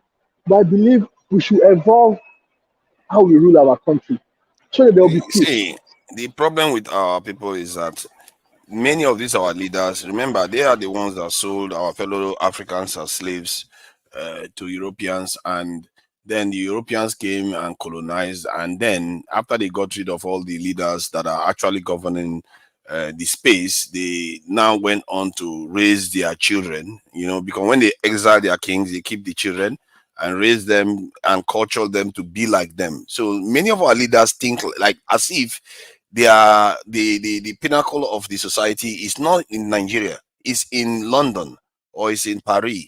So their mindset, this our elite's mindset, is to condition us to believe other people are responsible for us. Instead of in reality, they should be taking care of us. They should be the one in charge of the country. Like even every one of us, many of us now, I wouldn't say every one of us now, many of us in Nigeria now, maybe 80-90% of us actually think like that. We think the West is benign, that they mean us well, and we should be looking up to them for so many things. And that's where we are missing the mark. We are supposed to be responsible for ourselves. They are not responsible for us. We are grown people. That's not how it works. You are supposed to be responsible for ourselves. And if our Even leaders in the want to take West, charge, and they even in know the it, West, let me give you an example to let you know that they know. Every single one of them that ran for this election, what did they say they were going to do for security? All of them said they are going to recruit up to 1 million these soldiers to secure the country. All of them said they were going to increase the size of, in short, they were going to change, basically, they are going to change the security policy posture of Nigeria. What have Tinubu done since he got into office regarding that? Zero. What has Buhari done since he got into office? Zero. They don't. What they are doing is keeping us strong enough so we don't completely die and collapse, so that at least they can still able to withdraw, extract their natural resources, and then they keep us definitely weak enough so we never actually become independent, sovereign, or industrialized. This is the game they are playing. All this stuff Tinubu is running around doing right now is just papering over the cracks. It's not really making any change. If you go back in time, you might even think that actually now our situation is even more precarious than it was 700 years ago. Our situation right now is more precarious. Yeah, So this is let the me problem with leaders. Let me stop you right there, Tunaja. Let me stop you right there. You know, I don't know. Public governance is very hard. Okay, that's why they It's say not. you Why are you hold on. complicating it? It's Listen, not at all. hold on. You've never held any apart from elective position. You've never held any public office before. I don't have to hold See, to know. Other people did it. hold on. If it is that easy. People will be running public office like a private enterprises. But I'll tell you this: that's why they said politician campaigning in poet and governing pros. Are you telling me King Jong-un is Hold smarter on. than Bola Tinubu? We are not running. You see, Kim Jong-un I'm is not not a serious. democratic. It's not a democratic society. Okay, when you are governing as an autocrat, it's different from when you have a democratic and you have interest a group that you have to consider when you're taking decisions or implementing policy. You know, at times you have a mindset of what you intend to do when you get there.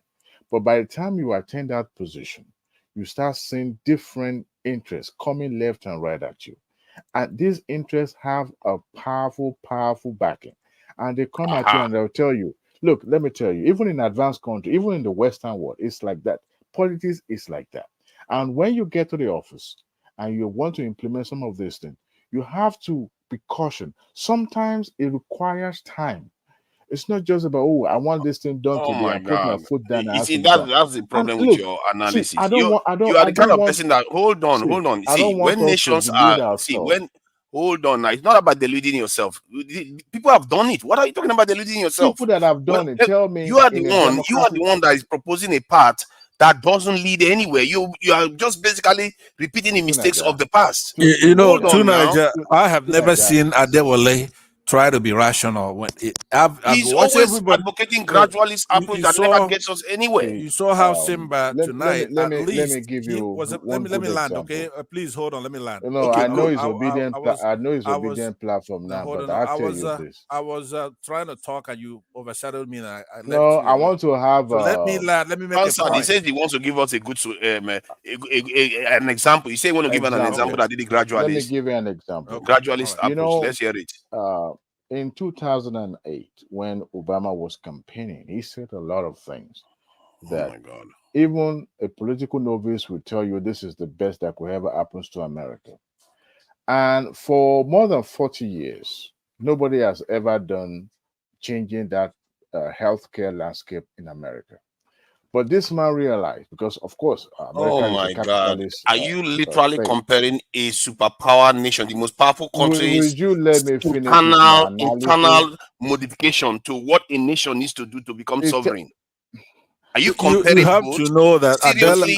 Adewale is so clever that is a all he such a wants wrong to do is to mindset. prevent me from talking. That's all he wants to do. That he could do anything so that he cannot I know hear you my We are have talking your own about a mindset. nation. We are talking You about have how your. all you are just I trying to tell us promise. is about vested interests. I We are talking promise. about emergence of a nation. We are not talking about Listen, internal I promise. departments of a nation. I promise I will not interject Adewale, when you have the that kind of thing moment. I was But talking I about want is to that give you an if you want a example of one how Nigeria, for Give me an example, example of a nation that no, hold on. emerged He's not based gonna do on that. gradualist approach. He's not gonna do that, right? So the point I'm making is that if you come to Nigeria right now, you take a state such as Zamfara, who's been living off of oil from the River State and the South region. They've been feeding on it the whole time. So now they discover gold in the region, and you have all kinds of illegal mining going up there. The governor applying for license so they can mine it so it doesn't benefit the entire country. They want to keep it, right? How are you going to have a union, a country? Aside from the fact that these Southerners, all they know is Igbos, Southeasterners. They have been their mind and their eyes are set on the Igbos. That's when they're belligerent. That's when they talk nonsense. That's when they're abusive. It's only when it comes to. But you cannot see them rise up and say, "Hey, look, Zamfara, you coming out here, they're taking our oil, it's nationalized. As a matter of fact, at least 80% of these oil wells are owned by Northern Muslims, right? Are you going to discover gold and they're mining those gold in the hundreds of millions of dollars? Are you going to keep it? How are you going to have a country? They have no shame. If I'm from Zamfara, I'll be ashamed of myself. If I'm a Northern Muslim, I'll be ashamed of myself. I'm going to say, hey, look, wait a minute. We're one country. If we're going to take this oil from Southerners, all the mineral resources that belongs to the government has to be nationalized. You can't keep it and be dipping your dirty hands in the oil in the South. So you have to be fairness. There has to be justice before you get want peace. That's why they're killing themselves every time they discover anything. Let's say in Bono, you see this Boko Haram, right? It's Takia. They're not firing a religious thing there. It's the resources that they're fighting for. When they drive their cattle and they come milling around your neighborhood, your villages, your farms, they're looking for mineral, oil, mineral, all kinds of things. And then once they find it with their British handlers, they cause unrest over there and terrorism in that area so that people can leave. So at some point, the Yorubas, they're gonna have to use their head. Pansat, can you give me 1 sec? Yeah. To Niger, to Niger, please, Yes. I have to catch up with a meeting, please. When you are ready to go, just shut it down. Thank you. Okay. All right then. Yeah. We should be rounding up in about 15 or so minutes then. Okay, great. So let me make mine fast. Within 2 minutes, I should Thomas, be done. they've taken over with the propaganda. Yeah, because you have had 8 hours now. Come on. He's more comfortable if somebody is a Yoruba moderate. Let me land. You're more comfortable in a And I'm trying clannish to clannish moderation or something. Your strength is in somebody Yeah, being Pastor, denied. try to round up so that Yeah, he so can speak to before he round starts up, thinking what we I are was saying, marginalizing him. yeah, what I'm I've saying been is that marginalized already. what's wrong with, if you want one Nigeria, why don't you listen to the things that I'm saying to you? Because that's the only thing that really matters. You have to, the country can do very well. Divided, it can do very well as one. So, but you gotta be fair in each one. You know, you have to have a pure sense of history, knowing what we've been through. But anyway, it's a big topic, so I go ahead and yield back right here. But I'm very disappointed. Adewale, when you come on a platform, at least try to be sensible once in a while. Try to say the right thing. Don't defend Tinubu, who you know is right now Come making on, let's leave Tinubu out of this for in the meantime. His certificate, right now.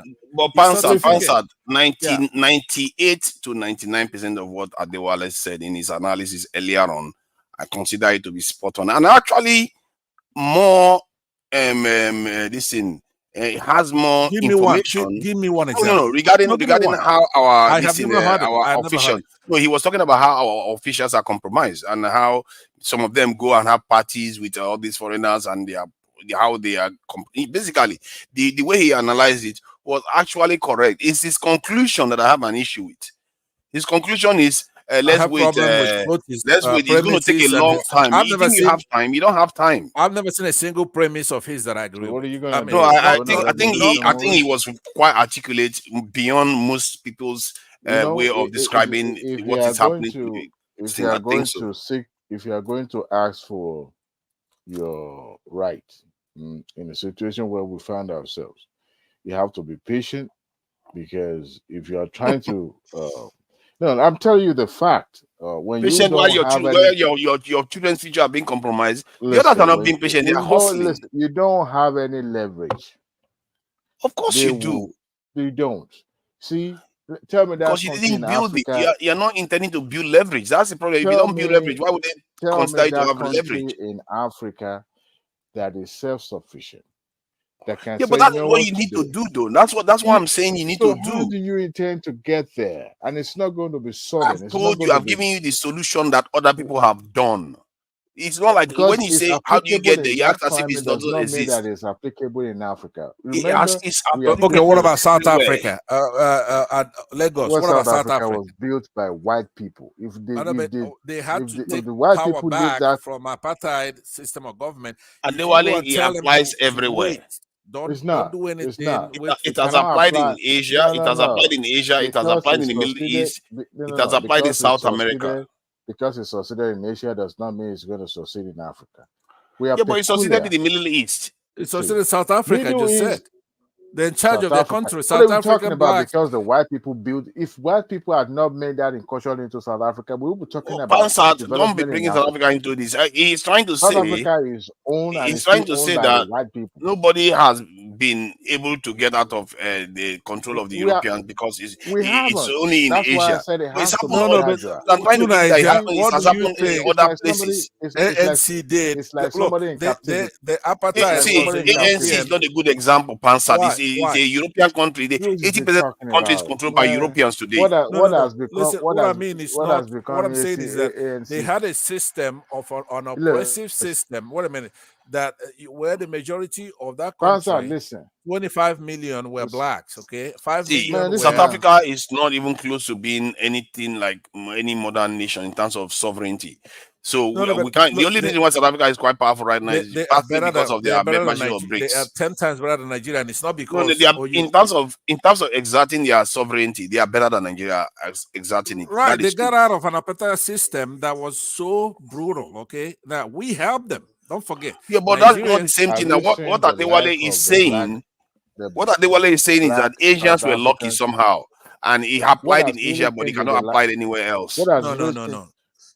A lot of Africa, for example, Ghana is doing very well. We have Ghana is not doing very well. Why do we keep saying this thing? Ghana is not doing very well. All these countries are not doing well. Okay, let me tell you what I mean. Listen to me, okay? Look at Pansa, let me take this guy on because because his argument because I believe that he is very close. Yeah, he is very, very close. Look at North because his Korea. analysis is quite also good. letting Top Man and Simba to Remy to get in the word in him. All right, and Princess Rose. Look at North Korea. North Korea has been ostracized in a community of nations, right? And they are trying to grow and develop, but they have a limitation. And today, apart from Russia that is trying to befriend it, and the neighboring even South Korea, they are having issue because of the closing of South Korea to the Western world. Even to China. China is kind of like in between. But what I'm trying to say is that any country in Africa that is trying and striving to be, economically independent to the point that they also will be more developed has to apply this methodological like someone who is in captivity. Why did you use North Korea? North Korea is doing better than us. So why are you using it? Please cut me that break. They are not doing better. Forget about all those things. What matrix are you using? What matrix are you using? Sorry, House. But I think, sorry to cut you in, everybody, but I think as a nation, we should have a strategy for development. Look, we should all be on the watch out for the country called Estonia. In a couple of years, Estonia is going to break into the world and do very big for everybody to see. You know why? Their strategy was to make sure software application and coding is compulsory for every child in Estonia. In a very short time, they will dominate every part of cybersecurity, coding, and app generation because they have a strategy. It's a small country, but they have a strategy. As a country, what is our strategy to dominate the world? What do we want to do? Okay, we have so much mineral, but which of them can we mine by ourselves? Which of them we spend so much energy or finances on to be an authority on? None. So we must have a plan. There should be a strategy for everything we do as a country. We should not just be about everything. You can't be a master of all trades. You'll be a jack of none. No. Look, in Nigeria today, can we manufacture drones that can help us fight our wars? Can we manufacture weapons that can help us? Have we stated that, look, let this region be a region to take care of so thing. Let this particular region take care of first this. So even look, for example, if you want to do technology, you want to do tech, there's anything tech in Nigeria, you go to southeast, south, or southwest, go and do tech. Everything development or engineering, go to social region. We will invest so much money in that region. Every time they want to do that, go and study in that part of the country. So that country, that part of the develops on this. We put industrial area, there should be a strategy. There should be a way for us to face it. Otherwise, we will just be saying this till tomorrow. The other time somebody mentioned when Tinubu came into government, before we go forward, Nigeria as we speak is broke, do not have any money. We are on negative account. If he tries to employ 100 people into government, we will go into more debt. Until we rise up, until we have money, something to show for it, we cannot take any action. And I concur with Ojukwu Nigeria or Itao that said that, look, as a nation, we must do, there's no slow path. You must take an action. You don't slow drive it. You take it and let us fight it. Look, one of the reasons why we like Trump in the US, you know why? He took a lot of executive decisions, executive actions. He stamped his foot on the ground. This is how I'm going. This is how I want to achieve it. And everybody will fall in line. For us as a country to move forward, some steps we have to take a step. This is what I want to do. Everybody fall in line with me. Then you do what you play politics. Listen, look at Nigeria today. Something it's not like Tinubu is not perfect. Even if Obi comes into government today, he will have his own problems too, and he will still have his own things to fight.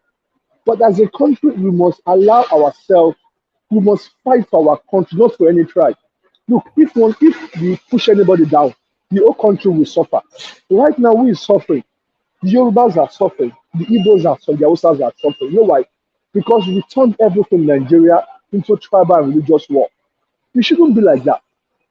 We are youth. We are younger people. We should not even see religion in everything we say. We should not bring religion to everything we discuss or talk about. But because of our politics, they've used that very thing to divide us. When they share money, there's no religion when they share money. When they give themselves appointment, they don't think of religion. But as myself, you see myself, I'm a 40-something-year-old man. I'm a 50-something-year-old man. And before I see anything, I will say, you're not a Muslim. Why should that be a reason for me to take a decision that concerns you? Until we see beyond all these lines, all these things they set down to divide us, to separate us. We as youth, we as people cannot do anything in our country.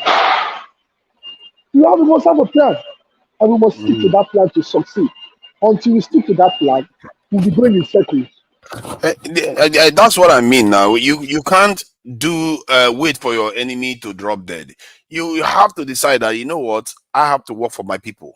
I have to put my people first. We can't have a country with IDP camps everywhere. Tinubu, they knows it. They all know this. But when they get into office, they start doing something else. And this is what our people should be questioning them and asking them, where is your security policy that you say you're going to do?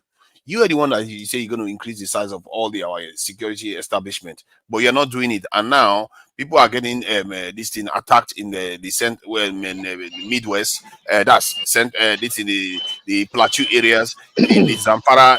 They have IDP camps, and our resources are being stolen. In everywhere in Nigeria, there's always an issue. And even if there is no, like in some areas that are even safe, there's also that fear of crime. The fear of possible harm in Nigeria is so high that whenever people are going to somewhere they don't feel safe, they have to check with their family members. They have to check all the time, because can you imagine if you are coming from overseas to invest in such a country? You don't feel safe. And our GDP is being depressed by it. We are losing at least $50 billion of what of GDP value, this in economic activity, just because of insecurity alone. So fixing security is an economic investment. But yet these leaders will pretend as they mean to do something, and they start running around the world asking for money, asking for loans, pretending as if they are doing something. You recruit teachers here.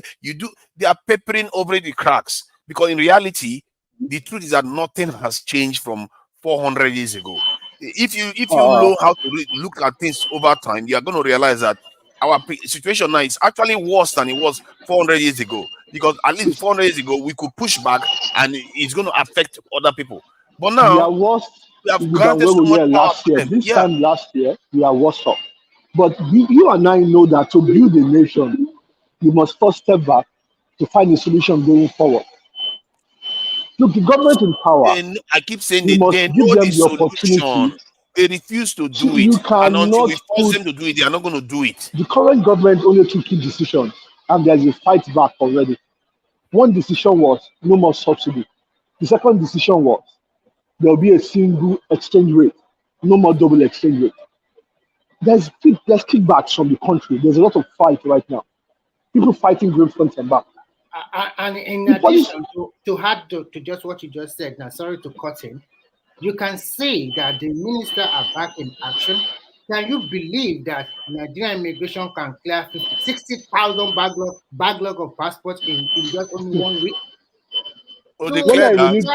renewed my you have to passport give in Make them New York passport, time. 2 years to make ago, passport here in the it UK took is 5 me Immigration months. building is not for it 2 or took when I 3 renewed months. my passport in New York 2 years ago, it took me about 3 to 4.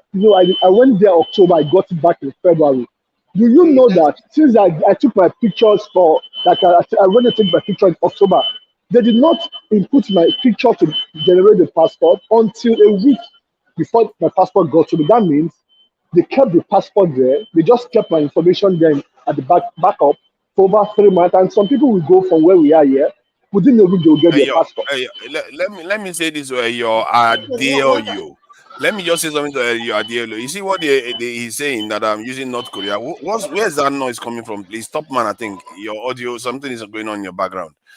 See, this thing that we do, where we think you have to compare yourself with a country that is shining on the top of a mountain, is the wrong idea.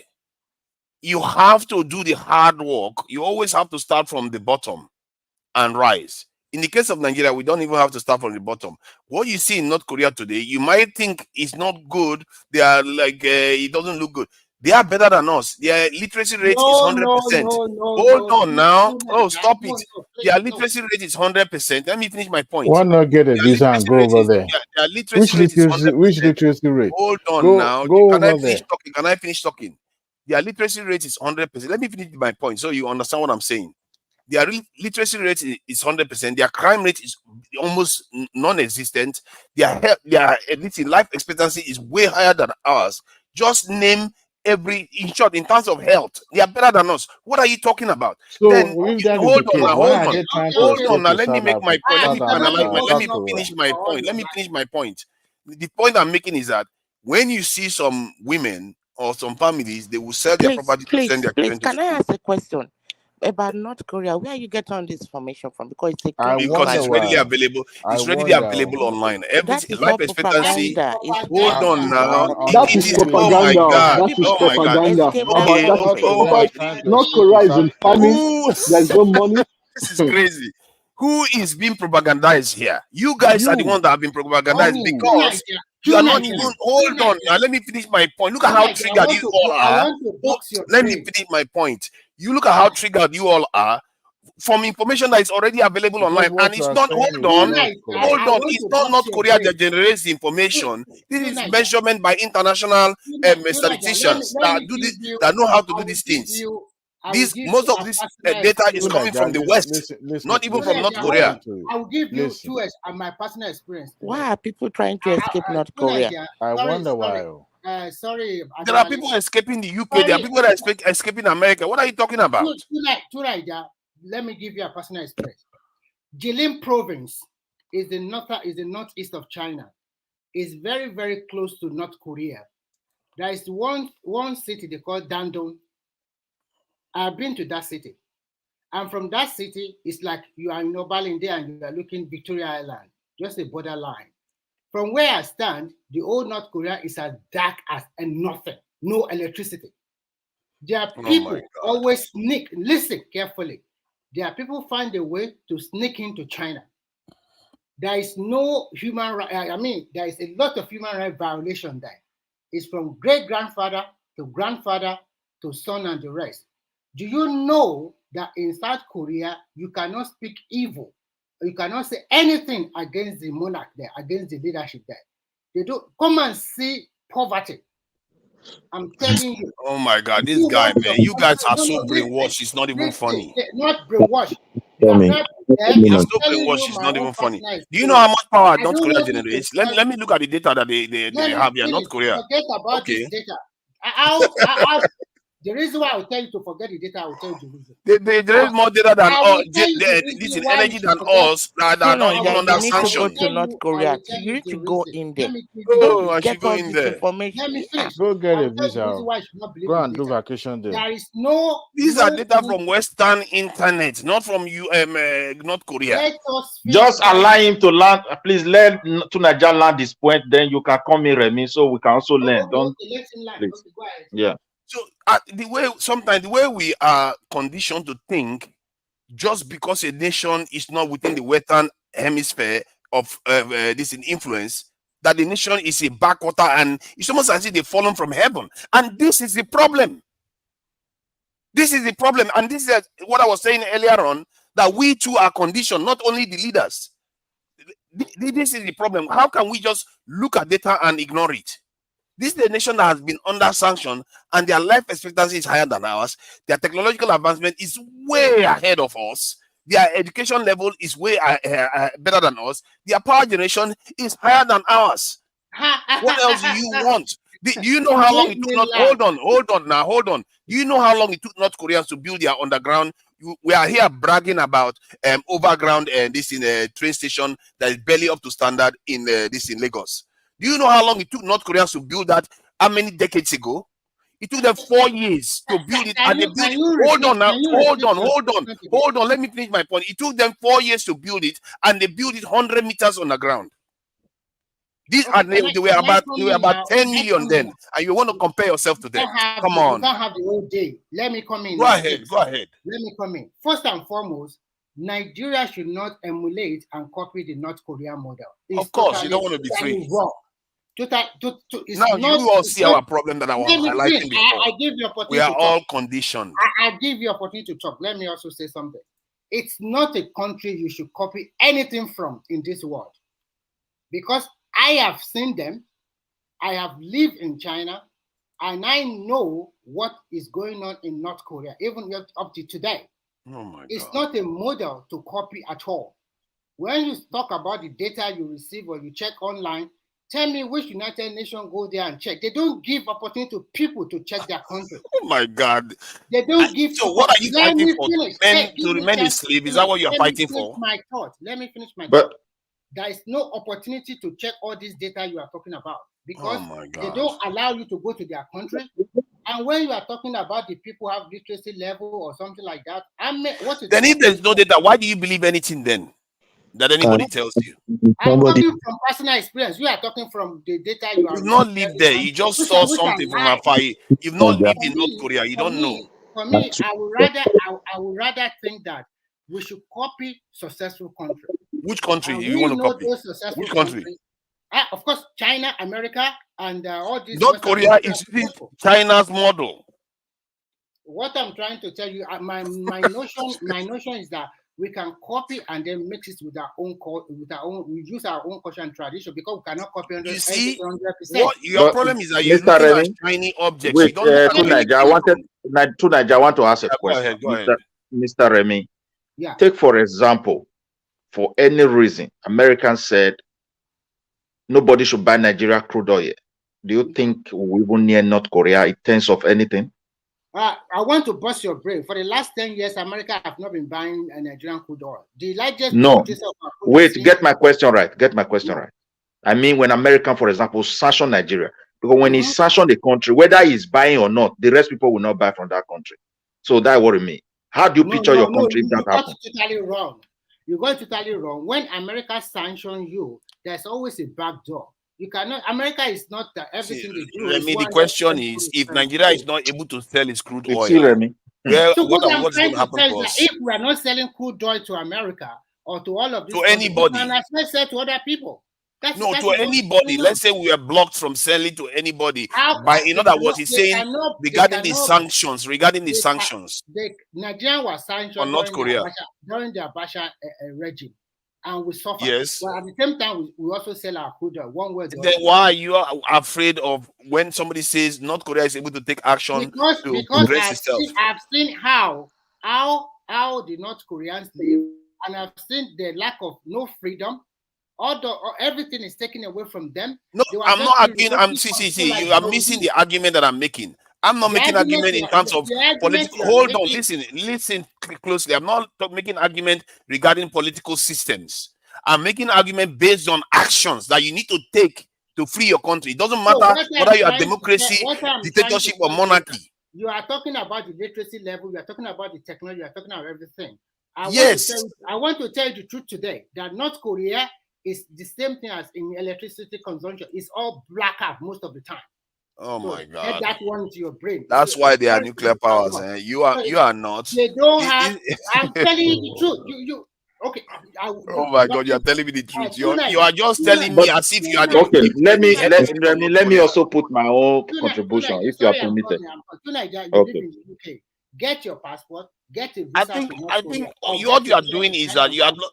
I'm not talking about the political system. Do you understand what it means? I'm talking about the action you need to take. You can't wait to please the West before you take action. You go to North The Korea. moment you came, I knew there will be propaganda. You see a lot of people coming in now because your propaganda kind of brought everybody. That's nothing to do with. You see, let me tell you something. Like I said, don't make me repeat myself because it's going to be looking like some people don't know how to listen. I never said anything about political system. You're not facing facts. I never said anything about political system. Let me repeat that again. I never said anything about political system.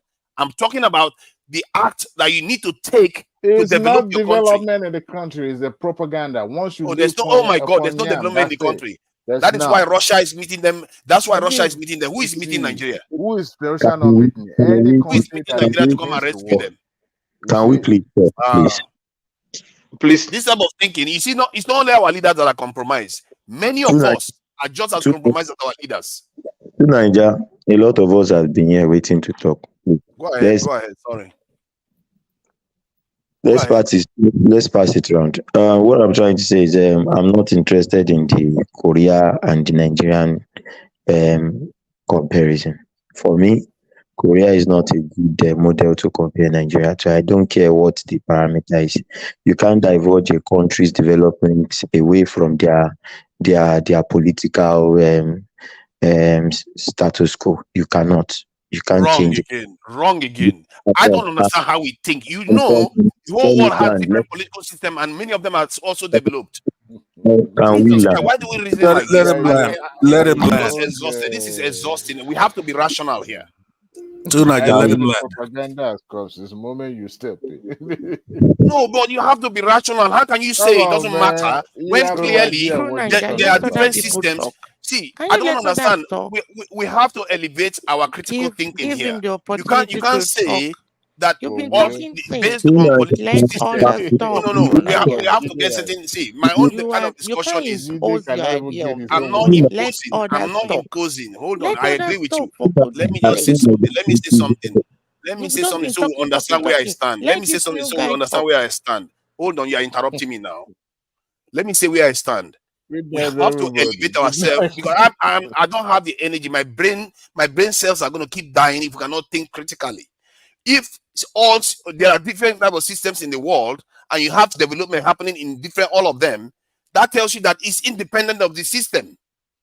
You have to look at any other actions that the people are doing to develop their country. So don't keep going on about the model. Why Worry about what they are you did. using North Korea as a model? Why not South Korea? No, I'm Why not saying any North other Korea. country? What is consistent Get about all your these visa countries and is go that live there. what is consistent about these countries is that they decided to do what they need to do to develop their countries. They do whatever it takes. Whether they need to be friends with the West or against the West, they do it. They don't compromise and they're ambitious for their people. That So is what is common to all of them. can I talk now, please? Go ahead. Thank you. And I would appreciate it if for the few minutes I'll be talking, I'm not intimidated by you because I don't really want to go into an argument. What I'm trying to say is this: the truth is, Nigeria is a blessed nation, and we really don't have this technological advancement as it were. And if you want to catch up in terms of technological advancement, you want to start building your own from scratch, it might take you a long time to get there. So the best thing is to partner with nations that can actually help you out. We look at India, it's not as if India is the El Dorado of the world, but India is there. And they are using their capacity, their human resources to the best of their ability. Japan is Japan, but technologically Japan had to copy from Germany, this technological transfer from Siemens and Co. So what I'm trying to say is that Nigeria should start looking at some other nations that Nigeria can copy that are closer to us. If I would say it, I say, okay, we might start looking at countries that are as diversified as us, divided as us um, cultural and number of the cultural groups and everything, because we want to say it that it's not part of our problem. But on this platform alone, we cannot seem to agree to what will lift our nation forward. There's this sentiment, tribal sentiment, divide in terms of political camps and things like that. Until we come together as one, until we can speak with one voice, until we are on one front, that's when it is even possible to charter a developmental plan for a nation. You don't say you want to. Tinubu is there now. There are a lot of people that are against Tinubu. We're talking about security. We're talking about security now. Tinubu is there. We are already having IPOB that can never like Tinubu. We have IPOB already that doesn't like Tinubu at all. Okay, thank you. Princess Rosie, I know So you have a Naija, lot let to me say. come in. I want to say something. Who is that? Sorry, I don't know. It's Midwest people. Okay, go ahead. So Princess Rosie can go. We are Yeah, supposed to my be brother. rounding up soon, You guys just started jumping in because I just opened my mouth. Yeah, We are going to good, be rounding up. Good morning. The thing is this. No, Every I want country, you through Nigeria to go live in North Korea, since that's your model country. If you are so keen, you are going to go the, together. Eh? through Nigeria, the thing is this. Where did the Through hairstyle Nigeria, you? I used to appreciate sometimes when you like to question the sovereignty of Africa countries. What African people don't know is this. The first thing that guarantees life for people is sovereignty. But most of all love to point to poverty. Is there any country that doesn't have record of poverty in this world? Despite the model they have practiced. Some countries are under democracy, they don't have food, they don't even have that light. But the first thing that matters a lot is that you have to question yourself whether you can protect your sovereignty. Because somebody else can take it from you. Do you know where we are laid down, dog? Since we got our independence, we hardly have external crisis. Ghana is not threatening Togo to wipe them out. Cameroon is not threatening Nigeria to seize half of the country with force. That's why we're laid down, dog. Then you look at India. Why would India crack their brain when they discover their neighbor is a nuclear power? When North Korea look at the bitter fight between them and the South, they have to do something. So the thing is this: North Korea's sovereignty is far guaranteed than the any country in Africa. That's just the fact. Nobody can argue that. They can stand up for themselves. They might be poor. Exactly. Africans are poor. Africans are very poor as well. I don't know whether we have it. Nigeria is breathing today because of, you do know the reason why Nigeria is still alive? Diaspora's money.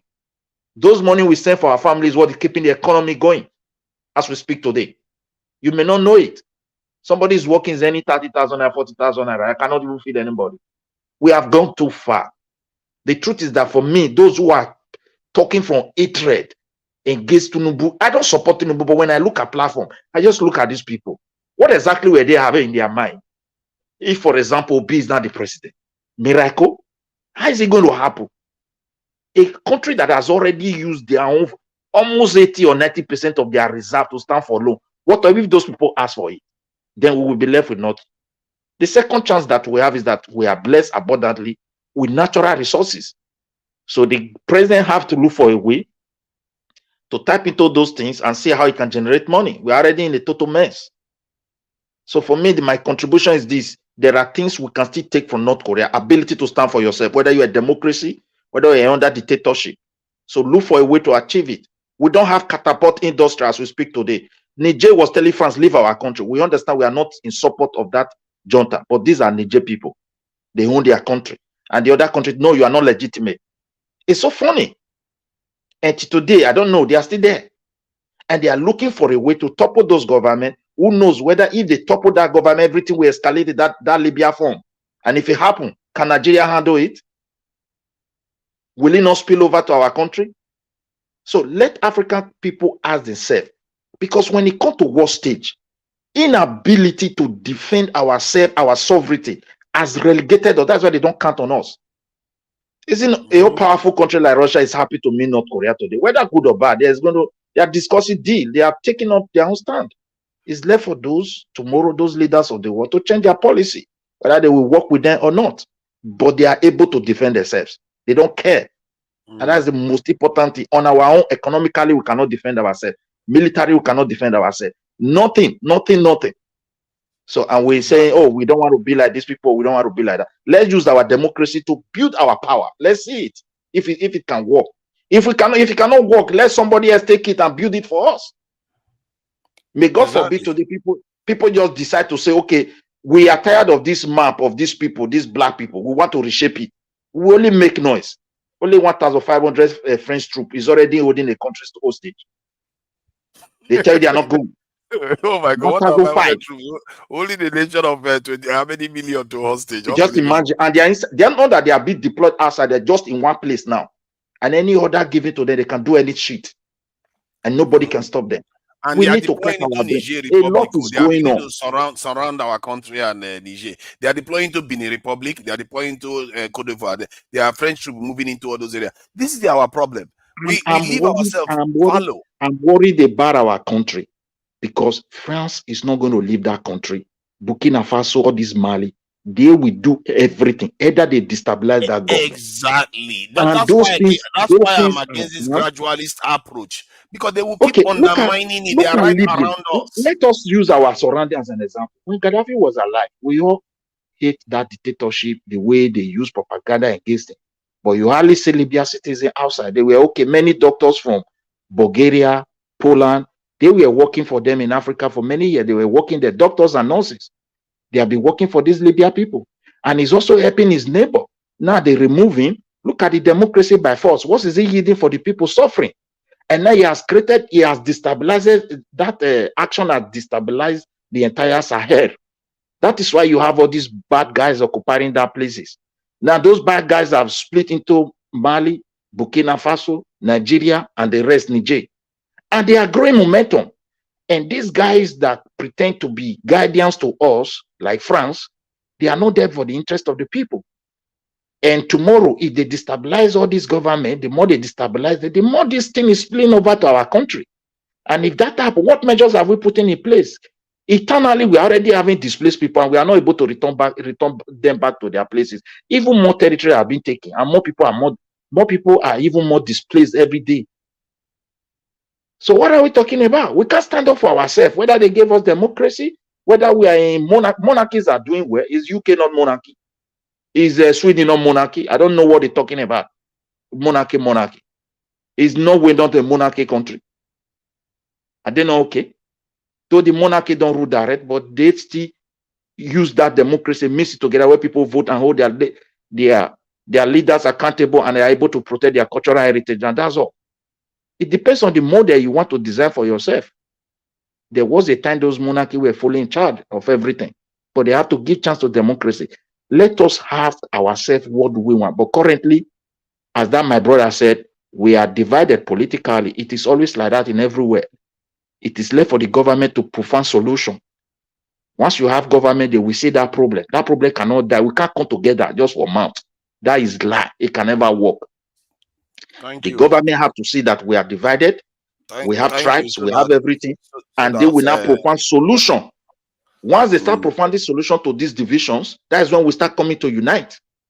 So, but as far as they are exploiting that division among us, we are going to be heading to whatever direction they want to put us. I think I've also takes a lot of time, so you can also come in there. Yeah, Thank you. yeah. This one said, "Do Nigeria must move to North Korea?" Must is a strong term. I don't get why he thinks so, but it's all right. Princess, please, go ahead. I know you want me to move to North Korea. It's all good. Go ahead, Princess. Yeah, what I'm saying is that I know North Korea is a sovereign country and they can defend themselves, but they have a lot of issues. So most of the information you are getting, I don't think it's correct information. They are just, presenting those information, but that might not be exactly what's happening there. So you using it as a model, I'm like, you've not been there. It's better for you to go in there. Somebody that said has been there close to the place, have seen samples of what was happening. You are still arguing with the person that no, they have this and they have that. So that's my take. So sometimes they said experience is the best teacher. You go in there, when you go in and you come out, and you can come and be telling us all these statistics and your data. Thank you. Yeah, that guy that said he has gone there, this same person, Simba, that talks about Nigeria that I know of, you can't, you see, the way it works is that when you go to and see a doctor, it's not because they know your body more than you do, but you do listen to their instructions because they are educated enough to understand the subject matter. So, who is next? I can't. Ayo has, he's the one that said I should go to North Korea. Please go ahead, Ayo. You can have your say, please. I said also that you should go to North Korea. I said that also. Can I come in, please? We can go together now. No. I'm not. North Korea is not my model country. I don't want to go there. Nobody says it's a model nation in terms of their style of government, but in terms of their sovereignty, their ability to determine their destiny, yes, they were able to do it, and how they did it is what I'm saying. Nigerians should learn. Nigeria should learn. It doesn't have anything to do with their type of government. Their government is different from that of China, but yet they have similar models in terms of development. They put their security first before they moved on to other things. Ayo, is that Ayo? This is the progressive. Can I come to Niger? All right, go ahead. You are here first. Yeah, thank you very much. I think I actually came in because I was listening to you trying to make comparison between North Korea and maybe Nigeria or other Western nations. And I think the level of hypocrisy among Nigerians, some Nigerians in the social media space is becoming something. If look, have you seen a millionaire or a billionaire that is in prison, right? It's almost like the money he has is just useless, because at the end of the day, you don't have this freedom to determine how you spend that money on yourself. So if you are in North Korea, the way a lot of people come to social media spaces to criticize, to say all sorts of things about Nigeria and Nigerian government, do you think you can even try half of it if you were to be a North Korea, or even a Chinese, or even a Russian? The leader of the Wagner group last time, who tried to do some level of insurrection against Putin, what happened to him recently? He was killed. He was he was taken out recently. So when you want to make comparison and you live in in these Western nations, and you come around as if the West has done some is doing some significant damage to our nations, right? Whereas we have leaders that we elected, or in some cases that overthrow power and make themselves governments, like what you have in Niger and Mali and other places. This is our own decisions that we make as people. This like you are saying, true Nigeria is enjoying all the benefits of the Western society. Yeah, no, I'm still coming there. I'm still coming there now. So when people who live in the Western society, who enjoy the fundamental freedoms of humans, that goes with being a Western, that goes with your Western ideas, and then you turn around and then you're supporting a country whereby you know for sure, 100% that if you live in that country, there's no way on earth that you have those rights. How do you do that? I don't understand, Tunanja. How do you come up with such Thank you very level of much. mindset? Thank How you. do you come up with such level of mindset? Let me answer you then, because I The think this whole concept thing, is something that is hold critical on. to. When you live in the UK or America or Germany, or you come on social media, you don't even have to change your VPN, and you make all sorts of comments. Whatever you want to say, you are allowed to say it. I just want to indulge you to try it in China. I'm not even saying Russia. In China, or in that, even North Korea, they will not even allow you to enter in the first place. Or maybe in those other countries that you are saying, oh, we should copy their model. Why would you want to copy such thing? Let me say this. One, model. I don't care about model in terms of types of government. When people use model, you use it loosely. When you are using model, I didn't say anything about types of government. I don't care about politics. I don't care about economic systems. I don't care whether it's capitalist, socialist, You whatever. can't divert. I mean, you care. cannot divorce that from. No. You see, that's your mistake. You don't care about freedom. That is too, your right? mistake. You don't care about freedom. Mistake.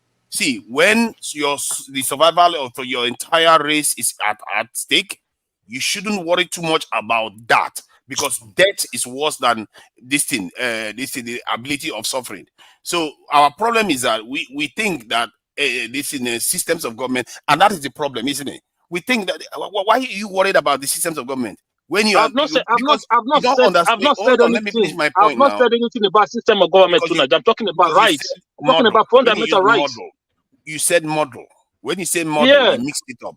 When if you are being, we're saying the model that they use to free themselves from the influence of the West, that you don't want that, then that's what you are being specific about. If you say that, is that what you are disputing? That you are against the way they free themselves from the control of the West? Is that what you're against? What do they free themselves from? Who were holding them from that the they free control themselves of from? the West? Do you know? Would you want to be in North Korea, or would you want to be in South Korea? Oh, you see, your problem is. No, I'm asking you two questions now.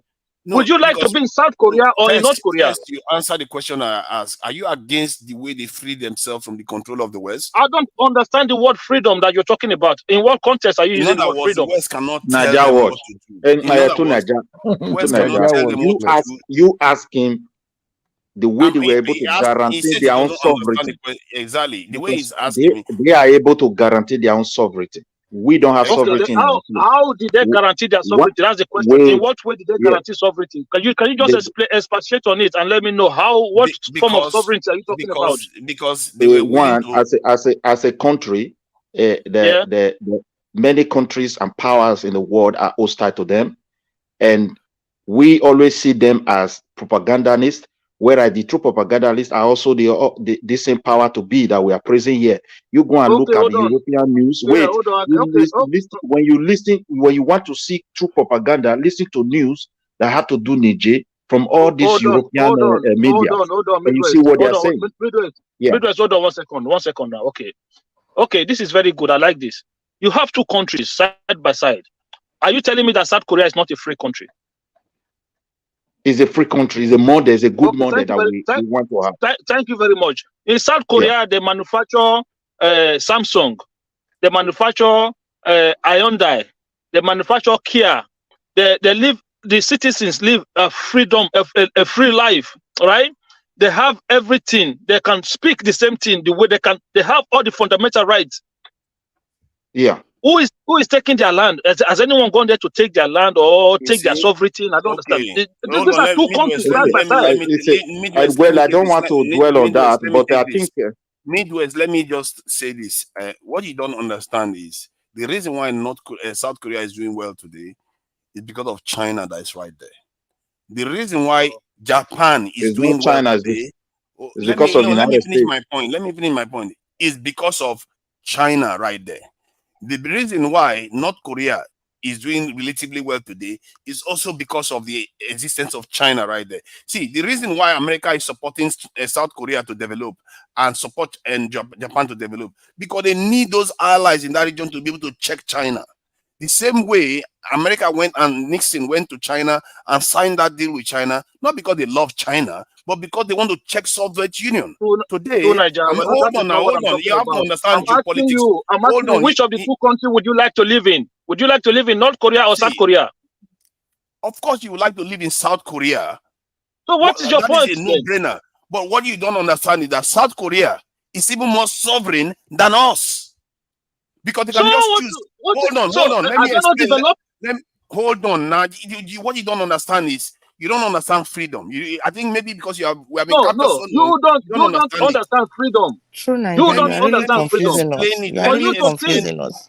For you to think that a North We Korean, are causing a lot of for you to think that a confusion. North Korean, hold on, let me explain. For you to think that a North Korean who only have access to a government television channel, right, would have no access to internet or other form of social media, just like you have access to, who could not come on social media to say anything against government and not get deleted.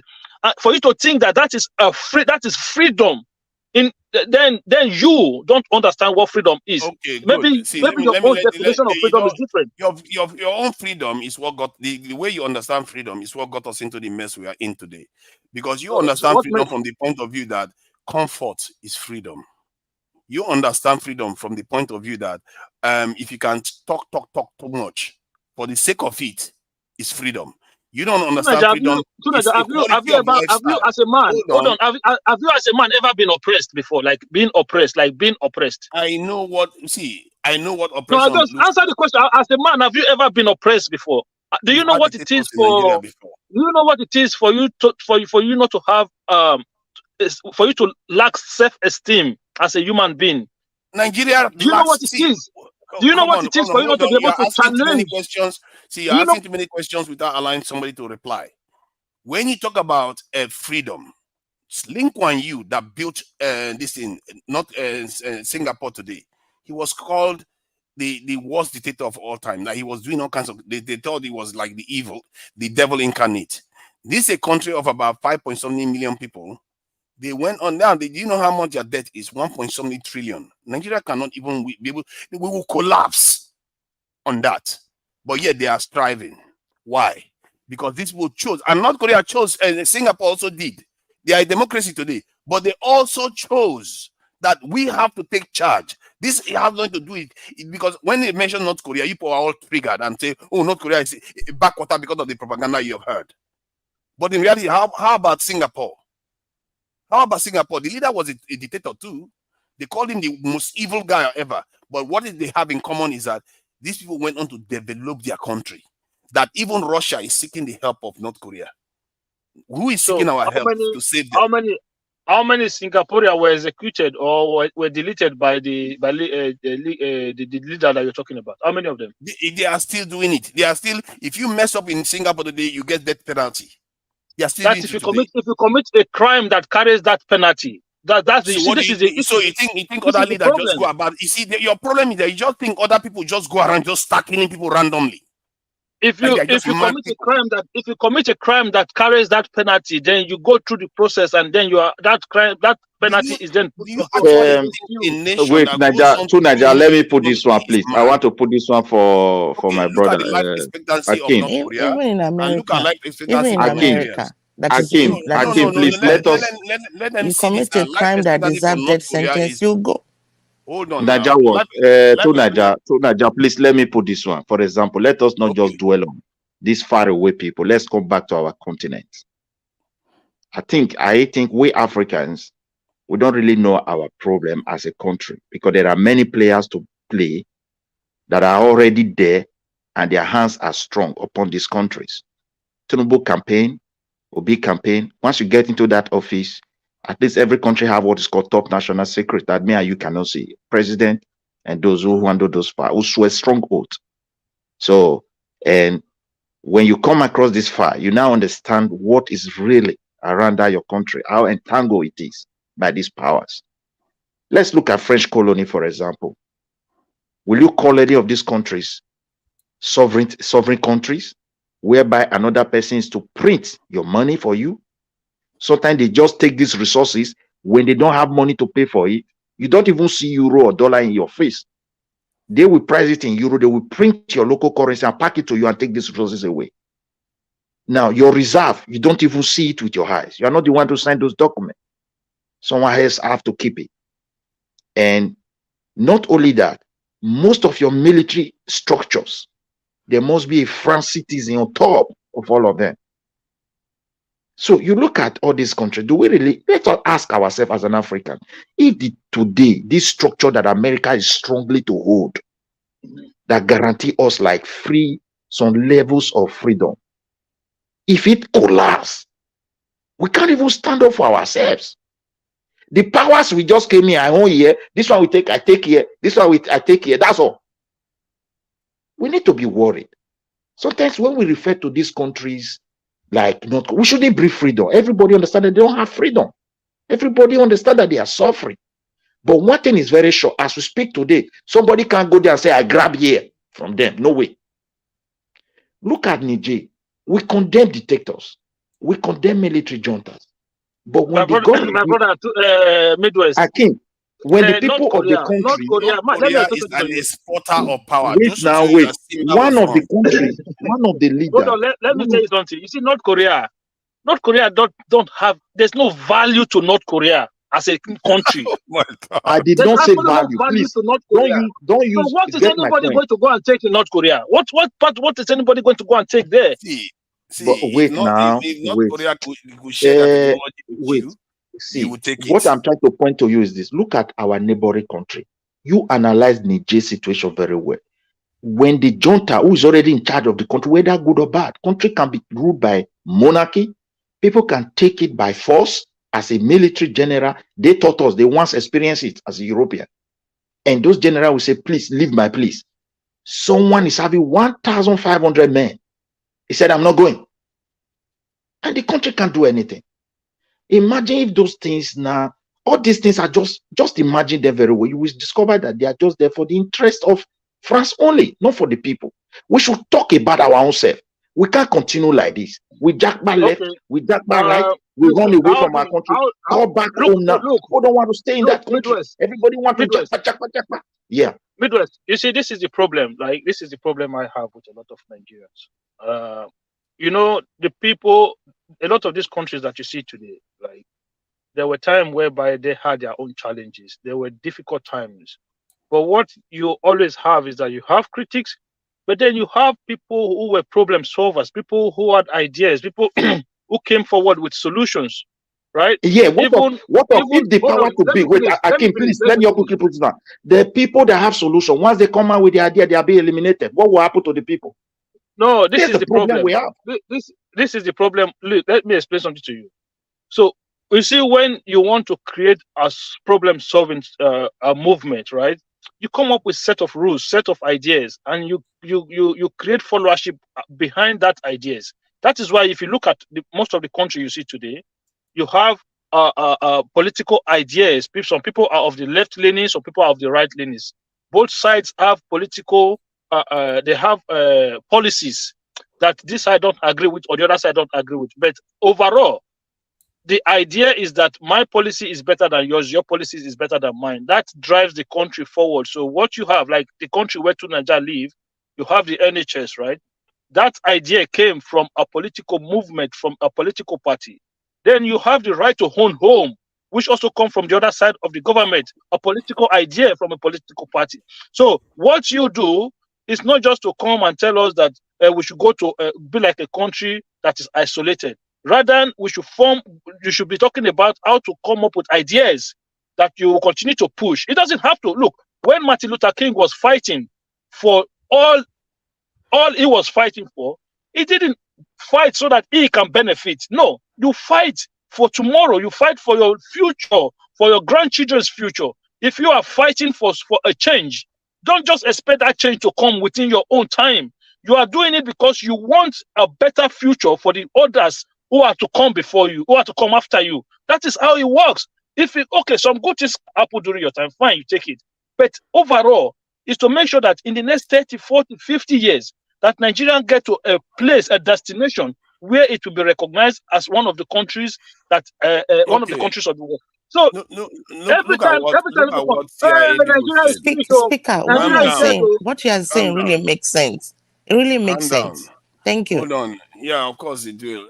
You see what North Koreans from what CIA is saying. Just we have to be careful with CIA. Listen, he says many households are restricted to 2 hours power supply. A day due to priority given to manufacturing plants. So the idea is for industrialization, and they are willing to make the sacrifices, even if, which the statement is a little bit senseless because they said North Korea is a net exporter of energy. So it doesn't add up because their energy generation, they are talking about terawatts of energy, not gigawatts, terawatts that they generate.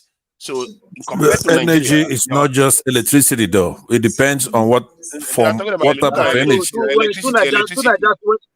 Electricity is what I'm talking about. I'm talking about electricity now. Come on, I just told you now. It's right there on the screen. I don't I know know, but whether you you can see. said Are you the seeing net. it? You said it's a net exporter of energy, but then you Yes. say that they're But when restricted they on. say that, they are talking about this thing. That is about electricity mainly. That's what they are talking about. As you can see, electricity. So This is Niger, the if you difference. want to, I Electricity want is to different advise from you, you energy. better will move away from North Korea because the way It's just people will one. come in, Yeah. Let me. By the you're way, going to let me. confuse us more. You're going to confuse the whole situation. Let me. Electricity But is I not think Niger. one shown in thing. Niger. To electricity is Niger, doesn't I show think in one thing. Let's terawatts. move from it. The Hold people on. will To be coming Niger. in there. We We know haven't it's not heard good. from Yeah. top man Patelsky and a few others. But so let me go ahead and be an arbiter. I've heard both sides of the argument, the debate, and I think that the mistake you're making, I think two Niger is right in part and wrong in part, and of course, what's his name? The last guy with an H and his name, I can't remember the name unless you show everybody's name right now. He's right. They got you when you juxtapose North Korea with South Korea, right? So there's no comparison. Political system and economic system, we're using them interchangeably. So to make a long story short, you're both right, and then you're both wrong as well. Niger is right in the sense that nobody can go to take anything from North Korea. China did the same thing after 1949. They were able to secure their place from outside influence and were able to develop themselves to what they are today. North Korea is along the same path. It's not easy to go against these people. They're doing the same thing, but you cannot live there. They have the political system, like you say, is wrong. It's not good. There's no freedom. So let's move on from that. I believe that both sides have points. So you both defended your positions very well on that. So I yield back. So let's hear Imagine from Top Man. how much power they are generating, well beyond Nigeria, and this is a small country compared to Nigeria. And what they are willing to do, if TIA is correct, that they sacrifice power for manufacturing. That is a people. Do you know the Chinese were living on rations? They were living on rations. The way some of our Nigerians think, they think life owes us a living. We went through slavery. We went through colonization, and you literally think you have to enjoy your way through to success. Yes, I'm in the West. I was one of those people that was brainwashed. I was in the West. Called consumerism. That's what we have in Nigeria. It's consumerism. Who brainwashed you? Just like you are brainwashed, I was brainwashed from Nigeria. I was brainwashed from. Hold on now, Pansat. I was brainwashed from Nigeria to think that the solution is in the West. This is not a personal matter. This is a people matter. It's a macro level thinking here. That's what we are talking about. Individuals can make their own decisions, but when individuals are being shown some of the facts and they still hack on to this thing, the basic conditioning, it means that you are buying into the propaganda more than you are looking at reason. Hold on 1 second. I want to quickly ask you a question, right? I'll give you 2 minutes now. Okay, prefer solutions to Nigerian problem. Easy. Security, transparency, and technological revolution. Those are the key areas we lost out on. And in short term, I can take transparency out of it. Technological revolution and security. That's the area we lost out on gravely. You can also go into. Yes, you think the leaders? You think the leaders that are there now didn't know? They don't know that. They don't know. They know that, but they have sold out. They've chosen to believe in the West guaranteeing our security. When I say Akim, the leaders know, but they don't know how to reach there. Exactly. That is why I was asking to Nigeria. That is why I was asking to Nigeria. You want security? How do you get there? What do you do? If I'm to do it, you rapidly recruit into the military, rapidly move into manufacturing, rapidly create the accountability system. Even if you have to build prisons to ensure people answer for what they have done wrong, if you create a country that is secure, one, our economy is going to grow rapidly because the country is secure. IDP camps close. No more kidnapping, no more of that nonsense. If you tell business people to come into your country, they will come knowing that the environment is secure. They will come knowing that the future of the country is also secure, because if you have security, generally that nation is stable. Then they also know that because you follow the rule of law, that you are going to follow rule of law when it comes to them too. Now you're going to invite investment, if only from Nigerians alone that are in the diaspora, not to mention other groups that will start. Can I answer that question? Can I proffer a solution for the country? Yeah, can I proffer a solution, please? Okay, let me proffer my solution. And now you know that sometimes some things are not politically correct, but you need the answer, so I have to give it to you straight. See, there are a few things that plague any country's development. All through history, we know what they are for every single country. In our country, our problem is fundamental Islamism. Please. I'm going to give you a solution. I first have to identify the problem, which is Islamic problem. That's what we have in Nigeria, nothing else. That's it. If you tackle that, we're going to progress. That we need a massive education in the north. Wow. Massive. What of IPOB? What of IPOB is not a problem?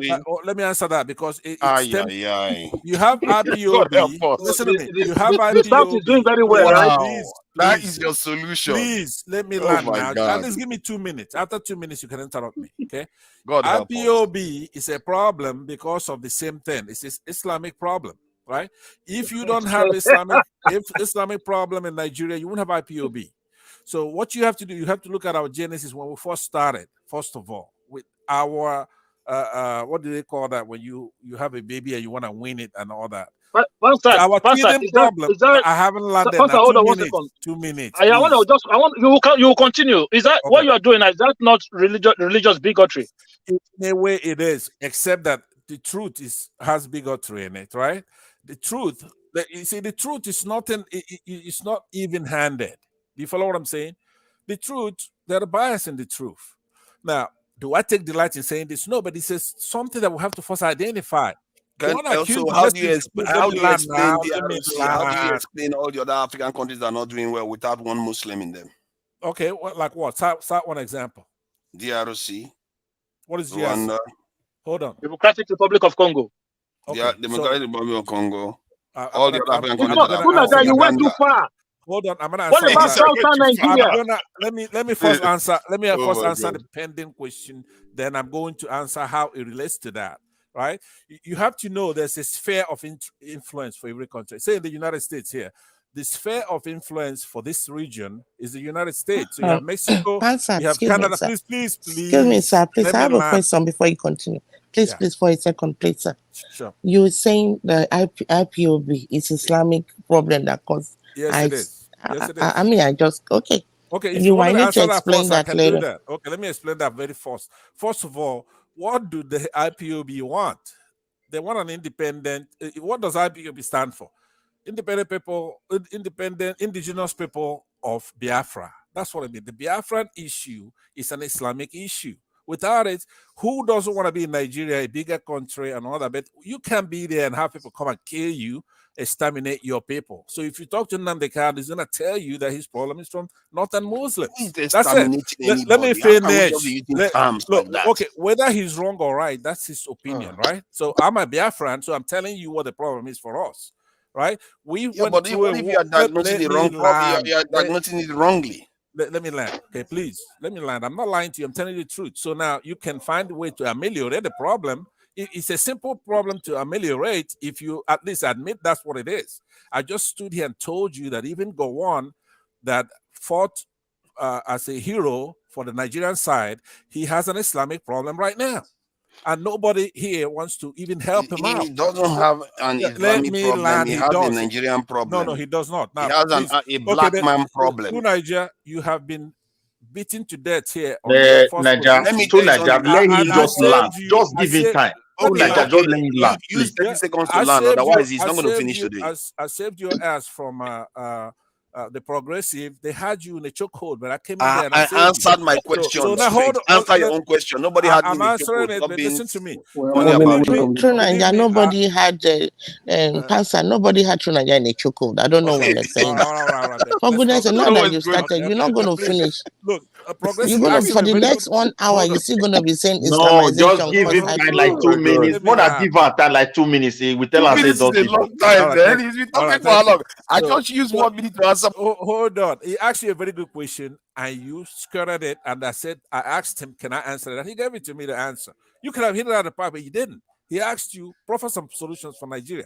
Now I'm telling you, my own solution to Nigerian problem is that if we could, now preferably through education, if we can have the Northerners educated for them to understand that we're a country and we have external enemies, but at least we're one country. There's no need to keep killing the thieves, or you go to the Yoruba land and you occupy their forests, you come to the southeast and you do this and you do that. When it comes to sharing power, we just had a Islamic president. Now we have Islamic president and vice president, right? And you keep just dumbing the country down. You have to respect that doctrine that we have in our constitution that wants to make everybody to be one country. You cannot look. It's not easy to handle. By the way, the Indians had that problem. Okay, they had to eventually divide from the Pakistanis, and they ran to the races since they removed their yoke from their neck. They're gone. Right? You have the same problem in Israel. They have the same problem over there. Now, Israelis, all these people are developed, and they're doing their thing. In every country.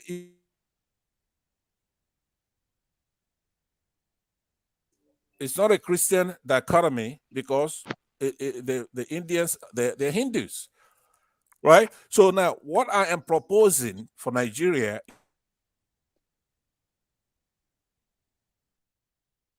why are we getting muted here? I'm getting muted here. So we need to massively educate the North to become a cohesive country. Without it, we cannot go anywhere. Once you solve that problem, Nigeria is going to be developed overnight because many regions have many areas that they can contribute to the country. The Southeasterners are traders, but they also are technologically minded. and advanced. They can manufacture vehicles. The only reason why innocent motors is not being sold all over the place is because Hansat, you're going to go on and on. Please, okay, can you conclude? Let other people talk, please. Okay, very good. So you catch my drift, though, right? So that is the problem. They the northern Muslims are the purveyors of violence. They're very violent in the country. So I yield back.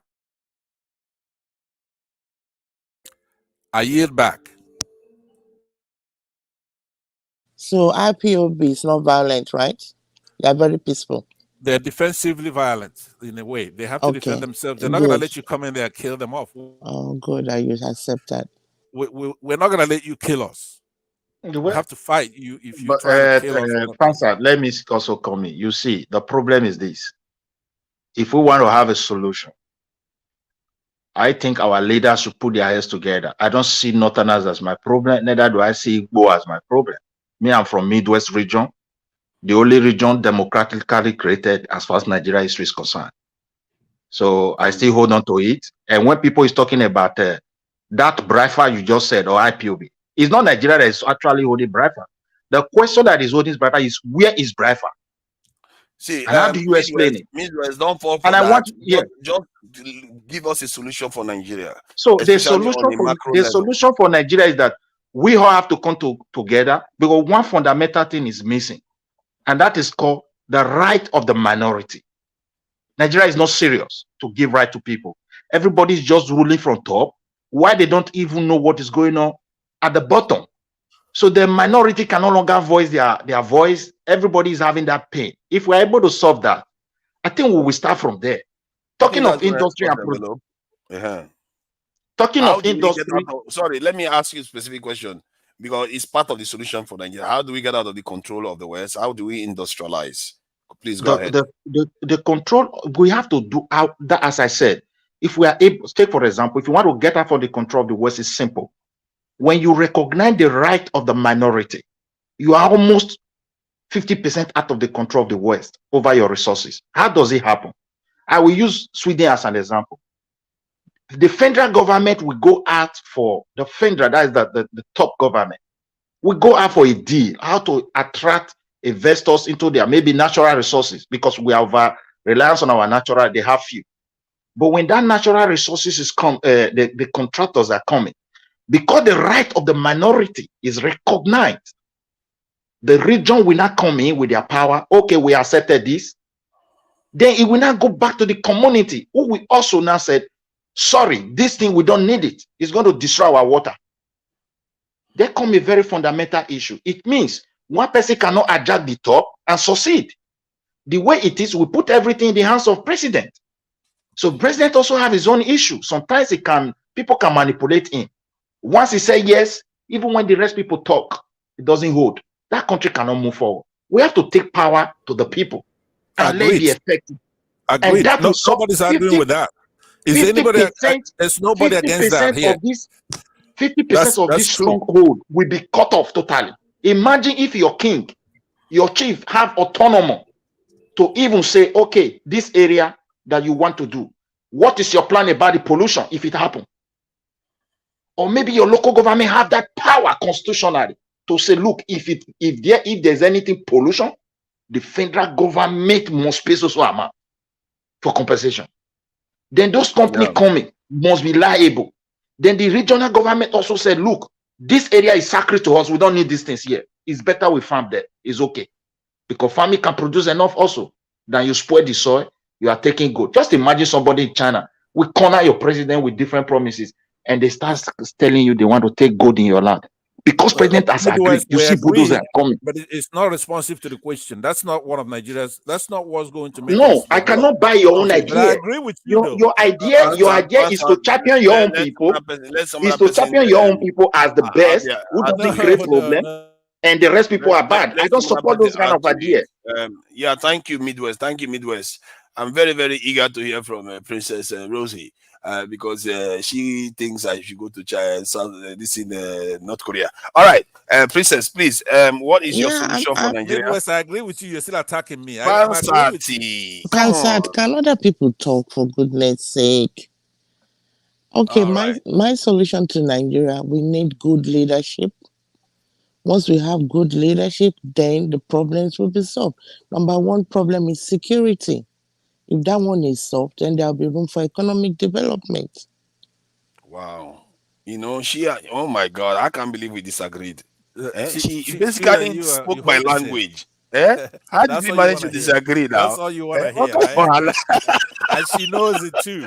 She did that on purpose to brush your ego. How do you No, think she I'm not knows going it? to North Korea with to Nigeria. I'm not going, but that's my solution to Nigeria. The suffering is too much. The You have to masses. protect your women and children. You have to protect your That land. my own Jesus. security is the number one problem. Once that is solved, then there'll be room for economic development. Okay, Rosie, can I ask you a question on that, just Eyo, briefly? it's Eyo's turn. We are going to be rounding up soon. Eyo, Can I ask please. Rosie a question on that? Not yet, not yet. Let other people have their seat because they are waiting. All And right, you know, we don't pay them to be That's here. fair. That's fair. That's good. Go ahead. Eyo, please go ahead. You know, you two want me to go to North Korea. So, yeah, I don't know why suddenly everybody wants me to visit them. Go ahead, Eyo. What is our solution? How do we create a nation that is not, you know, governing it at the whims of Western distant interests? Yeah, thank you to Niger. It's a pity we've moved on from the, where I wanted to come in, but let me just, I don't want to draw us back. Otherwise, I really want you to go to North Korea. I really want you to live there so you can understand how life is over there. But from my own perspective, I don't think, man, I think we are too fixated on the West as the problem of Africa in general and Nigeria, which I don't agree with with that ideology. I don't agree with Nigeria on that. As a matter of fact, I believe we need the West, okay, to develop because they are the big boys. They have the money. Okay? So even if you look at countries like China that Nigeria constantly keep talking about, how did China develop? It's because they opened the door to the West. Okay? When the West started coming in and started, Okay, now um, let me learning, let you know something. learning. I get where you're coming from. See, I'm not disagreeing totally with what you're saying, but the Chinese, before the West went there, they secured themselves first. They built their nuclear technology, they built their Thank you, military, my brother. then the West To went there. to Nigeria, Thank you, thank you. they built their nuclear technology, but I mean, is that what they're eating now? To Nigeria, I Yeah, think but you're my point is fixated. that we have not done that. We have not even gone through that stage. That is the problem. Look. I agree with you about internal security, not nuclear weapon. You're going. It's like it's an extreme. Okay?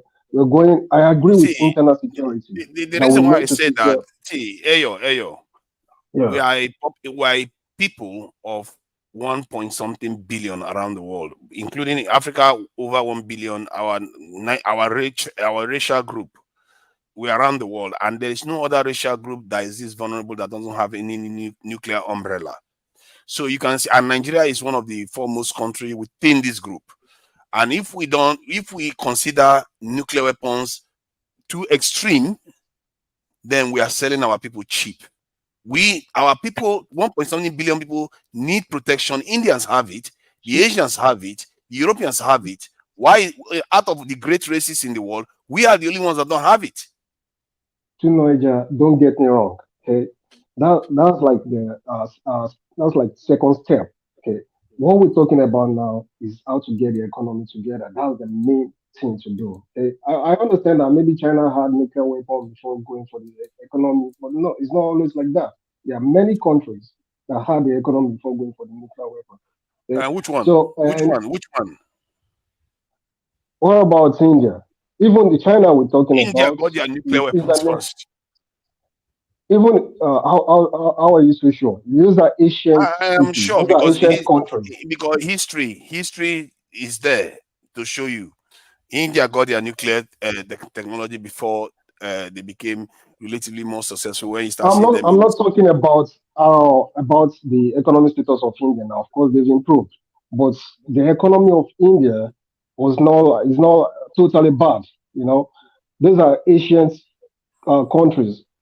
China, Russia, India. You can't compare them. It's not like they are totally bad when it comes to economy. Okay? Because how are you even going to we're talking about military, for example. How are you going to fund it? We are poor as a nation. Okay? Let me say this. Let me answer that question. You know, Nigeria's economy is depressed by about $50 billion. So it's not even about funding. We're already spending the money for, if you fund it, you're going to save money. And we are already spending the money in burglary proof, iron gate, security guard. You know, most of all these things, you don't have it in the West because the nation is safe. To Nigeria, let's take North Korea as an example. Okay? In fact, let's even use the Soviet Union as an example. Okay? Yeah, Soviet Union, they were able to build the nuclear weapon. But what broke the Soviet Union? Is it not the same economy we're talking about today? Look, the idea, I understand. Let me get what you are. See, I think we are mixing two things. I am interested in our survival. This is not economy. This is survival. This is life and death. So when I think sometimes we diminish the argument when we go into economy. Ayo, let me help you. Let me help you. Let me, let me help you on that point. You people should let Ayo to talk. Make it loud now. Yeah. The Soviet Union, even if they failed due to economy, Naja, let Ayo land. Ayo is going somewhere as well. Okay. Yeah, I know he's going somewhere. The point I just made before he carries on 10 seconds, the Soviet Union failed because of economy, but they will survive because of their strength. That is the difference. No, we are not like wrong. that.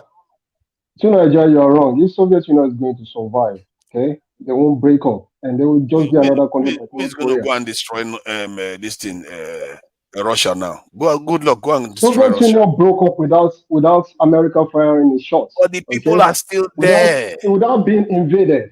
Okay. Hold on. Hold on. You are missing what I'm saying here. Okay. What I'm saying, I think you are missing it. They can literally come here and kick us out of the continent. That is what you don't understand. Why are you getting this? See, let me tell you something. Yeah, but you don't understand. They can literally come to the continent. No, because when you don't understand what power does, when you don't understand what power does, let me UN recognize every nation as a sovereign nation. They're not just going to go into Africa. Let me ask you a question. What are you talking about? The UN is created by Let me ask you a question. Yeah, go ahead. Have you ever lived in China, North Korea, and Russia before? I mean, have you lived there or been there? No. Okay, so where are you getting this idea, or the people are brainwashed or by propaganda? And okay, let me break it down. I lived in Russia. Okay, in fact, I was a teenager when I lived in Russia, so I know what I'm talking about. And as a matter of fact, I'm a marine engineer and power plant. So I've been in and out of so many places. I've been to places, to secret places I shouldn't even have. I mean, the foreigners were not even allowed to, and I'm married to a Russian. Okay? So I know what I'm talking about. When I hear you, sometimes I'm just like I can't even know where you're getting. When we do this thing, I told you I came to the West too because I was brainwashed. Just because you are there doesn't mean you are an expert in the subject matter. Like I said, if you are disputing that, then tell the doctor not to tell you what to do with your body. You're living and enjoying the West, but you are propagating for some other stuff. You really even the Russia you're talking about now. Even the Russia you're talking about, an average Russian doesn't even want to live in Russia. They all want to go to the West. Look at even the politicians. Look at Putin's children. Oh my God! They all live in the West. That's where I'm. Wait. I'm going somewhere. Wait, I'm going somewhere.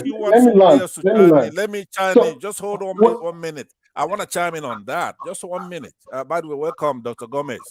No, but to Nigeria, for you not allowing him to land, you are shitting him. Let him continue and land his point. Let him land. What is it's only fair. Yeah, okay, land now. Land in 1 minute so that we can move it on. You don't want to hear from me. Answer, you've already spoken for 30 minutes. Hold on now.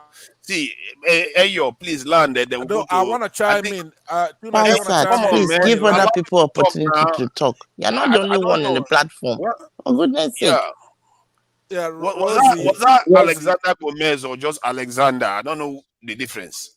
Yeah, that was Dr. Gomez. But Rosie, it looks which one is Dr. Gomez? Okay, they're different. Okay. You always like to tell me to do this, No, do that. Pansat, you are Let my me friend, chime in but for 1 minute. sometimes you Pansat, want to let me hear listen your to other finish. people. Ah, Pansat, please. No, but I I don't Ayo, have please anything finish. against you, got but permission. let other people talk Ayo, too. please finish. Ayo, please Yeah, finish.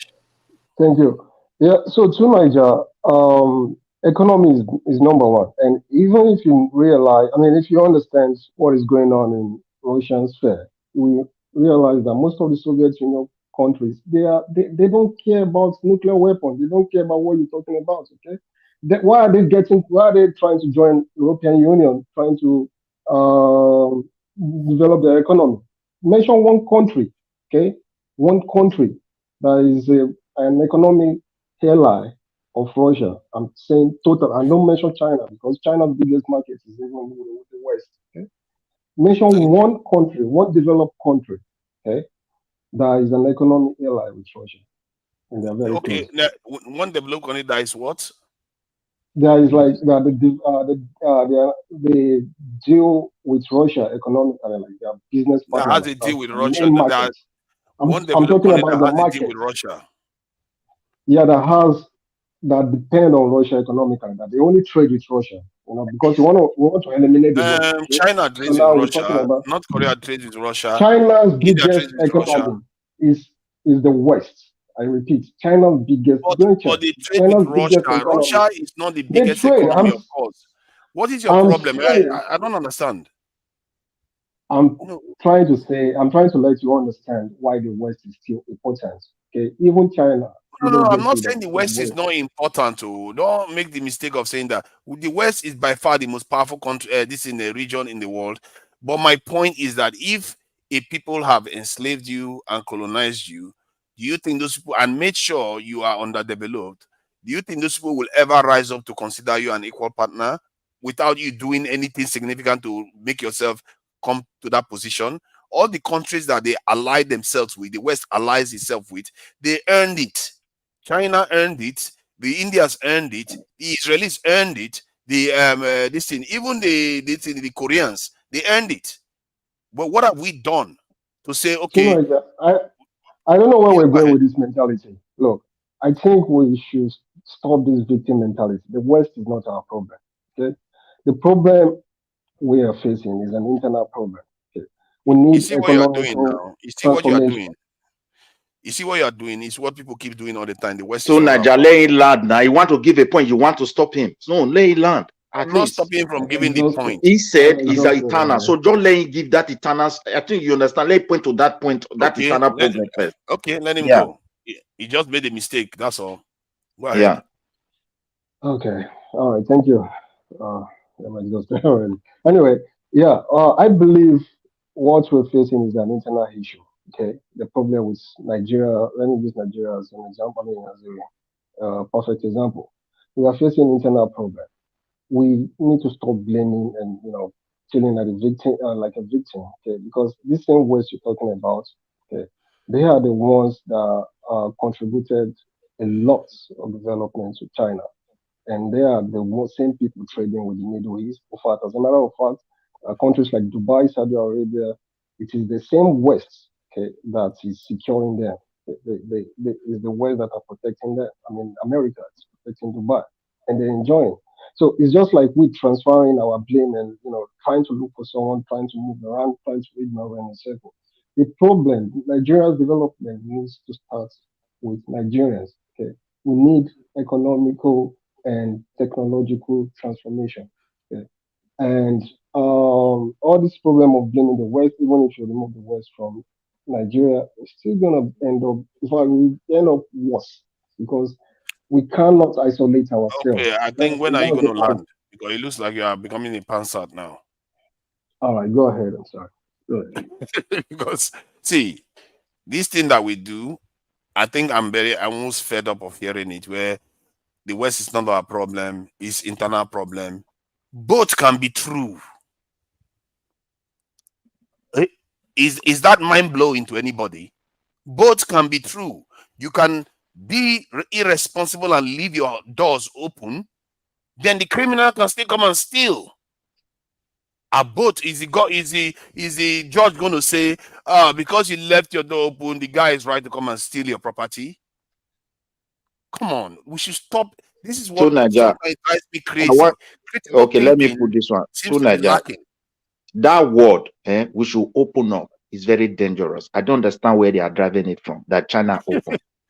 The truth of the matter is that China were able to do their homework properly. So when they opened the door, they were able to control what was coming. Now, in our system, as we speak today, if we talk about the economy, I will ask Nigeria economists, can they give record of our daily transaction as people? Our entire business form model is e-format. There is no single bureaucratic process for the government to know what is going on. They don't have statistics about employment because we don't report our employment to the Ministry of Labor. It's just individual. They don't know anything about taxation. The tax office belongs to, I can say, it's just like we don't even have tax. We have task. This is a company, you must pay because the company is functioning. In China, when your company doesn't make profit, you pay nothing. That's how it works. So our business model is informal. We must develop it to a formal system so we can open the door. We don't. The door is already open. The people can see it, but because of the nature of this inside, they don't want to come in. Are we a lock-up country? The answer is no. Our door is 24-hour open, but when they peek into that room, what they see is rubbish, and they go back with their money. So we must work that eternal system. We shouldn't compare ourselves because of a country is suffering and we'll be thinking that we are on the same level. When you go there, you see bureaucratic procedure that function properly. That's why they are suffering. Exactly. Patoski, thank you for your patience and, especially if you are still there just listening and you are being patient. So I will, call on you to, provide a solution for Nigeria to become sovereign and be able to, develop and achieve the dreams most Nigerians want for the country. Do you have solutions for us? Patoski. It's like a Russian name. All right. So it appears it's not there. So point is, both can be true at the same time. And the idea that just because America is working with Saudi Arabia and a few other countries, because why are they not working with us like that? That's what you should be asking yourself. Even the Saudi Arabia they mentioned is a monarchy country. Dubai is a monarchy. Why are they not saying you must elect a leader the way it is everywhere? You must elect someone. It must change. Why are they not campaigning? And even Saudi Arabians are they understand that this is the only Monday that can sustain these people at this very moment. See, let me finish my point. They force a model to other people and destabilize them. And look at Gaddafi. What is coming out from Libya today as an African? We are on the same side. Midwest, we're on the same side. Let me explain this to him. The reason why I often say security is the most important, because even if you go back in time, this is where we failed most. Technological advancement, this is where we failed most. Saudi Arabia has a level of security, but they don't have technological advancement. That is something even their current leadership wants to change. That's why they are moving to BRICS. They want to diversify now, because they understand that the future belongs to the ones that innovate. That is what destroyed Africa, because these people had guns and they came here and boom, when they fired their gun, we thought it was the gods that were speaking to us. So we just gave up. Psychological defeat most of the time. So if you don't innovate, and most of the countries that did it, they had to be bold and say, you know what, even if we are going to go to the wilderness for a while, these people are not going to like us, but we have to do what we have to do for our own people. Even in the Bible, when you are scared to do this, is you pay the price. I think in the Bible, I remember when the Israelites left Egypt and they went to the land of Canaan, they saw the land of Canaan, they came back and said, oh, these people are big, they are formidable. And on the what happened to them? They had to wander the wilderness for 40 years before their eyes clear and said, what needs to be done needs to be done. And they had to take action. In the end, you have to lean forward and act on behalf of your people, because it's the survival law. This is how the world works. The world doesn't owe you a living. And those are Igbo people that I don't hate the Igbo people. I like them because they are doing what they are supposed to do for their people. What are we doing for our people? This is where I agree with Ayo that we have a massive blame on this too. We have messed up in such a spectacular manner. I've never seen that kind of. There's no failure as monumental as what the black people have managed to accomplish. That 1 billion in population, they don't have any form of security. And Nigeria people are still saying we should open. We should open up. We should open up. Open up for we what? have never practiced communism in our history. That we need to open up what? Have we ever practiced communism that lock up their border? We have been a capitalist people. And these investors you are calling upon, they are already there. The door is open. But when they look at your house, they don't want to come in. So it means we have to go and do our own work. We should stop blaming that own work once we get it right. Look, there's no even rule of law. A president can wake up, not that we are being attacked, he will say this border should be closed. And it's closed. What of the investors? What will happen to them? Do you protect what they are bringing to your country? Do you peg it with also amount of money that they can say, look, if this goes wrong and it's our fault, we will compensate you with this? So we need to go and work. Instead of saying we are calling them, they are coming because we are talking here. My brother, I keep telling people, every single European embassy in your country, they have commerce there. People who are in charge for their country to know exactly how your commerce is working. They have police attaché. Your level of security, they are aware. They have military attaché. They have everything you can talk of. People who gather intelligence against your country. They have all these tools inside that small place you are looking. Okay, let's So let what are we? Baba T talk so that we can close out. I really have to run. I Right. really have to run. Otherwise I'll be late for an appointment. All right. Baba T, yeah, Good please morning. give us Let the me- ultimate solution. Oh, but before I even say that, good morning. It's 4:00 in the morning. I'm just getting home from work. Congrats to Banky W of Itis and local government. The courts gave him a second chance. They just forced the rerun. Wow, that's good and news. I'm happy for him. He gets to actually win because I think he deserves that. Yeah. And Labour so far this morning, they have about 11 House of Rep members cases that they've lost already. Wonderful. So they are reversing all this fraud that we talked about, especially in the South. We knew they were stuffing the ballots, but particularly for Banky W, it gets the second chance to at least let's get. I'm Let's really get happy Is for that a him. Labour candidate? No, No, it's the a PDP. PDP. You know Banky W now. Banky W is a popular R&B. Yeah. I It's the one we all knew about before Ball came up now. Right. So he gets a second chance to. So they are forcing a rerun between APC and PDP. No Labour, because they figured out they were a fraud. They stopped the ballot. So Ball was fraud. Yeah. So no, for that local government council. Okay, for that. Okay. Yeah. So I'm so happy for him. That's just what I came up to say. Let me go make some time with you. Yeah. All right. Yeah. All right. Baba D, give us a solution from IFA point of view. Leave him now. Thank you all, gentlemen, for coming in, and let me say some this in and ladies. Now we have a lady here. I'm used to saying gentlemen. The ladies here, and so let me just say some. You just have to reframe it again. Say lady first. Ladies and gentlemen. Thank That is how you, it works. ladies and gentlemen, for coming in. I appreciate all. Thank you. He's talking like a North Korean now. Oh, seriously. All right. Let me greet the people in the chat. Pansat, I see you in the chat. Kit Astro, I thank you for coming. He was here, wasn't he? But he didn't have a chance to say much. Kulata, I see you in the chat. Thank you for coming in. And he's always very mean to me. It's all good. Fort, I see you. Ike Genedion, I thank you for coming in, and I'm sure there's a lot of people. I thank you all in the chat for engaging. Till next time, let's not be doing this type of stuff. Fela has warned us about this. 3, why the choice of London?